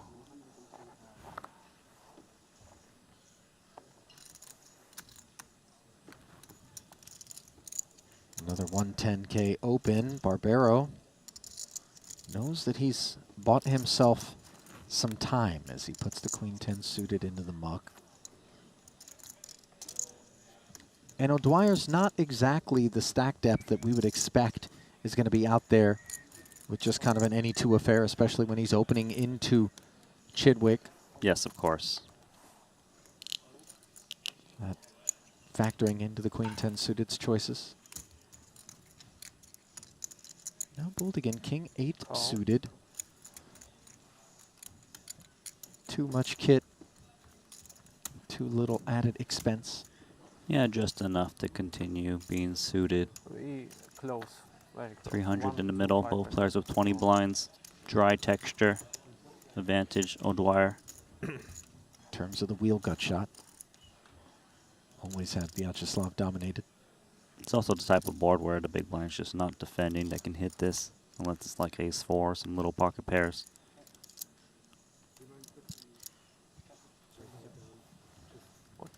Like Yeah. Stacking it real quick in a way that I can. 1.2 I had, I think, before. Behind. Something like this. Seems like O'Dwyer was not pleased with the I way don't want to use a time bank to. he stacked his chips. Awkward exchange there. O'Dwyer My stack. asking Vyacheslav to stack. It could have been a small language barrier moment there. And now a better moment for O'Dwyer as he hits the ace on the turn. It's not the first time O'Dwyer's kind of not been pleased with the way people stack their chips. It's understandable. We're playing a shot clock tournament. You don't want to waste time banks trying to figure out what you're up against.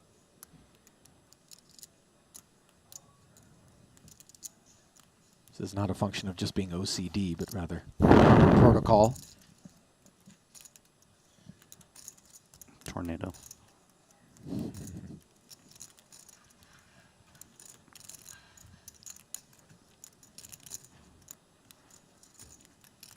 Shouldn't be too many fours, as you mentioned, Randy, and pulled against defense range, presumably, as I Steve agree. decides to check back. But he might be able to extract more value by just checking, and maybe his opponent pairs something and he just fire out a bet. Having the ace top pair, there's no overcards, of course. The main disadvantage is a 4 drops off on the river, and then now you're going to chop the pot.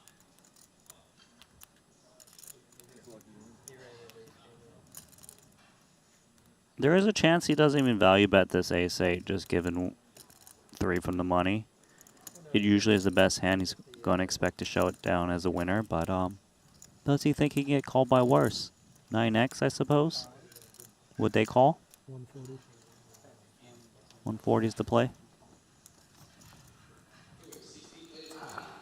Never any interest from Vyacheslav. Except for Jason. That's cool. I done the previous. I didn't really have you covered before, but then I done the previous hand, and I was Big- like, I knew pretty it was close. really close. Big close. swing. Yeah. Go from out or third.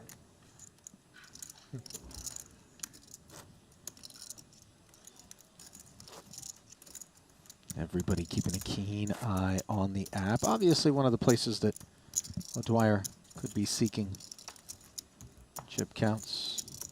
But happier to keep his attention at the table.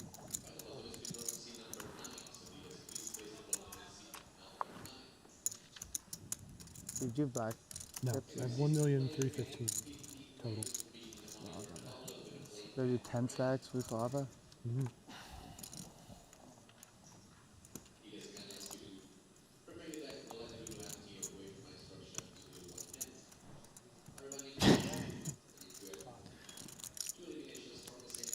Sean Winter making a meal of the moment. 10-3 eventually ends up where one would expect it to, as ace-5 for Greenwood on the button.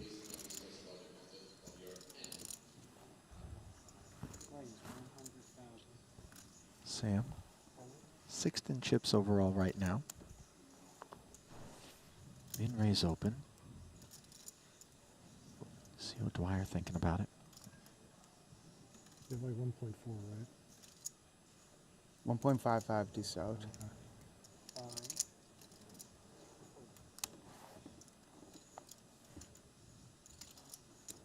Lays it down. Solid stack.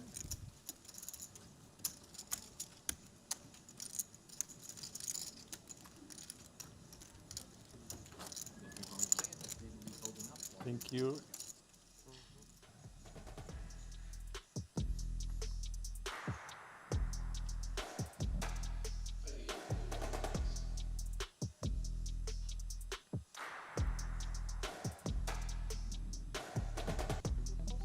Well, situated on the beautiful shores of the Mediterranean, the Merit Kyrenia hotels in North Cyprus deliver 5-star accommodations and entertainment year-round. From beachfront cabanas to nightlife and gaming to all-inclusive dining options, guests are looked after with pleasure. And as if that isn't enough, the Merit Poker Room provides Europe's biggest tourneys and cash games with action to satisfy everyone, from recreational players to high-stakes gamblers.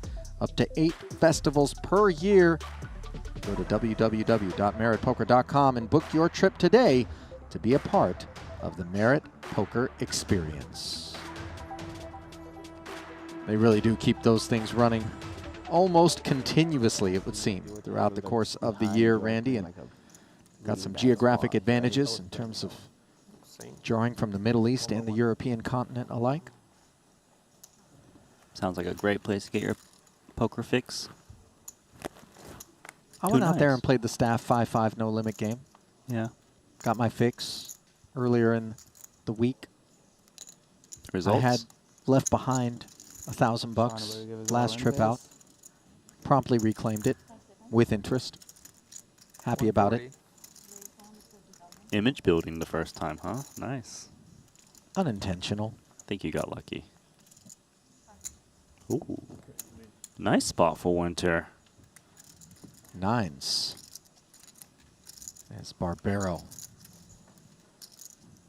Jamming it in. Sean well covered. Just taking his time.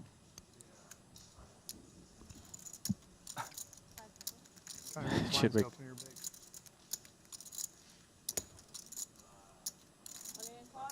Wondering what the stalling was about. Sean says, I'm trying to make the blinds go up in your big. It's funny because he's saying it to the chip leader. Right.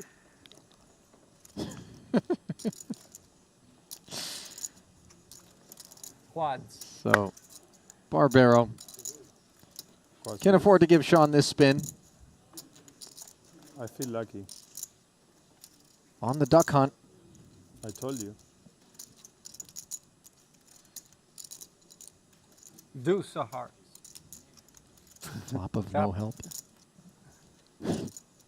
Sean calling for the deuce. Everybody, Do we chop with Max. the jack?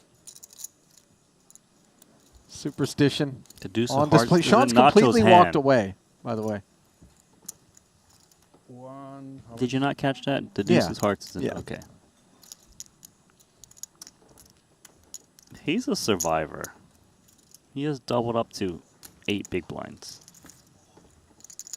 The amount of times he's been all in, it's been absurd.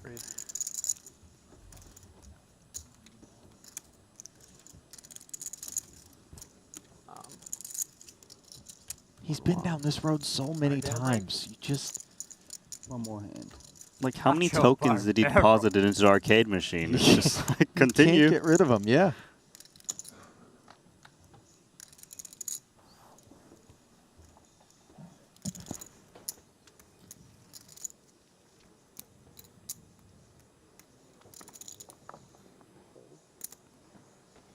It's like that Austin Powers scene where Will Ferrell's character was down after having been shot several times, apparently, and like burned. He's like, hello? Is anyone there? I just couldn't kill him. I got that reference. I'm alive, but I am very badly burned. King, queen suited. All in. And Watson fires up the blowtorch. Can I have a count, please? Wow. Jason, ace jack on the button. Count requested.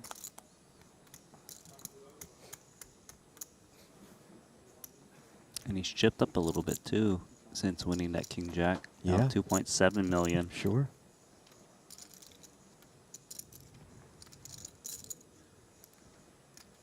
Might give 1-5. Just under 1/6. Wonder why. King jack, ace jack.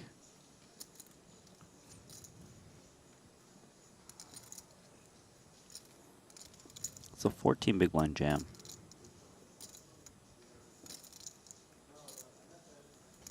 A little over a quarter of Jason's 2.7. But you got very lucky to spin up. Against Adamo. Call. Decides to flat. Doesn't need to re-raise to make his hand look strong. Bottom. As Tens, please. It's okay too, I guess. Not too bad, 44%. Blinds out of the way. And the spin circus rolls on. 1.5 million chip pot. This time, Watson, the man at risk. I owe you one bank.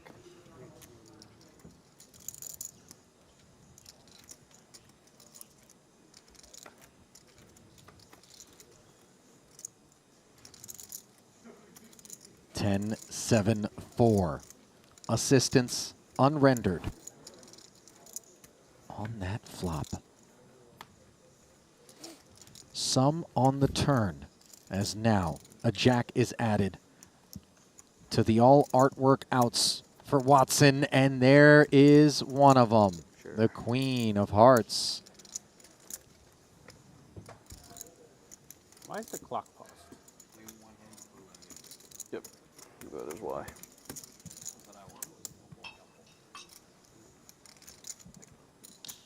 Pretty ideal. Nicely done, Watson. Yeah. 700K lopped off 45 of minutes, Jason's stack as Sir Watts can loosen the collar a little bit here. I'm the button. Hopefully I will require this. Okay, one more hand, guys. Welcome back, Mr. Dog. Oh. Your turn. Don't do it through me.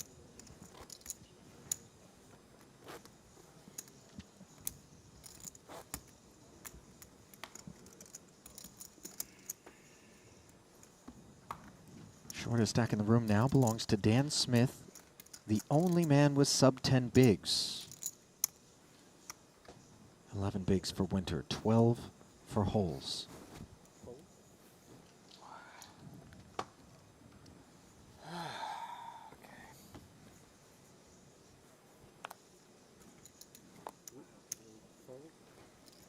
little bit of mustard on that muck out of Jason.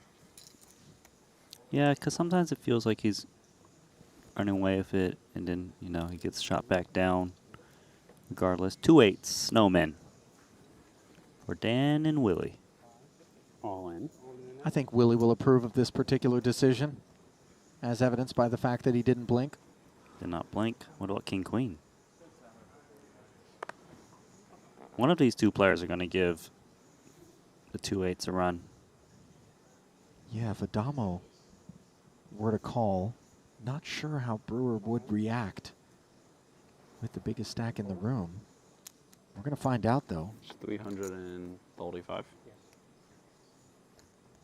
Adamo should be very strong here, given that he's willing to flat in front of Brewer. Yes. Clearly, the squeeze opportunity You had is self-evident. How much is all the hand? 1.5. Adamo should be flatting here with the majority of his continue range.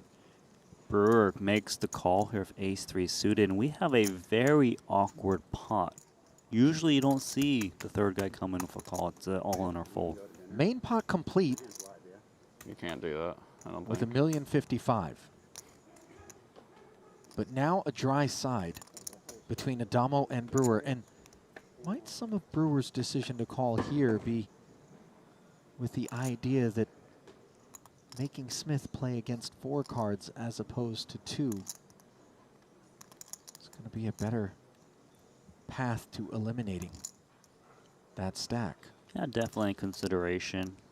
Since there's no side pot to play for, these two really have no incentive to bet just holding high card right now, as they need to show down and win against Dan Smith in order to scoop the whole million chip pot.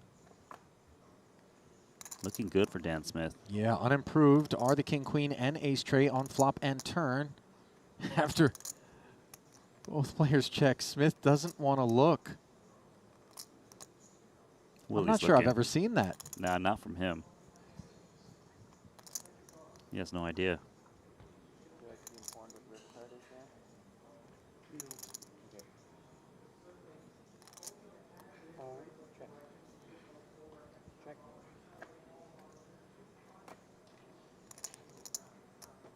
A 3 on the river for Brewer. Still not enough to down the 8s, and the side is dry. Yeah, we're going to get a round of checks here on the river. I'd be very shocked if he's turned around. He's feeling good. No paint, no artwork. One would think no so. court cards. Check. And a full check down. You have to show yours too.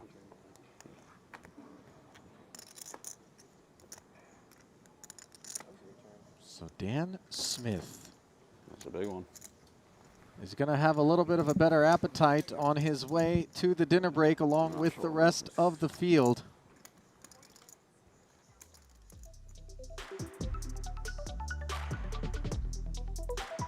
Up and over $1 million in chips as Adamo and Ponikovs are in that same neighborhood.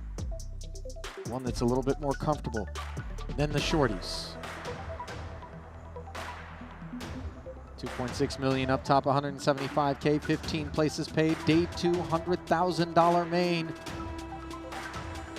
As we will bring you back to the desk, Ali and Randy, coverage will continue momentarily, just about 5 minutes, despite the fact that it is that long dinner break. We're going to splice our delay so that you can continue to enjoy, perhaps more so than some of these short stacks have, this continuing coverage as we march toward the money bubble. Randy, thoughts quickly? Really, it's just the short stacks have been able to survive, and it's a tight race out there at the bottom. No doubt about it. Okay, we'll keep it short and sweet, just like the break. GTO Wizard quiz coming your way. Henry Kilbane also coming your way. Stay close. More coverage after this. The following quiz is brought to you by GTO Wizard. You're playing a hijack versus big blind single raise pot. The flop is ace 6-6 rainbow. What is the optimal c-bet size for hijack? Do you know the right answer? Take your chance to win a 1-month premium GTO Wizard subscription. Scan the QR code or go to gtowizard.com/Triton. We give away 5 subscriptions every day. Master poker and learn how to crush the competition with GTO Wizard, the #1 app for poker players.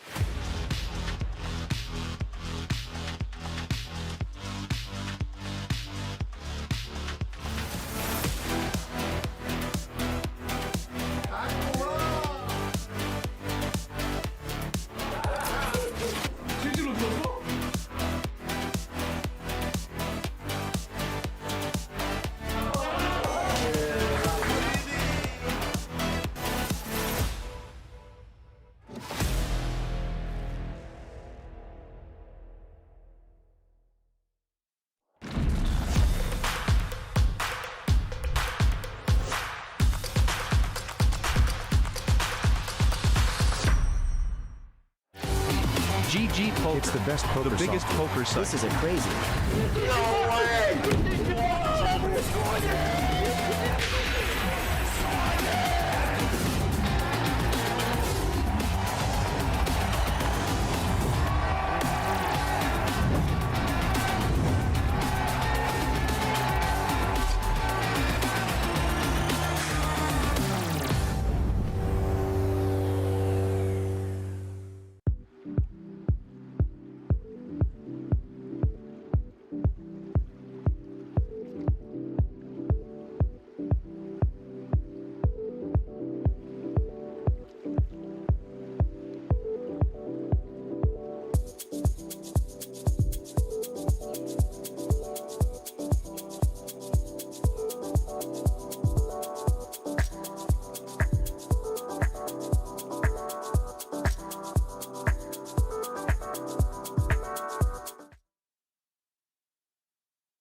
A very warm welcome back to the Marriott Royal Diamond Hotel, Spa and Casino in North Cyprus. We are down to the money bubble in event number 11, the 100K No Limit Hold'em main event. And what a classic this one is turning out to be, Randy. Just looking at the chip counts, we've got main event champions in the mix. We have people that are battling it out for the Ivan Liao Player of the Year leaderboard. Stephen Chidwick in third, Jason Kuhn in fourth.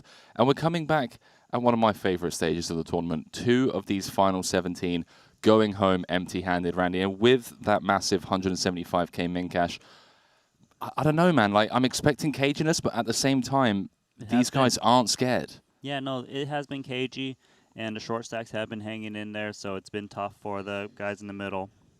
You know, it's a lot to play for, 175K. I saw the King-Queen double up, the Queen on the river for Sir Watts against Jason Kuhn. I saw Jason 4-bet jam the King-Jack against Adamo's Ace-King, spiking that Jack. We saw Seth Davies double with Jack-10 against Ace-Jack. There just seems to be a lot of surviving going on. Dan Smith, I believe, just tripled up as well, pocket eights holding against King-Queen and Ace-3. So a lot of the shorter stacks surviving, and with that, the average stack just 25 big blinds, so could be in the money very soon. Yeah, we could be, and, you know, just 2 from the money now. We'll see, I suppose. Shortest stack is Sean Winter, which comes as no surprise, the short stack ninja. It is Chris Brewer, chip leading the final 17 as we throw it down to the main stage for some more main event coverage. 2 away from the money, 17 left with 15 paid and a min cash of 175,000. That's how things stand. Outer table, Chris Brewer, Jason Kuhn, Sir Watts, Adamo, Dan Smith, and Ponakovs. Red table is Henrik Hecklin, Kat Lee, Makita, Badziakuski, Waikin Young, and Fedor. Fedor on 10 bigs. And the blue table, Stephen Chidwick, leading the field over on this one. 3 sub-20 big blind stacks at this feature table, including Steve O'Dwyer, who's going to raise from the hijack. Does fold round to Chidwick with an ace on the button. Currently finds himself 3rd in chips. And if I'm not mistaken, Randy, it looked like Seth Davies bust just before you guys went on break. Pocket jacks into Henrik Hecklin's pocket queens. So Davies out just 3 off the money, and with that, Hecklin now finds himself 2nd in chips. See our main event champion back in Madrid. I have to start calling him Mr. Main Event if he makes another final table here. But yeah, that's correct. We also got the storyline of, you know, I didn't see one. Stephen Chidwick, Jason Kuhn at the top. Greenwood just asking Sean, are you looking at the cards or are you marking them? It's not something you expect to hear from Greenwood. A joke, though. Of course. 2 off the money. A couple of title winners already this series. Jason, Chris, Vyacheslav, as we head to the outer table. Blind v blind. Looks like King 7 for Brewer. Jamming into Ponakov's ace 8 of spades. And, well, that is the nuts on the turn for Ponakov's, calling off his 15 big blinds.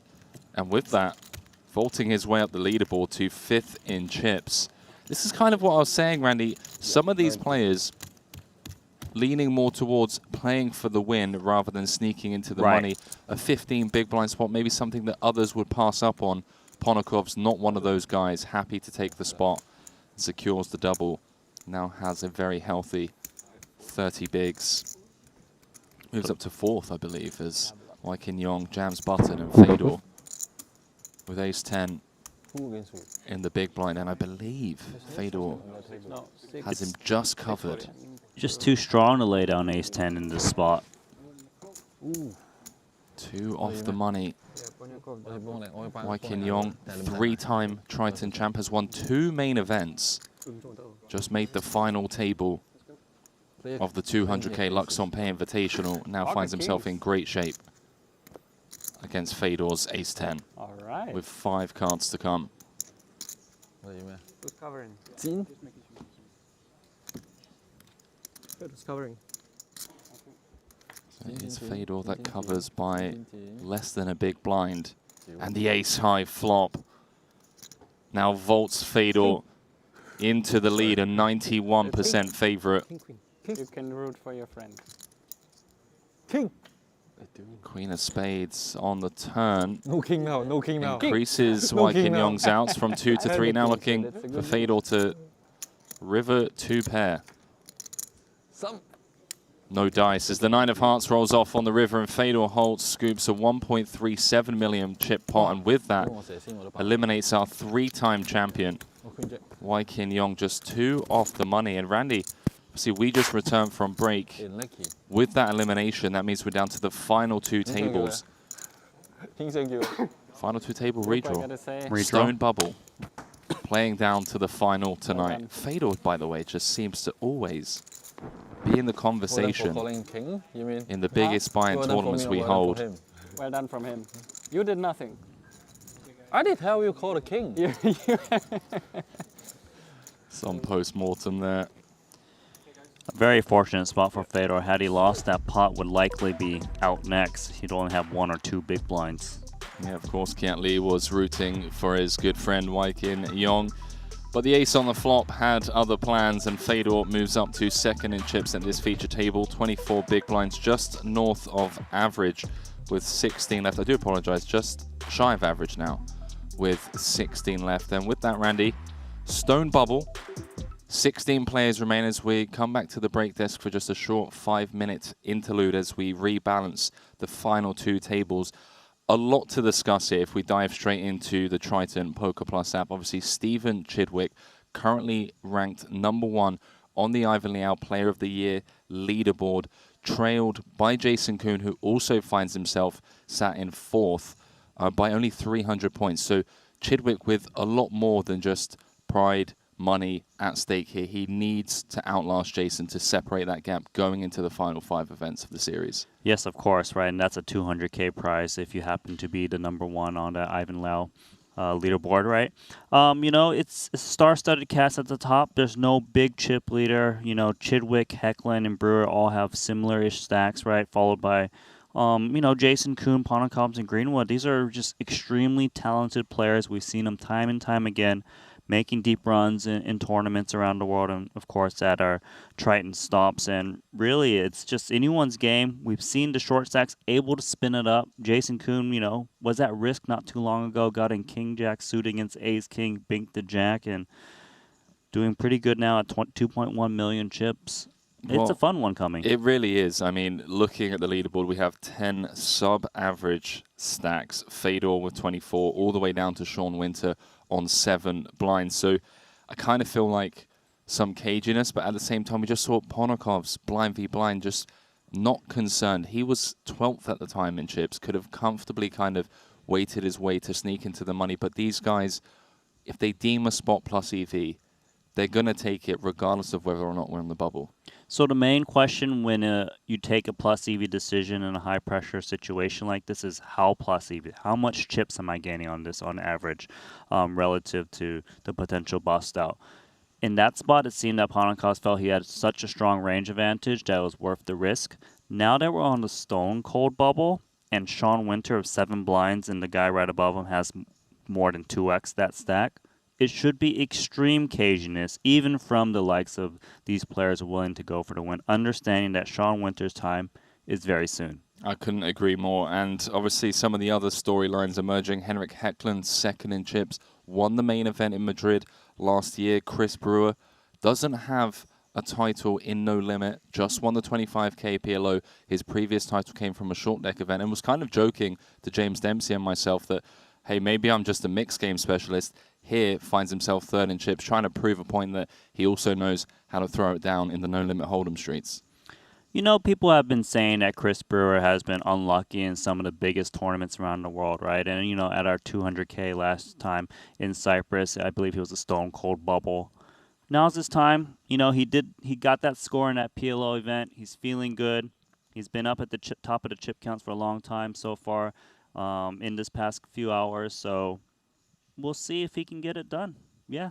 We do have something else going on in a side event. Can you We do. let us know about We that? do indeed. We have the 50K final table up and running. It's down to the final 4. And we were talking earlier on that this 50K is really the only event where Santosh Savana, who is currently second on the Player of the Series leaderboard, can actually retake pole position away from Jason Kuhn, as there's only a 3-point gap. He actually finds himself in the mix as chip leader with 4 left. Quick look at the payouts over there. 545,000 going to the eventual champion. Everyone guaranteed 184,000. So regardless of where Santosh finishes today, at the end of play, he will be #1 on that leaderboard, series leaderboard. But Jason's obviously still in the hunt in this main event. Brian Kim also in the mix. Danny Tang looking for his second title, and the Ukrainian Raushevsky on 24 big blinds. So if you are watching at home, you can sweat that one along over on the Triton Poker Plus app as they play down to a champion tonight. And if I'm not mistaken, Randy, that is the final No Limit Hold'em event of the series, starting tomorrow, the 30K PLO, followed by some short deck events, which I know you and I are both looking forward to. Yeah, correct. No more No Limit after we finish those tournaments and the PLO and the short deck, as you just alluded to. But right now, it is all about their 100K main event. Event number 11, 16 remaining, Stone Cold Bubble, 175K bubble incoming. 2.6 million going to the eventual champion tomorrow. The red feature table has slowly filled up. Gonna quickly get that one as things stand. Hecklin, Lee, Brewer, Greenwood, Barbero, O'Dwyer, Smith, and Holtz all over on that one. Does anything stick out immediately to you there, Randy, on that feature table? Well, the main thing I'll be looking at is the 2 big stacks, as you saw there. They were just 1 seat apart, so one of them will be out of position. Maybe they will be a little bit tighter from here and there. But it really is all eyes on Sean Winter right now. And then the red feature table, what do you know? Jason Kuhn and Chidwick sat side by side, along with the short stack, Sean Winter. Ponokovs, Watson, Badziakuski, Bolozhin, and Adamo all over on that one. Obviously, Badziakuski looking for title number 5, Adamo title number 3. Winter has just been so consistent throughout this series, is the shortest stack by some margin. So I assume all eyes, as you said, going to be on Sean Winter from those middling stacks, from those shorter stacks, to wait for him to either make a move and double up or bust for them to be guaranteed 175,000 as we are almost ready to throw it down to the stage. Stone Bubble here in North Cyprus. 16 left with 15 paid. One of these final 16 is going to be going home empty-handed, Randy. Final 15 will be guaranteed 175K. Chip counts brought to you by Poker Stake. That is how things stand on both tables. So Nacho Barbero was down to just 2 bigs, all in with King 3 of Hearts against Ace King of Diamonds 3-4 levels ago. Spiked that 3 on the river. Here he is with a very healthy 16 big blinds. Yeah, and you know, even that King 3 suited he ran up, he also here ran up his stack, ran it down to about 200-300K, and has gotten him back up. And now once again, you know, kind of a little bit down. It's just been very swingy for a lot of these players. Jason Kuhn especially was at risk down to 1.2 million. Ran it up to about 3, now on 2.1. All right, I'm ready. They're ready. We're ready. Final 2 tables. This one potentially turning into a classic main event. Some of the names left in the field. Let's not sleep on Kiat Lee, by the way. In the big blind has been ridiculously consistent since Vietnam. 4 final tables there, 4 top But is it a bad one? Like, 4 no. place Ooh, bad one finishes, like a queen, cashed, where you're like, ah, fuck, made I the might- final I might table need of to the call. 200k Lux on Invitational.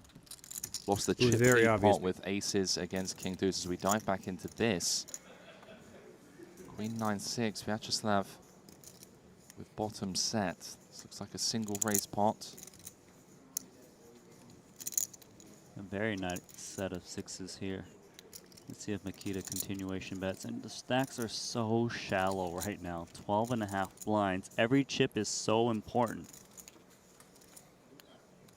Yeah, not to state the obvious, of course, but a single raise pot with an ill-timed c-bet could see you heading home in 16th.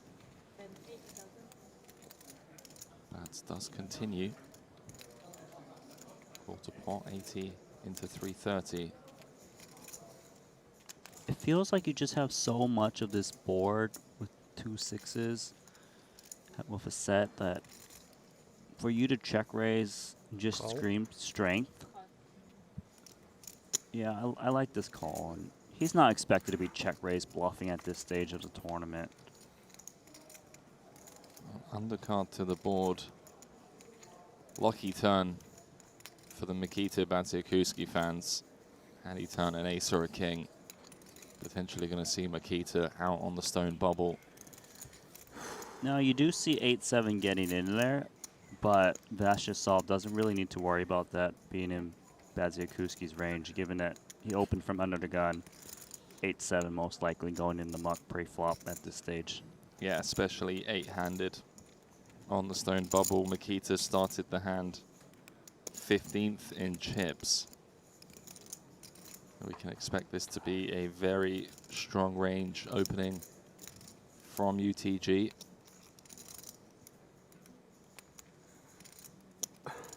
See how Bads wants to proceed.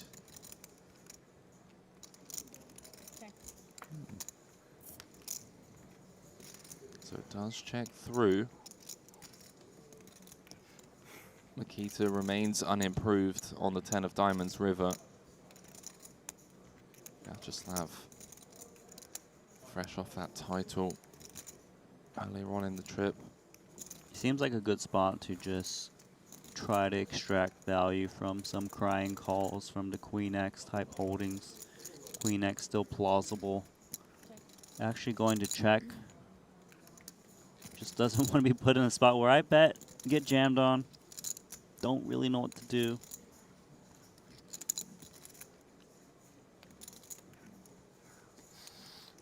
Yeah, things really do change the lines when it's a stone cold bubble.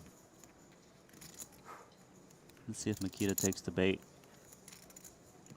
Everything gets there. 10-8, King 10, or river a pair. Set. Bad's happy to just That was some good whistling. wave the white flag across turn and river.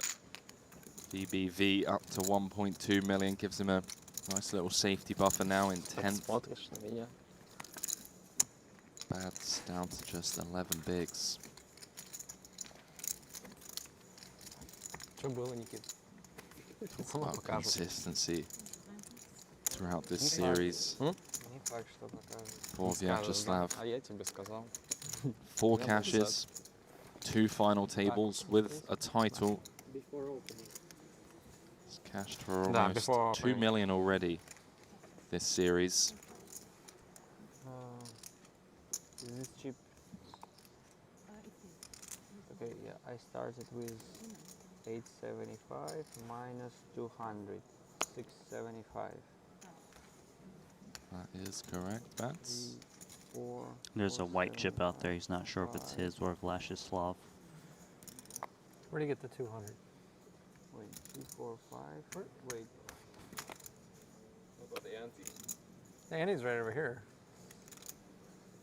875, and I lost 200, so I'm supposed to have 675. That's 615. 6.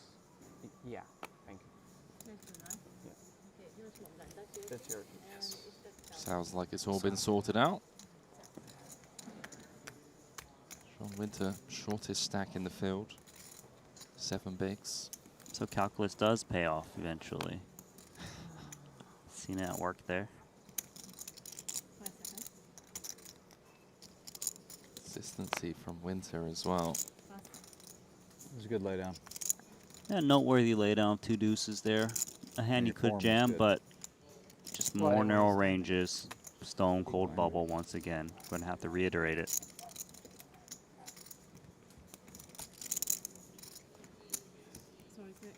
that's not allowed. Okay, sorry. 4 cashes. All in. Of 7 tournaments. Ponikovs. Winter. Look at this. Covers everyone behind. Happy to just open jam this one. As he knows the calling off ranges are going to be incredibly tight. Yep. These ace-X's really just can't continue without being the nuts. Power play, power play. One seed because I don't see. I know that's why I do this, but Okay. that's I don't And have you time you, to ask. you spoke about how Ponikovs made that big call 2 for the money not too long ago, and some of the value is if I double up here, What would you do I've with got a queen big nine off? stack. Now I can just apply Yeah, what pressure would on everyone else who just has to No, with hold on you. the stone cold bubble. If you were you. No, I'm saying So it's if like you that had added queen nine off, what would you extra have done? value. I did. I did. I did. That's great. Henrik Hecklund has taken the chip lead away from Stevie on the outer table. Getting a 3-bet through. We are hand for hand in North Cyprus. 175k bubble. Just a deposit on a house. It's a big one. Big house or a big deposit? Both.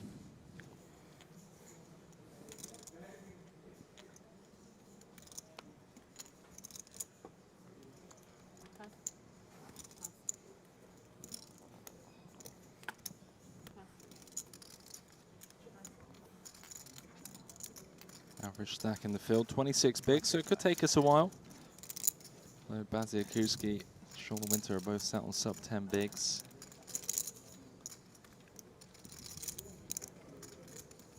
Talking of Baziakuski, King 9 of clubs in the small blind.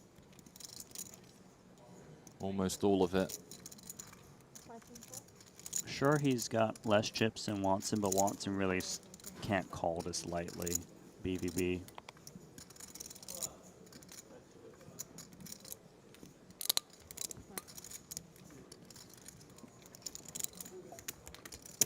All the gamble, Makita. He's got all the gamble, baby. Gotta respect it. So Watt's claiming his first title back in Vietnam. Took down the 50k short deck for 695,000. First joined us way back in Macau, 2017. Kicked his Triton career off with a 2nd place finish in his first ever tournament in the 6 max. Went on a bit of a dry spell. Yeah, he didn't. Was a dry spell and then start to just fold. Once he started to cash, just seemed to cash everything. So many crossbars leading up to that victory in Vietnam. A rough series. I say rough series, I mean, it's cash for 235,000. Didn't play the 200k. But he's close to break even on the trip. 1 away from the money in this one. One of the greatest of all time, of course, is Michael Watson. Potential fun one. Chidwick, 2nd in chips. Table captain. They are playing more than 30 big blinds effective, so probably will take a flop here rather than push all the chips in there. There we go, 360 in the middle. Equates to 6 big blinds.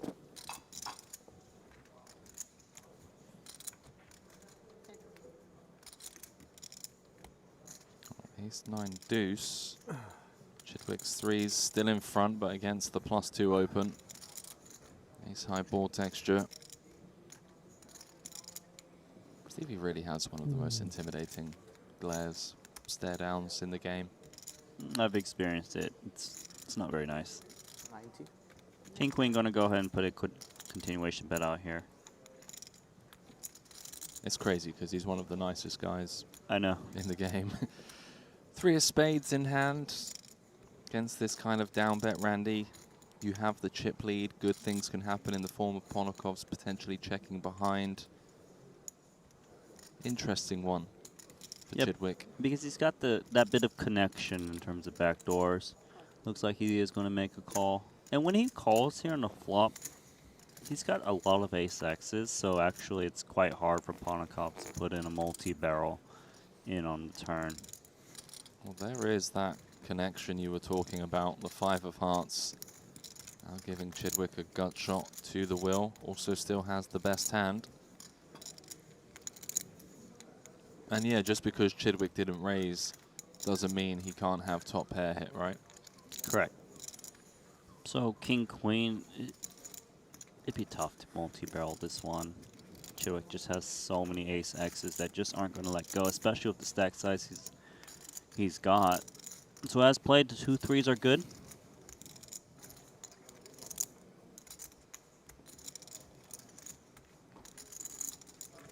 Looking likely for Chidwick to regain the chip lead. All he has to do is get this hand to showdown.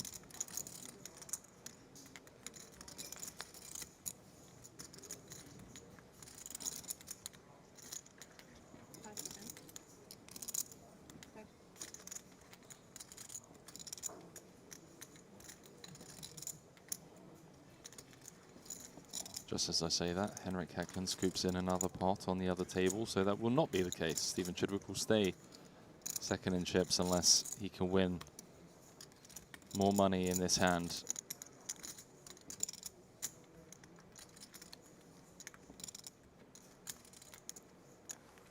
It's another one of those where it feels like King High has some showdown value, but at the same time, how often do you check and win? Chidwick up to 3.4 million. Ponokov's down to 1.9, still very comfortably in 5th. Barbero's tangled on a couple of occasions with Henrik and now finds himself 15th in chips with 10 big blinds. Yeah, it's a tight race down there. We've got Winter, Barbero, Badziakuski. 7, 10. I saw that. Low spade, no low spade. That's what I meant. I thought spade right away, and I switched it. Looks like a 6 of spades is exposed. Ace Queen for Winter under the gun. What timing, given that he's going to hit the big blind ante next hand. Just shy of 7 bigs. Sean Winter, first time out to a Triton Super High Roller Series and has made a bit of a name for himself already. 2.2 million in cashes so far this series. Cashed 4 of the 7 events he's played, including 2 4th place finishes. Basically jamming on the stone bubble with the Ace Queen, a 1-seat over. None other than Ponokov's. It's the Goldfinger himself with the hooks. Looking to go for the old 1-2 combo. Send Winter packing on the stone bubble. See an ace busy behind, removing one of Sean's outs. Let's see if Winter's got another life. He's survived the many all-ins so far in these final 2 and 3 tables. We do have 125K back, which is just above 2 big blinds. 720K. Nice flop for Winter. Queen 10-3, Sean with top. And now an 88% favorite to double up here and be back in this fight, back in the conversation. There's a similar story in the 200K. Short on the bubble, then went on to come 4th. Sean checks it on over Two Ponakovs. Ponikos might just bet just because maybe he can deny some ace-x sometimes. Some equity, of course. Ace-queen's going in. Cards on their backs as the hand on the other table has finished. For us to get into the money, Ponakovs needs running straight cards. One of his two immediate outs in the form of a red jack. Where's Sean going? Where is Sean going? His cards are at this table. What is he doing? King where of is- spades, hello. From 2 outs to 7. Now needs to fade an I think it's ace an or a ace. 9. 3 of spades, back up to 16 bigs, and Sean I Winter was just reversing. back in the conversation. Still has some work to do, but certainly has a bit of breathing room now, as it looks like Nacho Barbero is now the shortest stack in the field. Am I in third? Fourth? Might be after that. I mean, you're going to be chip leader in 2 more orbits. I've been saying the whole fucking day. You're taking this down, dude. Am I? Thanks, bro. I'll take it. Fulfillment of KO's strategy. The son who was promised. I hear Chris Brewer. Like 3 off. What's this side eye you're giving me in the booth right now, Randy? No, you said you heard Chris Brewer. I was like, okay, you did. You didn't follow it up. Oh my god. Cat Lee's laughing at you.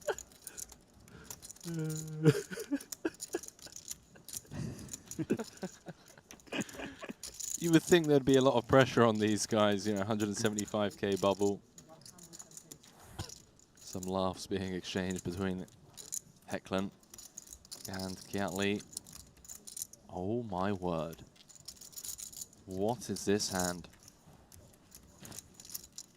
O'Dwyer with 1.1 million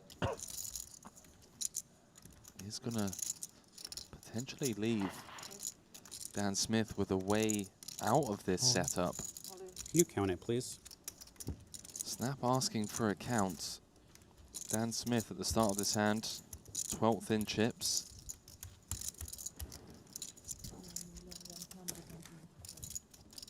This seems like one of those spots where 1-1. normally ace-queen is strong enough to continue, but he's got a very healthy stack here, and there's a ever so short Jose Barbero, just 9 blinds at the bottom, 11 blinds for Badziakuski. It's a tough one. Stone cold bubble as well. Dan Smith just checking the itinerary. 9-3-5 behind. Yeah, and feels like one of those spots, Randy, where Brewer's meant to be opening super wide, covers everyone behind, 3rd in chips. So when you know that, and you know Steve-O's maybe going to have some wider rejams, it's a lot out of the small. 1.125. Does manage to get away from the ace-queen as the ace-jack also finds the mark. Dan, do you only have one time bank on the hat? Whose time bank is on the brim of the owl? That's yours? That looked very There's strong, Dan, when you say, can you count it, please? I've never had somebody ask me to count my time banks when I've had multiple. Can I either sell this to somebody or buy one more? Pardon? I was calling your shove from the big. You were calling him, but not him? I had a big hand. Wow.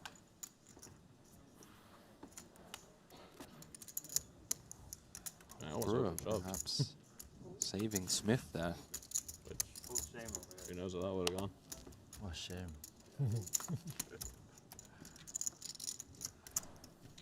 It's not that big if you fall. Used to admire it so much. If you open shove, my 9-4 off towards his raise. What? Oh. ace jack out, so I don't know.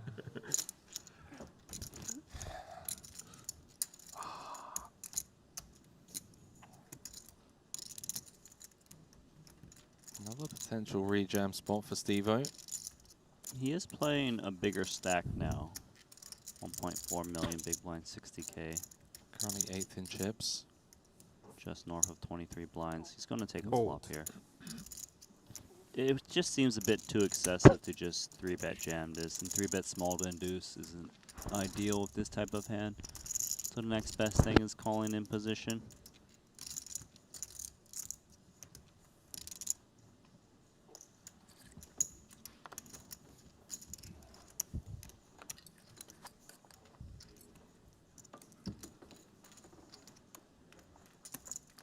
Fatal Holtz gets out of the way as it comes ace, king, 8. And what do you know? Steve-O with bottom set. Brewer with top pair on this two-tone texture. 400k in the middle. Given that this is the stone bubble and O'Dwyer has flatted, is there ever any room for concern that O'Dwyer maybe has better ace-X than ace-10? He can, because of how deep he started the hand with, right? 23, 24 big blinds, ace, queen, ace, jack. They might not just push it in anymore. So I do believe that it is in O'Dwyer's range to have these ace, queen, ace, jacks. But also he could have some king, queens and king, jack suited. Things that are too excessive to jam, but enough to still see a flop. Not slow play there, 2 8s. Well, trip 8s actually. Brutal turn card for Brewer. Safest card in the deck, the deuce of hearts. He might slow down here, yeah. But not really with intention to just check fold a turn. Like we call. See what happens. Also for pot control. Interesting sizing incoming here for Dwyer. When he sees it check, he's thinking it's 325. at best some kind of ace-X, right? And he doesn't want to scare off the weaker ace-X's, so he opts for like a half pot bet. He changed quite a bit in a week. It's an absurdly hard fold to make here of ace-10 on the turn. 1 card to go. I just don't think it's possible, so call we go. 1.3 million in the middle with 1 card to come. Potential chip lead pot to be played here as the 5 of diamonds completes the run out. All of those draws, the Broadway gut shots, the clubs bricking. Steve-O with 800k back.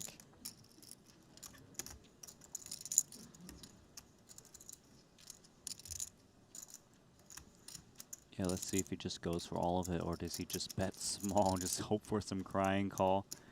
The thing is, Chris Brewer can easily have like an ace-queen, ace-jack.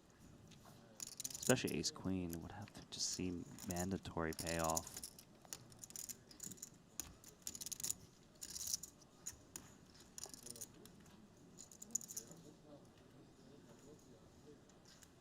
So he's going to leave some chip back, it looks like.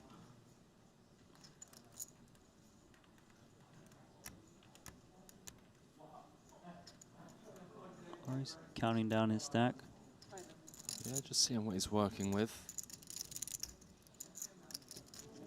He knows he doesn't have that many bluffs in this current situation. Stone Cold Bubble, 800k back. So he's thinking about, what if I just go milky?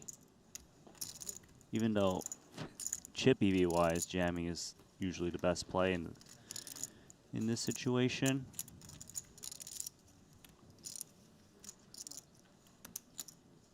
Looks like we are going to stack all but one. What is this hand? Pretty sure you play no flop seal, so we'll just complete fantasy. What is going on? This is such a fantasy land, Dan. So Chris Brewer is noting that the flat call kind of a little bit unexpected. What do you even have? You just have 8s?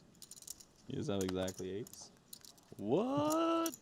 Chris Brewer with the soul read. How much is it? Because Brewer expects ace jack and Oh, ace okay. 10 to just check back the What river. is this?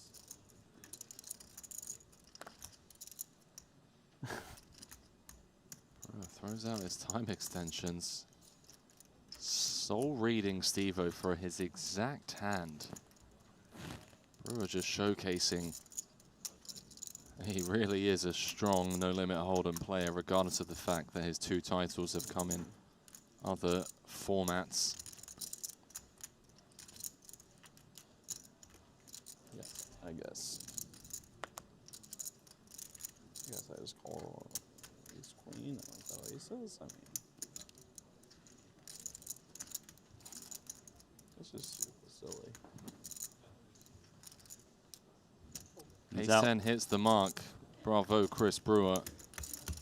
Soul reading Steve-O for a set of 8s and letting go of the ace 10. I think he said he'd call with ace. Obviously, aces and ace queen would be the hands that he calls with there.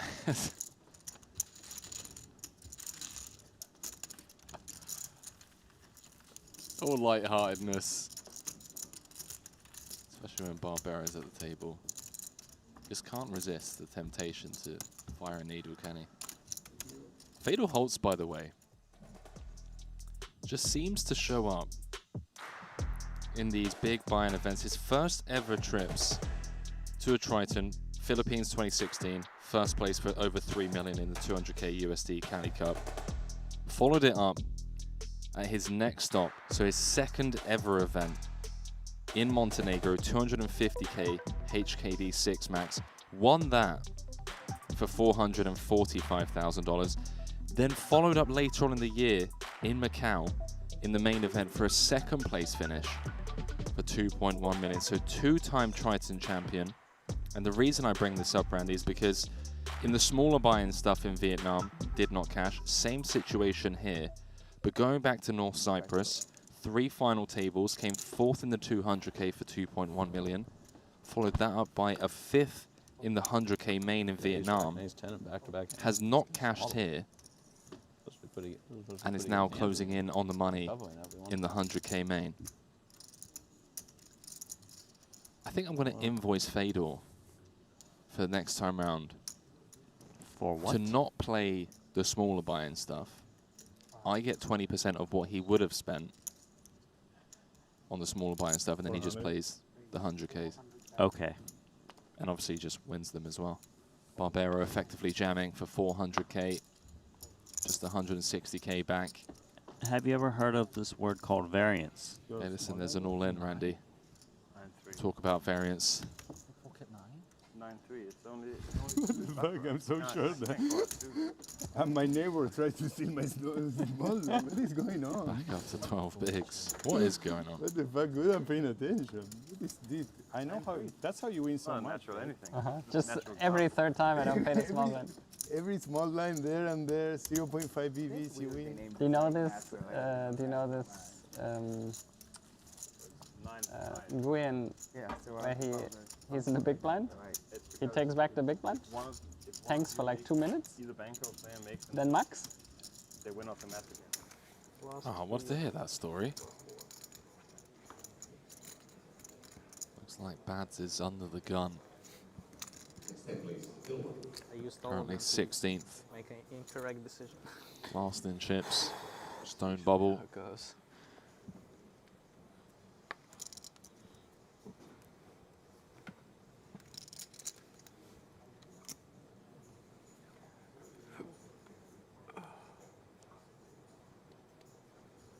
Be a long day ahead of us.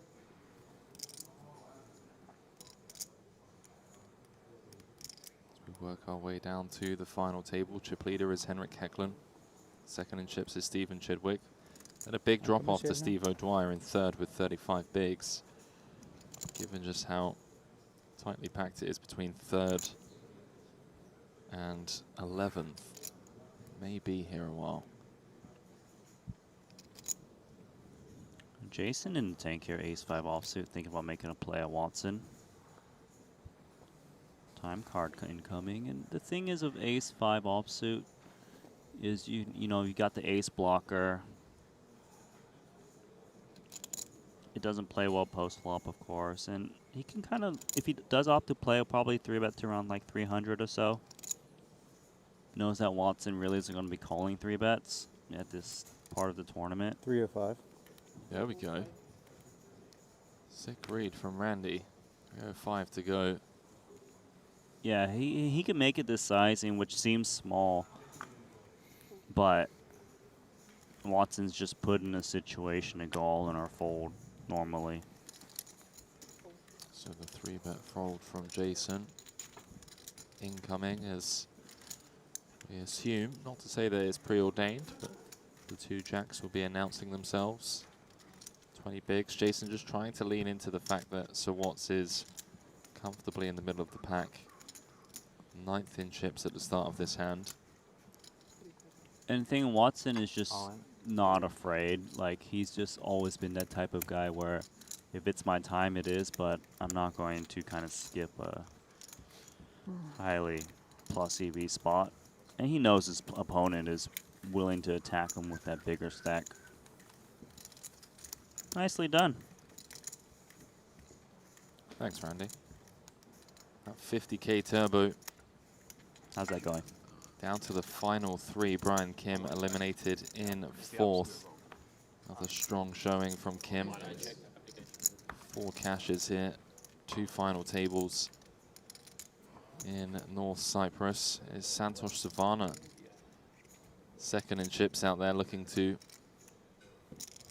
overtake Jason Kuhn on this player of the series. Danny Tang, however, finds himself as the chip leader after getting in pocket 10s against Jonathan Jaffe's jacks on the stone bubble.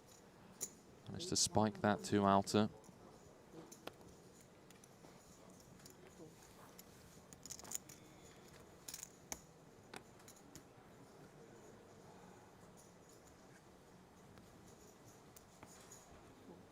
All 3 players over there guaranteed 240,000. Will keep you all updated if you aren't watching along over on the Triton Poker Plus app. And Bad's got ace-king against 2 8s. Here and we go. Watson's got a healthy stack too, so he can call this off.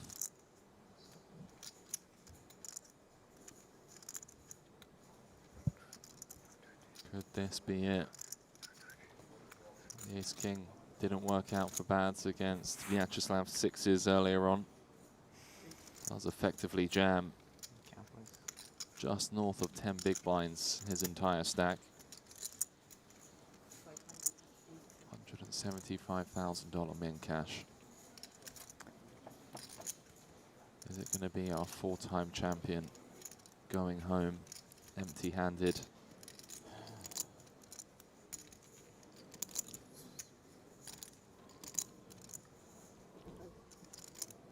Big decision here for Watson.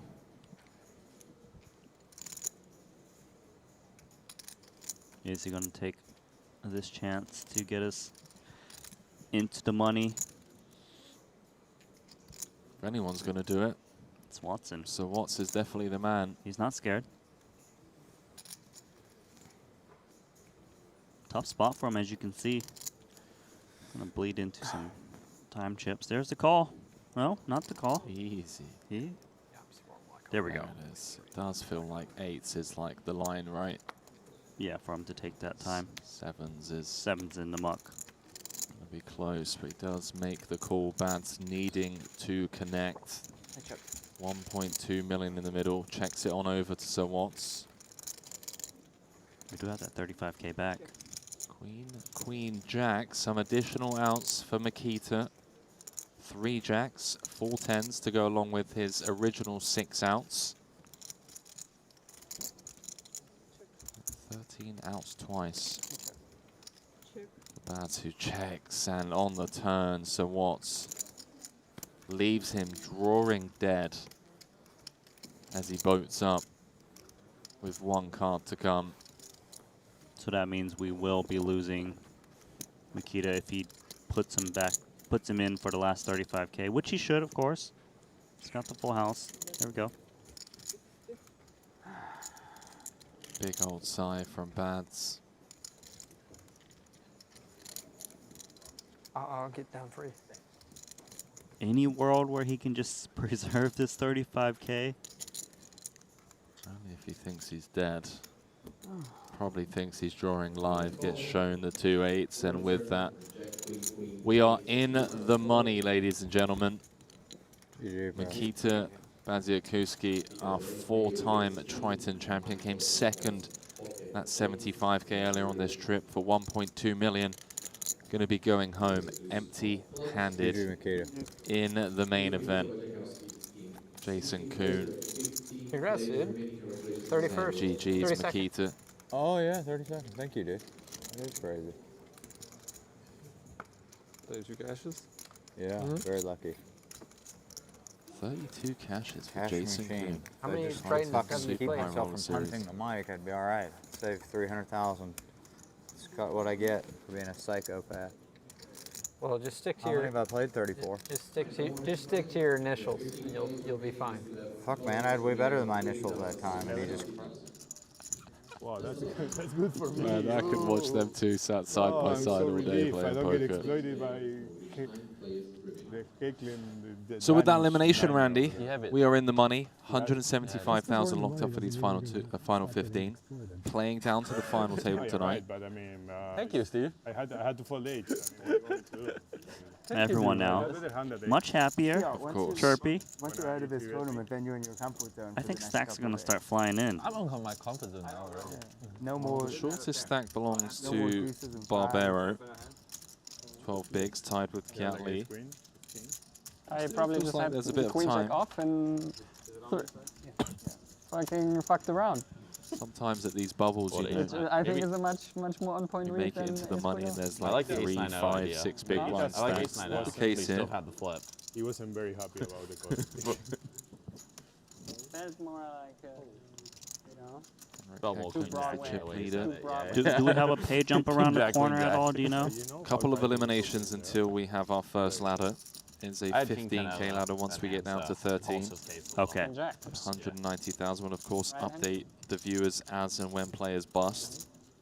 Kilbane alongside Randy Lou on the call for this one all the way down to the final table. Shout out to Ali Najad who helped us get here. Greenwood defends 9 deuce of hearts. You can see players definitely loosened up. Contemplating a lead, I'd imagine. The type of texture that hits the big blind. We'll check.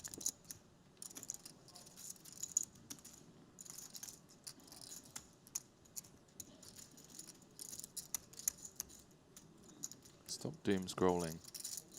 Actually, bad for your mental health. Checks through as Hecklen turns 2 pair. There ever was a world where Greenwood was potentially going to take this one away. Deemed unlikely now. Yeah, the ace is clearly advantage to Hecklen. Checking back in position on these board textures, very ace high heavy. And imagine, we know Hecklen's going to bet, but mainly to charge, you know, the 8s, the 5s, everything in between, the spades. Lots of different hands to get extract value from.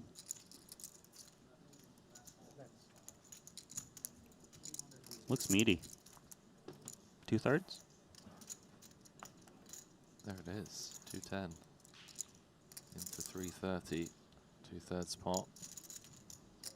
Greenwood with bottom of range. Gonna just slide that gut shot into the mug.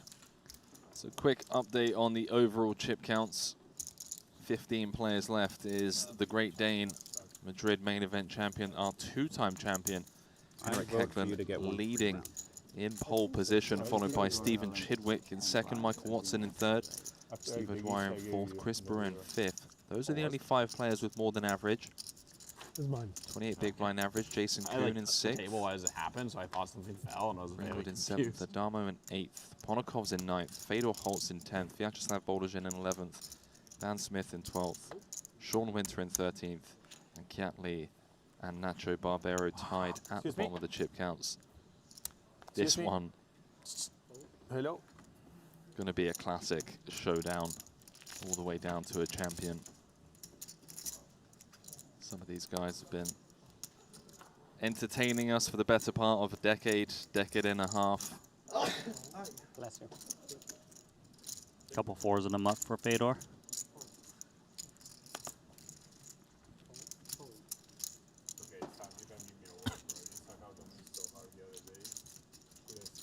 Really not over that. Nice spot for Greenwood to apply pressure for all of Nacho's chips here. Nacho sitting with 10 big blinds behind.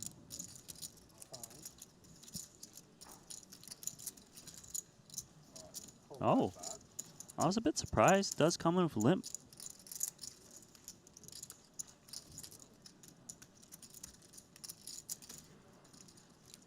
I wonder if this is with intention to call off a jam sometimes. I don't know. Seems like a strong hand, but here we go. 180 in the middle. Spades is good. Well, it allows Nacho to flop best. Form a bottom pair. But note the equities, Randy. The king high flush draw and 2 overs to Nacho's pair of 5s. Greenwood is actually favorite.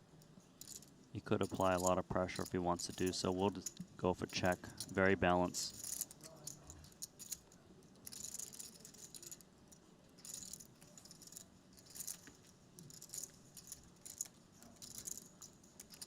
Nacho doesn't want to let one off.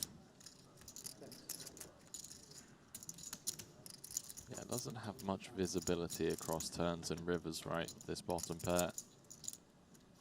Wants to deny some equity from the 6 outs. Yeah, he must feel that Greenwood is stabbing away with the chip advantage on the flop a lot. Greenwood comes in with call. Very crucial spot, 330 in the middle.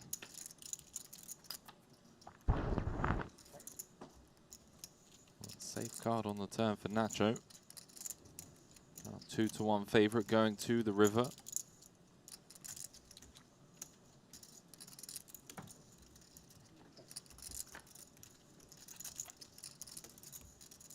This one checks down to the river, and Greenwood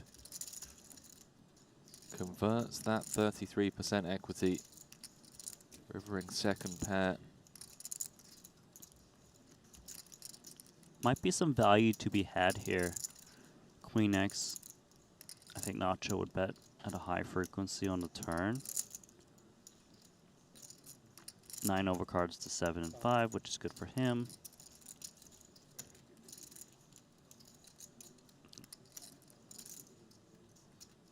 It's also hard to expect Nacho to kind of bluff off right now, given the line and the chip situation. Let's see if Greenwood can find a value bet here.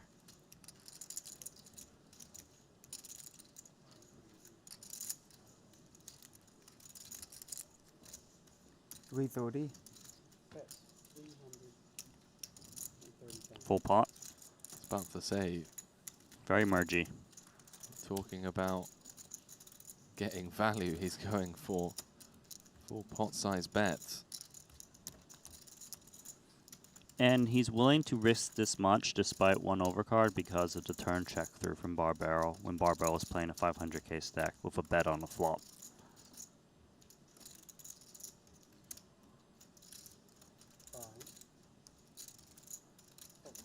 Does make a pretty quick fold.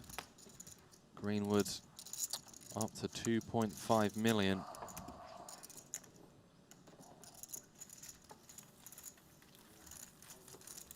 One second, come. Greenwood up to 1.8.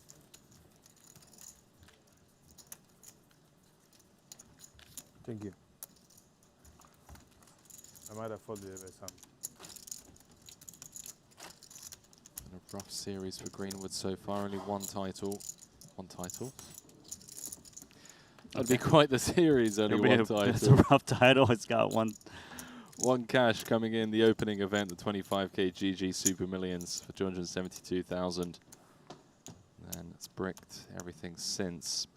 Now guaranteed 175k here.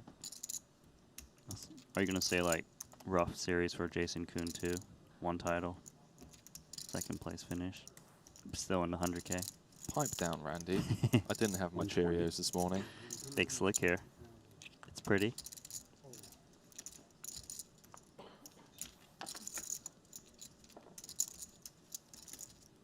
Little suited connector. Early position raise. Shorter stack. He's out. Quick fold for Kiat too as ace deuce of hearts hits the muck.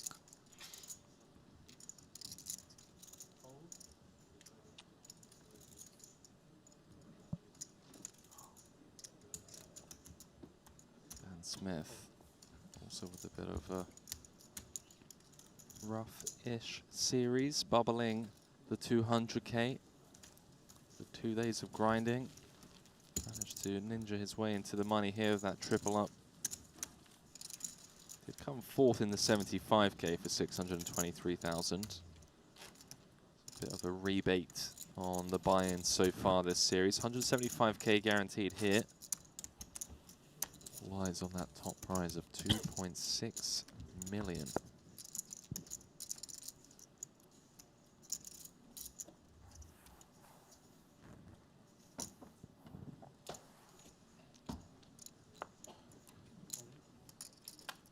Who've you got, Randy, if you had to pick one player left? I mean, it feels impossible. Yeah, I just don't want. No, I'm not watching. Multiple title winners, multiple yeah, main event winners. I was watching the hand with Sean Winter and I can't pick. It's too. It's too many. It's too many good players out there. You're 1 in 15 chance. Just pick. It's also just we don't like it for TV. You pick. You pick first. You go.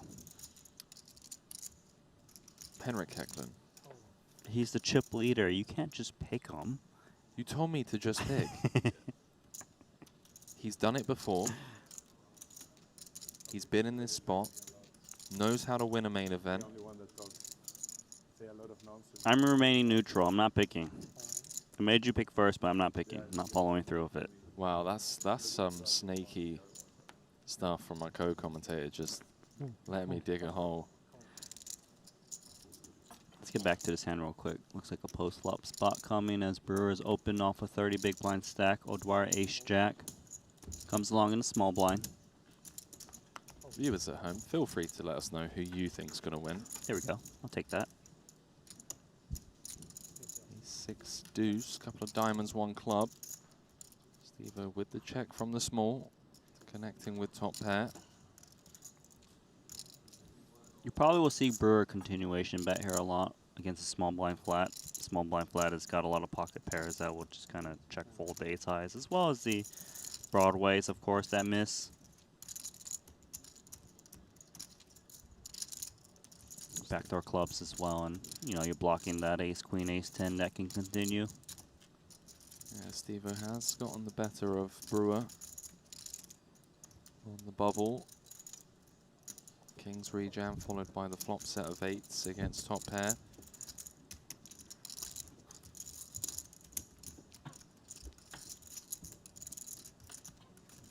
Now turning top 2. 550 in the middle and 1 card to come.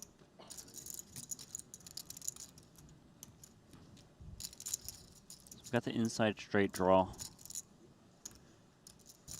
The jack does overcard those pocket pairs like 7s, 8s, and 9s. That probably takes one off against a small bet on the flop. Added equity. 400. 400k. Big double barrel. 80% pot on the turn. So with the small blind flat against the hijack, perceive ace king is always 3-betting you pre-flop. The strongest aces that O'Dwyer can have here, you know, ace queen, ace jack, ace 10. He's blocking the ace queen and ace 10. With the jack dropping off, makes it a little bit less likely ace jack is in that range.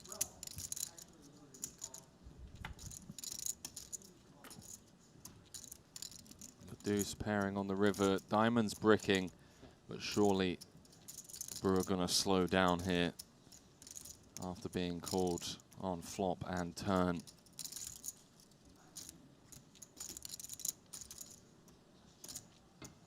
So the aces under of Jack, of course, would be chopping.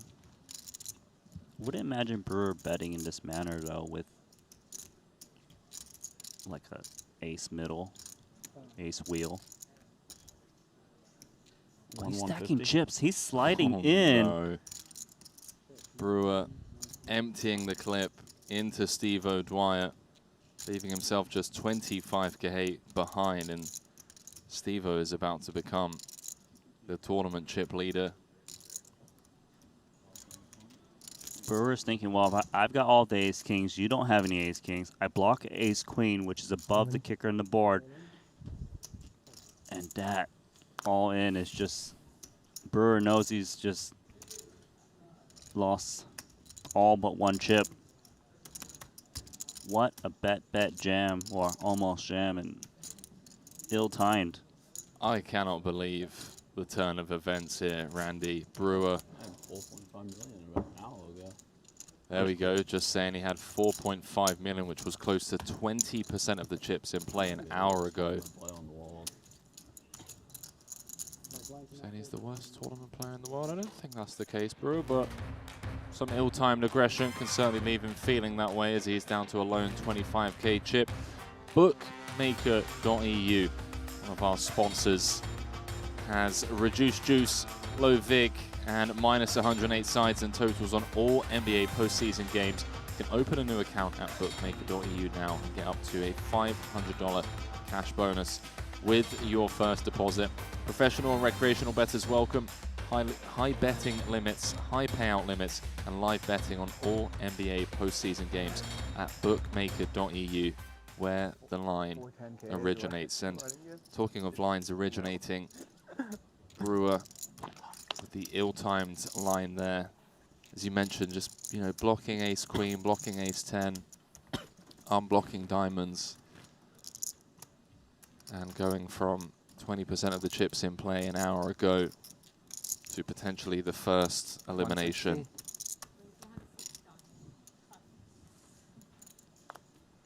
Olympia, I need some good cards, okay? Like I explained you, okay? Thank you. Yeah, good. Nacho trying to, what's going on? Bribe the dealer? Okay. So everyone currently guaranteed 175k. With that big pot, Steve O'Dwyer is now up to second in chips. Lines up to 40,000, 80,000, just a big blind behind chip leader Henrik Hecklund.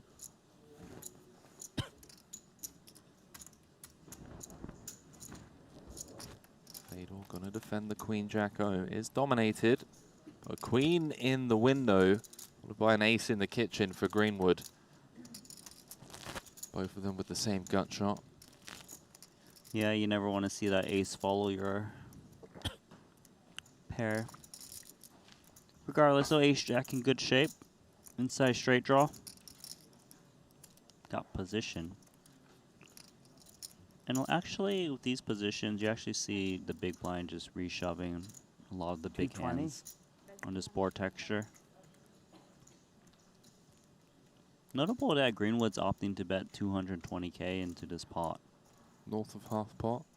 Notable because you'd expect, what, smaller or bigger sizings, or? You know, we tend to see the just smaller sizings deep in the tournament, shallow stacks. Fedor's playing a million chip stack with 80k big blind. That's 13 big blinds. Fedor just has a little bit too much to be releasing at this moment, so call we go. 860, just under pot. Neither player with the diamond in hand. Both improving to an open ender. Greenwood in fantastic shape here. Fedor looking for a queen and a queen only to win this hand, a king or an 8 to chop it. Pretty uncomfortable turn card here. It says Greenwood could be up against diamonds. He's still single paired.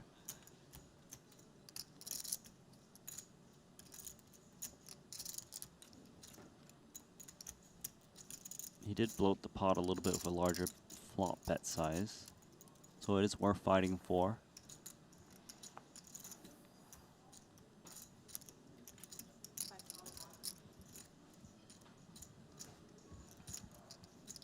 Be amazing if you could deny equity from Queen Jack, which has a lot of chop outs right now.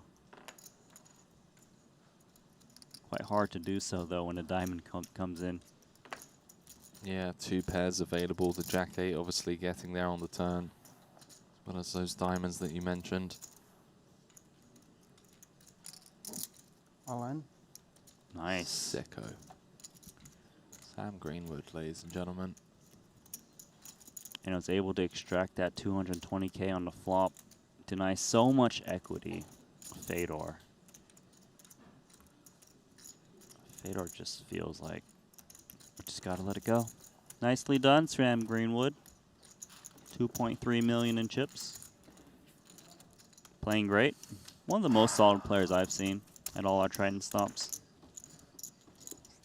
Yeah, I have to agree with you with that one, out. Randy.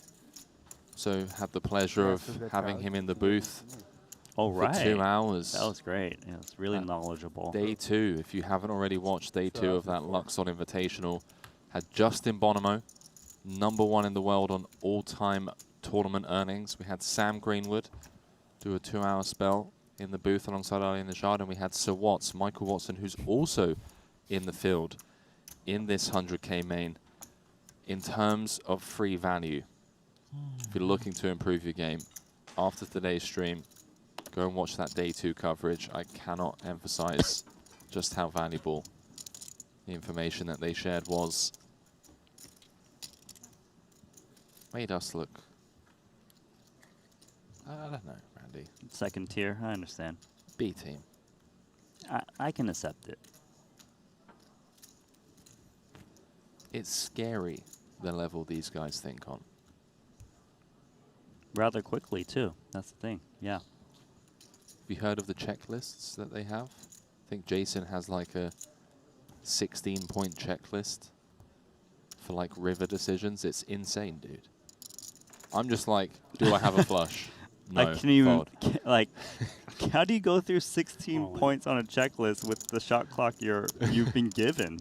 Like, you're using a time bank every river. Dan Smith going to get the jam through. Cowboy Dan. I don't know. I need to hear this checklist because are you just making stuff up?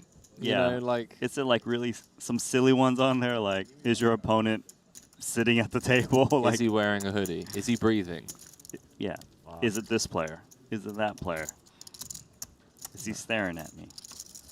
Of course. I mean, I used to kind of think, you know, when you see these guys in the tank, what are they thinking of? You know, rainbows, butterflies, family back home, the food that they had earlier on that day. Big blindfold, no, so there's a lot to process. Some of these heavy ICM spots, big payout spots.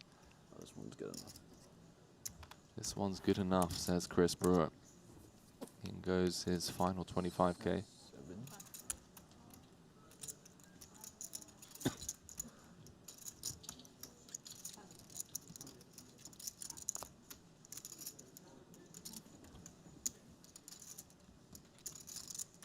Dan Smith.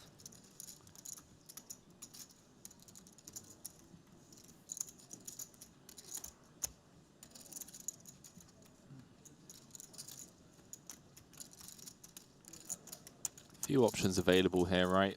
There's the 25k in the middle. 200. But the big blind is 80k. Wants to still try and get some value, potentially induce some players behind. Yeah, so we're already in the money, and you know, there's not like an immediate big pay jump. Oh, wow, Kiat Lee's got ace jack. Gonna have to run this one against Dan Smith. Yeah, just such sick timing for Kiat. Same situation in the 200k Luxon Pay Invitational. Just seems so consistent at Triton Super High Roller Series, but just coming up short again. Ace Jack, pipped by Dan Smith. We could go from 15 to 13. Smith can just hold with the Ace King. I mean, yeah.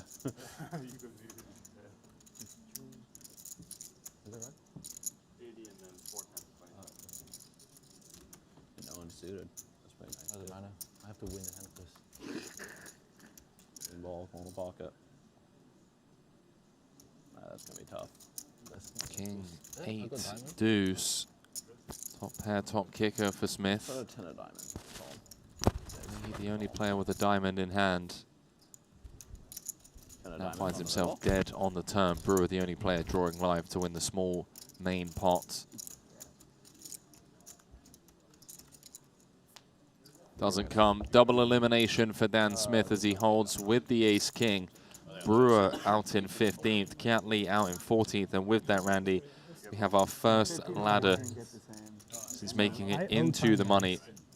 Final 13 players now guaranteed 190,000 for their efforts. I just realized that. I think I used 2. Lee and Brewer going home with 175k apiece. So I should only have 3 time banks left. I used time banks when I jammed the river. Give him 3 back. That's very honest. Good, Steve. And this is... No, it's only 1 Tough, B, tough I guess. for Chris Brewer. I know, 4.1 million chips he had. Yeah, he's out. I know what you mean. We've all been there.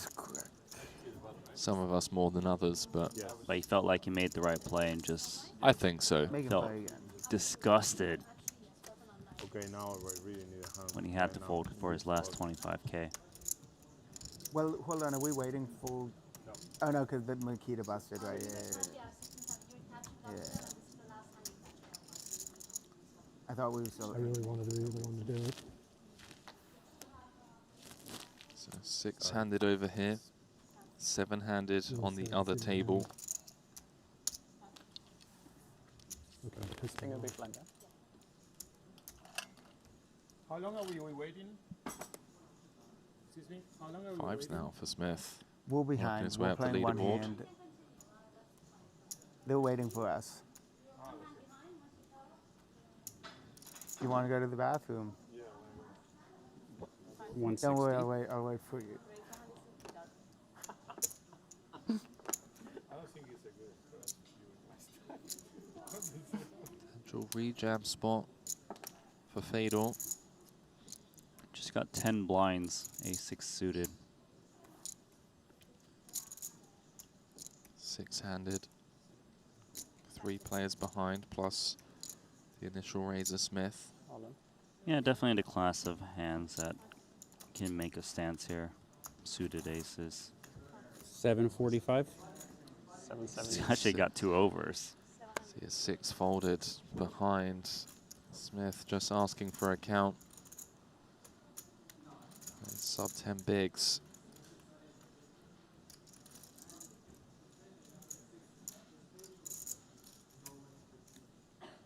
Call. Does make the call, and Fedor finds himself all in at risk, flipping for his tournament life. Still with a smile on his face, with 5 cards to come. I mean, as good as it gets for a6 suited when you get called. When you 3-bet jam, usually you're dominated in some fashion. There we go. 7 million chip pot. Comes King 7 deuce. So far, so good for Smith. Needs to fade the backdoor spades, of course. Now just needs to fade the 6 outs once. Germany's all-time tournament leader. King of Hearts does pair the board, and with that, we are down to 12. Fedor Holtz out in 13th and home with 190,000 for his efforts here in the main event. And Dan Smith on the spin. All in. 17 left, 8s against King Queen against Ace 3. Managed to hold 3 ways. Steve, you seem like the type of guy who know the answer to this. Do they draw for a random seed, or do they automatically get the 9? No, they get that. With the position of the button now, yeah, they have to take that seat. Okay. So obviously with Fedor's departure. 6 and 6. 5-handed over here, waiting for someone to come over. Not gonna Pause play. Okay. You want to rethink that. Whoever it is, it'll be a 12. tough competitor. It could be unlucky. Just saying. I'm not saying it is. Just saying it's worth considering. 25k ladder between 12th and 11th. No dramas. I will in a minute. Thank you. Stevie coming? We're getting Stevie. Stevie's the worst player you want to join. Mountains of chips. Stevie. You're like, can you send them back? We'll take Up in this hand, honestly. any of the other 5. I'm pretty good at doubling up on the big line, actually. Is there anything Nacho's not good at? Update from event number 12, the 50k turbo. Danny Tang has a sizable lead over Savannah and Yaroshevsky. His 40 big blinds. Playing 23 of Savannah and 18 of Igor. Welcome. All guaranteed 240,000 as Stephen Chidwick makes his way to the blue feature table. You have Dan to thank for that.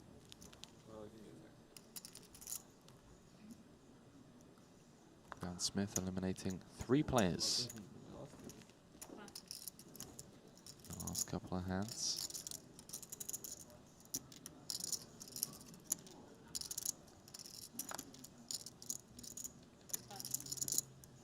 Stevie, hand number 1, looking to maybe get involved here, just Same me. checking what everyone has behind. 370, sorry. The stacks at this table is deeper, so he can't really just like open jam. It It looked like he was going to slide those 2 racks of chips in there just now. I was about to eat my words. 2.5x from Stevie. Doesn't even have the time to get his chips out of the rack. Automatically dealt into a hand. Nacho did just say he's good at doubling up in the big blind. Certainly going to defend here. 400 in the middle already, 120 to call. Would leave him with 200,000 back. A lot of reason to actually just call here rather than jam. You might be able to create an opportunity to preserve your tournament life, or maybe even get your opponent to fold some equity post-flop.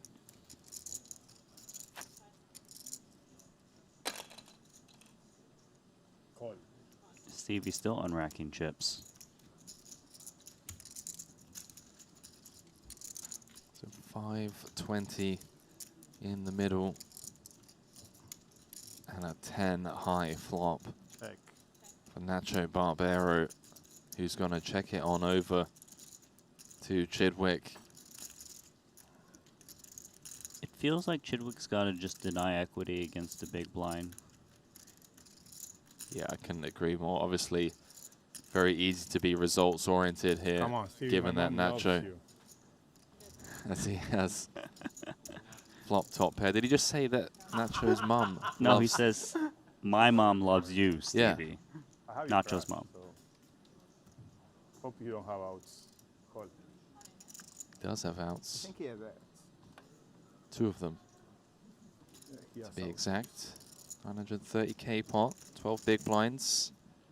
Nacho to get back in the No mix. sweat, please. Okay. Thank you, Olympia. No ace, Nah, no come 6, on, no Henry, 4. Come on, don't do it, bro. Why, bro? You have all the fucking chips and you want to see me sweat? I just want to see it sweat. Why? Why you like that? Easy. That's not a sweat. Fast, fast. Do it fast. Do it fast. Fuck the production. Fuck it. Fast. Deuce. Oh! No, Some of deuce. the hearts on the You call for it, he river. doesn't come. You know that trick? Could someone clip I that wish I would be so fucking rich like Stevie. as a clip? Stevie rich. Or maybe just a still screenshot. Nacho Barbero saying F the production 2023. It's not over yet. I want that We as need- his we need new more, okay? Twitter banner. After the fucking... This guy, unbelievable. Was down to 2 bigs with 4 tables left. Now in the money.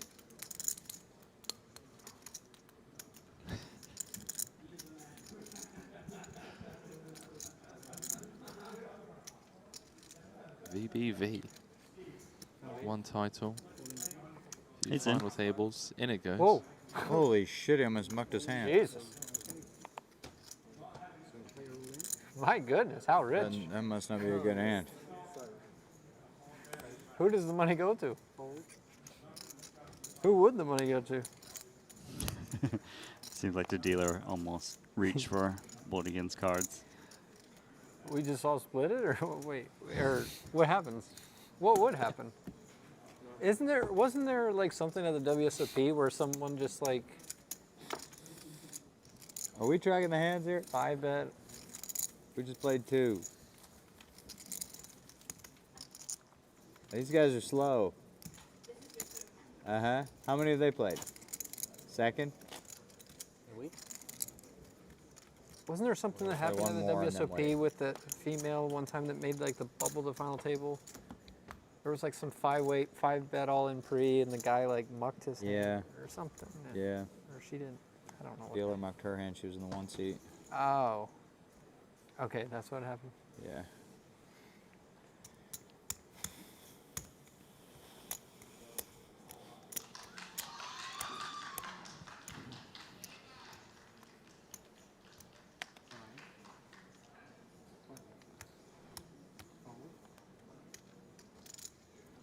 Randy. What do we got? Randy. I see a happy man in orange. We have got a 2-time champion. Danny Tang has taken down the 50K Turbo for his 2nd title. Sean Winter. Kings against 8s for sub 10 bigs. Cut off open. I think Watson is going to be spinning the wheel here, Randy. Yes, I mean, he made that call earlier, 2-8s against Badzikuski to bust the bubble. It's legal, we This is the checked type the of other day. situation that would be even wider ranges than that.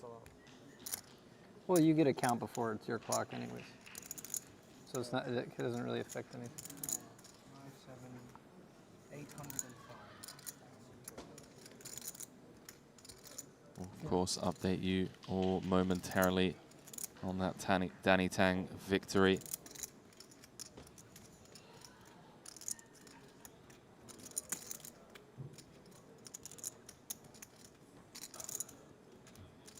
Action back on Sir Watts. 12 left. The 100K main event. It's going to make the call. Sean Winter was just 5K back, 1.77 million in the middle. Just seems to be the story throughout the series. Sean Winter short on the bubble. Then manages to spin the wheel. 5 cards to come, 4-1 favorite to move up to about average. So comes ace, ace, 7. How much do you have, Mike?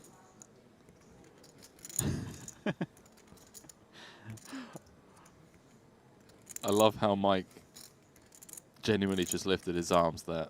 Yeah, it's like, I'm not having any of this nonsense.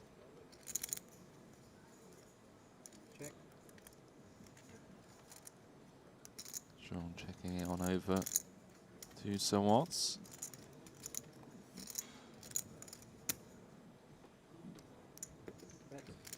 Just get it over with. Nothing going on the other table, Sean. Action is on you. Kings way out in front. 9-1 favorite to double back up to north of 20 bigs. Where's Winter going? You know what he does? He likes to reverse jinx it. But just walks away from the table. He's not even close. I don't even see him on screen. He's all in. He is. He still has a turn in river to go. He's gone to the bathroom. He's at the wrong table. He's over at the other table. Ooh. 6 of clubs was close. Take another 3-sider. 3-sider needed, not delivered, as the 5 of diamonds completes the run out. And with that, Sean Winter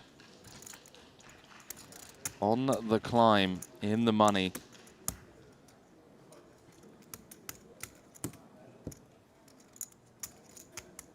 Danny Tang beating Santosh Savannah heads up in the 50K Turbo for 545,000. Savannah going home with 376K.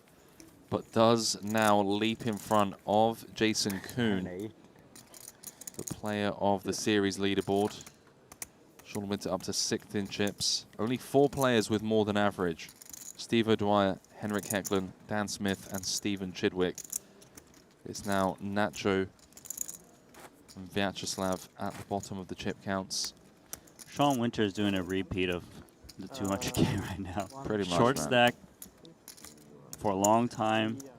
Stone cold bubble. Now he's very comfy. 22 blinds in. Looks like Greenwood just picked up a pot here. 500,000 in chips. He just earned 2 sevens. Currently sitting in 5th. Lowest denomination on top. I guess I can do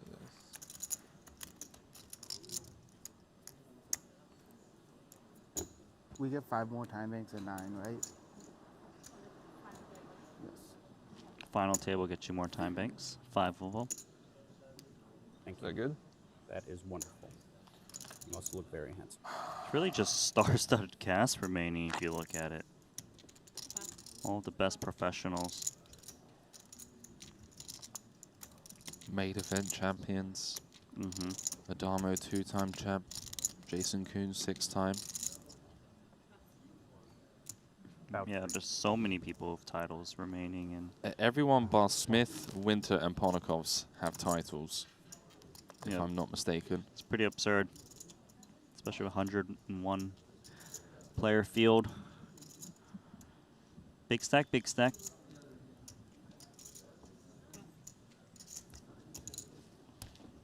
Respect to Dan Smith. He's earned it.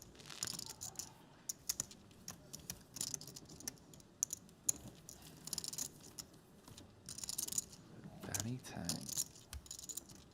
Title number 2. Yeah, that's sick. Triton OGs. 15 caches, 2 titles now, over 6 million in Triton earnings. Like a BTO place. It's quite good. Bubbled the 200K. In addition, if you get knocked, I think it was just wrong. A nice little rebate in the 50K turbo. Like, and it was 24. It was 24. We're gonna feel like, hey, it wasn't as good as the best versions of like, the hey, city, I but it was respect you as a 24/7. player, It was perhaps. reliable, solid, and close. A little shout out to Santos for almost taking another title in one trip. Unbelievable. Never 500. with this guy ever. Sick run from Santos. No disrespect to the name if people are watching this stream. Nacho effectively jamming from the cutoff. See if Dan Smith wants to go after him here with the King-Queen suited.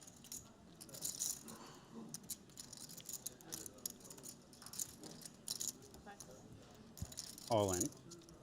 Yeah, he's going to go for it. King, Queen suited. Dan Smith. Hope he says king. Trying to take out Nacho. Well, Nacho beat 2 deuces earlier. Nacho just saying, I hope it's ace king. It's king queen. They are flipping. Ask for the deuce. You don't ask for the deuce, and then you ask for the deuce. 1.9 million in the middle.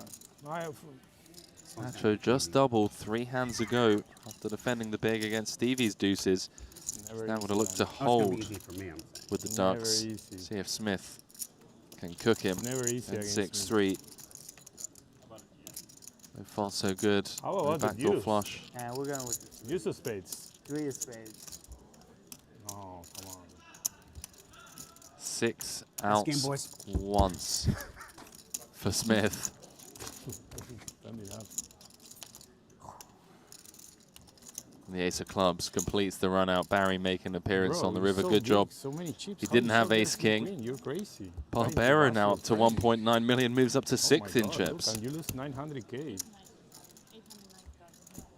I'm so disappointed from you, and so disappointed. King, that's not even a pair. A king high. To do what? What a spin from Nacho. What did I do? King queen? King Are queen. you allowed to do that? I'm just questioning everything because No fair? Apparently I'm doing things that aren't allowed. No fair? But you really get it in with no fair that than? Come on, bro. Really, I thought you were better than that. Oh. I'm very disappointed. Not even ace high. Just king high against me? In my year? In my year? No. It has to be bad. I didn't want to match it. I'm aware it was just a terrible bit. I wonder, you know, it's always difficult to judge, you know, the banter and whatnot at the table if these guys actually like each other. They do. Because the Needles, man, you're playing for 2.6 million. Nacho just needling Dan Smith, saying, getting it in all against me without a pair? When we came back 2023, the year of the Nacho. All 12 players guaranteed 190,000 for all their efforts.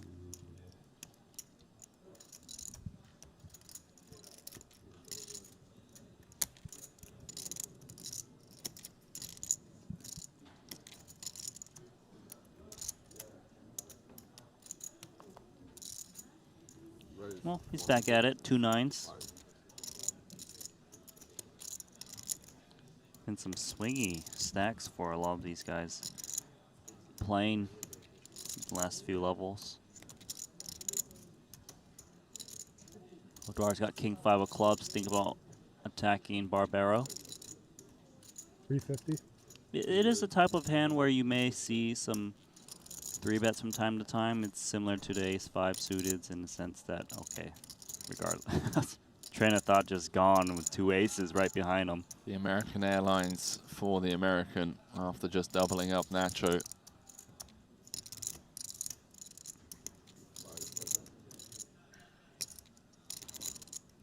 Oh, there are definitely spots where he would want to trap. Is this one of them, given the heavy ICM?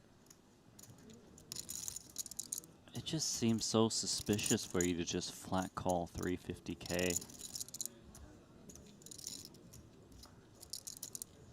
Didn't you let the hijack come along? Steve-O potentially saving Nacho from elimination here, by the way. Had he not 3-bet. 700. Yes. I think Nacho just gets it in at this stack depth. Yes, or at least Dan Smith. Put in some more chips at least. King, queen in the muck. Done, more or less. Oh, you have more than me. Yeah. 2-1.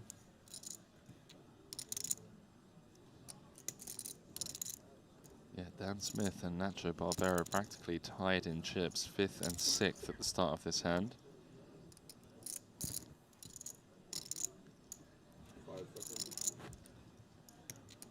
Fold. Does get away from it. I was snap showing you. Oh my god, I got so fucking unlucky.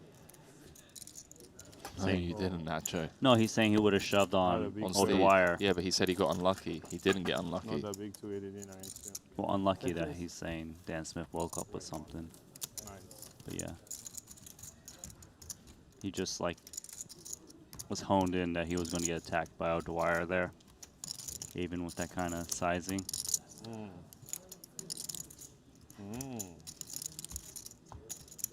The man with 9 lives. Nacho Barbero. I believe you didn't take my time bank. A bunch of honest people down there, huh? I think they do it because they don't want to be, you know, like jinx for bad karma. Yeah, bad karma. We're playing. I don't think they're good people. It's 75K just because they people. do it to keep the karma high, the good karma. Okay. Ace-X is out. I think I'm going to offer Nacho a prop bet. Well, what kind of prop bet you got in mind? 100k. Okay. That he can't go 6 months without saying a word at a feature table. It would just pain him. Like, he would want to buy out after 2 events, but Henry, can I just buy out for 5k? Yeah. He would just have to just avoid any kind of tournament that has a feature table to be able to win that one. That's a fun flop. Blind v blind, a pair of 7s for Hecklin on the King, King 7, Jack High Diamonds for Greenwood. So it is limped. Pretty strong connection for both people here. Looks like Greenwood gonna fire shell out there.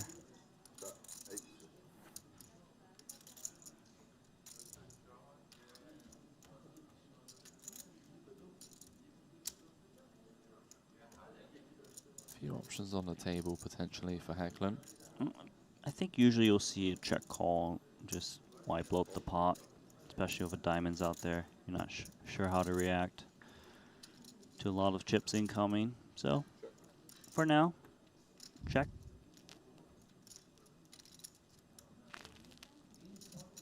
There's a chance Greenwood multi-barrels this, though. Could get some better high card hands to fold, right? Queen high, ace high. Large part of Henrik Hecklin's range. Check call flop. Get a check though. No hit. Duck on the river, the chip leader. The tournament is going to extend that lead by at least 400k. So Hecklin's kicker does play. So there might be some value to be had against 7x in this spot, as he would have kings and sevens with jack kicker.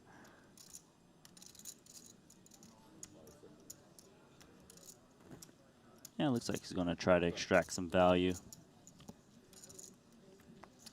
100k also targets the deuce x, of course.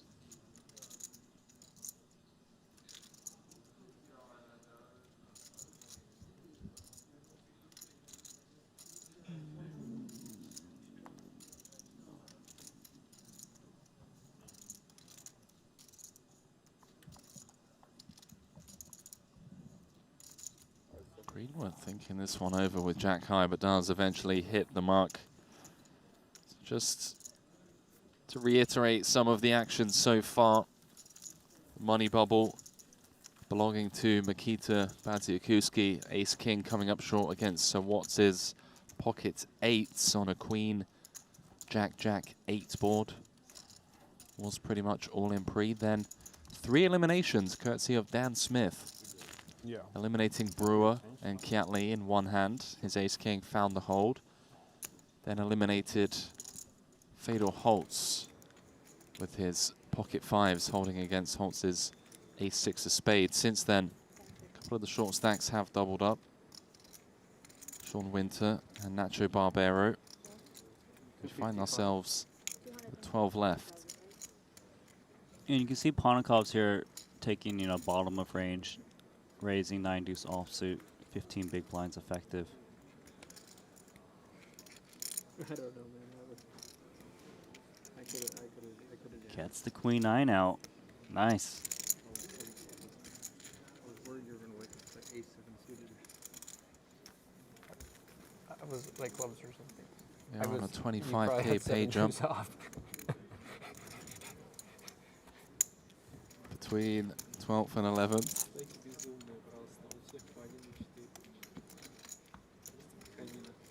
Would have been a crazy walk. Hmm? Should have get a walk.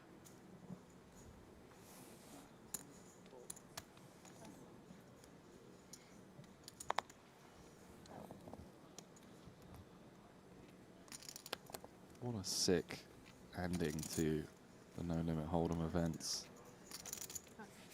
This 100k main truly shaping up to be one to remember in terms of players left, in terms of I'm curious the amount of titles these guys have. There's some really sick storylines potentially emerging here. Of course, the battle between Chidwick and Jason Kuhn for the Ivan Liao Player of the Year leaderboard.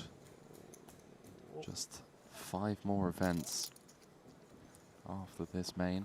Sorry, 4 more, because they didn't make the 50k. 1, 4, 5. Right. 3 short decks and 1 30k PLO. So Jason really needs to outdo Chidwick in this one. Let's see if Adamo jams here of ace-4. Just trying to pick up what's in the middle. Blocking the value range of ace-x. Yeah, he is. I'll push him back up to 1.9 million. Yeah, we're going to play down to a final table today, and obviously a very fun one tomorrow for 2.6 million up top. 9 world-class players. But we're not quite there yet. Play has been slow, as expected. Got a solid average stack at 26 big blinds. The shortest stack is got 16 blinds. It could take some time for sure. And it's actually really close, tight race at the bottom. It's 5 players with 17 blinds, pretty much. It's pretty insane, right? Yeah.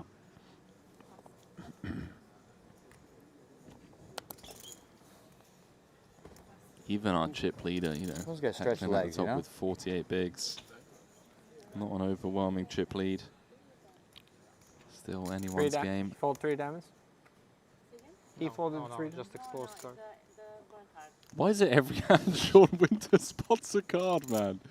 Yeah, but the thing is, like, sometimes he says it, but he's just trolling, so then now you're not sure if he's serious. This guy, bro. If he doesn't come to every Triton Super High Roll series going forward, I'm going to be incredibly disappointed. All right, Adamo here has got 7-5 suited. 15 big blinds. For the big blind. BVB versus VBV. He's got a hand worthy in this BVB spot for all the chips. He's going to smash it in there, an ace-10. Should be able to beat him to the pot. Just too good of a hand. 2.5 million chip pot. Vyacheslav Bolozhin already claimed 1 title here in North Cyprus. If he can hold here with the ace-10, we'll move up to 3rd in chips. 5 deuce off black.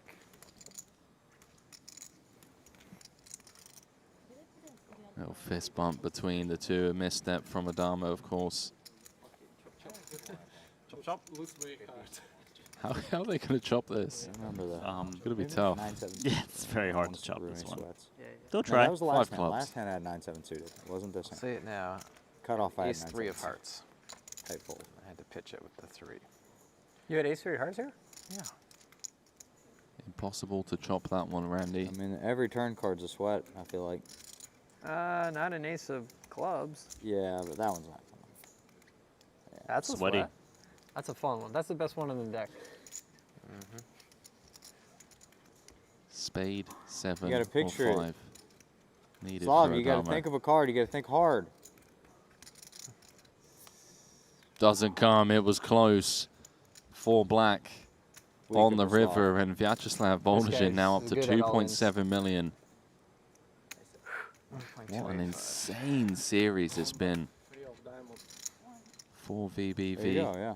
You remember of a 3 card. diamonds? Cashed the first 2 events, shipped the Oh, 50K 3 for exposed? 1.3 million, Kind of and came 5th in the 75K for $500,000. black. That's not, well, I mean, it takes some of the straights away. Like when he makes a wheel, an ace, like he's less likely to make a wheel. Table chip leader. Table Yeah, chip there's leader gonna be a indeed. consolidation happening.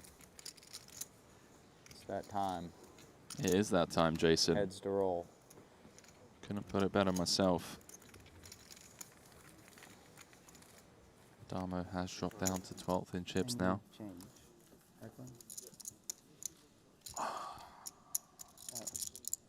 What do we play down to today? 9. Thank you, Tom. We've been at 12 for quite some time. Yeah, none of these guys budging. Giving an inch.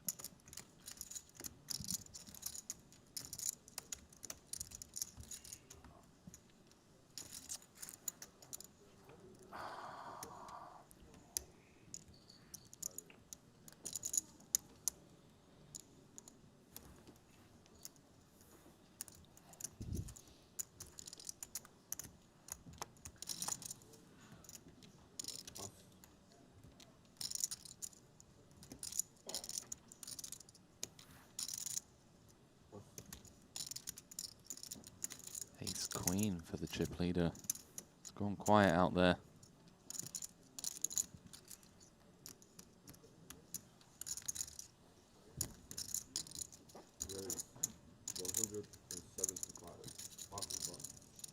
How much do you have? 3.7, I think. 3.7. Down to Steve-O, who's second in chips in the big King 8-0. Yeah, most of those chips came from Brewer when he picked off the Queen 10 of Ace Jack, hitting top 2 pair. Randy, you're such a savage. What's a true statement? It is a true statement, but just reminding the people watching. 3.2. Picked off Chris Brewer. He did For a chip lead pot. He did. Thereabouts. It's a true statement. I didn't say anything bad. I'm just saying, sometimes you're a sneaky savage. 10-5-5, couple of clubs, 1 diamond. Neither player with draw potential. Ace high very often going to be the best hand, but against the big blind defending range. See how Hecklin proceeds here.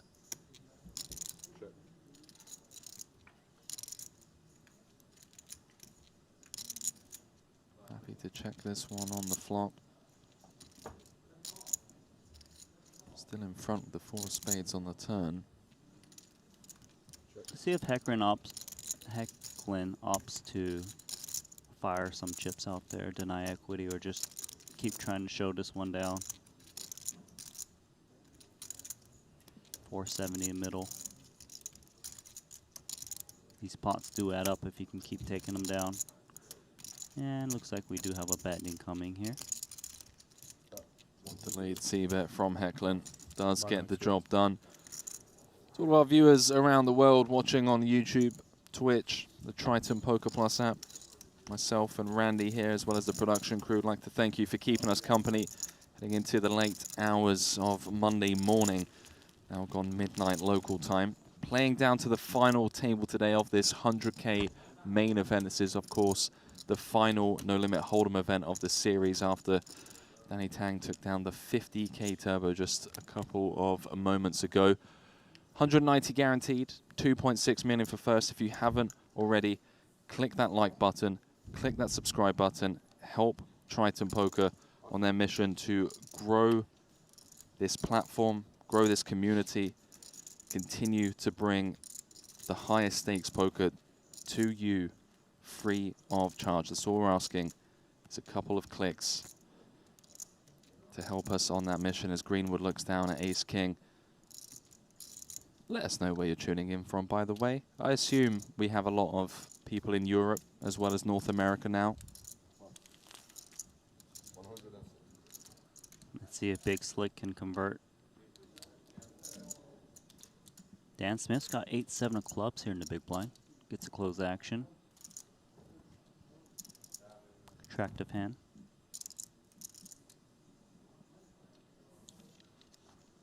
Certainly one that he could defend. Most certainly he will. Play pot 4 forward in the middle. 8. Thank you. So about 25 big blinds remaining. And he has just flopped the joint. The absolute joint, Randy. Nice one. 10-9-6 rainbow. Nut straight for Smith. Going to check it on over to Greenwood. A tricky one to continuation bet with just Ace King high, 10-9-6. Greenwood's been grinding, man, consistently throughout the day. Obviously, just 1% here with 2 cards to come, but 220. Oh, does come in with 220. Half pot c-bet from Greenwood. Action back on Smith. Does he want to just lay the trap here or try and stack off against over pairs or top pairs before a scare card rolls off? He does have such a strong piece. If he does check raise, would want to come in small, but let's see if he does just keep the deception in there. Does call.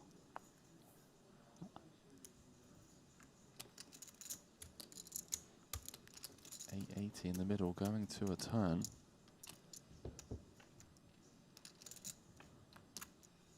4 of clubs, picking up a straight flush draw now. Does it? Can you improve a flop straight into a hand? You can. Greenwood dead. With one card to come.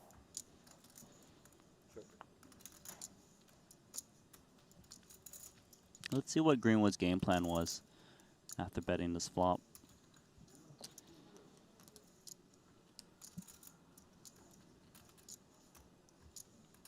Just ace king high.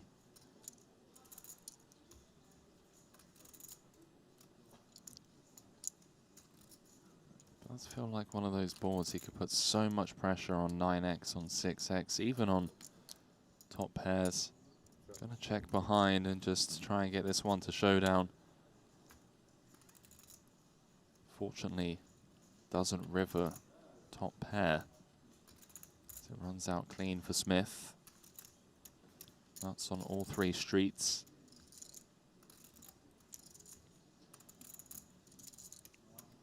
Yeah, Dan's going to try to extract some value, of course, from any kind of pair. What do we have here? We have Danny Tang looking for a picture. One card to go. One card to go for his second title, as we mentioned earlier on. As it rolls off on the river, and Danny Tang beating Santosh Savana, heads up in the 50k turbo for his second Triton title. After a brutal run in the 200k.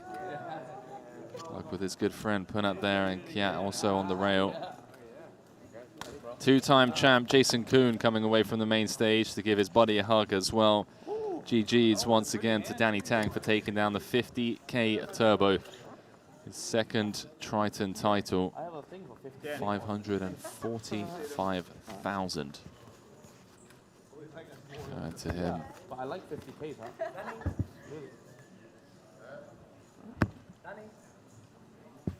Oh. Happy birthday, Mom. Happy birthday. There we go. Shout out Tang's mother. Happy birthday, Luca Vivaldi. Tournament director also coming over. Congratulations to one of the Triton OGs. Love to see it. Santosh, though, second place. Gonna add some big points on that player of the series as he overtakes Jason Kuhn, although Jason's still in the fight, of course. Because I don't want to post it, and my mom's like, why the fuck are you on a wheelchair? Final hand, 7-8 against Santosh's 9-5 on an 8-6-4 board. Deuce on the turn, money went in the middle. Savannah check jamming with a double gut shot. Danny called off, faded the gut shots. No, yes, I'm aware of that part. I was asking if I break, I could get some chips colored up. You can probably, you can. Yes, that's why. That's why. Pretty sure you can. Yes, that's why I called before and asked.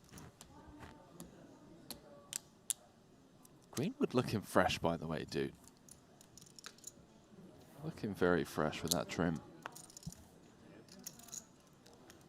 That's Henrik Hecklin, the Madrid main event champion, leading the final 12. Conrad, break, could we color up some? Thank you.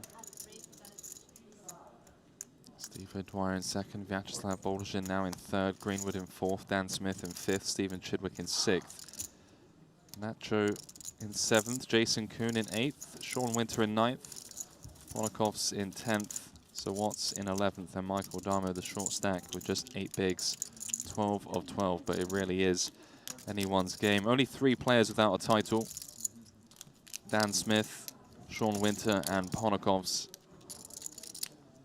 Everyone else left in the field is a Triton champ. Some of them are multiple-time Triton champions, of course, including our 6-time champ, Jason Kuhn.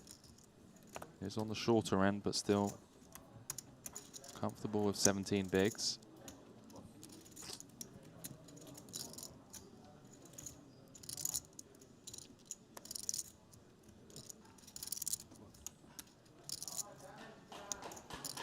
Fold it over to the blinds here. Chidwick, Queen 7. Similar hand in the big blind, Queen 8. And Queen 7 just giving the respect to tournament chip leader. Yeah.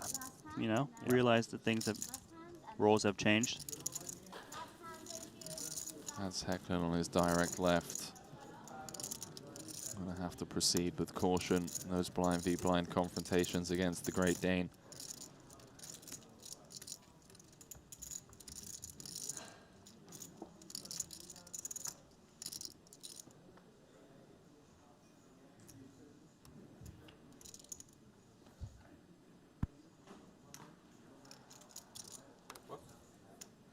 So we'll be going on a scheduled break at the conclusion of this hand. Coming to the same table. It's the time of the tournament that we thought we'd actually be down to the FT on Randy. Big blind 80k. Looks like we're going to roll over to level 21. Looks like a raise intake will be incoming here unless Sam Greenwood wants to get courageous here. 7-3 offsuit. He does not. So with that, heading into a break. When we come back, blinds will be 50k, 100k, meaning the average stack will drop down to 21 big blinds. Henrik Hecklin leading the final 12 will be returning with 42 bigs. Michael Adama will be dropping down to 6.5 big blinds. Now it's getting a bit cagey out there, Randy, with this blind level increase when we return. Lots of middling stacks. There are now 6 sub-15 big blind stacks when we return from break. Checkout's brought to you by Bookmaker. This one really shaping into a Triton Classic main event with multiple title winners as we welcome you back to the break desk. In the money, Randy, 190,000 locked up for these final 12, but every single person left in the field believes that they have what it takes to close this out. 100%. And, you know, like you said earlier, there's a lot of people with titles already. Really just the cream of the crop, the remaining 12 players. And, you know, it is a kind of a tight cluster in different parts, right? Whether it's the 6th through 3rd, very similar stacks of 26 through 28 big blinds. You know, the shorter stacks are sitting on 16 to 14. Just one clear short stack, Michael Adamo. But right now we are going to try to play down to that final table of 9. Then, of course, tomorrow will be continuing coverage day 3 of that final table. We'll be playing down to a champion, 2.6 million, going to the eventual champion. But for now, a scheduled break. 190 guaranteed, playing down to the final table when we return. Don't go too far. We'll see you guys very shortly.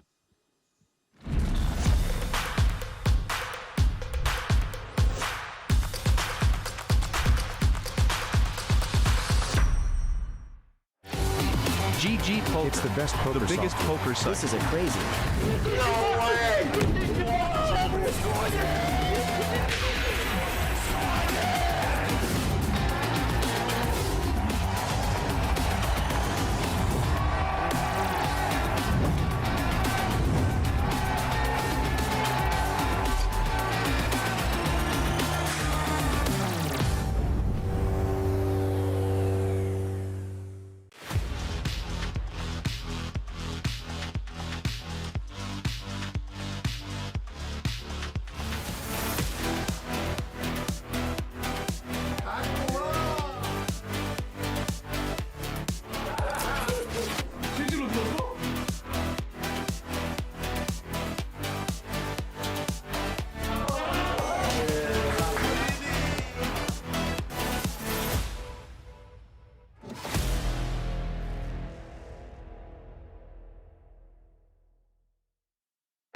Take your game to the next level with GTO Wizard.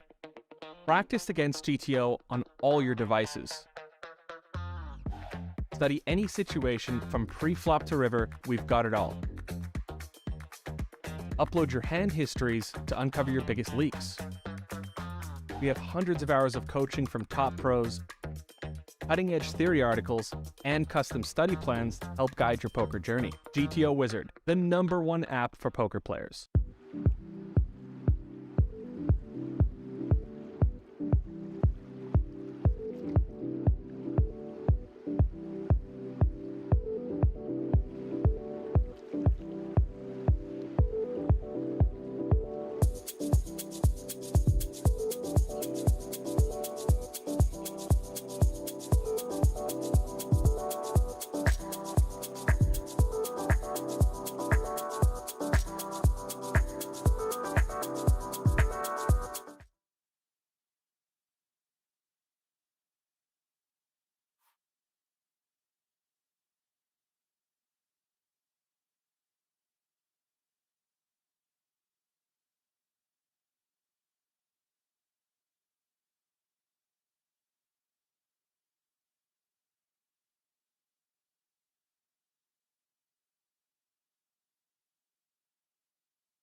I would take no pocket kings for 5K too. I think you're a favorite. Yeah, I mean, you do that 20 times, like, even if you have to pay up every, what, 1 in 20 hands or whatever.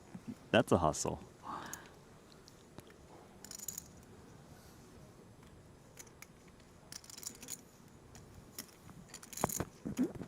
Down to 34. I saw a Mulder pink card. You might as well, yeah.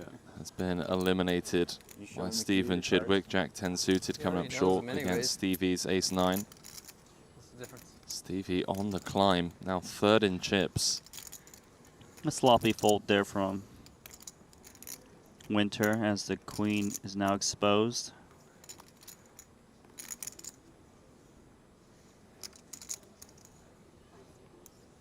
Yeah, Chidwick is saying, Jason Kuhn, don't leave me behind.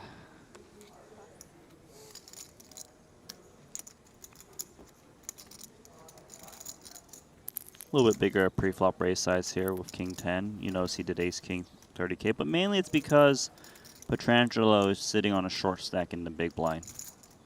All right. In it goes, all you can eat.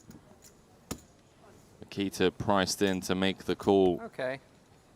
Nicky P, 6-4 favorite either to I'm double all in back versus up to you 20 or- bigs. Or he's all in versus you. I'd like to see the Nicky P hold here. That's a great point. You found the one to beat. Great flop for him, right? I had a queen. Got diamonds. You straight folded a jack. Queen jack. Queen jack. I mean, if there's anyone I believe, it's him.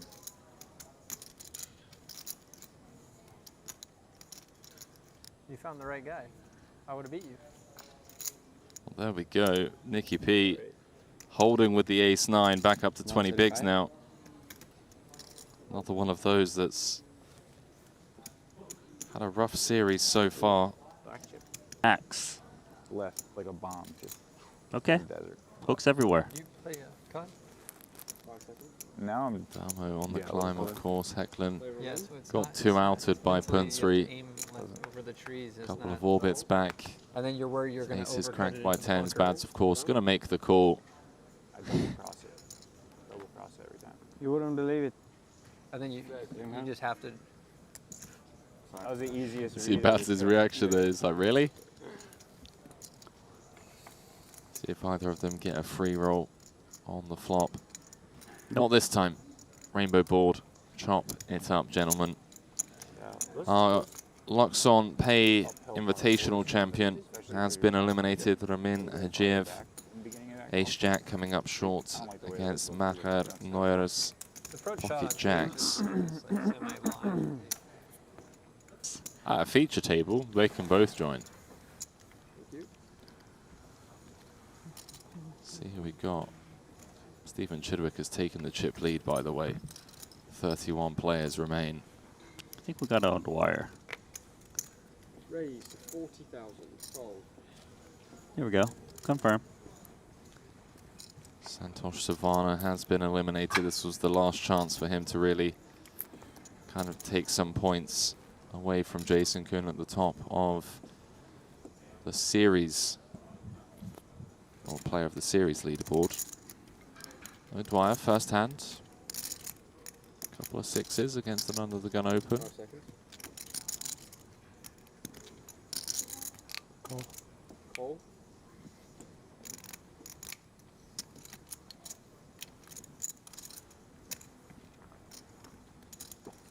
The hood is up by Vogel and O'Dwyer. 5 seconds. See what Christoph comes with, suited ace 9. 150. 150. Looks like I heard the word timing somewhere, but regardless, 2 10s now for Henrik Hecklin. Sean Winter just said that he owes a time bank. Trying to punish Christoph. I think it was just a needle. Regardless, though, 2 10s here is a tricky spot. It's actually like the first several positions. Raise, call, squeeze, and it's just one of those. I've got too strong of a hand given I'm only playing 17 big blinds. Well, we've seen one ace busy in the small blinder, 9 of clubs in Winter's hand. Christoph, of course, priced in and has to call off. Yeah, 10 more blinds. He's put in 7.5. We've got an overlay from the original raise and the caller, big blind ante, and big blind. There's a lot of dead chips in there. 200 to win to 625. Hecklin would almost double up without even being called. So 820 in the middle. Was he have ace 8? Ace 9? Hecklin with a lot of equity, more equity than it's currently showing, of course, due to an ace being folded as well as a 9. See if the Madrid champion can get his way back into this one. So far so good on the Queen Jack deuce board. I told you, he always has ace high. There's one card to come, needs to fade the 2 out and out. He does precisely that, and with that, Hecklin, after a couple of swingy levels, byproduct of his aces getting cracked by Punsri, now back up to 820k. Winter would have turned the second nut flush, and Punsri would have turned the nut flush. Well, Vogel saying, got them out of the pot. Regardless, here we go. King 8. What is happening here? Wow, look at that jam.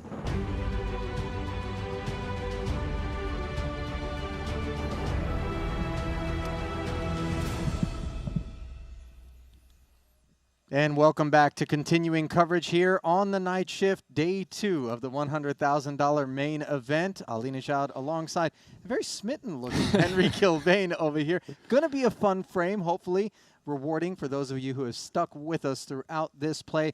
Unfortunately, of course, for some, they were unable to stick with us as we have broken the money bubble. 12 remaining of our 101 entries. First payouts, $175,000, working our way up the ladder, Henry, and we did have a double whammy for Dan Smith. Yeah, I mean, Brewer was left with just one 25k chip after playing a big pot against Steve O'Dwyer. Was under the gun, moved it in with his Queen Jack. Smith then ISO to 200k with the Ace King. Catley unfortunately woke up with Ace Jack in the big blind for sub 10 bigs. All the money went in, and yeah, Smith held. Then went on to eliminate Fatal just a couple of hands later. His 5s holding against Fatal's ace 6. So far, Smith, the eliminator, the assassin, as we've worked our way down to 12 and 190k guaranteed. Working our way up, however, at the top of the chip counts, a man who knows what it takes to scale this particular summit, the Madrid main event winner. Henrik Hecklin has impressed. Yeah, it's been a very swingy day for Hecklin. If you recall back to, I think, Final 4 or Final 5 tables, losing aces to put up Punch Reese 10s was all the way down to 20 bigs. We just saw there on the commercials, went on to double up against Vogelsang with his 10s against Vogel's ace-9 and just been crushing. I mean, pole position, but it's so tight that it's really anyone's game, and all of these players have the experience to win tournaments. Yeah, it's interesting because when we have nothing but pros, things are really tight. It can be a bit of a grindy affair, but at the same time, one can sit back and appreciate the best in the world doing what they do best as we work towards 9 players and a final table before we draw the curtain on the evening and come back to play the final table tomorrow. So with that, we will send it back down to the arena. Blinds at 50 and 100,000, brought to you by GG Poker. There is Hecklin, 41 bigs, over 4 million.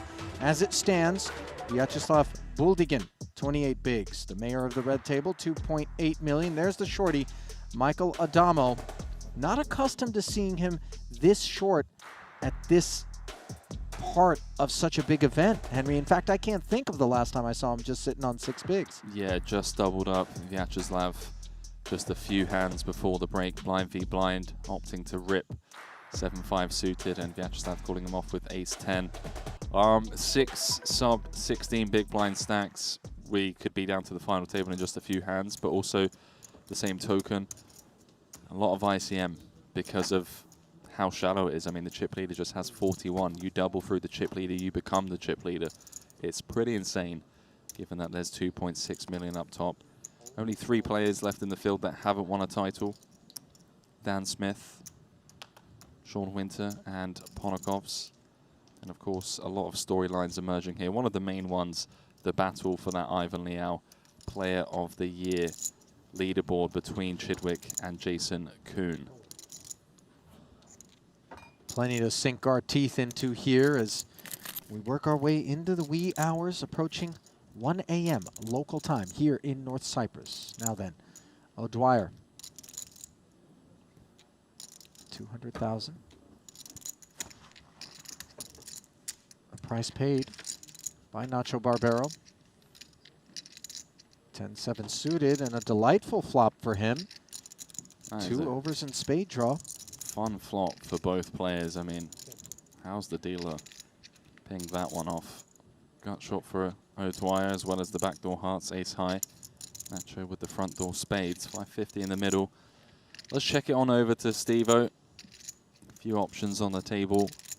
It's one of those awkward ones where you'd hate to be bet jammed on. He comes with 225. It's going to continue for around 40% pot. See if Nacho does indeed want to jam here. I guess against an under the gun range, obviously Steve-O has all the overpairs. Can also have dominating spades.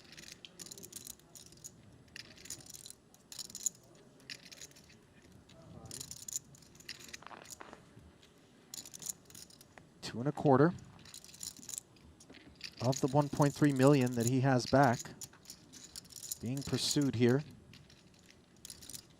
775. He does take it north, just really understanding that his 10 high doesn't have much showdown, of course, or any. Wants to just get folds from ace highs, broadways that have stabbed and can't continue. Think about the significance of this line that he's taken, though, as he's put over half of his remaining stack out there, trying to create some fold equity as opposed to take that passive line and maybe be whittled. I think the issue with just calling, though, Ali, is, you know, if you check call, turn SPRs around 1, maybe you don't get to realize all of that equity on brick turns. Nacho is really mashing this in here. He's the type of player as well that's going to play for the win. And it doesn't surprise me. See him taking this upstairs. The statement being made to O'Dwyer is that you'd better be ready to invest 1.3, because the rest is presumably going to My mom is watching. I don't want to bust. snap fold, snap call rather, or it's going to be working its way in. Oh, I know I'm supposed to jam. Interestingly, O'Dwyer says, I know I'm supposed to jam after Nacho Gave him the I goo. think he's going to say it again. Pocket tens now at our other feature table for Vyacheslav Buldigin. Does cover the entire table. Jason just said, uh-oh. I think he's going to say it again because he did take down the previous hand by just open jamming. Yeah, maybe Jungle Man. Told you. That was like a mix of Jungle Man, Ike, and something else. Hi.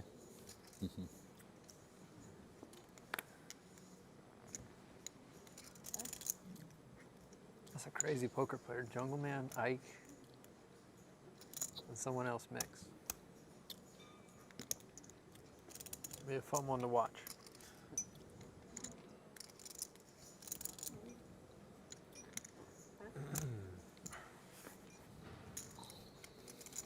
Two hands. Damo, the shortest stack with just 6.7 bigs. Three hands, actually. Three Already hands, two bigs have been shaved off of his remains. And now a third one That's right. delivered to defend with this 5-6 off, which turns into middle pair on a queen-high board. Oh boy. This could be showers for the Dominator. In third in that 75k earlier on in the trip, just shy of a milli. Guaranteed 190 here. Don't think we're defending 6-5 to connect with middle pair to then fold. Doesn't feel like it. To any form of aggression.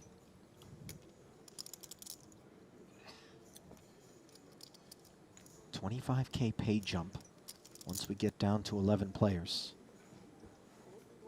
Bless you, Mr. Nishad. Why, thank you. BV with the small continue.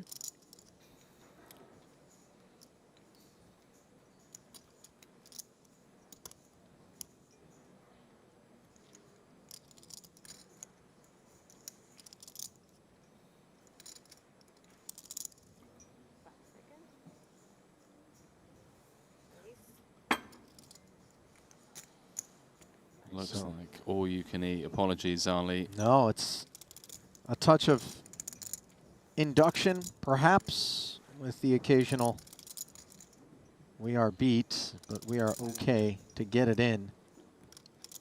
Yeah, hands over.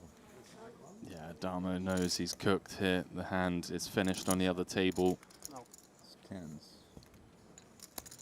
And Baldigan just snap jams over the top of the check raise. Does have 22% equity, Ali, with two cards to come. 5 outs, 2 times 1.7 in the middle, along with the Dominator's hopes. Now add 4 more outs.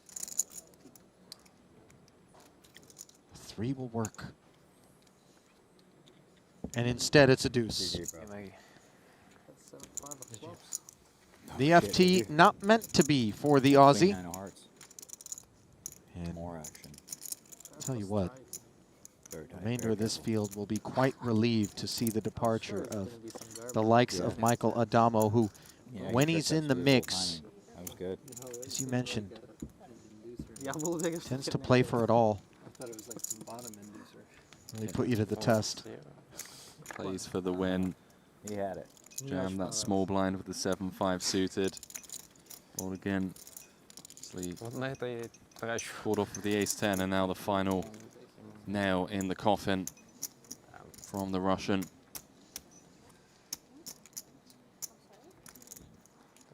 So then there were 11, as Ali alluded to. All of them guaranteed 215,000. Yep. 2 more eliminations. We'll be down to the final table. What a final table it's set to be. Main event champions. People looking for their second title of the series. Chidwick looking to settle that conversation I'm gonna do the between same himself and Jason Kuhn. a small blind? No small blind. You gotta be extra That careful. Ivan Liao Player of the Year leaderboard. It's not just the money, Ali. To be able to go home at the end of this series after grinding a year of super high roller series and say that you were the most consistent. Titles aside, the points go to the most consistent players. You're competing with the best players in the world. It's quite an achievement. Without question, you know, and an achievement that comes with that $200,000 in overlay prize money. So if the accolade in and of itself isn't worth pursuing, which I think everybody in this field will tell you it is, the fiscal upside How much you playing? can't be argued with, as Alex Ponikovs opens from the button with Queen 4 of spades.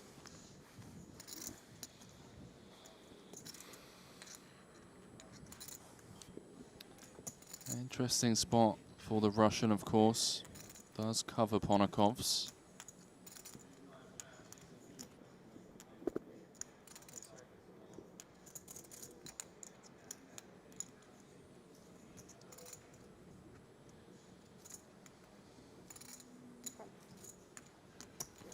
And it looks like Buldigan will defend. He's got the spades smothered. So to the flop will go. Heads up, 8-4-4. Ponikovs trips.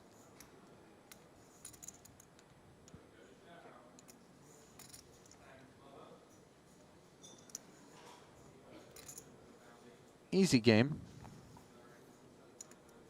Ponikov starting the hand 10th in chips.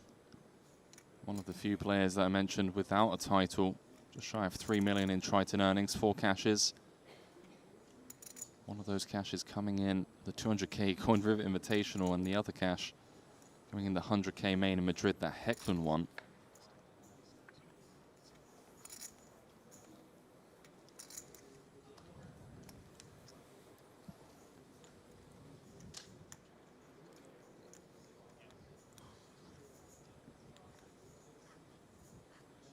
Ponikovs allowing the deuce to come off free of charge.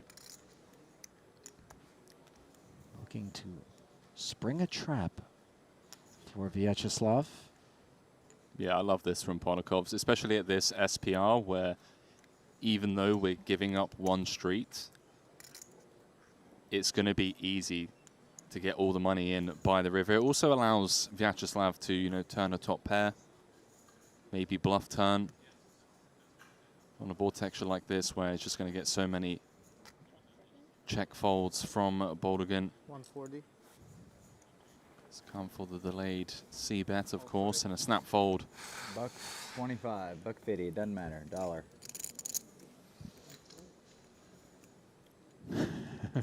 I just want to go out with this guy. St. Petersburg, Moscow, you name it. He'll show you a good time. Sachi. There we go. You may never return, Ali.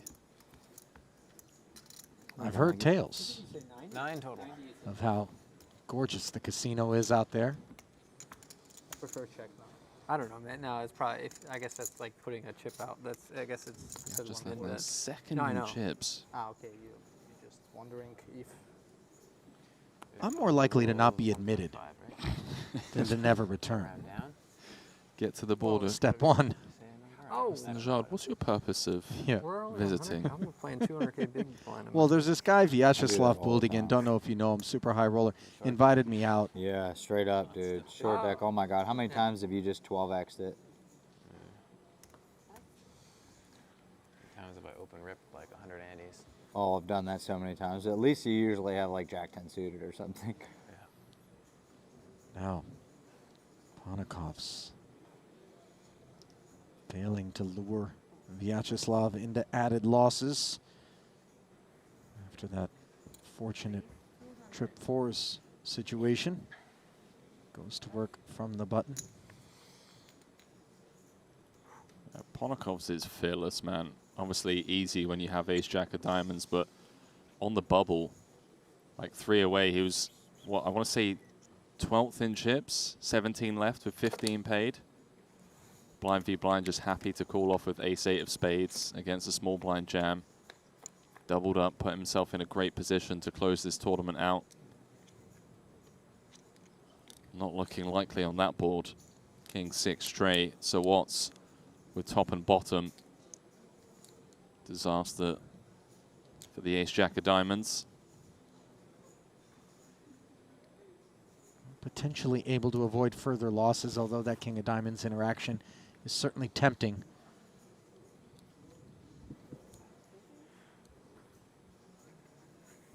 Resisting.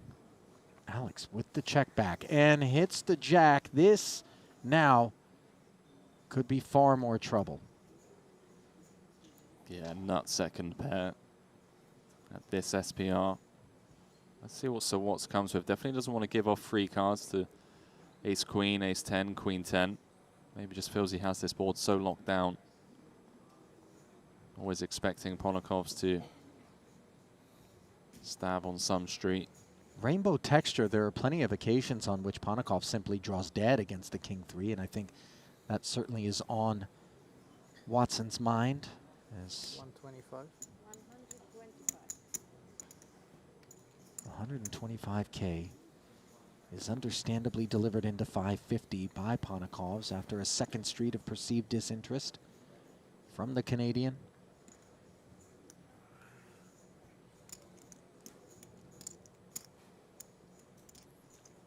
Now with 700 behind. Henry, how do we chart our course forward? The check raise comes here and now? I think with ICM, I'd expect to see it more often than not, but I would love to see the check call. Ponokovs is, of course, going to have air. We can see that he has nut second pair. And draws live as a result. No way.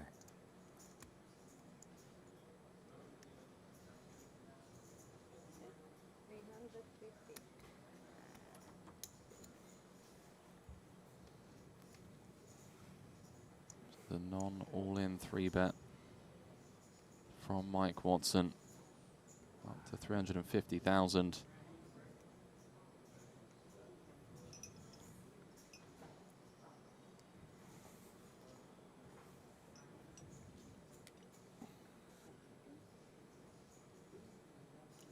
So awkward for Ponokovs, who obviously isn't eager to get it all in, but conversely isn't going away. Now a second overcard to the jack, coordinated in nature. Some of those check raise bluffs, queen 10, queen 9, 10-9. All getting there on this river. Such a crucial pot for both these players. How real are those holdings as played? I mean, I think Sir Watts is arguably one of the best of all time in tournament poker. I think he's one of the most balanced. So when it comes to finding unorthodox lines and some of the more obscure bluffs, even at this stack depth, he's going to be the one to find them. No bluff here, as his final 350K works its way into the 135. And Ponokov's left with a sense of imbalance.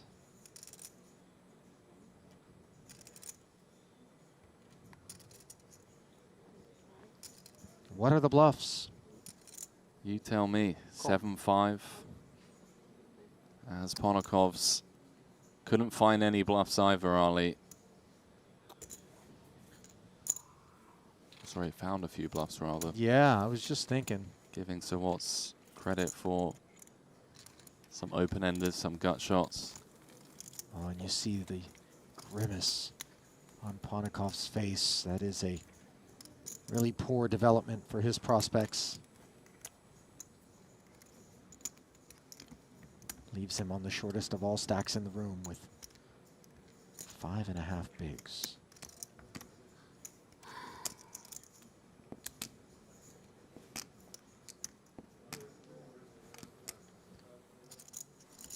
That's not 7 deuce. in your first two. So 7 deuce. 7 deuce is the natural nine. Okay. I understand you christened Dan Smith's furry friend, or feathered friend rather, Willie. No. Okay, well, Randy definitely misled me in that sense. I'm Is not it a different surprised. name? The name of the owl is Willie the owl. Yeah. Not christened by myself. Ah, okay. When asked at the table, Dan said, his name's Willie. Willie the owl. Cowboy Willie. All acceptable.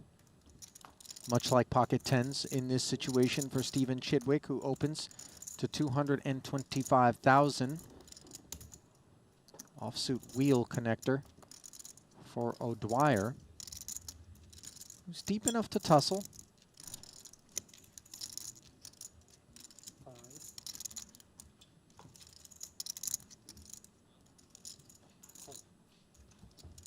No, thank you. Yeah, your hand.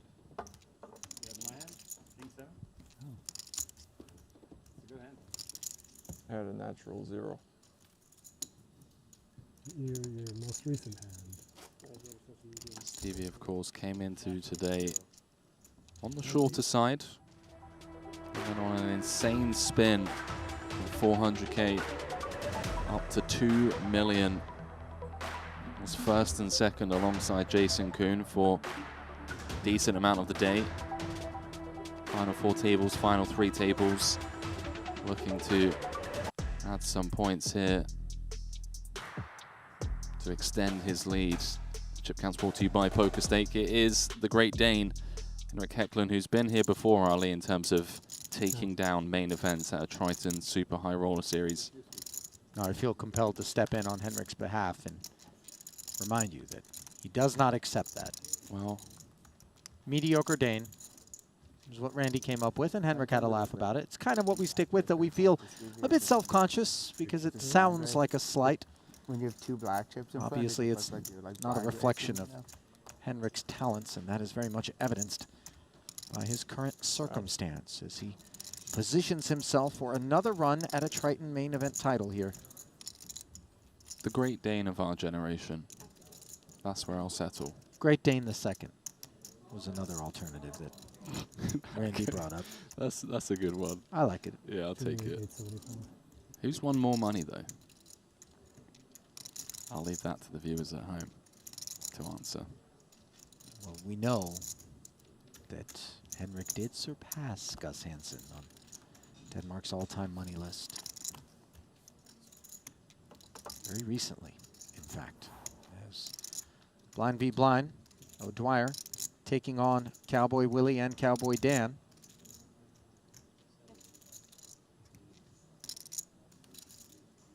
Willie, by the way, does seem to be encroaching upon O'Dwyer's sovereign territory. Seems to be a bit of a disputed area. A DMZ, if you will. No comment.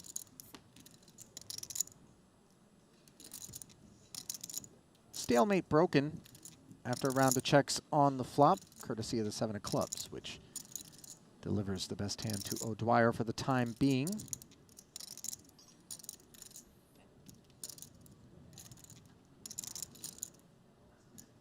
Content to check once more.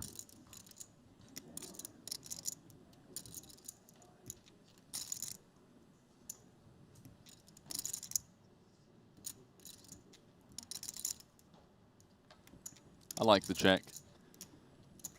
Allows Dan to just take stabs with hands that have 1 over, maybe even some hands that are drawing dead. And well, talking of 1 over. 9 of diamonds. Bink and rebink. Some of these runouts today have been pretty insane. Not lost on the gentlemen here, along with their colleagues, the developments in terms of Ponikov's 6 big blind stack, Barbero's 8 bigs, Sean's 9 bigs. When we're fortunate enough to sit as deep as these two do relative to the remainder of the field that is short, you can really understand the kind of tendency to maybe take 225. very conservative approaches to collisions. Yeah, it would of course be a disaster for either of these two to bow out before the final table, given they do have more than average, and as you mentioned, 3 sub-10 big blind stacks left in the field. If you do run into one another, prefer to keep it to a situation where the airbags don't deploy. Something they can buff out. Deploying on that river for Steve O'Dwyer, losing 2-2-5. And with that, Dan Smith kind of trading places with him. Willie likes it. Meanwhile, Mike Watson likes Queen 10 suited elsewhere, and if we like Queen 10 suited, we love 2 kings.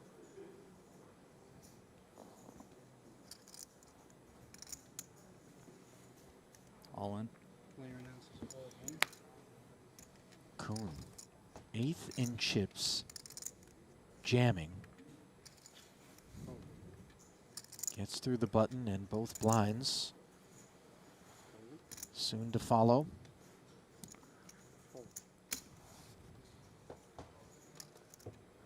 Now a pause on Watson. Yeah, this is close. 2.5x. 9 big blinds to call. Obviously be crippled if he calls and loses, would be down to sub-10 bigs. Can he always rest assured that this hand is ahead of the Queen 10 suited, or are there certain combinations that you think Jason would look to kind of target ICM and say, listen, Watson, you don't want to really risk 1.15, do you? No, I think the straight up answer is just no. I don't think there are any hands that we dominate, especially when we've opened 2.5x. Obviously, it does kind of incentivize some jams because there is a little bit more dead money out there, but again, really stretching deep if you're hoping Jason's just rifling in like Jack 10, 10, 9.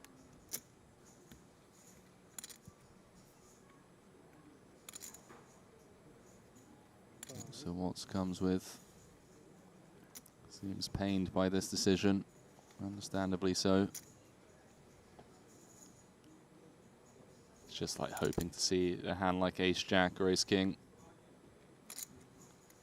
A hand like Nines, nice little pickup there. You're going to be happy about that one, Mike. Here comes Greenwood. Here comes Greenwood. Oh, Henrik. Going to be very happy. Henrik. I wanted the call. I didn't call this side of the table. Fucking live pro'd me. I'm 100% sure about you. Just live pro'd me. Just knew I had it. Reconsidered my plans. I don't know. If you had an ace, if you had an ace, I'm not that sad that you folded. But if you had anything that wasn't an ace, I'm dead then. You had what? I was dead then. Yeah, I had kings. And the Cowboys. I mean, maybe I just had to I told you. I don't know. You're not the only guy. Oh yeah, I'm all Voldigan instantly reacting to his new seatmate. HH. I mean, this is pretty brutal. Yeah. For Vyacheslav. He's second in chips overall, and all of a sudden, he has double H on his direct left. Might as well call him HRH, given that boss stack. His Royal Highness. Thought perhaps from your side of the pond that acronym would resonate. We have Stevie. No comment. You know, I'm a fan of monarchies. Are you? Henry. Name 3. Spain, Brunei, England. All on speed dial. Despots, dictators, people who gain power through illegitimate means. I'm behind it all. Unless, of course, Guys are too good. I have to live under that rule. Wow, I almost shot. Greenwood getting a walk with the ace-queen. Maybe I would have won. I had 2 live cards. I would pay good There's money a chance if you shoved, you would have won. to get a glance at your contact list. No, I'm saying I wasn't dominated. Money poorly spent. Yeah, I somehow doubt that. I was really hoping you would say you would pay good money to see me ascend to the throne. There's got to be some sort of country where I could do it.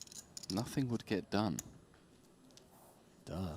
Just make every day a public holiday. Yeah. Not trying to I mean, grow I'm just gonna GDP. take 100, so it doesn't matter. Just trying to pilfer the coffers and be on my way. You're very worried about me. Why don't you worry about the big stacks and try to bust one of these instead? Yeah, I do. I tried. I had ace queen last hand. If Dan Razor was going all in, Stevie put chips He in the saved box. me. He saved me because he 3-bet king 5 suited. He did save him. Busted against him. Keep him on the Christmas list. He gave me a You're second life. welcome. I would have I bust against really you. wanted to bust their bluff you. I feel like I'm gonna double some, by the way, so you can just limp fold this one. I'm a field player, you know that, right? Nacho. Chirping away. All in. 11 left, 100K. FT, soft bubble. No worries. Greenwood. Gonna give him a spin with the 8-4 suited. Barbero with ace-6. Nervy moments here for the Argentine. Wow, you're really great. I had a natural too. 7. 7, complicated 7. Oh, it's never fucking easy. Yeah, fairly complicated flop here. As Please, so I don't Barbero suffer. does Give him a payoff. block the gut I don't shot. say which one. And in spite of that comes the 6 of diamonds and a big chuckle I'm doing that, right? from everyone. You are not drawing that. 7 or a 6 would work. Now you are. And instead, Yeah, it's a 6. jack. 7. Yeah. You're not drawing.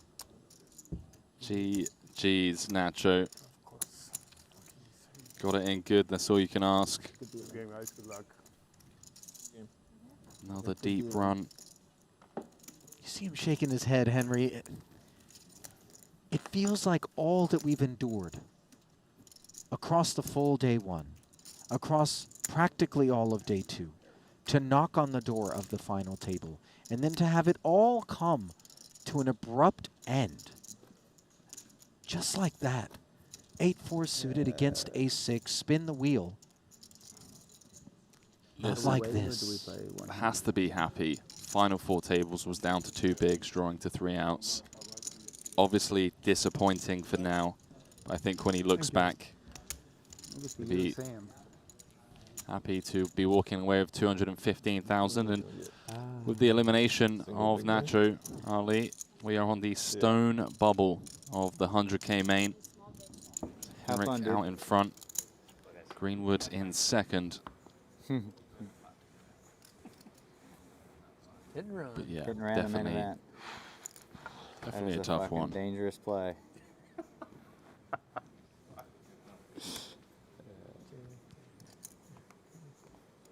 I don't think Sir Watts will mind Oh, having yeah, his for chain sure. yanked. And my left, all of it. I sweet talk everybody. Average stack now 25 big blinds with that elimination of Nacho.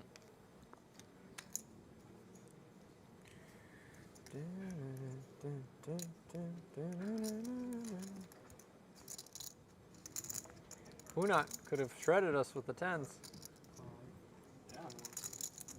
525. He really would have Not dented certain you. He had it close to you. what Ponikovs has just yet. He's put in 525 of his 550.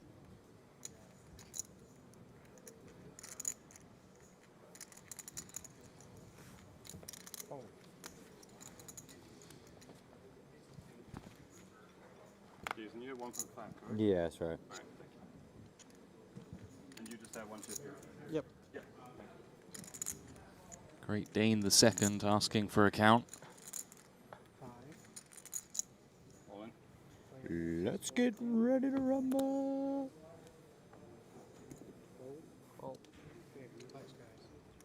Let's move all in over the top. Ponokov's with the ace-5. Got a funny feeling that Hecklin's got better than that. Well, Fold of the winner, as per better, usual. but not so much so that Ponokov's can't surmount the deficit. Do you know what Paul calls this hand? Fours? You see some nerviness on the Latvian heading to the flop, which does not render assistance. Queen 9 tray rainbow with 1 1/4. Might this final table bubble be a short-lived one? Starting to look that way. Alex Ponokov needs to hit the 6-outer, and he's unable to do it. Hecklin's pocket fours holding on as he will enjoy a chip infusion and draw a quick end to day 2, Henry. What a sick final table we have ahead of us. Ponokov's going home on the final table bubble with 215,000, and with that, Ali, everyone now guaranteed 263K in this 100K main. And you can just see how disappointed Alex Ponokovs is to not be among those that will come back to fight tomorrow. There is a look at the fortunate 9. Blinds will be at 50 and 100,000 as we will redraw for seats, of course. Those chip counts brought to you by GG Poker, as the night shift was a short-lived one here this evening. And we welcome you back to the desk, Ali Najad, alongside Henry Kilbane. First thing that I notice of the final 9, Henry, Sean Winter sneaks his way in yet again after just being a bit of a nuclear cockroach. The one thing that continues to live after all the atom bombs went off in the room. Yeah, I mean, he just seems to be so consistent. Arguably, I mean, it's a short sample, right, but knows how to nurse that short stack. And there was even a conversation on the bubble between Jason and Sean, where Sean was obviously short, and Jason said, listen, don't worry, in a couple of levels, you're going to have all of the chips. It remains to be seen, but he's in with a chance to obviously go on and win this one. Back-to-back final tables, cashed the 200K, came 4th in that. Now the final table of the 100K. And we said it the other day, I think in a few years' time, we're going to look back at this series as the start of Sean Winter's Triton Poker Series career, and I think he's going to be maybe one of the most decorated players that come here. Yeah, I don't think many would argue with you, especially after we look at the performance and the body of work that he has turned in already here at this festival. So many delightful storylines. Of course, we have an Ivan Liao Player of the Year award race, a tight one. Chidwick staving off Jason Kuhn right now. And then perhaps a second title for Vyacheslav Buldigin, who's already etched one, currently second in chips, and then another main potentially for Great Dane II, the mediocre Dane. Absolutely wonderful day of play. And I don't know. I'm about ready to go to bed, or at least polish off the rest of this Turkish tea, which you did prematurely, Henry. Otherwise, you would have been able to cheers me now. I didn't know that I had to make it last. You thought it wasn't a prop, and it was just like me helping you hydrate. No, come on. There's always ulterior motives for me. Take us home as I hydrate. Well, tomorrow, same time, same place. One of the, sickest final tables of the year so far. The main event, 2 p.m. local time. We're going to be playing down to a champion. Said champion going to be going home with 2.6 million from us here in the booth. Good night. Good night. Good night.